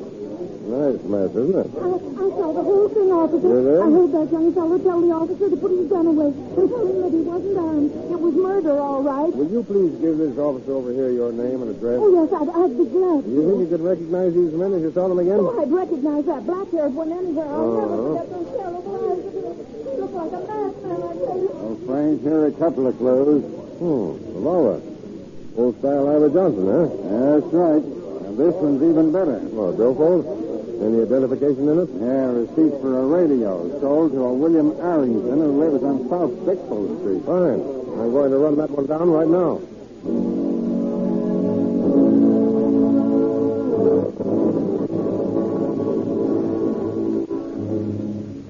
An hour later, Joe Taylor, chief of detectives, holds council of war with Inspector Detectives Davidson and Detectives Joe Filkis and Bill Baggett.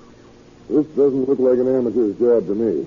The fact that these fellows would commit murder rather than submit to arrest shows they couldn't stand a pinch. Now, it's my guess that they've done time somewhere before this. And from what all the witnesses say, they are plenty tough. Now, as you run across them, boys, I don't want you to take any chances. Be ready for trouble. Oh, hello, Frank. Oh, Steve. How'd you make out on that South Bixby Street address? I didn't. The manager of the apartment house says there's never been anyone called Arrington to live there since he took the place over 6 years ago. That's a bad break. If those birds aren't rounded up tonight, we won't have a chance in 1,000 of finding them. Maybe the fingerprints from that billfold and gun have made something. I'll call Barlow. Hello, Barlow. Taylor speaking. Get any prints from that billfold or revolver? Yeah? Okay. Goodbye. Prints were too smart to do any good. It's like the cards were stacked against us in this deal. No. Wait a minute.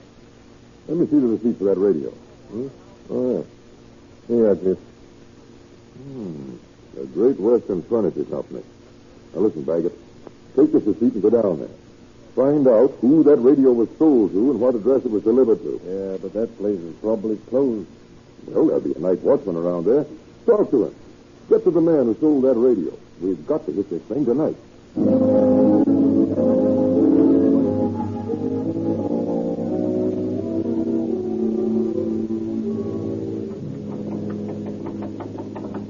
Oh, stop your banging. Stop it. You can't get in. The store's closed. Well, open it up.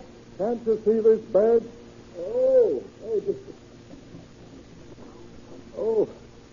I beg your pardon, officer. I thought it was somebody wanting to buy a Christmas radio. They pestered me half the night this time of year. Yes, officer, just step inside. I'll shut the door. Thanks. I'm trying to run down the sale of a radio. Here's the receipt for it. Can you tell me who might have sold that machine? Well, now, let me see. This number here, 1768, see it? Yeah. Well, that's the salesman's number. Let's just look in my book here. Yeah. Here we are, 1768. He's, Harry Dobbs. Well, can you get him on the phone for me? Yes, I think I can. Just step back here with me. Yeah. Wait a minute, I'll switch on this light. Here you are. 2, 1, 4, 3. They're ringing them now.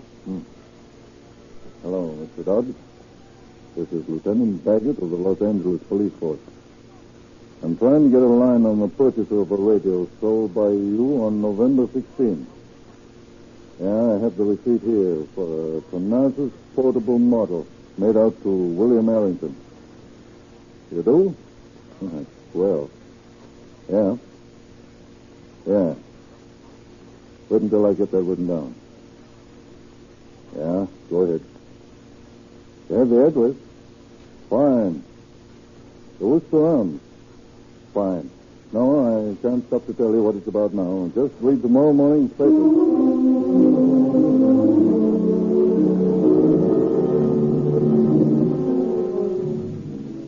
a very few moments, the detectives are interviewing the landlady at Whistler Apartments.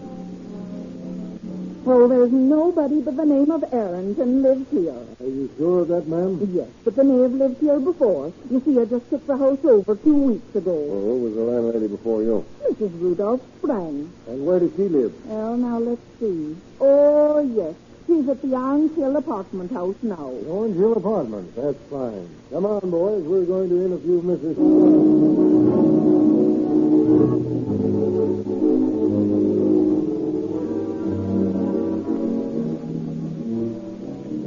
I guess, Inspector, there was a Mr. Arrington who lived there with his wife.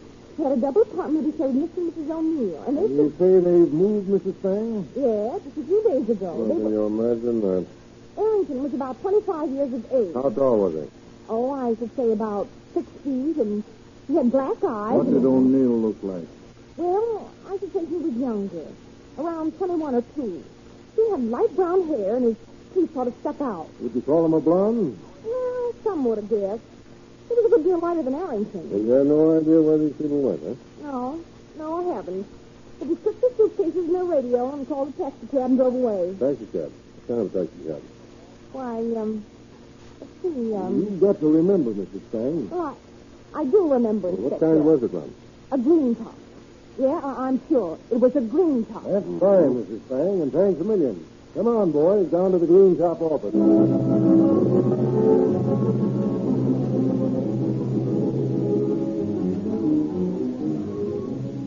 a very short time, the driver who called for Arrington and O'Neill and their wives is located and faces the questioning detective. Now listen, Blackie. A lot depends on your memory. Within the last week, did you answer a call to the Orange Hill apartments and take away 2 couples, some suitcases, and a radio? Let's see. Seems to me I did. Yeah, that was last Thursday, wasn't it? It might have been. Sure, I remember that, Judge. Where'd you take them? Let me look at my book a minute. Yeah, here it is. They went to the Shropshire apartments on West 6th Street.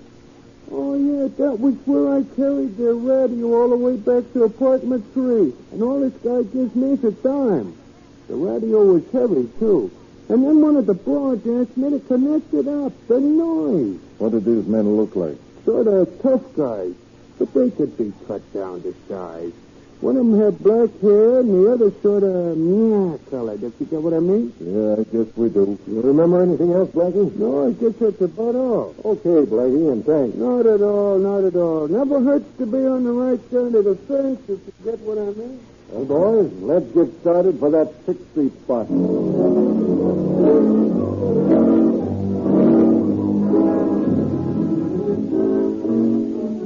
Relentlessly following each meager clue, the detectives arrived at the Shropshire apartments on 6th Street. Sure, it's almost 11 o'clock. I suppose this is one of those places where they lock the doors after 10? I hadn't thought about that. It is. Oh, I have to ring the bell. No, wait a minute. That might spill the beans. We've got to get in there. Listen, you fellas wait here. I'll see if I can get in the back way. Okay.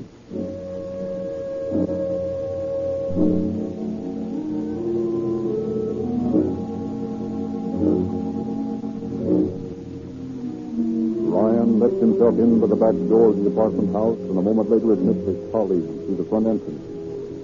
They look about for the manager's apartment. Here it is, number 2. Who is it?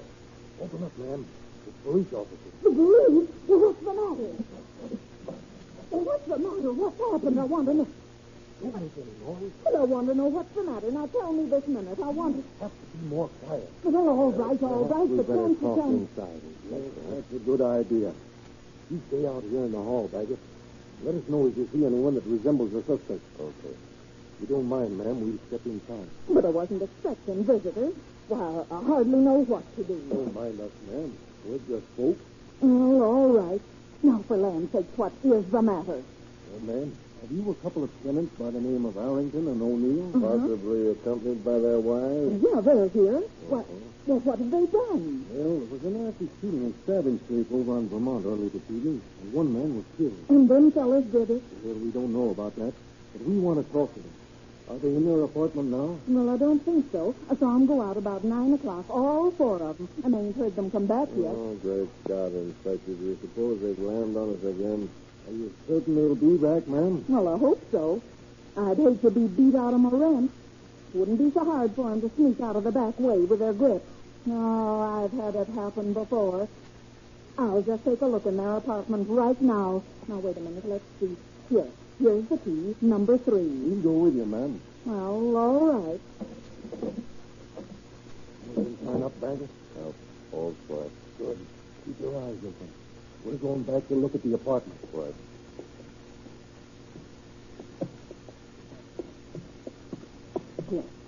Here we are now.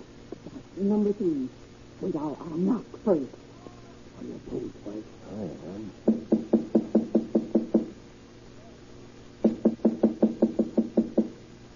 Well, I guess they're not here, all right. Here, wait until I switch on the light. Well, that's better now. Let's see. Well, I guess they'll be back. But here's their clothes in the closet, and their radio's still here. That's fine. Now we'll just wait here, ma'am, until they get back. Well, what can I do? You can help most if you just remain quietly in your apartment. Oh, all right. But look here. Don't you go messing up this place. Don't worry, we won't. No, it's... you ask that officer who's at the door to step back here. Oh, all right. Looks like these birds are wise to the racket, all right. Jumping around from one place to another every week or two. How'd you move every time they pull a job, huh? What a life. One skip ahead of the law. You'd think they'd learn. Yeah, but they're too stupid. You've got to be stupid to be a crook. I guess you're right there, Frank. Want to see me, Inspector? Yes, Bill. You wait in the landlady's apartment. Keep watching when you see this bunch come in. Give them plenty of time to get back here. We'll be waiting for them. Right. Let's get the lay of this place. Apparently 2 double apartments. I guess the first door here connects with the other half of the establishment. Locked from the other side. Oh, and they might come in from the other apartment, huh? They might. Let me get at that lock. I think I can pick it open. Might just as well have something to do while we're waiting.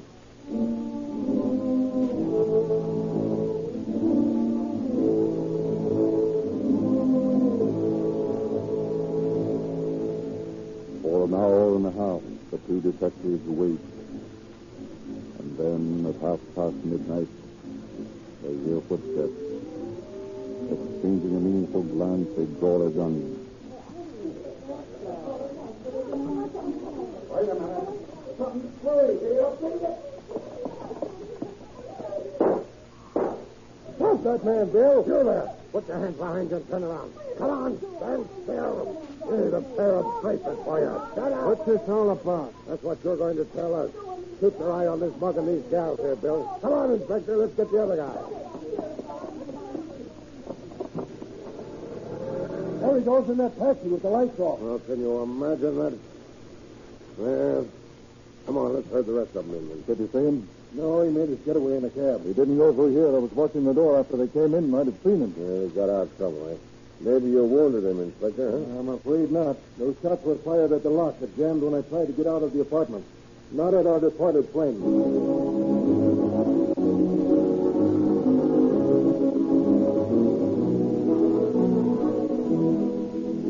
Although O'Neill readily admits his identity, he denies all knowledge of or complicity in the murder of the young deputy marshal or shooting of Albert Kahn. The next day, Lieutenant Ryan takes O'Neill to the Cedars of Lebanon Hospital to face his victim of the previous night. You may come in now, Lieutenant. Thank you. Kahn? How are you today? I'm pretty weak. But all in all, not so bad. Oh, sure. You look swell. They say you'll be out of here in no time. I hope so. Who's this hit you? Aha, the robber. So you've caught them. Good business it is, Lieutenant. This is the man that held you up then, huh? That's one of them. He tried to kill me. But it was the Black Heaven that shot me. The guy's screwy. I never seen him before in my life. You tried to deny it. You little pussy. If I find it there, Mr. Kahn, you must be quiet. You'd better go, Lieutenant. Very well. Come on, O'Neill.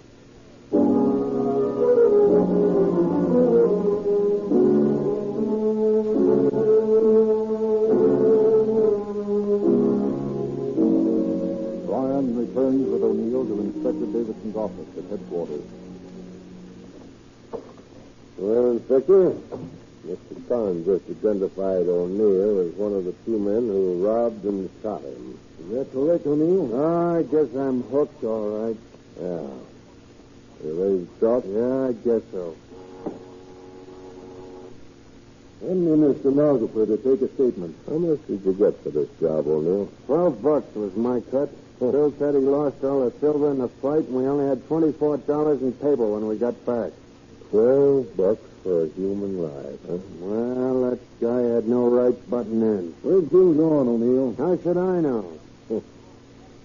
Are you sure you don't know? If I did, I wouldn't tell you, Dick. You've got me. Aren't you satisfied? No. Are you? You want to take this rap by yourself? What difference does it make? Besides, I don't know where Bill's gone. Only I'll bet he gets as far away from Los Angeles as possible. On $12. $12 will take some guys a long way.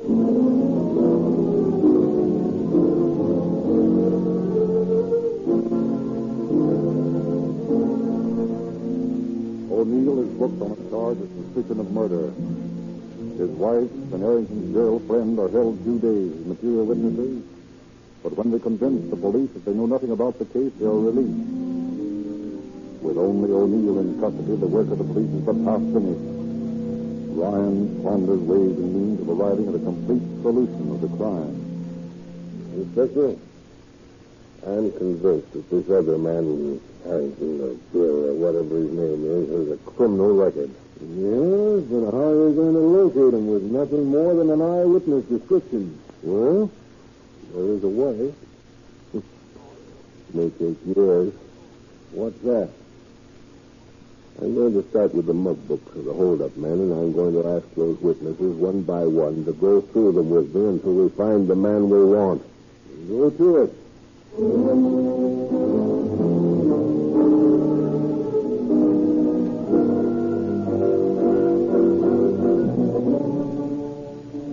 Laboriously, Ryan starts his search. After nearly 2 weeks of consulting witnesses, one of them recognizes a picture that might be Harrington. The suspect is interviewed, but does not match the description of height and weight, and is furthermore by no means a professional criminal. Ryan continues his search of the mug book for a man taller than the first suspect, but resembling him otherwise. On January 23rd, 1931, just a month after the crime, he finds the mug of one William Hudson, whose picture is immediately and unanimously identified by the various witnesses as the murderer.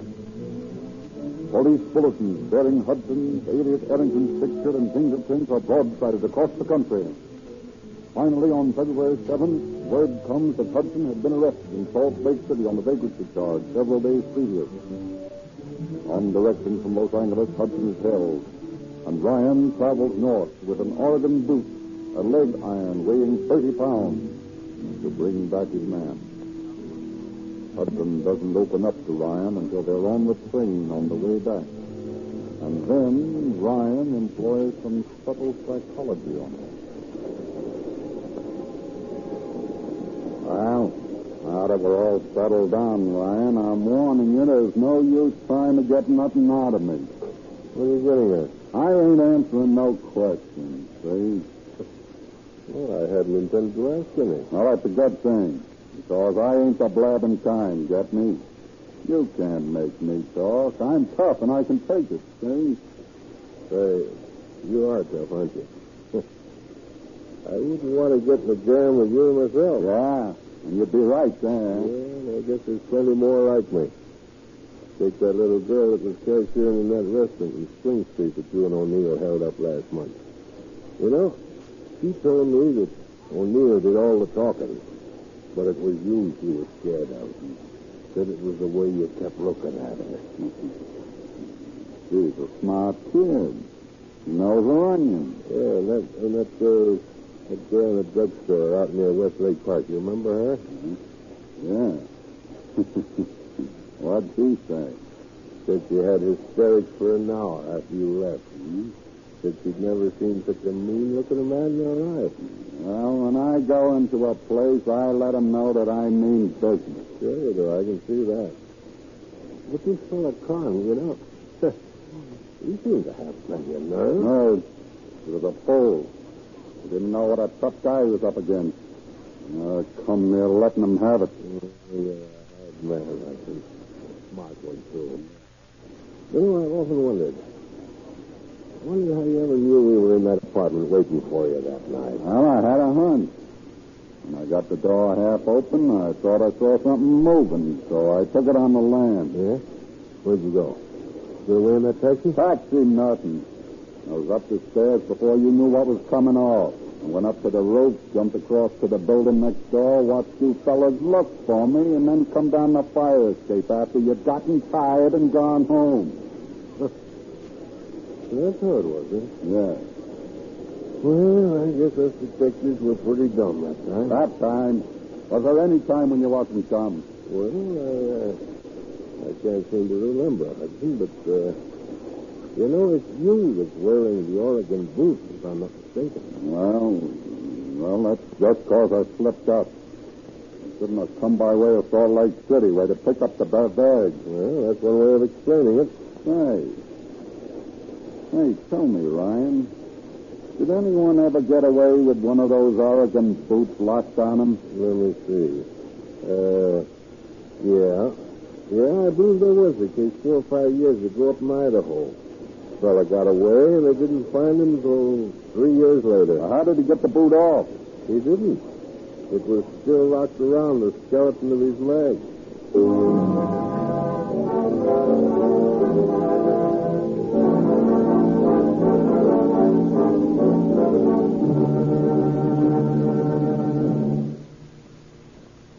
Both of these men were brought before justice to answer for their crimes, which they did in full on October the 2nd, 1931, when they were hanged in Folsom Prison. Thank you,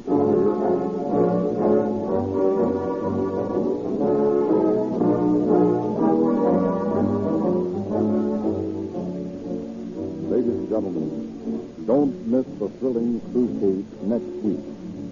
Read about it and the many other cases which are now being broadcast twice each week in the new September issue of the Calling All Cars News.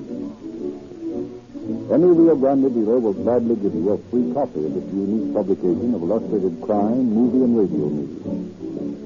Boys and girls will find a full page of gifts, which are offered free to all users of Rio Grande cracked gasoline. Every time you purchase gasoline, you help some youngster get a junior detective outfit by merely specifying Rio Grande crack. And you do yourself a favor as well.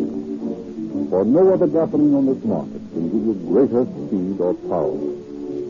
Very few brands can even equal the outstanding performance of Rio Grande crack. It costs no more to get the only gasoline that gives you police car performance. Rio Grande dealers, all of them independent merchants, unite in recommending Sinclair motor oil to their customers. From practical experience, they have learned the folly of using oils that contain wax and useless petroleum jelly. At last, they have de-waxed, de-jellied oils made by Sinclair, which cost only 25 cents and 30 cents a quart in steel cans. Every Rio Grande dealer urges you to use Sinclair motor oil because you can unqualifiedly guarantee that it will never fail to lubricate your motor correctly.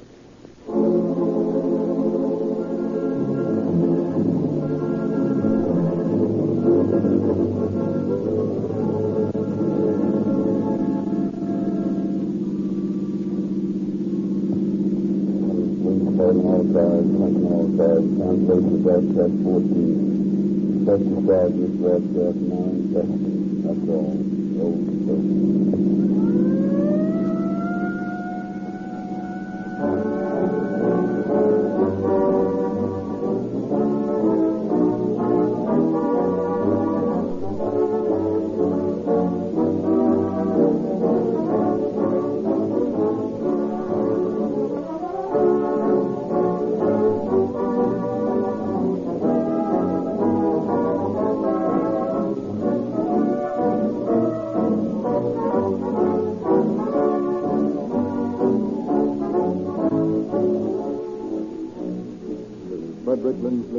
bidding you good night for the Rio Grande Oil Company.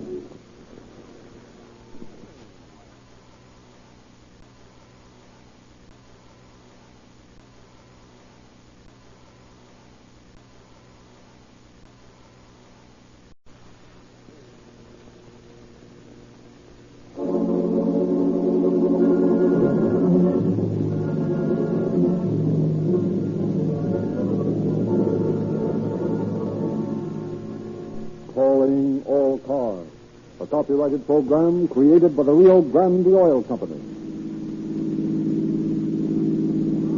Police calling all cars, attention all cars, broadcast 16 regarding a murder.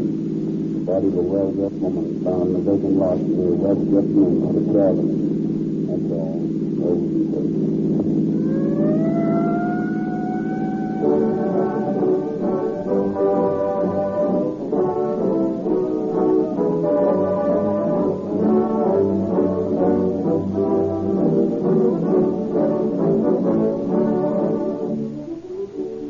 Tonight, there are thousands of police and sheriff's cars out on the streets and roads, pursuing criminals or cruising watchfully, ready to dash with sirens screaming to the scene of any emergency. No ordinary gasoline is good enough for these emergency cars. More of them are powered with Rio Grande cracked gasoline everywhere is obtainable than any other brand. And the reason for this pronounced preference is that the police have tested all brands of gasoline in their emergency cars, and they have yet to find any gasoline which will exceed the performance of Rio Grande crack. You can make these same tests in your own car and discover for yourself why Rio Grande cracked gasoline is the choice of the leading cities and counties of the West. Go to the independent service station in your neighborhood and fill up with Rio Grande crack. You will feel the difference just as soon as your former gasoline is used up and Rio Grande crack reaches your carburetor. Your car takes on new life, new liveliness. You accelerate as never before. You breeze up hills that formerly slowed you down and made you shift gears.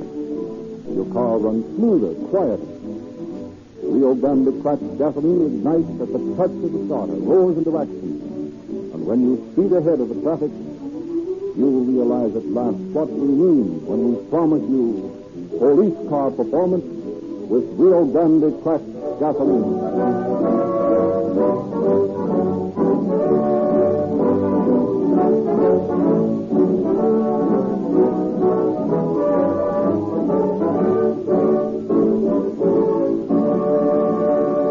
Once more, it is our pleasure to introduce H.S. Seeger, Chief of Detectives of the Los Angeles Police Department. Chief Seeger. Good evening, friends. Murder or suicide? That is often the question that police officers must answer, and answer quickly when they start investigating a death, because there is sometimes such a fine line distinguishing self-destruction from murder, it is difficult for the police to act quickly in order that justice may be done. It is necessary for all police officers, and particularly the detectives, to be trained in such a manner that they may judge at once the nature of the case they are investigating. In tonight's broadcast, an example of keen detective work and persistence on the part of one of our force is narrated. We want you to listen with particular care to this story that has been selected for this evening. Catch every word of it as it is spoken by the players in this drama, and I believe that such close attention will conjure up in your mind how easily, in some cases, even murderers might escape if it were not for the eternal vigilance of observing and intelligent law enforcement officers who see the truth behind evidence which untrained observers would either misconstrue or disregard entirely. No matter how cleverly a criminal may cover his crime, justice is inevitable when policemen are trained efficiently and have the cooperation of the public. Tonight's story brings this fact home to you.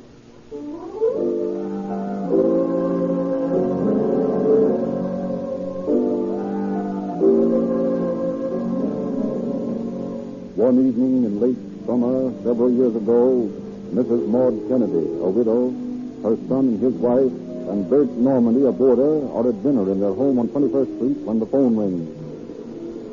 I'll get it. Hello?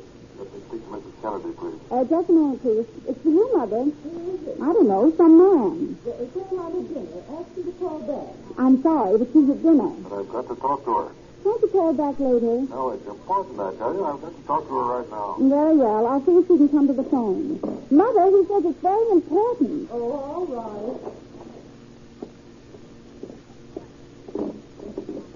Hello. This is Percy, Maud. Oh, hello, dear. I've got to see you, Martha. Well, why didn't you drop over? I'll be here. No, I want to see you alone. You'll have to meet me somewhere. Well, I can't do that. I've got some friends coming in this evening. Martha, you're meeting me. Do you understand? Oh, but Percy, You wouldn't want any trouble, would you? Oh, no, don't do that. All right, then. Well, where shall I meet you? The corner of 6th Avenue and West 7th, as soon as you can. Very well. I'll be right out. More like it, Martha. Goodbye. Goodbye. What's the trouble, Mother? You look worried. Oh, it's nothing. Who is that on the phone? Just a friend of mine. Aren't you going to finish your dinner, Mother? No, I don't feel like it. I'm not that hungry now, and I have to go out for a while anyway. Are you going to be gone long? No, I'll be back in about a half hour. The students are dropping in, you know. Well, I wish you'd do one thing, Mother. What's that? Please don't wear all those diamonds. Why not? It isn't safe. Philip's right, Maud. You risk your life every time you go out with that small fortune on your finger. Oh, that's silly. No, it isn't, Mother. It makes me nervous every time you go out alone at night. Well, even if it is dangerous, I'm not going to stop wearing my diamonds. I love them. Well, if you insist on wearing them, let me go along with you. Oh, no, you can't do that. Why not? I've got some business to do, a personal business. Oh, very well, then. But I wish you'd leave those diamonds at home. They're going to get you in trouble one of these nights.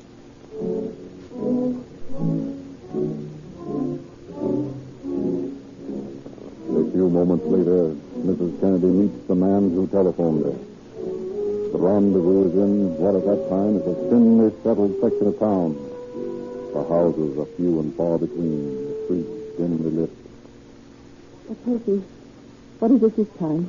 I've got to have some money, Maud. I thought so. I suppose you spent that $5 I lent you yesterday. Yeah, it's nearly gone. I've got to have more. I'm going to get married. Get married? How can you get married?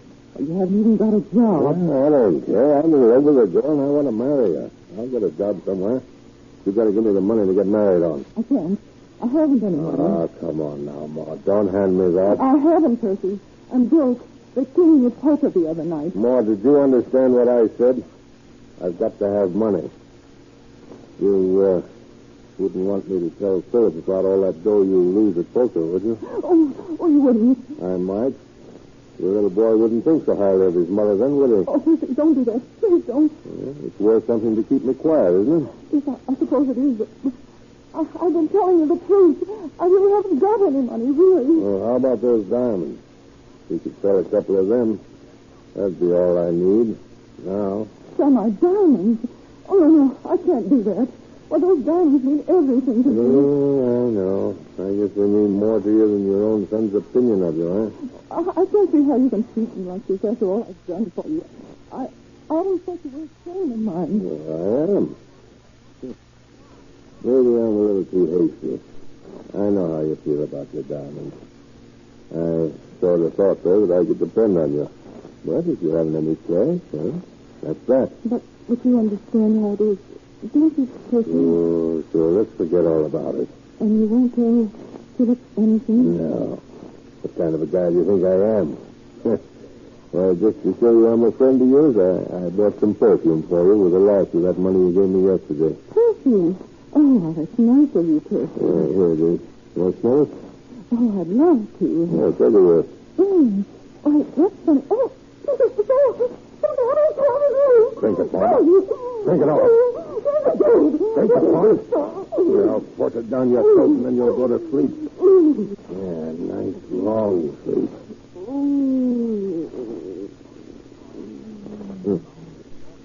Now, I'll get you back on this vacant lot here where no one's liable to find you for a while. I knew you'd be wearing the ice, Maud.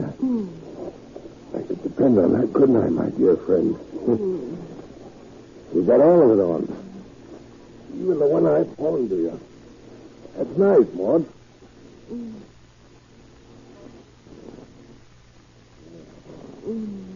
Now, if you don't mind, I'll relieve you of these. I don't think you'll need them where you're going. Now, I'll just leave you that wedding ring and a couple of small sparklers so it won't look like robbery. Well, Maud. Thanks, old kid. So long.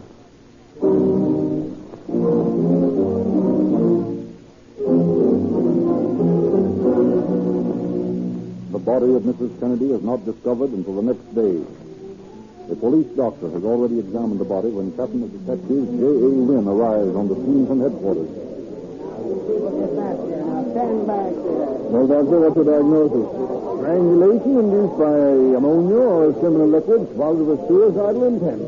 There really was no reason for you to come out. Just an ordinary suicide. What makes you think so? Well, there's no evidence of criminal assault and no signs of a struggle. Robbery was not the motive, for she's wearing 2 diamond rings and a wedding band. Obviously, it's suicide. Perhaps. But if it's suicide, can you explain what happened to her shoe and her glove? Observed that they're missing? Oh, I hadn't noticed that. I see. Well, suppose we look around a bit.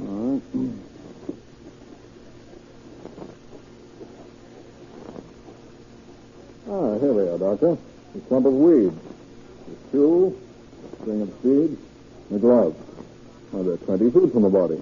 Look, I should say the way these weeds are trampled down would indicate quite a struggle, wouldn't you, Doctor? Well, maybe. Now, this woman had committed suicide on the spot where the body was found. How did the slipper and the glove and the beads get here?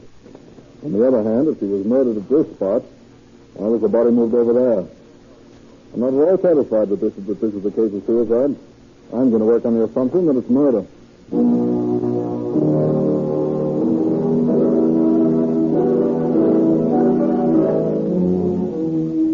Despite Captain Wynn's conviction, the coroner pronounces the death a suicide. Through a safe deposit box key found on her person, the victim is identified as Mrs. Maud Kennedy. Captain Wynn has the unfortunate task of breaking the news to Mrs. Kennedy's son and daughter-in-law. After they have recovered somewhat from the shock of Wynn's tragic announcement, the detective questions. I'm terribly sorry to intrude upon your grief like this, but you realize, of course, how important it is to get at the bottom of this thing as quickly as possible. Naturally, Captain. Well, you say you don't believe in this suicide theory. That's ridiculous. Mother would never commit suicide. Well, I don't believe she did. Under the circumstances of the discovery of the body, I think she was murdered. Oh. I'm sorry to be so blunt. Forgive me. Now, will you please tell me what happened the last time you saw her? Well, we were at dinner last night when she was called to the phone. From the conversation, it seemed she knew the body well. And she left the table and went out, saying she wouldn't be long. Did your mother wear any other jewels than the 2 diamond rings found on her fingers? Yes, plenty of them. Diamonds were her weakness. She was known around here as the lady of the diamonds. I wonder often about wearing them. I wonder when she went out last No, night. Mr. Kennedy, please. Try to control yourself. It's most important that we get to the bottom of this thing, you know? I'm sorry. I'll do my best. Do you know of anyone who might have a motive other than robbery for her murder? No. Everyone loved Mother. Had she had any disagreements with anyone? No. Had she reported any strange or suspicious happenings in her life recently? No. She liked everyone. Everyone liked her. Well, Mr. Kennedy, could you give me a list of the diamonds that your mother wore when she left the house? Yes, I think. Let me see. It was a 4-carat solitaire.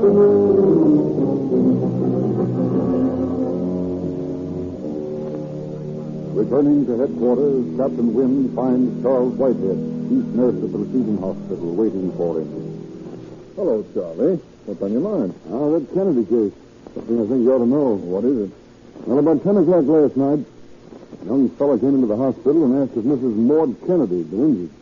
I asked him if Mrs. Kennedy was his wife, and he said no, she was his mother. Oh. I told him that no one with that name had been brought in, and he thanked me and left. Oh, that's peculiar. That's all right. Oh, thanks for the tip, Charlie. I'm going to call up Kennedy and see if he was the guy. Okay, Captain. Give me Jefferson 230W. Hello, Mr. Kennedy. Captain Wynn speaking. Say, I just got a report that a young man claiming to be Mrs. Kennedy's son inquired about her at the receiving hospital last night. Did you go down there? You didn't? Oh, I see. Thanks a lot. Goodbye.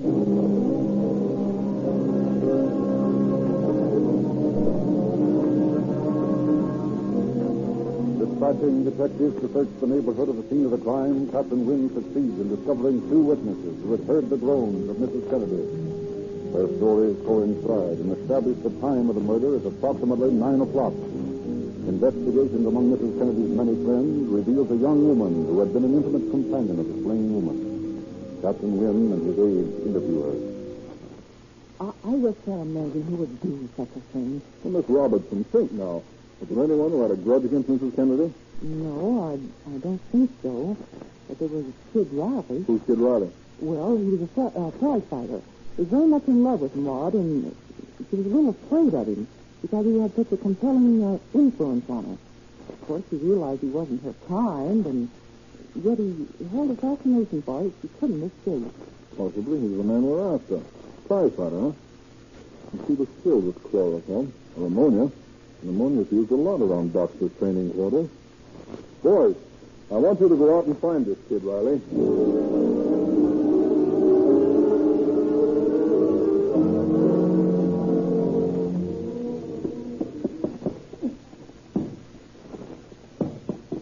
I don't know what's come over this kid lately. Look at him smack that sparring partner. His noise seemed to be shot. Well, don't worry about the kid. He's been kind of worried about Joe. You snap out of it. I forgot to tell you, there's a big guy waiting on the dressing room to see him. It's like a dick. Yeah, Riley's always in some kind of trouble. Wonder what it is this time. Hey, Riley, lay off that guy before you kill him. Hey, what's the matter with you, Al? Gee, everything I do is wrong. Now what is it? Ain't nothing wrong, kid. Hold on to your noise.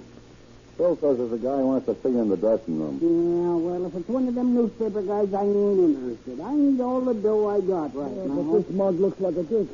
A dick? Well, tell him I'm busy. Tell him anything. Come on, kid. Let's see what it's all about. Oh, okay. I ain't done nothing. I'll see him.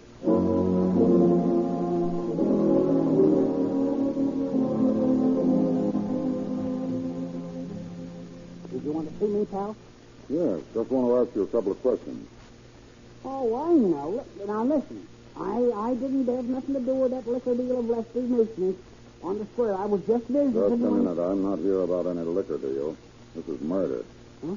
Murder? Yes, murder. Mrs. Maud Kennedy has been murdered. Oh, no. That ain't right. Nobody'd kill her. She was a swell woman. Say, what are you trying to do? Kid me? No, we don't kid about anything. This is serious. I want an answer from you, Riley, and I want it straight. Did you see Mrs. Kennedy on the night of August 31st? The 31st? Well, that was Thursday, wasn't it? No, I never saw her. You went over to her house, though. Huh? How'd you know? I didn't know. I just took a chance, and I was right, huh? Oh, so you're trying to frame me, huh? Sure, I went over, but I never killed her, and you know it. No, I don't know it. You'll have to have an airtight alibi if you want to get out of this thing. Listen, I never had nothing to do with it.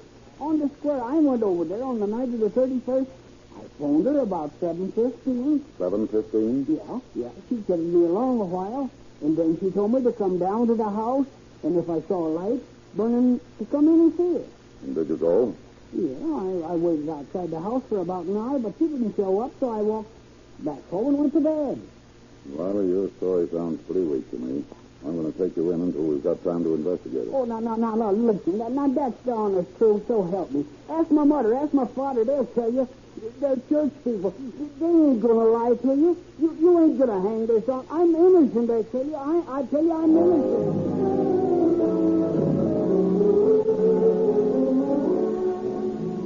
Kid Riley is brought in and questioned, but he proves an airtight alibi. So the investigation drags on. Suspect after suspect is taken to headquarters, questioned and freed. Normandy, the border of Mrs. Kennedy, tipped off the police to another prize fighter who was friendly with the murdered woman. This man, located in Fresno, where he was facing a bogus sex charge, is brought back to Los Angeles. He places suspicion on Normandy, claiming that the border had torn some of Mrs. Kennedy's diamonds. Questioned again, Normandy reluctantly explains that Mrs. Kennedy was an avid poker player, and that she sometimes covered her losses by pawning her diamonds. Then, out of the welter of fruitless questioning and worthless clues, emerges the name of Percy Tugwell. It is discovered that Tugwell had borrowed $5 from Mrs. Kennedy the day of her death. Captain Wynn questions the manager of the garage where Tugwell was known to loaf. Yeah, Price hung around here, but he ain't here now. Where is he? He got married. He's in Cisco on his honeymoon. I didn't know he could afford a trip like that. Neither did I. He ain't worked for a year. And then a couple of days ago, he shows up with a pair of tickets to Frisco, and he tells me he's gone and got hitched. I don't know where he got that now.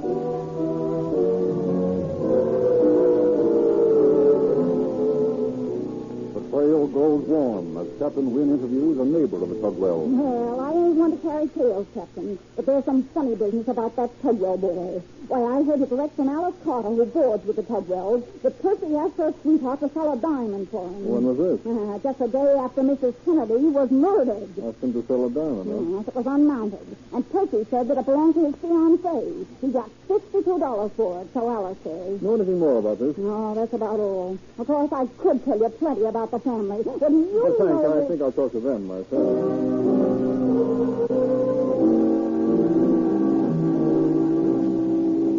Captain Wynn and Lieutenant Holmes interview the entire Tugwell family. Their stories are the same. Now, Mr. Tugwell, can you tell us what your son's movements were on the night of August the 31st? Why, yeah. He and Thelma, his girl, was here for supper. And after supper, they had a little argument because Percy wanted to go out to the garage and say goodbye to the gang. And Thelma said that he cared more for the gang than he did for her. Anyway, Percy went. What time was that? About 7 o'clock, I should say. And what time did he get back? I guess it was long, about 8:30, no later. He comes back in, and Thelma and him patch up their little spat. Where is Percy staying in San Francisco? I think he's at the Bayview Hotel. Very well, Mr. Tugwell. Thank you very much. Not at all. But would you mind telling me what all this here questioning's all about?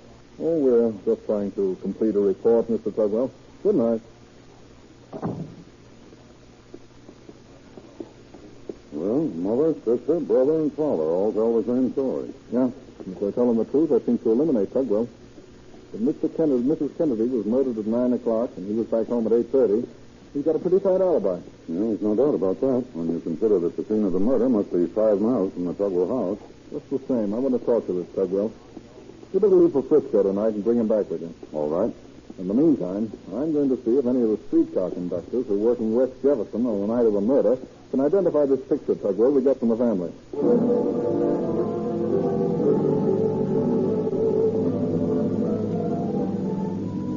With home on the trail of Tugwell in San Francisco, Wynn interviews the streetcar conductors. You were working on the West Jefferson between the hours of 7 and 9 on the night of August the 31st? Yes, sir. Do you recognize the man in this picture as one of the passengers you carried that night? Oh, let me see. No, I don't think so. I never saw him before, huh? Nope, I never did. All right, that's all. Thanks for coming in. You're welcome, Captain. Well, we're not getting any place in this line. That's the 15th conductor. Beg pardon, Captain. Telegram, sir. Oh, thanks, Sergeant. Probably from Lieutenant Holmes in San Francisco. What's the lump of peace? What is it? Listen to this. Place a man in the home of Mr. and Mrs. Philip Kennedy. They're accused of being involved in the murder. Will arrive in Los Angeles with Percy Tugwell in the morning. Can you imagine that? But you can't go out and arrest him on a say-so like that. I don't intend to. I'm going to call Lieutenant Holmes in San Francisco and find out what this is all about.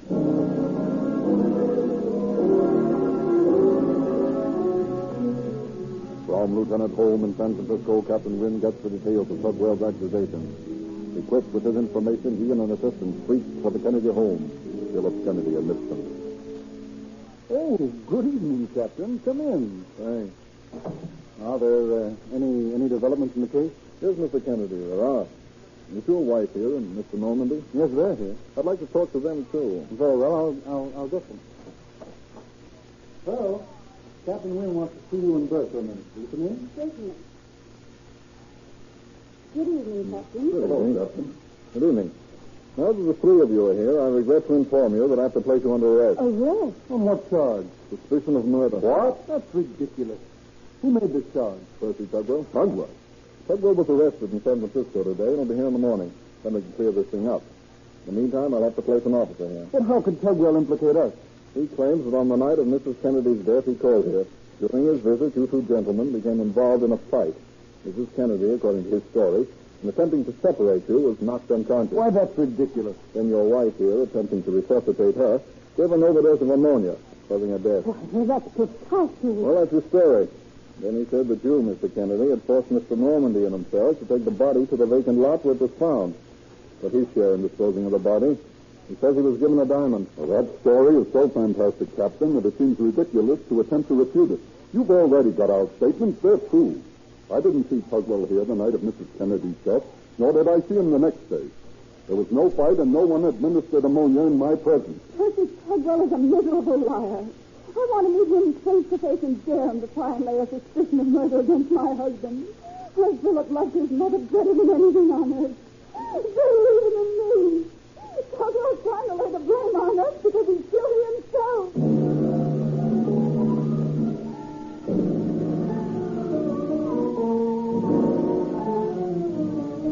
Brought back to Los Angeles, Percy Tugwell reiterates his version of the murder. Police doubt his preposterous story. Deputy District Attorney Joseph Ford attempts to break down Tugwell's statement. For 5 hours, Tugwell is questioned. And then he finally admits... I'll come clean. I lured her to that vacant lot and cured her with chloroform. I told her I had some perfume and asked her if she wanted to smell it. When she took the bottle, I grabbed her by the throat and forced her to swallow the contents. I wanted to get married, and I needed the money to finance my honeymoon.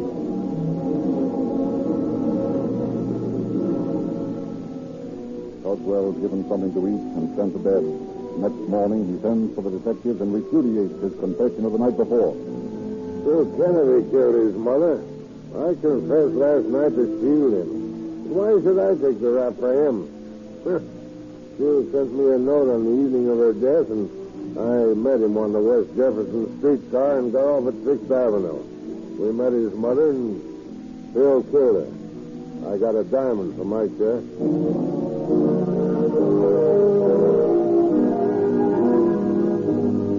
No doubt in the world that Tugwell's guilty. The only question is whether Philip Kennedy was in on the deal. Personally, I doubt it. Let's bring the two of them face to face. That's a good idea.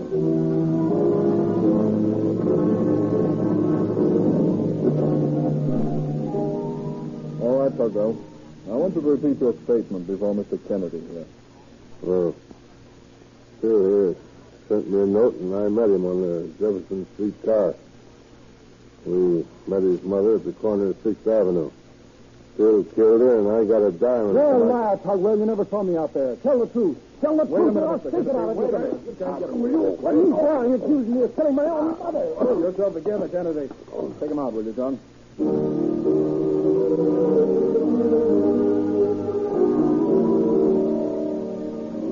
Faced by Philip's wife and Normandy, who repeat their previous testimony, Tugwell begins to weaken. Finally, he speaks to Lieutenant Holmes. I want to tell the truth to them. If I do, it means the rope to someone. Well, you better get it off your conscience, Tugwell. You'll feel a lot better if you do. Then bring Phil back. Okay. Mr. Kennedy, will you come in, please? Tugwell has something to say, Mr. Kennedy. He wants you to hit it. I did it, Phil. I want to apologize. Will you shake my hand? Why, you...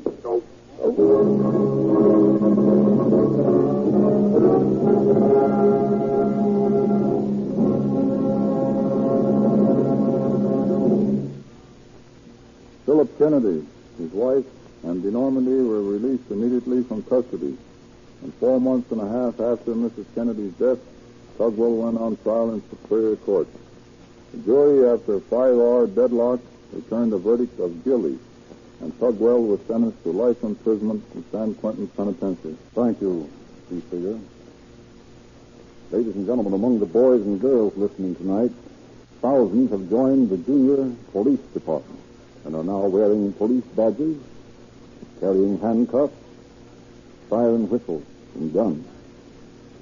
Many have detective fingerprint outfits, microscopes, and other valuable articles, all given away free by the Rio Grande Oil Company. We invite every boy and girl listening who has not already joined to go at once to the service station in your neighborhood featuring Rio Grande cracked gasoline. Ask for a free copy of the Calling All Cars News. You will find the 14 free gifts illustrated there, and you will learn how you can get the complete junior detective outfit absolutely free.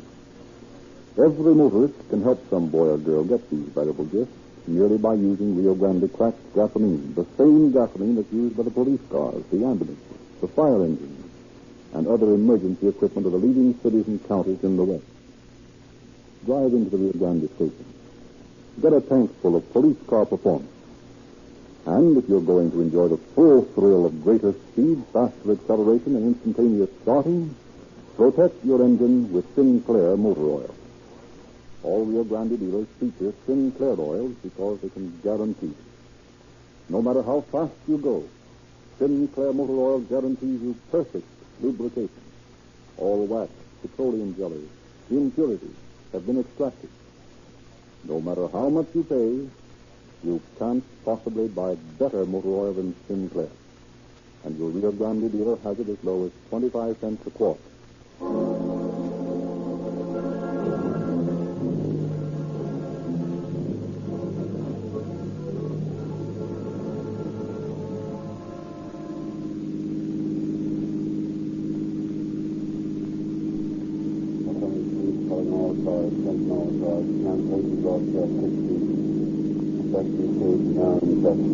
That's all.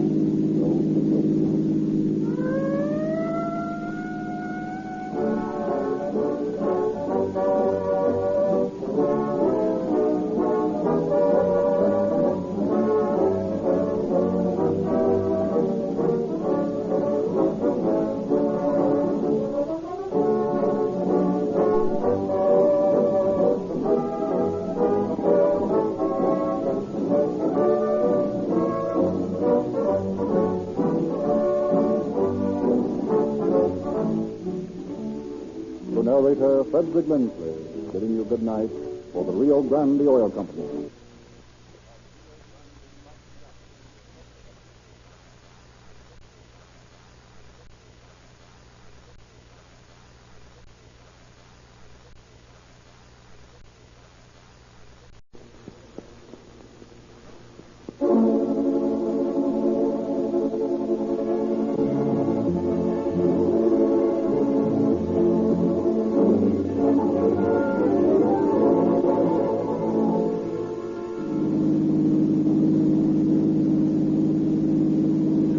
Police Department calling all cars, attention all cars. Watch for all automobiles bearing Florida license plates. Have just received tip that the Dillinger gang has arrived in Tucson. Take no chances, boys. They are armed and dangerous. That's all.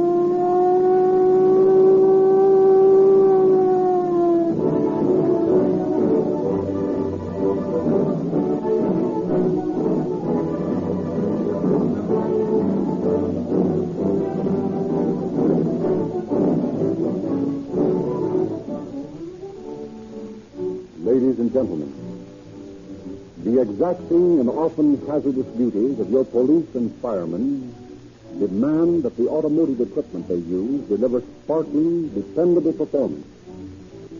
When life or death may be a matter of a split second, their gasoline must be good. Instant starting, unlimited power, quick getaway night and day. That's why we are so proud to say that more police cars, ambulances, fire engines, and motorcycles in Southern California and Arizona are powered with Rio Grande crack than all other brands combined.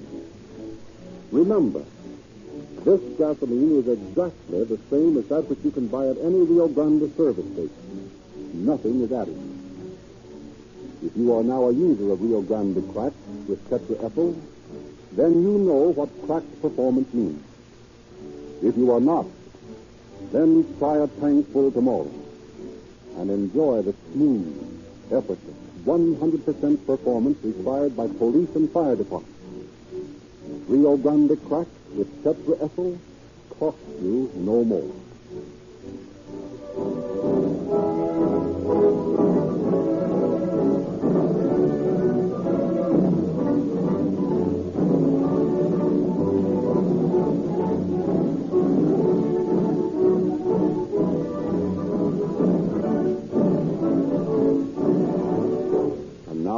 and gentlemen, Chief James E. Davis of the Los Angeles Police Department. Good evening, friends. The members of your police department are second to none in the world in handling a revolver. They are trained to shoot with the maximum amount of accuracy because we want the world to know that Los Angeles is a hot spot for desperate criminals. Tonight we bring you the story of John Dillinger, America's #1 criminal who roams at large in the Middle West. It is just such desperados as Dillinger that we are prepared to meet. I have selected this story because it illustrates a timely warning to the citizens of this country that they must have trained law enforcement officers, honest and fearless, and that they, the citizens, must support their police. I asked Chief Wallard of Tucson, Arizona, to come here as my guest because his work in capturing John Dillinger and his gang is an outstanding example of police diligence and alertness.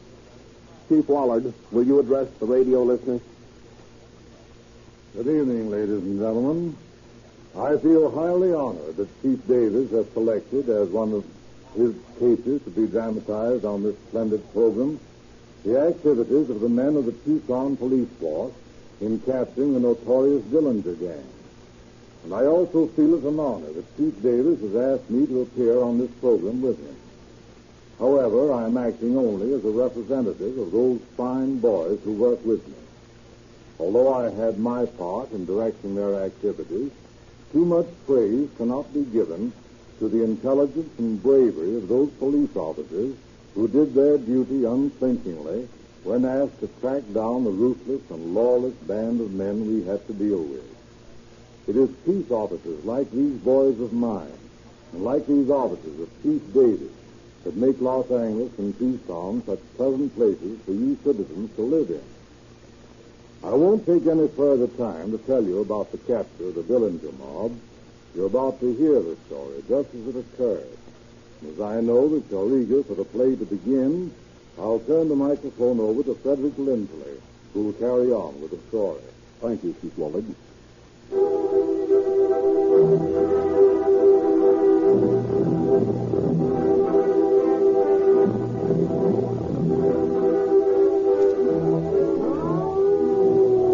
September 26, 1933.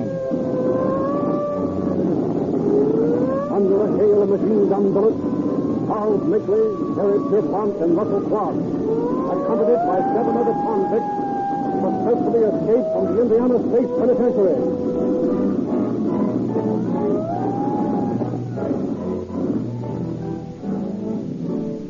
As the 10 desperate criminals disappear into the mists of early morning, all Indiana wakens to a reign of terror. 2 days later in Lima, Ohio. Are you the sheriff? Yeah. You're holding John Dillinger here? Yeah? Well, we come to get him. Who are you? Officers from Michigan City, Indiana. He's wanted there. Well, you'll have to show me your credentials. Here's our credentials. Oh.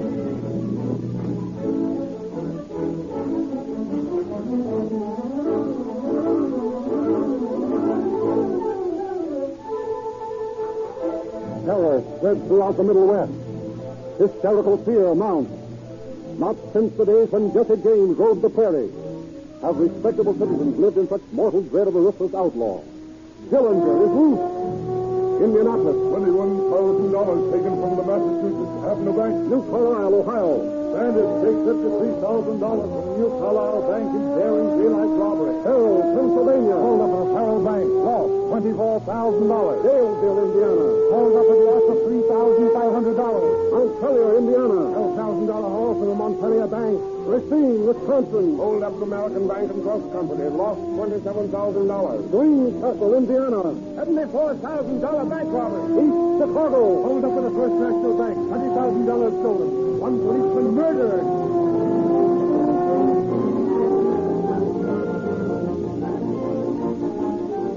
Such is the list of crimes attributed to the Dillinger mob. Federal authorities combined forces with state and local peace officers. Roads are blocked. The militia is called out.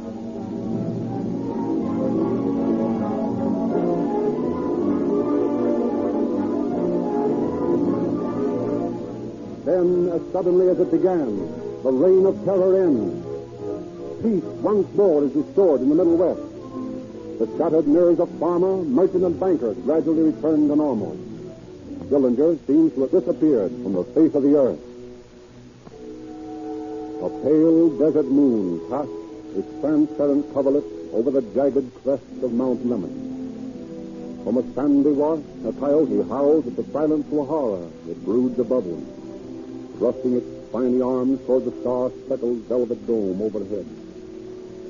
Across this scene of beautiful desolation comes a discordant note, a tinny popular song, played by a three-piece orchestra in a desert roadhouse. The place is a few miles from Tucson, Arizona. It is the night of January 24th, 1934. This is a bad sound. Surprising, to find a night spot like this out in the middle of the desert. Yeah, it's all right. But I'll sure be glad to get into that sales meeting in L.A. You know, I get the jitters out in this country. Why, you're liable to wake up any morning with a rattlesnake in bed with you. Oh, no, Harry, that's a lot of bunk. Why, all the rattlesnakes are asleep in the winter. Winter? How would a rattlesnake know this was winter? Why, I raked 3 stiff collars today while I was making my call. If this is winter, then L.A. is in the Arctic Circle. Well, you don't need to worry about the snakes, Harry. Just have another shot of this. It's not a bad idea at all. Well, here's the bigger and better sale. Yeah, at least better than last year. Pardon me, boys. Can I buy you a little drink? Why, sure. That's fine. What do you have? Well, give me another highball, eh? What about the turn there? Oh, make mine the same. Hey, bartender. Yeah. 2 highballs and 1 straight. Yes, sir. Pardon me for butting in like this, but I'm a stranger in town here, and I'm all alone. I sort of wanted company. Get it? Why, sure, that's all right. Well, glad to have you. Thanks. You look like a couple of all-right mugs to me. Geez, what a crummy joint this is. Look at that thing they call an orchestra. Why, at the spots back in Chi, you ever been in Chi? If I ever been to Chicago, say, why, I've got one of the most... That's a great town, Chi. Why, they really do things. Salamine's got a trucking racket back there, and he's making $1 million. That's the sort of racket to be in. Something honest, where you share the dough out of the suckers. I don't like bump-offs very much. These bad wherever, I suppose. Say, when you listen to that, he's trying to sell us. He's a tough guy. He's probably handling a line of kid shoes out of Minneapolis. Yeah? What's the extra fun of that? Well, what was that you were saying? My father and me was just agreeing that you're right. We don't care much for the bump-off jobs ourselves. Yeah? What's your racket? Soup. Yeah? Sure. I'm a banker myself. Is that right? Sure, I don't like to work with soup. Takes too much time to get into the safe. Set the fuse. I just walk in and stick 'em up. It's quicker and cleaner unless you have to turn the heat on somebody. Yeah, that's right, but, you get more our way. Well, maybe. Let's have another drink. Sure.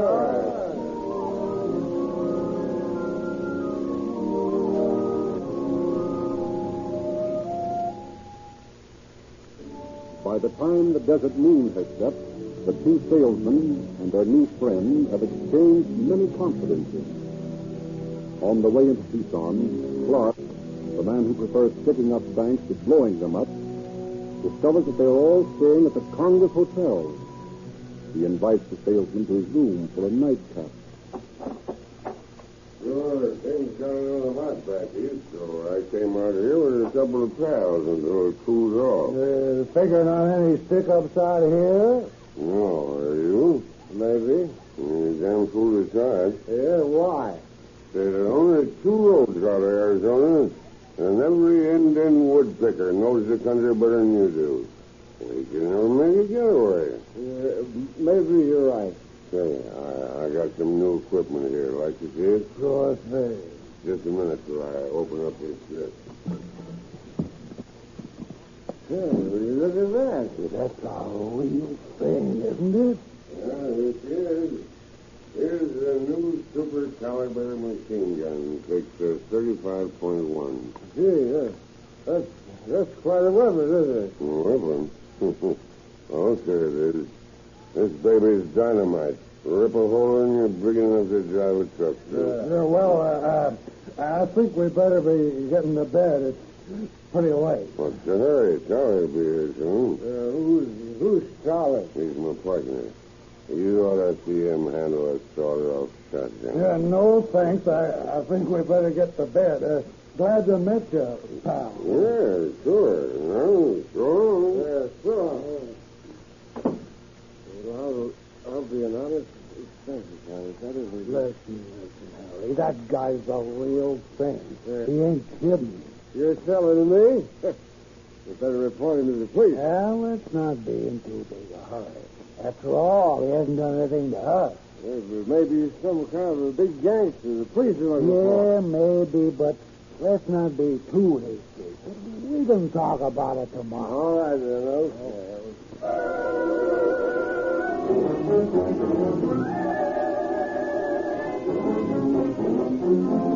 Early the following morning, while the guests in the hotel are still asleep, fire is discovered in the dining room, looking upward from the heating plant in the basement.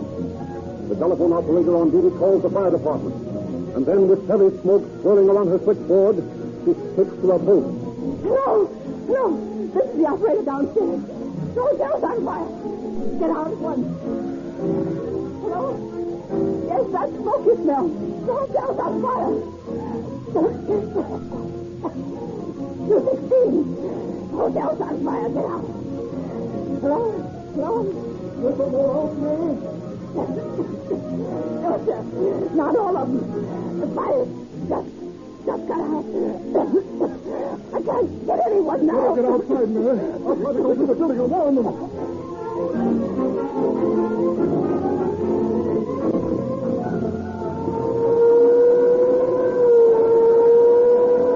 Through the efforts of the brave telephone girl and the dining room manager who discovered the fire, all the guests are safely removed from the hotel. Every piece of fire equipment in Tucson responds to the call, and thousands of citizens on their way to work press against the hastily rigged guard rope. Inside the lines, Skeele Kidnapping, his partner, watched the building burn.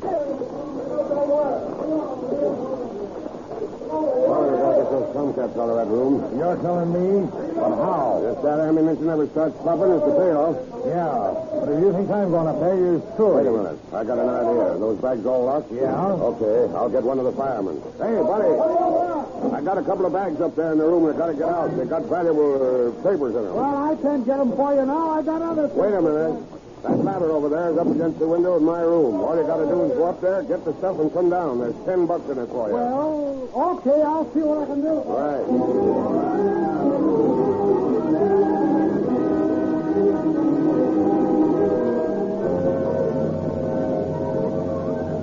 The firemen retrieved Clark and Makeley's arsenal, and in the confusion of reclaiming possessions after the fire has been put out, the two bandits get some of the clothing of the salesman. Clark and Makeley rent a house on 2nd Avenue, and the salesman traced Clark there. After they have regained their property, Clark questions them.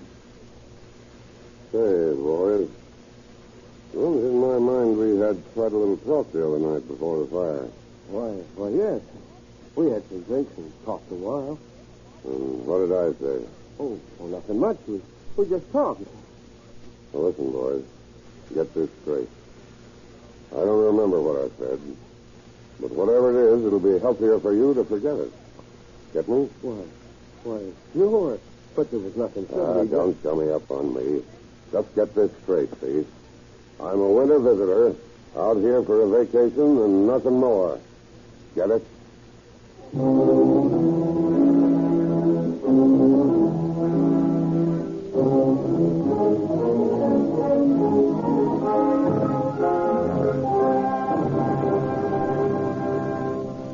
Frightened by the threat behind Clark's statement, the salesman reports the incident to Patrolman Harry Leslie, who relays the information to the chief. Chief Willard calls Traffic Captain J. Smith and Detective Dallas Ford into his office and explains the tip to them. From the description Leslie got, I think these men are members of that Dillinger mob. The description tallies with the specialist he's out here from Indiana. Now, here's the address, 927 North 2nd Avenue. I want you to stake out the joint. Don't go into the house. These men are heavily armed. Wait until they come out, and pick them up away from the house. And if you have to shoot, shoot to kill.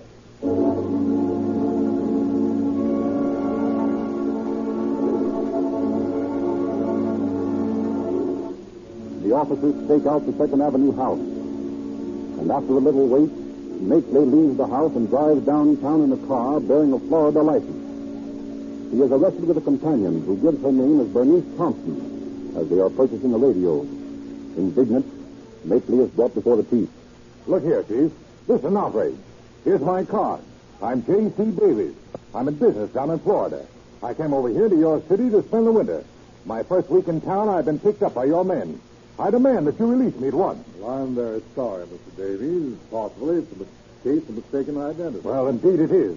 Why, I have all sorts of identifications. Well, naturally, Mr. Davies, you won't object to having your fingerprints taken so that we can clear up this unfortunate matter. That isn't necessary, Chief. If you'll just send one of your men over to my house, why, I'll make my identity known in no time. Yes, but, Mr. Davies, if you plan to spend the winter with us here, and you resemble so closely the man we're looking for, your fingerprints would give you a clean bill of health, so to speak, and you wouldn't be annoyed anymore. It isn't necessary, Chief. I can identify myself. Well, now, Makeley, you won't have to try, because we're fingerprinting you right now.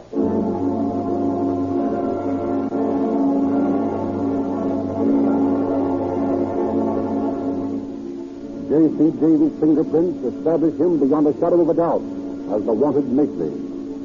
Realizing now that he's on the trail of the Dillinger mob, Chief Wallace sends officers Ford, Foreman, and Iman to watch for the other men in the 2nd Street house. They wait for several hours, parked near the house, and no one appears. Say, I'm getting tired of this waiting around. I got a hunch they're in there, and I'm going to find out for sure. Better go slow, Shep. These guys are no gas station bandits. They mean business. Well, I got a plan I think will work. Look, I'm going to ask for A. Long. That's the name this other guy goes by. I'll tell him I'm a special delivery messenger. Now, you guys keep your eyes on me, and if I get in, you follow right after me. You're taking a big chance, Shep. Yeah, I know it, Frank. But I don't hanker to sit out here all day doing nothing. Well, okay. We'll be right behind you. All right. Here goes.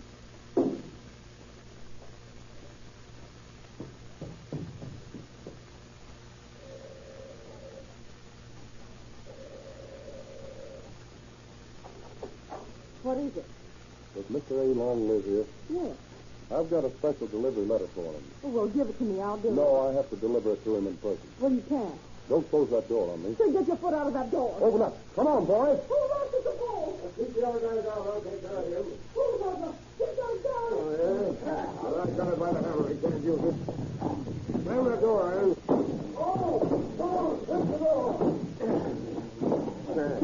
Didn't know you were making such a big guy, did you, Copper? I'll finish you off as soon as I get over to that bed where I left the gas. Hold it, Shep. I'm coming.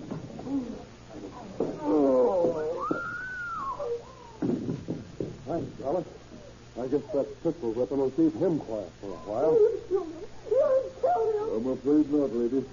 He's just sleeping for a while. But you nearly took my finger off when you slammed that door on it. Well, I wish I'd taken your head off. No, that's no way to talk, sister, because it won't do a bit of good.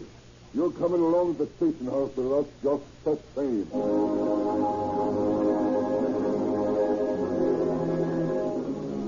Bart, still unconscious, is taken to the police station where his bruises are dressed, and he is identified by Mark Robbins, identification expert of the Tucson Police Department. Shortly after, Clark is taken to his cell. Motorcycle patrolman Earl Nolan brings the chief a piece of information. What is it, Nolan? Hey, the car these guys drove had a Florida license plate, didn't it? That's right. It was a 1934 model. Hey, listen, Chief, the other night I was talking to a guy who was driving a brand new sedan that had a Florida plate. Where was it? At a tourist camp on 6th Avenue. Well, get right out there, right away, and see if you can find it. All right.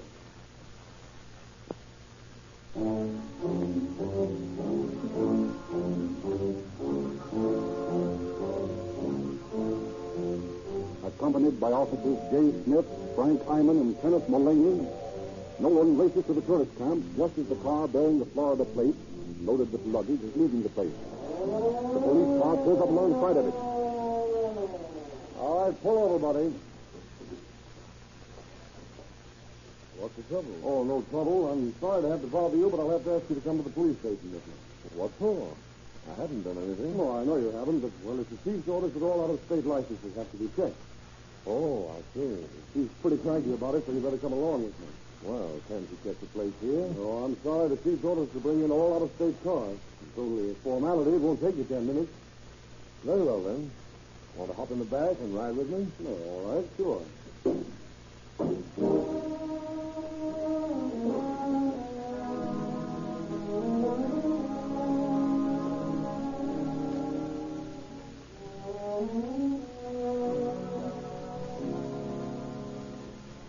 Unsuspecting, Pierpont, the third of the gang, allows himself to be led into Chief Waller's office. Just inside the door, he sees Clark and Makeley's luggage. Hi, you dirty double. Look out, Chief, he's got a gun. Hurry, put something over.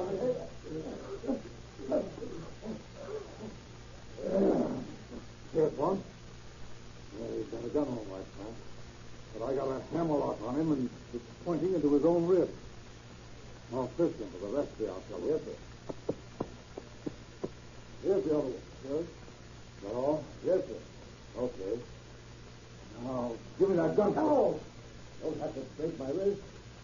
Say, look here, you got the wrong guy. Yeah, we've heard that already today. I don't think there's much doubt about who you are, Pierpont. Oh, say, there's your glasses on the floor. Oh, you can have them. What the hell good are they to me now?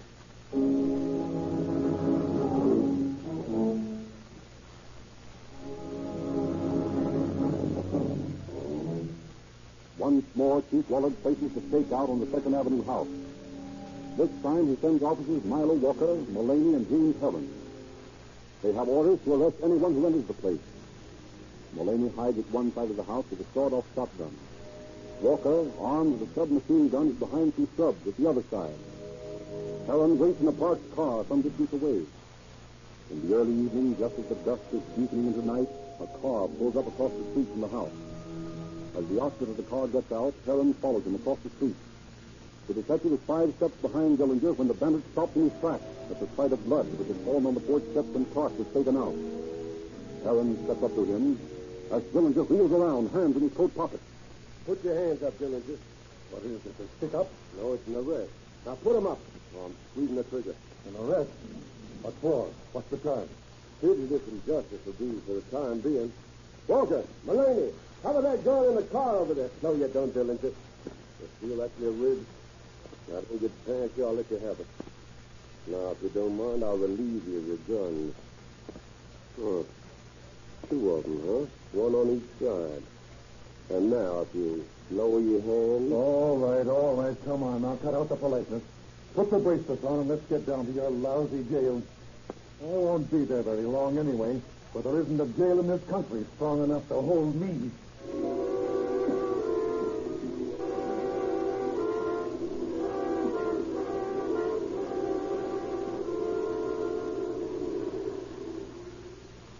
Overnight, the names of the brave officers of the Tucson police force are household words the nation over, as the news of the capture of the Dillinger gang is flashed to a relieved nation. Securely locked in the Pima County jail, the 4 criminals threaten and snarl at their capture, as Chief Willard and Sheriff Belton place an extra armed guard of 20 men around the courthouse. By rail and by plane, officials rush Tucson from Wisconsin and Indiana, each state eager to extradite the men for crimes in their territory. After days of legal complications, Dillinger is spirited away by plane to Crown Point, Indiana, to answer for the murder of a patrolman in the East Chicago holdup. A day later, the other 3 bandits leave by plane for the East to face trial in Lima, Ohio, for the murder of Sheriff's father.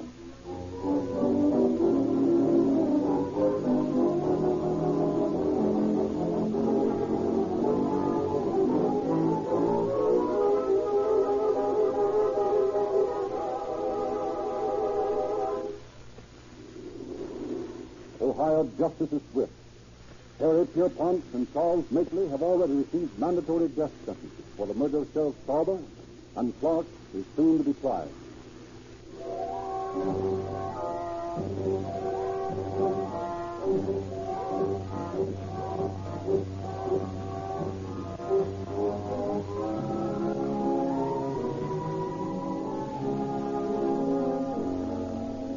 But Dillinger has made good his boast. Equipped with a wooden revolver of his own fabrication, Dillinger, a fortnight ago, bluffed his way out of the Lake County Jail in Crown Point, Indiana. Once more, the manhunt is on. Once more, the roads throughout the Middle West are blockaded by questioning officers. Once more, peaceable citizens shake with terror. Once more, the cry goes up, Dillinger is loose.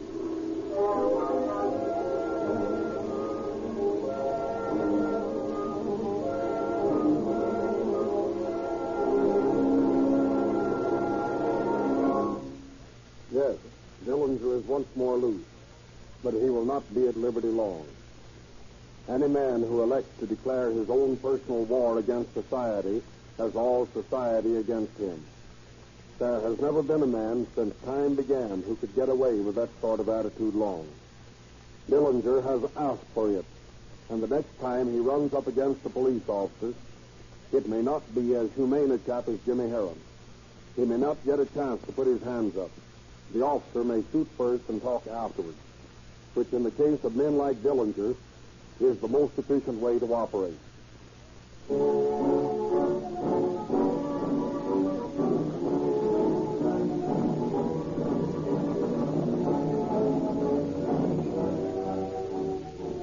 Ladies and gentlemen, Rio Grande cracked gasoline with tetraethyl is made by a modern, up-to-the-minute refining method, the cracking process. That is where it gets its name. By subjecting the crude oil to terrific heat and pressure, the result is a gasoline that averages 10 points higher in natural anti-knock than gasolines which are not cracked. Also, tetraethyl lead has long been one of the many advantages of Rio Grande crack. We suggest that you give Rio Grande a test. Try one tankful. We believe that once you have experienced the flashing performance of this great gasoline, you'll never again be satisfied with gasolines made by old-fashioned methods. You be the judge.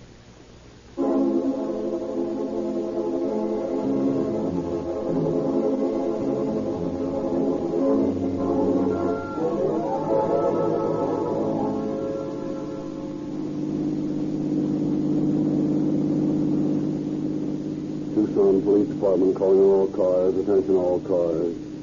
In reference to broadcast 17, 3 of the suspects referred to in this broadcast are now in custody. But Dillinger is loose. Watch your step, boys. That's all.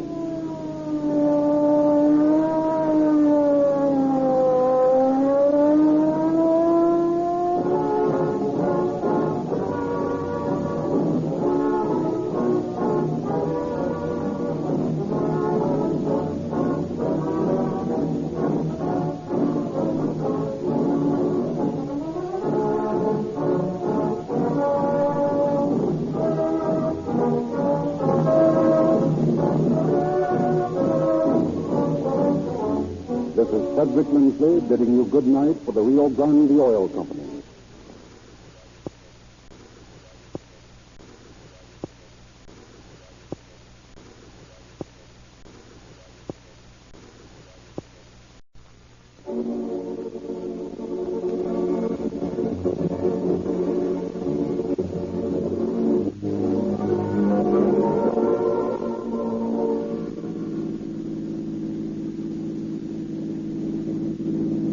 Police calling all cars, attention all cars, broadcast 18. A fire at 1517 East 1st Street. Damage $147,000. The fire department suspects a pyromaniac. All cars will cooperate with the Arson Bureau. Go get them, boys. That's all. Rosenberg.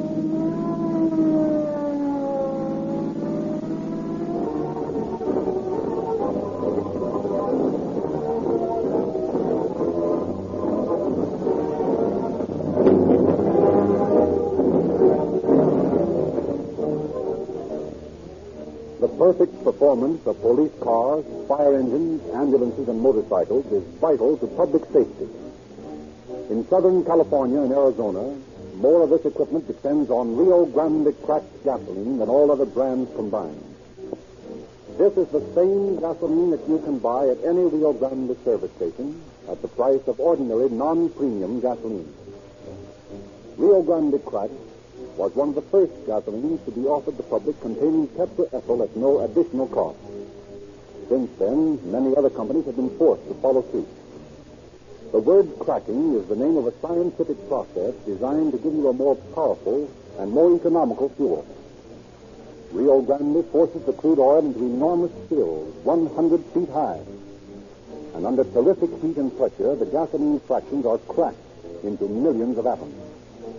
This process is repeated again and again until the final product, the Rio Grande cracked gasoline you buy from your neighborhood dealer, is so concentrated that every drop is vital power.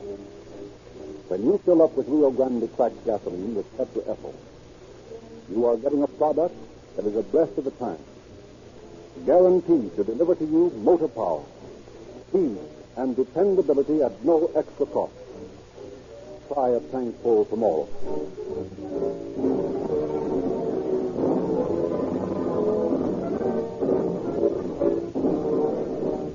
Once more, it is our pleasure to introduce Chief James E. Davis of the Los Angeles Police Department. Chief Davis. Good evening, ladies and gentlemen. Have you ever stopped to think in the quiet of your home after putting down your newspaper, weary from reading the daily routine of news concerning fires and crimes against persons and property, what would happen if you had no police and fire departments? That is a thought with which to test your imagination, particularly in these days when economic stress has tremendously increased the burden of these two indispensable functions of government. The protectors of your home, your property, and the lives of your family and yourself, the police and fire departments. The story we have to tell you tonight deals with the strange and little-known insanity of pyromaniacs, unfortunates whose peculiar brain quirks cause them to set fire to people's property just to see the sparks fly, and to see great flames leap heavenward in their mad desire to satiate their peculiar longings.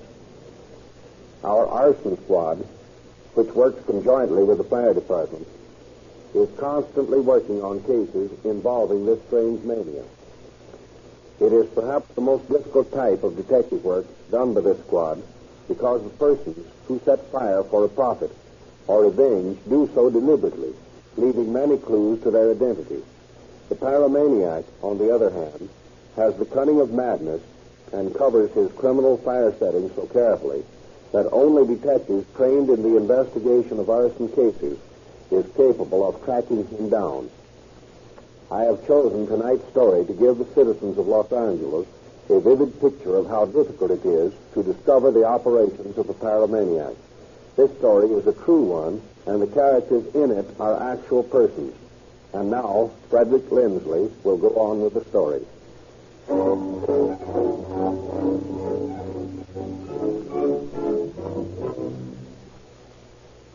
In tonight's dramatization, we shall review the case of a Los Angeles pyromaniac, or firebug, whose lust for excitement destroyed $147,000 worth of property in a few days. It is September of 1924. Thomas McGee, a high official of the Southern California Edison Company, brings a young man of pleasant appearance to his home. He leaves the boy a moment as he goes to greet his wife. Oh, Tom, you're home early this evening. Hello, my dear. Well, I have a little surprise for you. Surprise? What is it? I've engaged a chauffeur for you. I think he's just the man we've been looking for. He's cultured and educated, and he's a handsome devil, too. Oh, where is he? He's down in the living room. Shall I have him come up? Well, I'll send Marie. Marie? Madame. There's a young man waiting in the living room. Will you show him up here? Madame. Colorful background this chap has, too. He's the eldest son of the Flying Spinozas. The Flying Spinoza? Well, I can see that name doesn't register with you as it does with me. You know, my dear, when I was a boy, the Flying Spinozas were my idols. big-time trapeze artist. There just wasn't a first-rate circus without the flying Spinoza. Oh, I see. Doris, this is Ed Spinoza. Ed, this is Mrs. McGee. How do you do, Edward? How do you do, Mrs. McGee? I understand you're to be my driver. Yes, madam. Well, I hope you're careful, Edward. I become very nervous with reckless driving. Oh, I'll be careful, Mrs. McGee. I'll do my best to please you. I'm certain you'll succeed.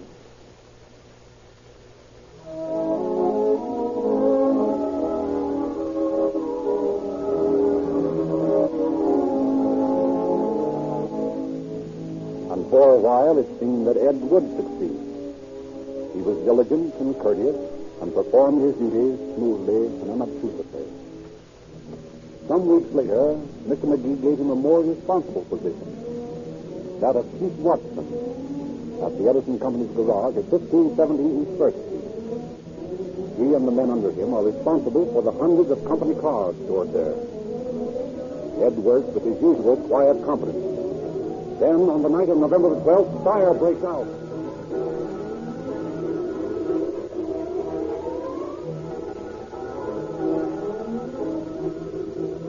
Fire engines, chemical cars, and long, sleek ladder wagons fly screaming through the deserted streets. The red-licking demons of flame are feasting on gasoline and will not be subdued. The searing fingers of flame dart from car to car like fiends alive. Los Angeles stirs into sleep and wonders at the sirens and bells screaming and clanging in the night as the third alarm brings out all equipment into action. Before the fire is finally subdued, the entire west wing of the huge garage, with all the automobiles it held, has been destroyed. Fire Chief Ennis and Captain Paul T. Wolf of the Arson Bureau concur in the smoking shell of the ruined wing. Well, Wolf, what's the verdict? Awesome. This fire was set deliberately. How do you know? Look at that wall. See that black burned street? It leads up to the skylight. Yeah? And the first cars to burn started with the top. Oh, I see what you mean. Sure, it's a cinch. Someone poured gasoline from that skylight on top of the car. Some of it dripped down the wall there, made that street where it burned. Who did it? Now, that's another question.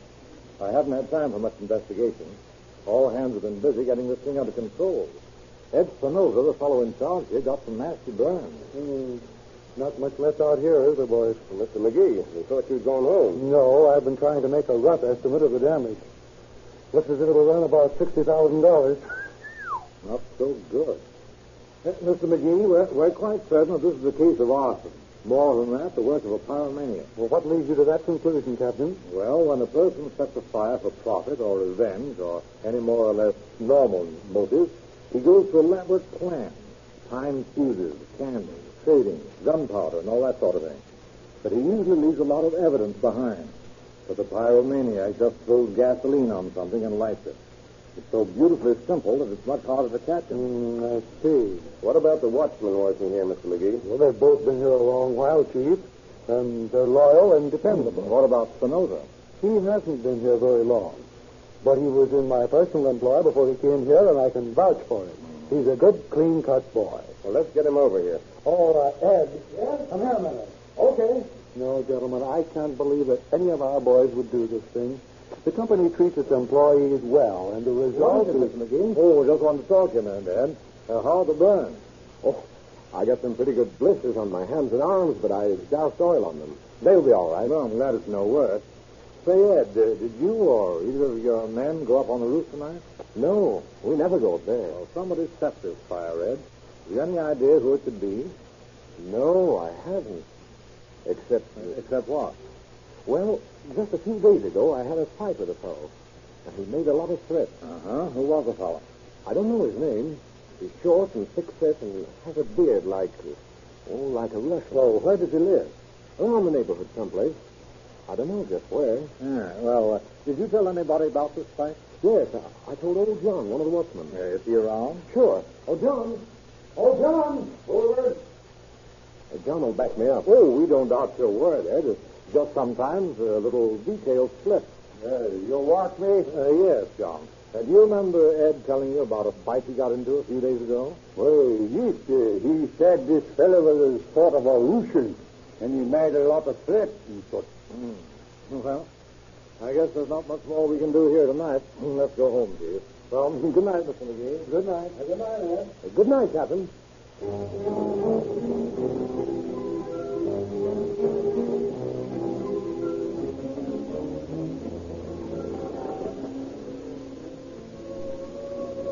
very next night, the neighborhood again thrills to the charging fire engine.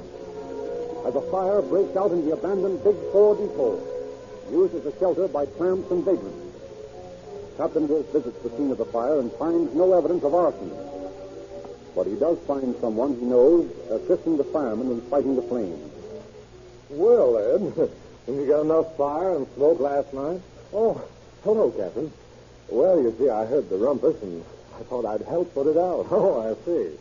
Say, Ed, have you seen that Russian fellow around that you had the scrap with? No.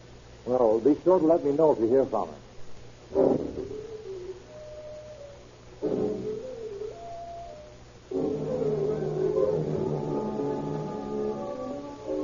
And Ed Spinoza does hear from the mysterious Russian the very next night, November 14th, and immediately calls his employer.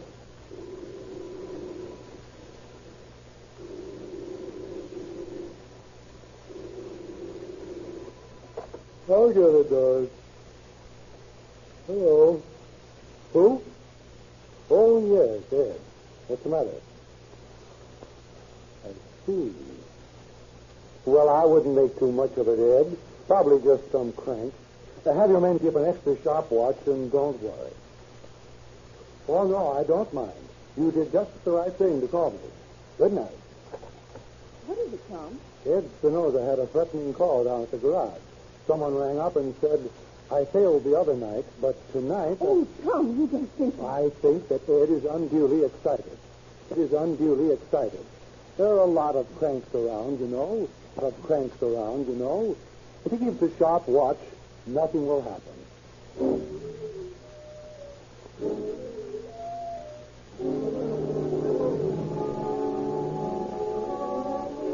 But Ed is not content with merely keeping a sharp watch. He makes another telephone call, this time to the police station. Holdup Police Station, Sergeant Downey speaking. Well, what time was it? Well, what did he say? Oh, I see. I'll send some men right over. Say, what's your name? Spinoza? All right, Mr. Spinoza. There'll be no fires tonight. Oh, Johnson. Yes? Take 3 of the boys, and stake out that garage at 1517 East First, where they had that big fire the other night. Someone just rang up there and threatened to burn it again. Bring in any suspicious characters you'll find loitering around. Okay.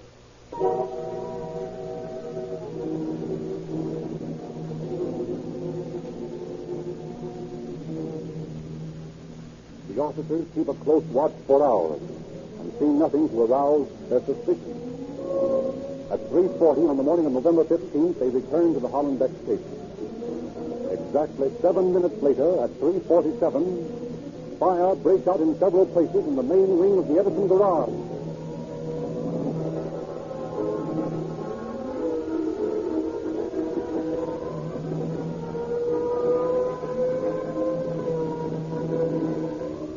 Once again, the roaring, screaming engine speeds through the shadowed streets, with men clinging to them like insects. One alarm. The main wing of the garage is doomed as hundreds of cars burn. 2 alarms. More and more apparatus. More and more men are poured into East First Street to reinforce the gallant little band that is struggling against the crackling, glaring monster. 3 alarms. Now the fire engines are guided in their mad rush by the ominous red glare of the flames against the sky. Chief Ennis and Captain Wolf are accompanied by Detective Lieutenant Jack Gooding and George Price of the fire department. The center of the building is completely destroyed before the fire is subdued. It is a bewildered group that gathers in the office to review the situation. Well, boys, about 87,000 in damages this time.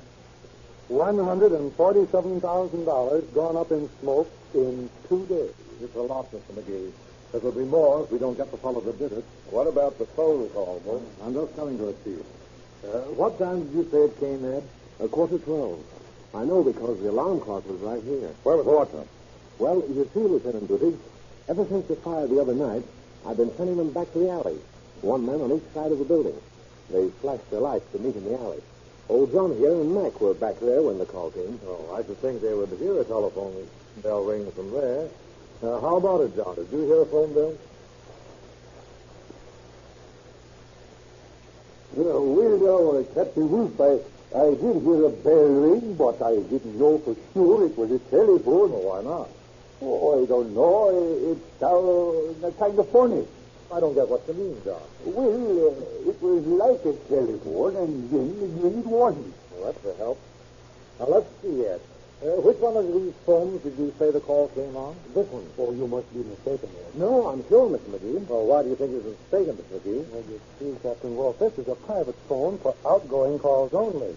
So it couldn't have been this one. Well, that's the one that came over just the same. I've got an idea. Chief, would you and Mr. McGee and Spinoza step outside just a minute? Jack and I have something to take up with John here. Oh, I ain't done nothing. Honest, I don't know nothing about it. Now, don't get excited. Wait. Shut that door, will you, Jack?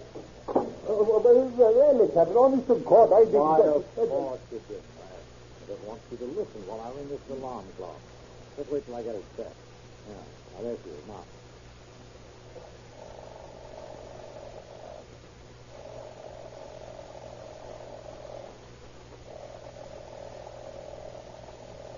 Is that anything like the bell you heard when the call came? Well, yes, that's kind of like it. Yeah, come on, Jack. We're going over to the telephone office.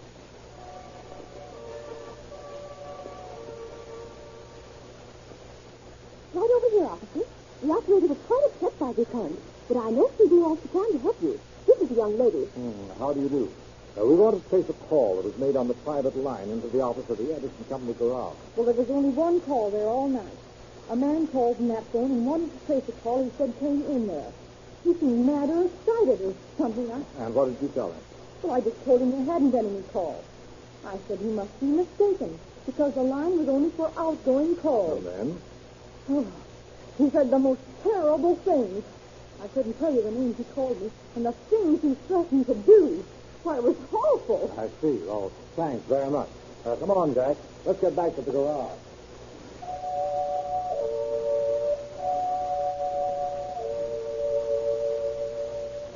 I think we've got your man, Mr. McGee. Who? Spinoza. It can't be, Captain. I tell you, that boy I'm sorry, but it looks bad for him. I want you to send him on his rounds, just as though nothing had happened. But why? You'll give him the benefit of the doubt. If he's innocent, okay. If not, he needs just a little more rope to do a first-class job of hanging himself. All right. Oh, Ed. Yes, Mr. McGee? You better take your clock and make the rounds on the mezzanine and keep your eyes open. Okay. I still think you're mistaken. Maybe I am, Mr. McGee. We'll see. That telephone call... I know it doesn't look good, but there are lots of... Oh! Wait, Ed! Ed, what's happened? What's happened there? Come on, upstairs, boy. Ed, are you hurt? What's happened up there? He's up there. He attacked me. He hit me with a blackjack. He jumped out of that closet here. This one here? Yeah, let's see. That's about 3 feet wide and about 5 feet high. He'd have to be scooped over in a pretty cramped position, wouldn't he? Yeah, I guess he was. The floor's all covered up with shoes, too. He couldn't have been very comfortable. Look, here's where he broke the railing when he threw me against it. And he broke the step on my time clock. Strong, wasn't he? Like an athlete. Look where he hit me on the head. Right there. See that cut? Feel that bump. I don't see. Why, of course it is, Jack. It's a bad one, too. The one that didn't knock you out, Ed. Well, I keep in good case. I can take a lot of punishment. Yeah. Where can he escape to? Well, there's only the stairs that Ed came down. There's this tile ladder to the roof. That's right. Some of the boys must be up there yet. Well, let's take a look. Mr. McGee, you stay here with Ed and Price. Steve, I'd like you to come up top with Jack and me.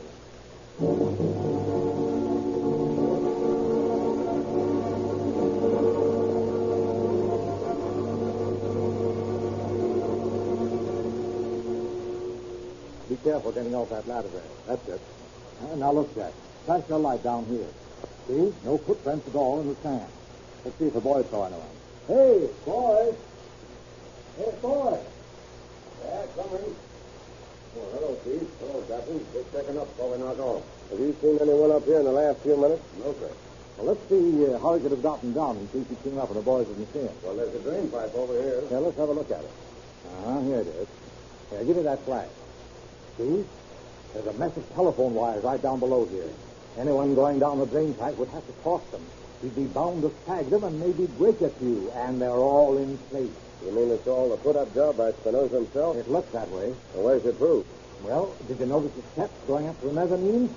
There were only 2 sets of footprints, one going up and one coming down, and both Spinoza's. And the man couldn't help leaving prints with all that charred junk around here, huh? Yeah, and then in the closet, the floor was covered with shoes, and none of them looked as though they'd been tramped on. That's why I stopped you when you said there was no wound on his head, Jack. But there was no wound. I know. We have to humor him. And after all, there was the broken rail on the strap. We'll go down now and see what happens.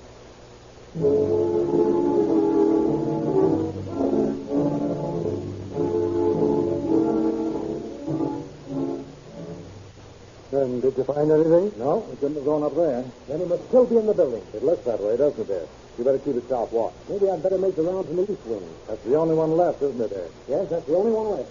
Oh, give a yell if you run into trouble. I will, Captain. Well, what's this you're going to do, Captain? I don't understand. There's no time to explain now, Mr. McGee. It's either Ed or that Russian, and we've got to find out which one it is. Come on, Jack. We're going to follow him.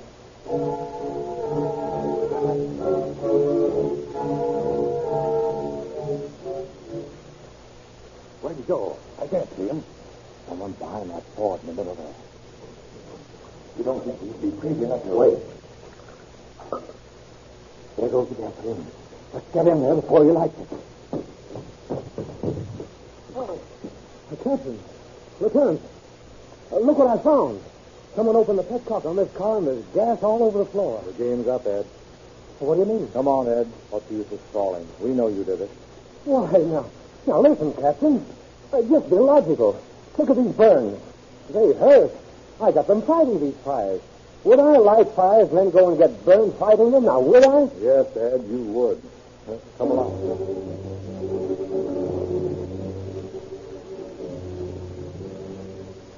In 3 days of constant questioning, Ed Spinoza stoutly maintained his innocence, in spite of the unbroken chain of evidence against him. Hour after hour, the questioning continued, without making any seeming headway. Then, for no apparent reason... All right, boys. I guess we've been at this long enough. I did it. I set the fires. I'd have told you earlier, only that fellow there made me sore when he said he'd seen me in the gallery. I've never been mugged. And his bluffing like that made me think you didn't have anything on me. But why did you set the fires, Ed? McGee was good to you. You had a good job. Oh, you wouldn't understand. I think you would, Ed. You couldn't, unless you were born that way. I'm different from you, fellas. Well, how do you mean? Well, it's something that comes over you gradually. It's like having some crawling thing alive inside of you. The muscles of your stomach get all tight, and then it spreads to your chest till you can hardly breathe. Your face twitches and your throat's dry, and you're all tense and jumpy. And it feels like the muscles all over your body are tied up into hard knots. You think you're going to die, unless you can relax. But you can't relax without excitement. You've got to see an accident, or a bloody fight, or best of all, a fire. The funny thing about a fire, you watch it burn and crackle, and at the same time you feel as refreshed as though a cold, clear stream of water was pouring over you. You feel all calm and languid. And then you kind of realize what you've done, and you want to help put the thing out. But you know you're going to do it again. I'm going to do it again. Nothing can stop me from doing it again.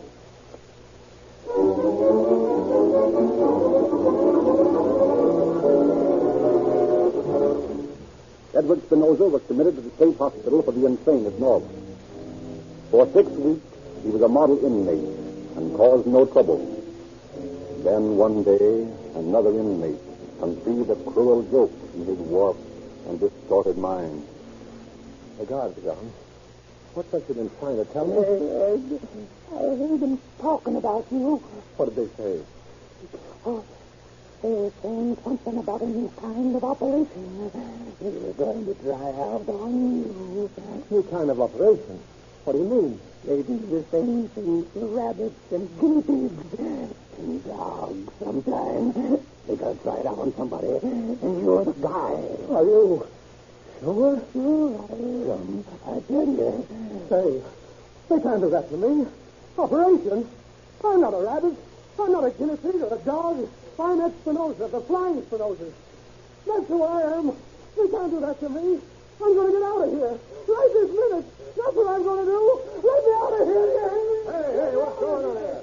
Ed, for goodness sake, will you control yourself? You can't operate on me. I'm not a guinea pig. Let me out of here. Oh, listen. Nobody's going to operate on you. Oh, get out of my way. Oh, listen, Ed, you're all wrong. I'll kill you, sir. Come on, grab him. Hold him around.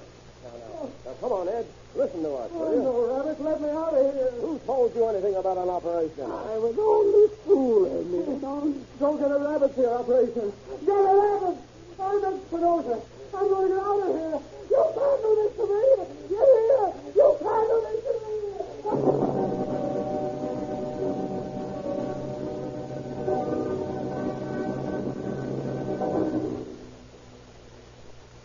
Edward Spinoza became so violent as a result of the cruel, insane jest that it was necessary to strap him to a bed in a barred cell. In the morning, he was gone.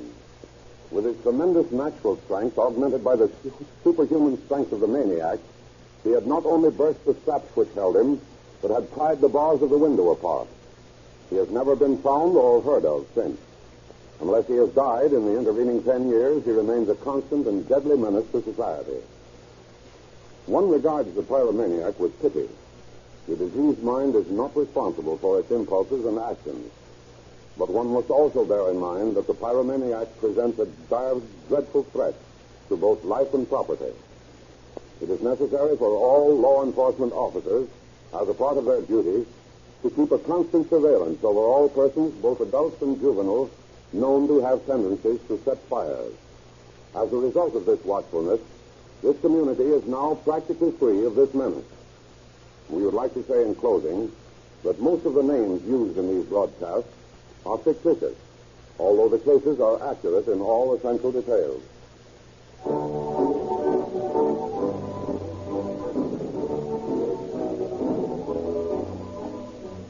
Ladies and gentlemen, are you getting all the efficiency and power from your car that the manufacturer intended you should get? Modern motors are built to give you quick getaways, surging power, instant start. But they cannot deliver these advantages with inferior gasoline. Why not test your car? You'll quickly find out what it can do if you try a tank full of Rio Grande cracked gasoline with tetraethyl. This great motor fuel will bring out the best in an automobile. It has proved its ability by powering more police cars, fire engines, ambulances, and motorcycles operated by cities and counties in Southern California and Arizona than all other brands combined. If you want to know the truth about your car, Rio Grande cracked with tetraethyl will tell you whether you need repairs or a change in gasoline. And remember, Rio Grande cracked with tetraethyl costs no more. Next Wednesday at this same time, Chief Davis will bring you another authentic dramatization from the files of the Los Angeles Police Department. Tell your friends about the sensational broadcast, presented by Rio Grande, not only for your interest in pleasure, but also as a contribution in the interest of public safety and crime prevention.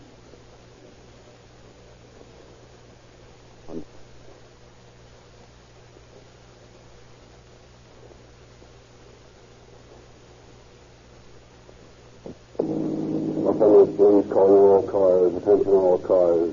Cancellation broadcast 18 regarding a pyromaniac. Suspect delivered to a psychopathic hospital. That's all. Rules and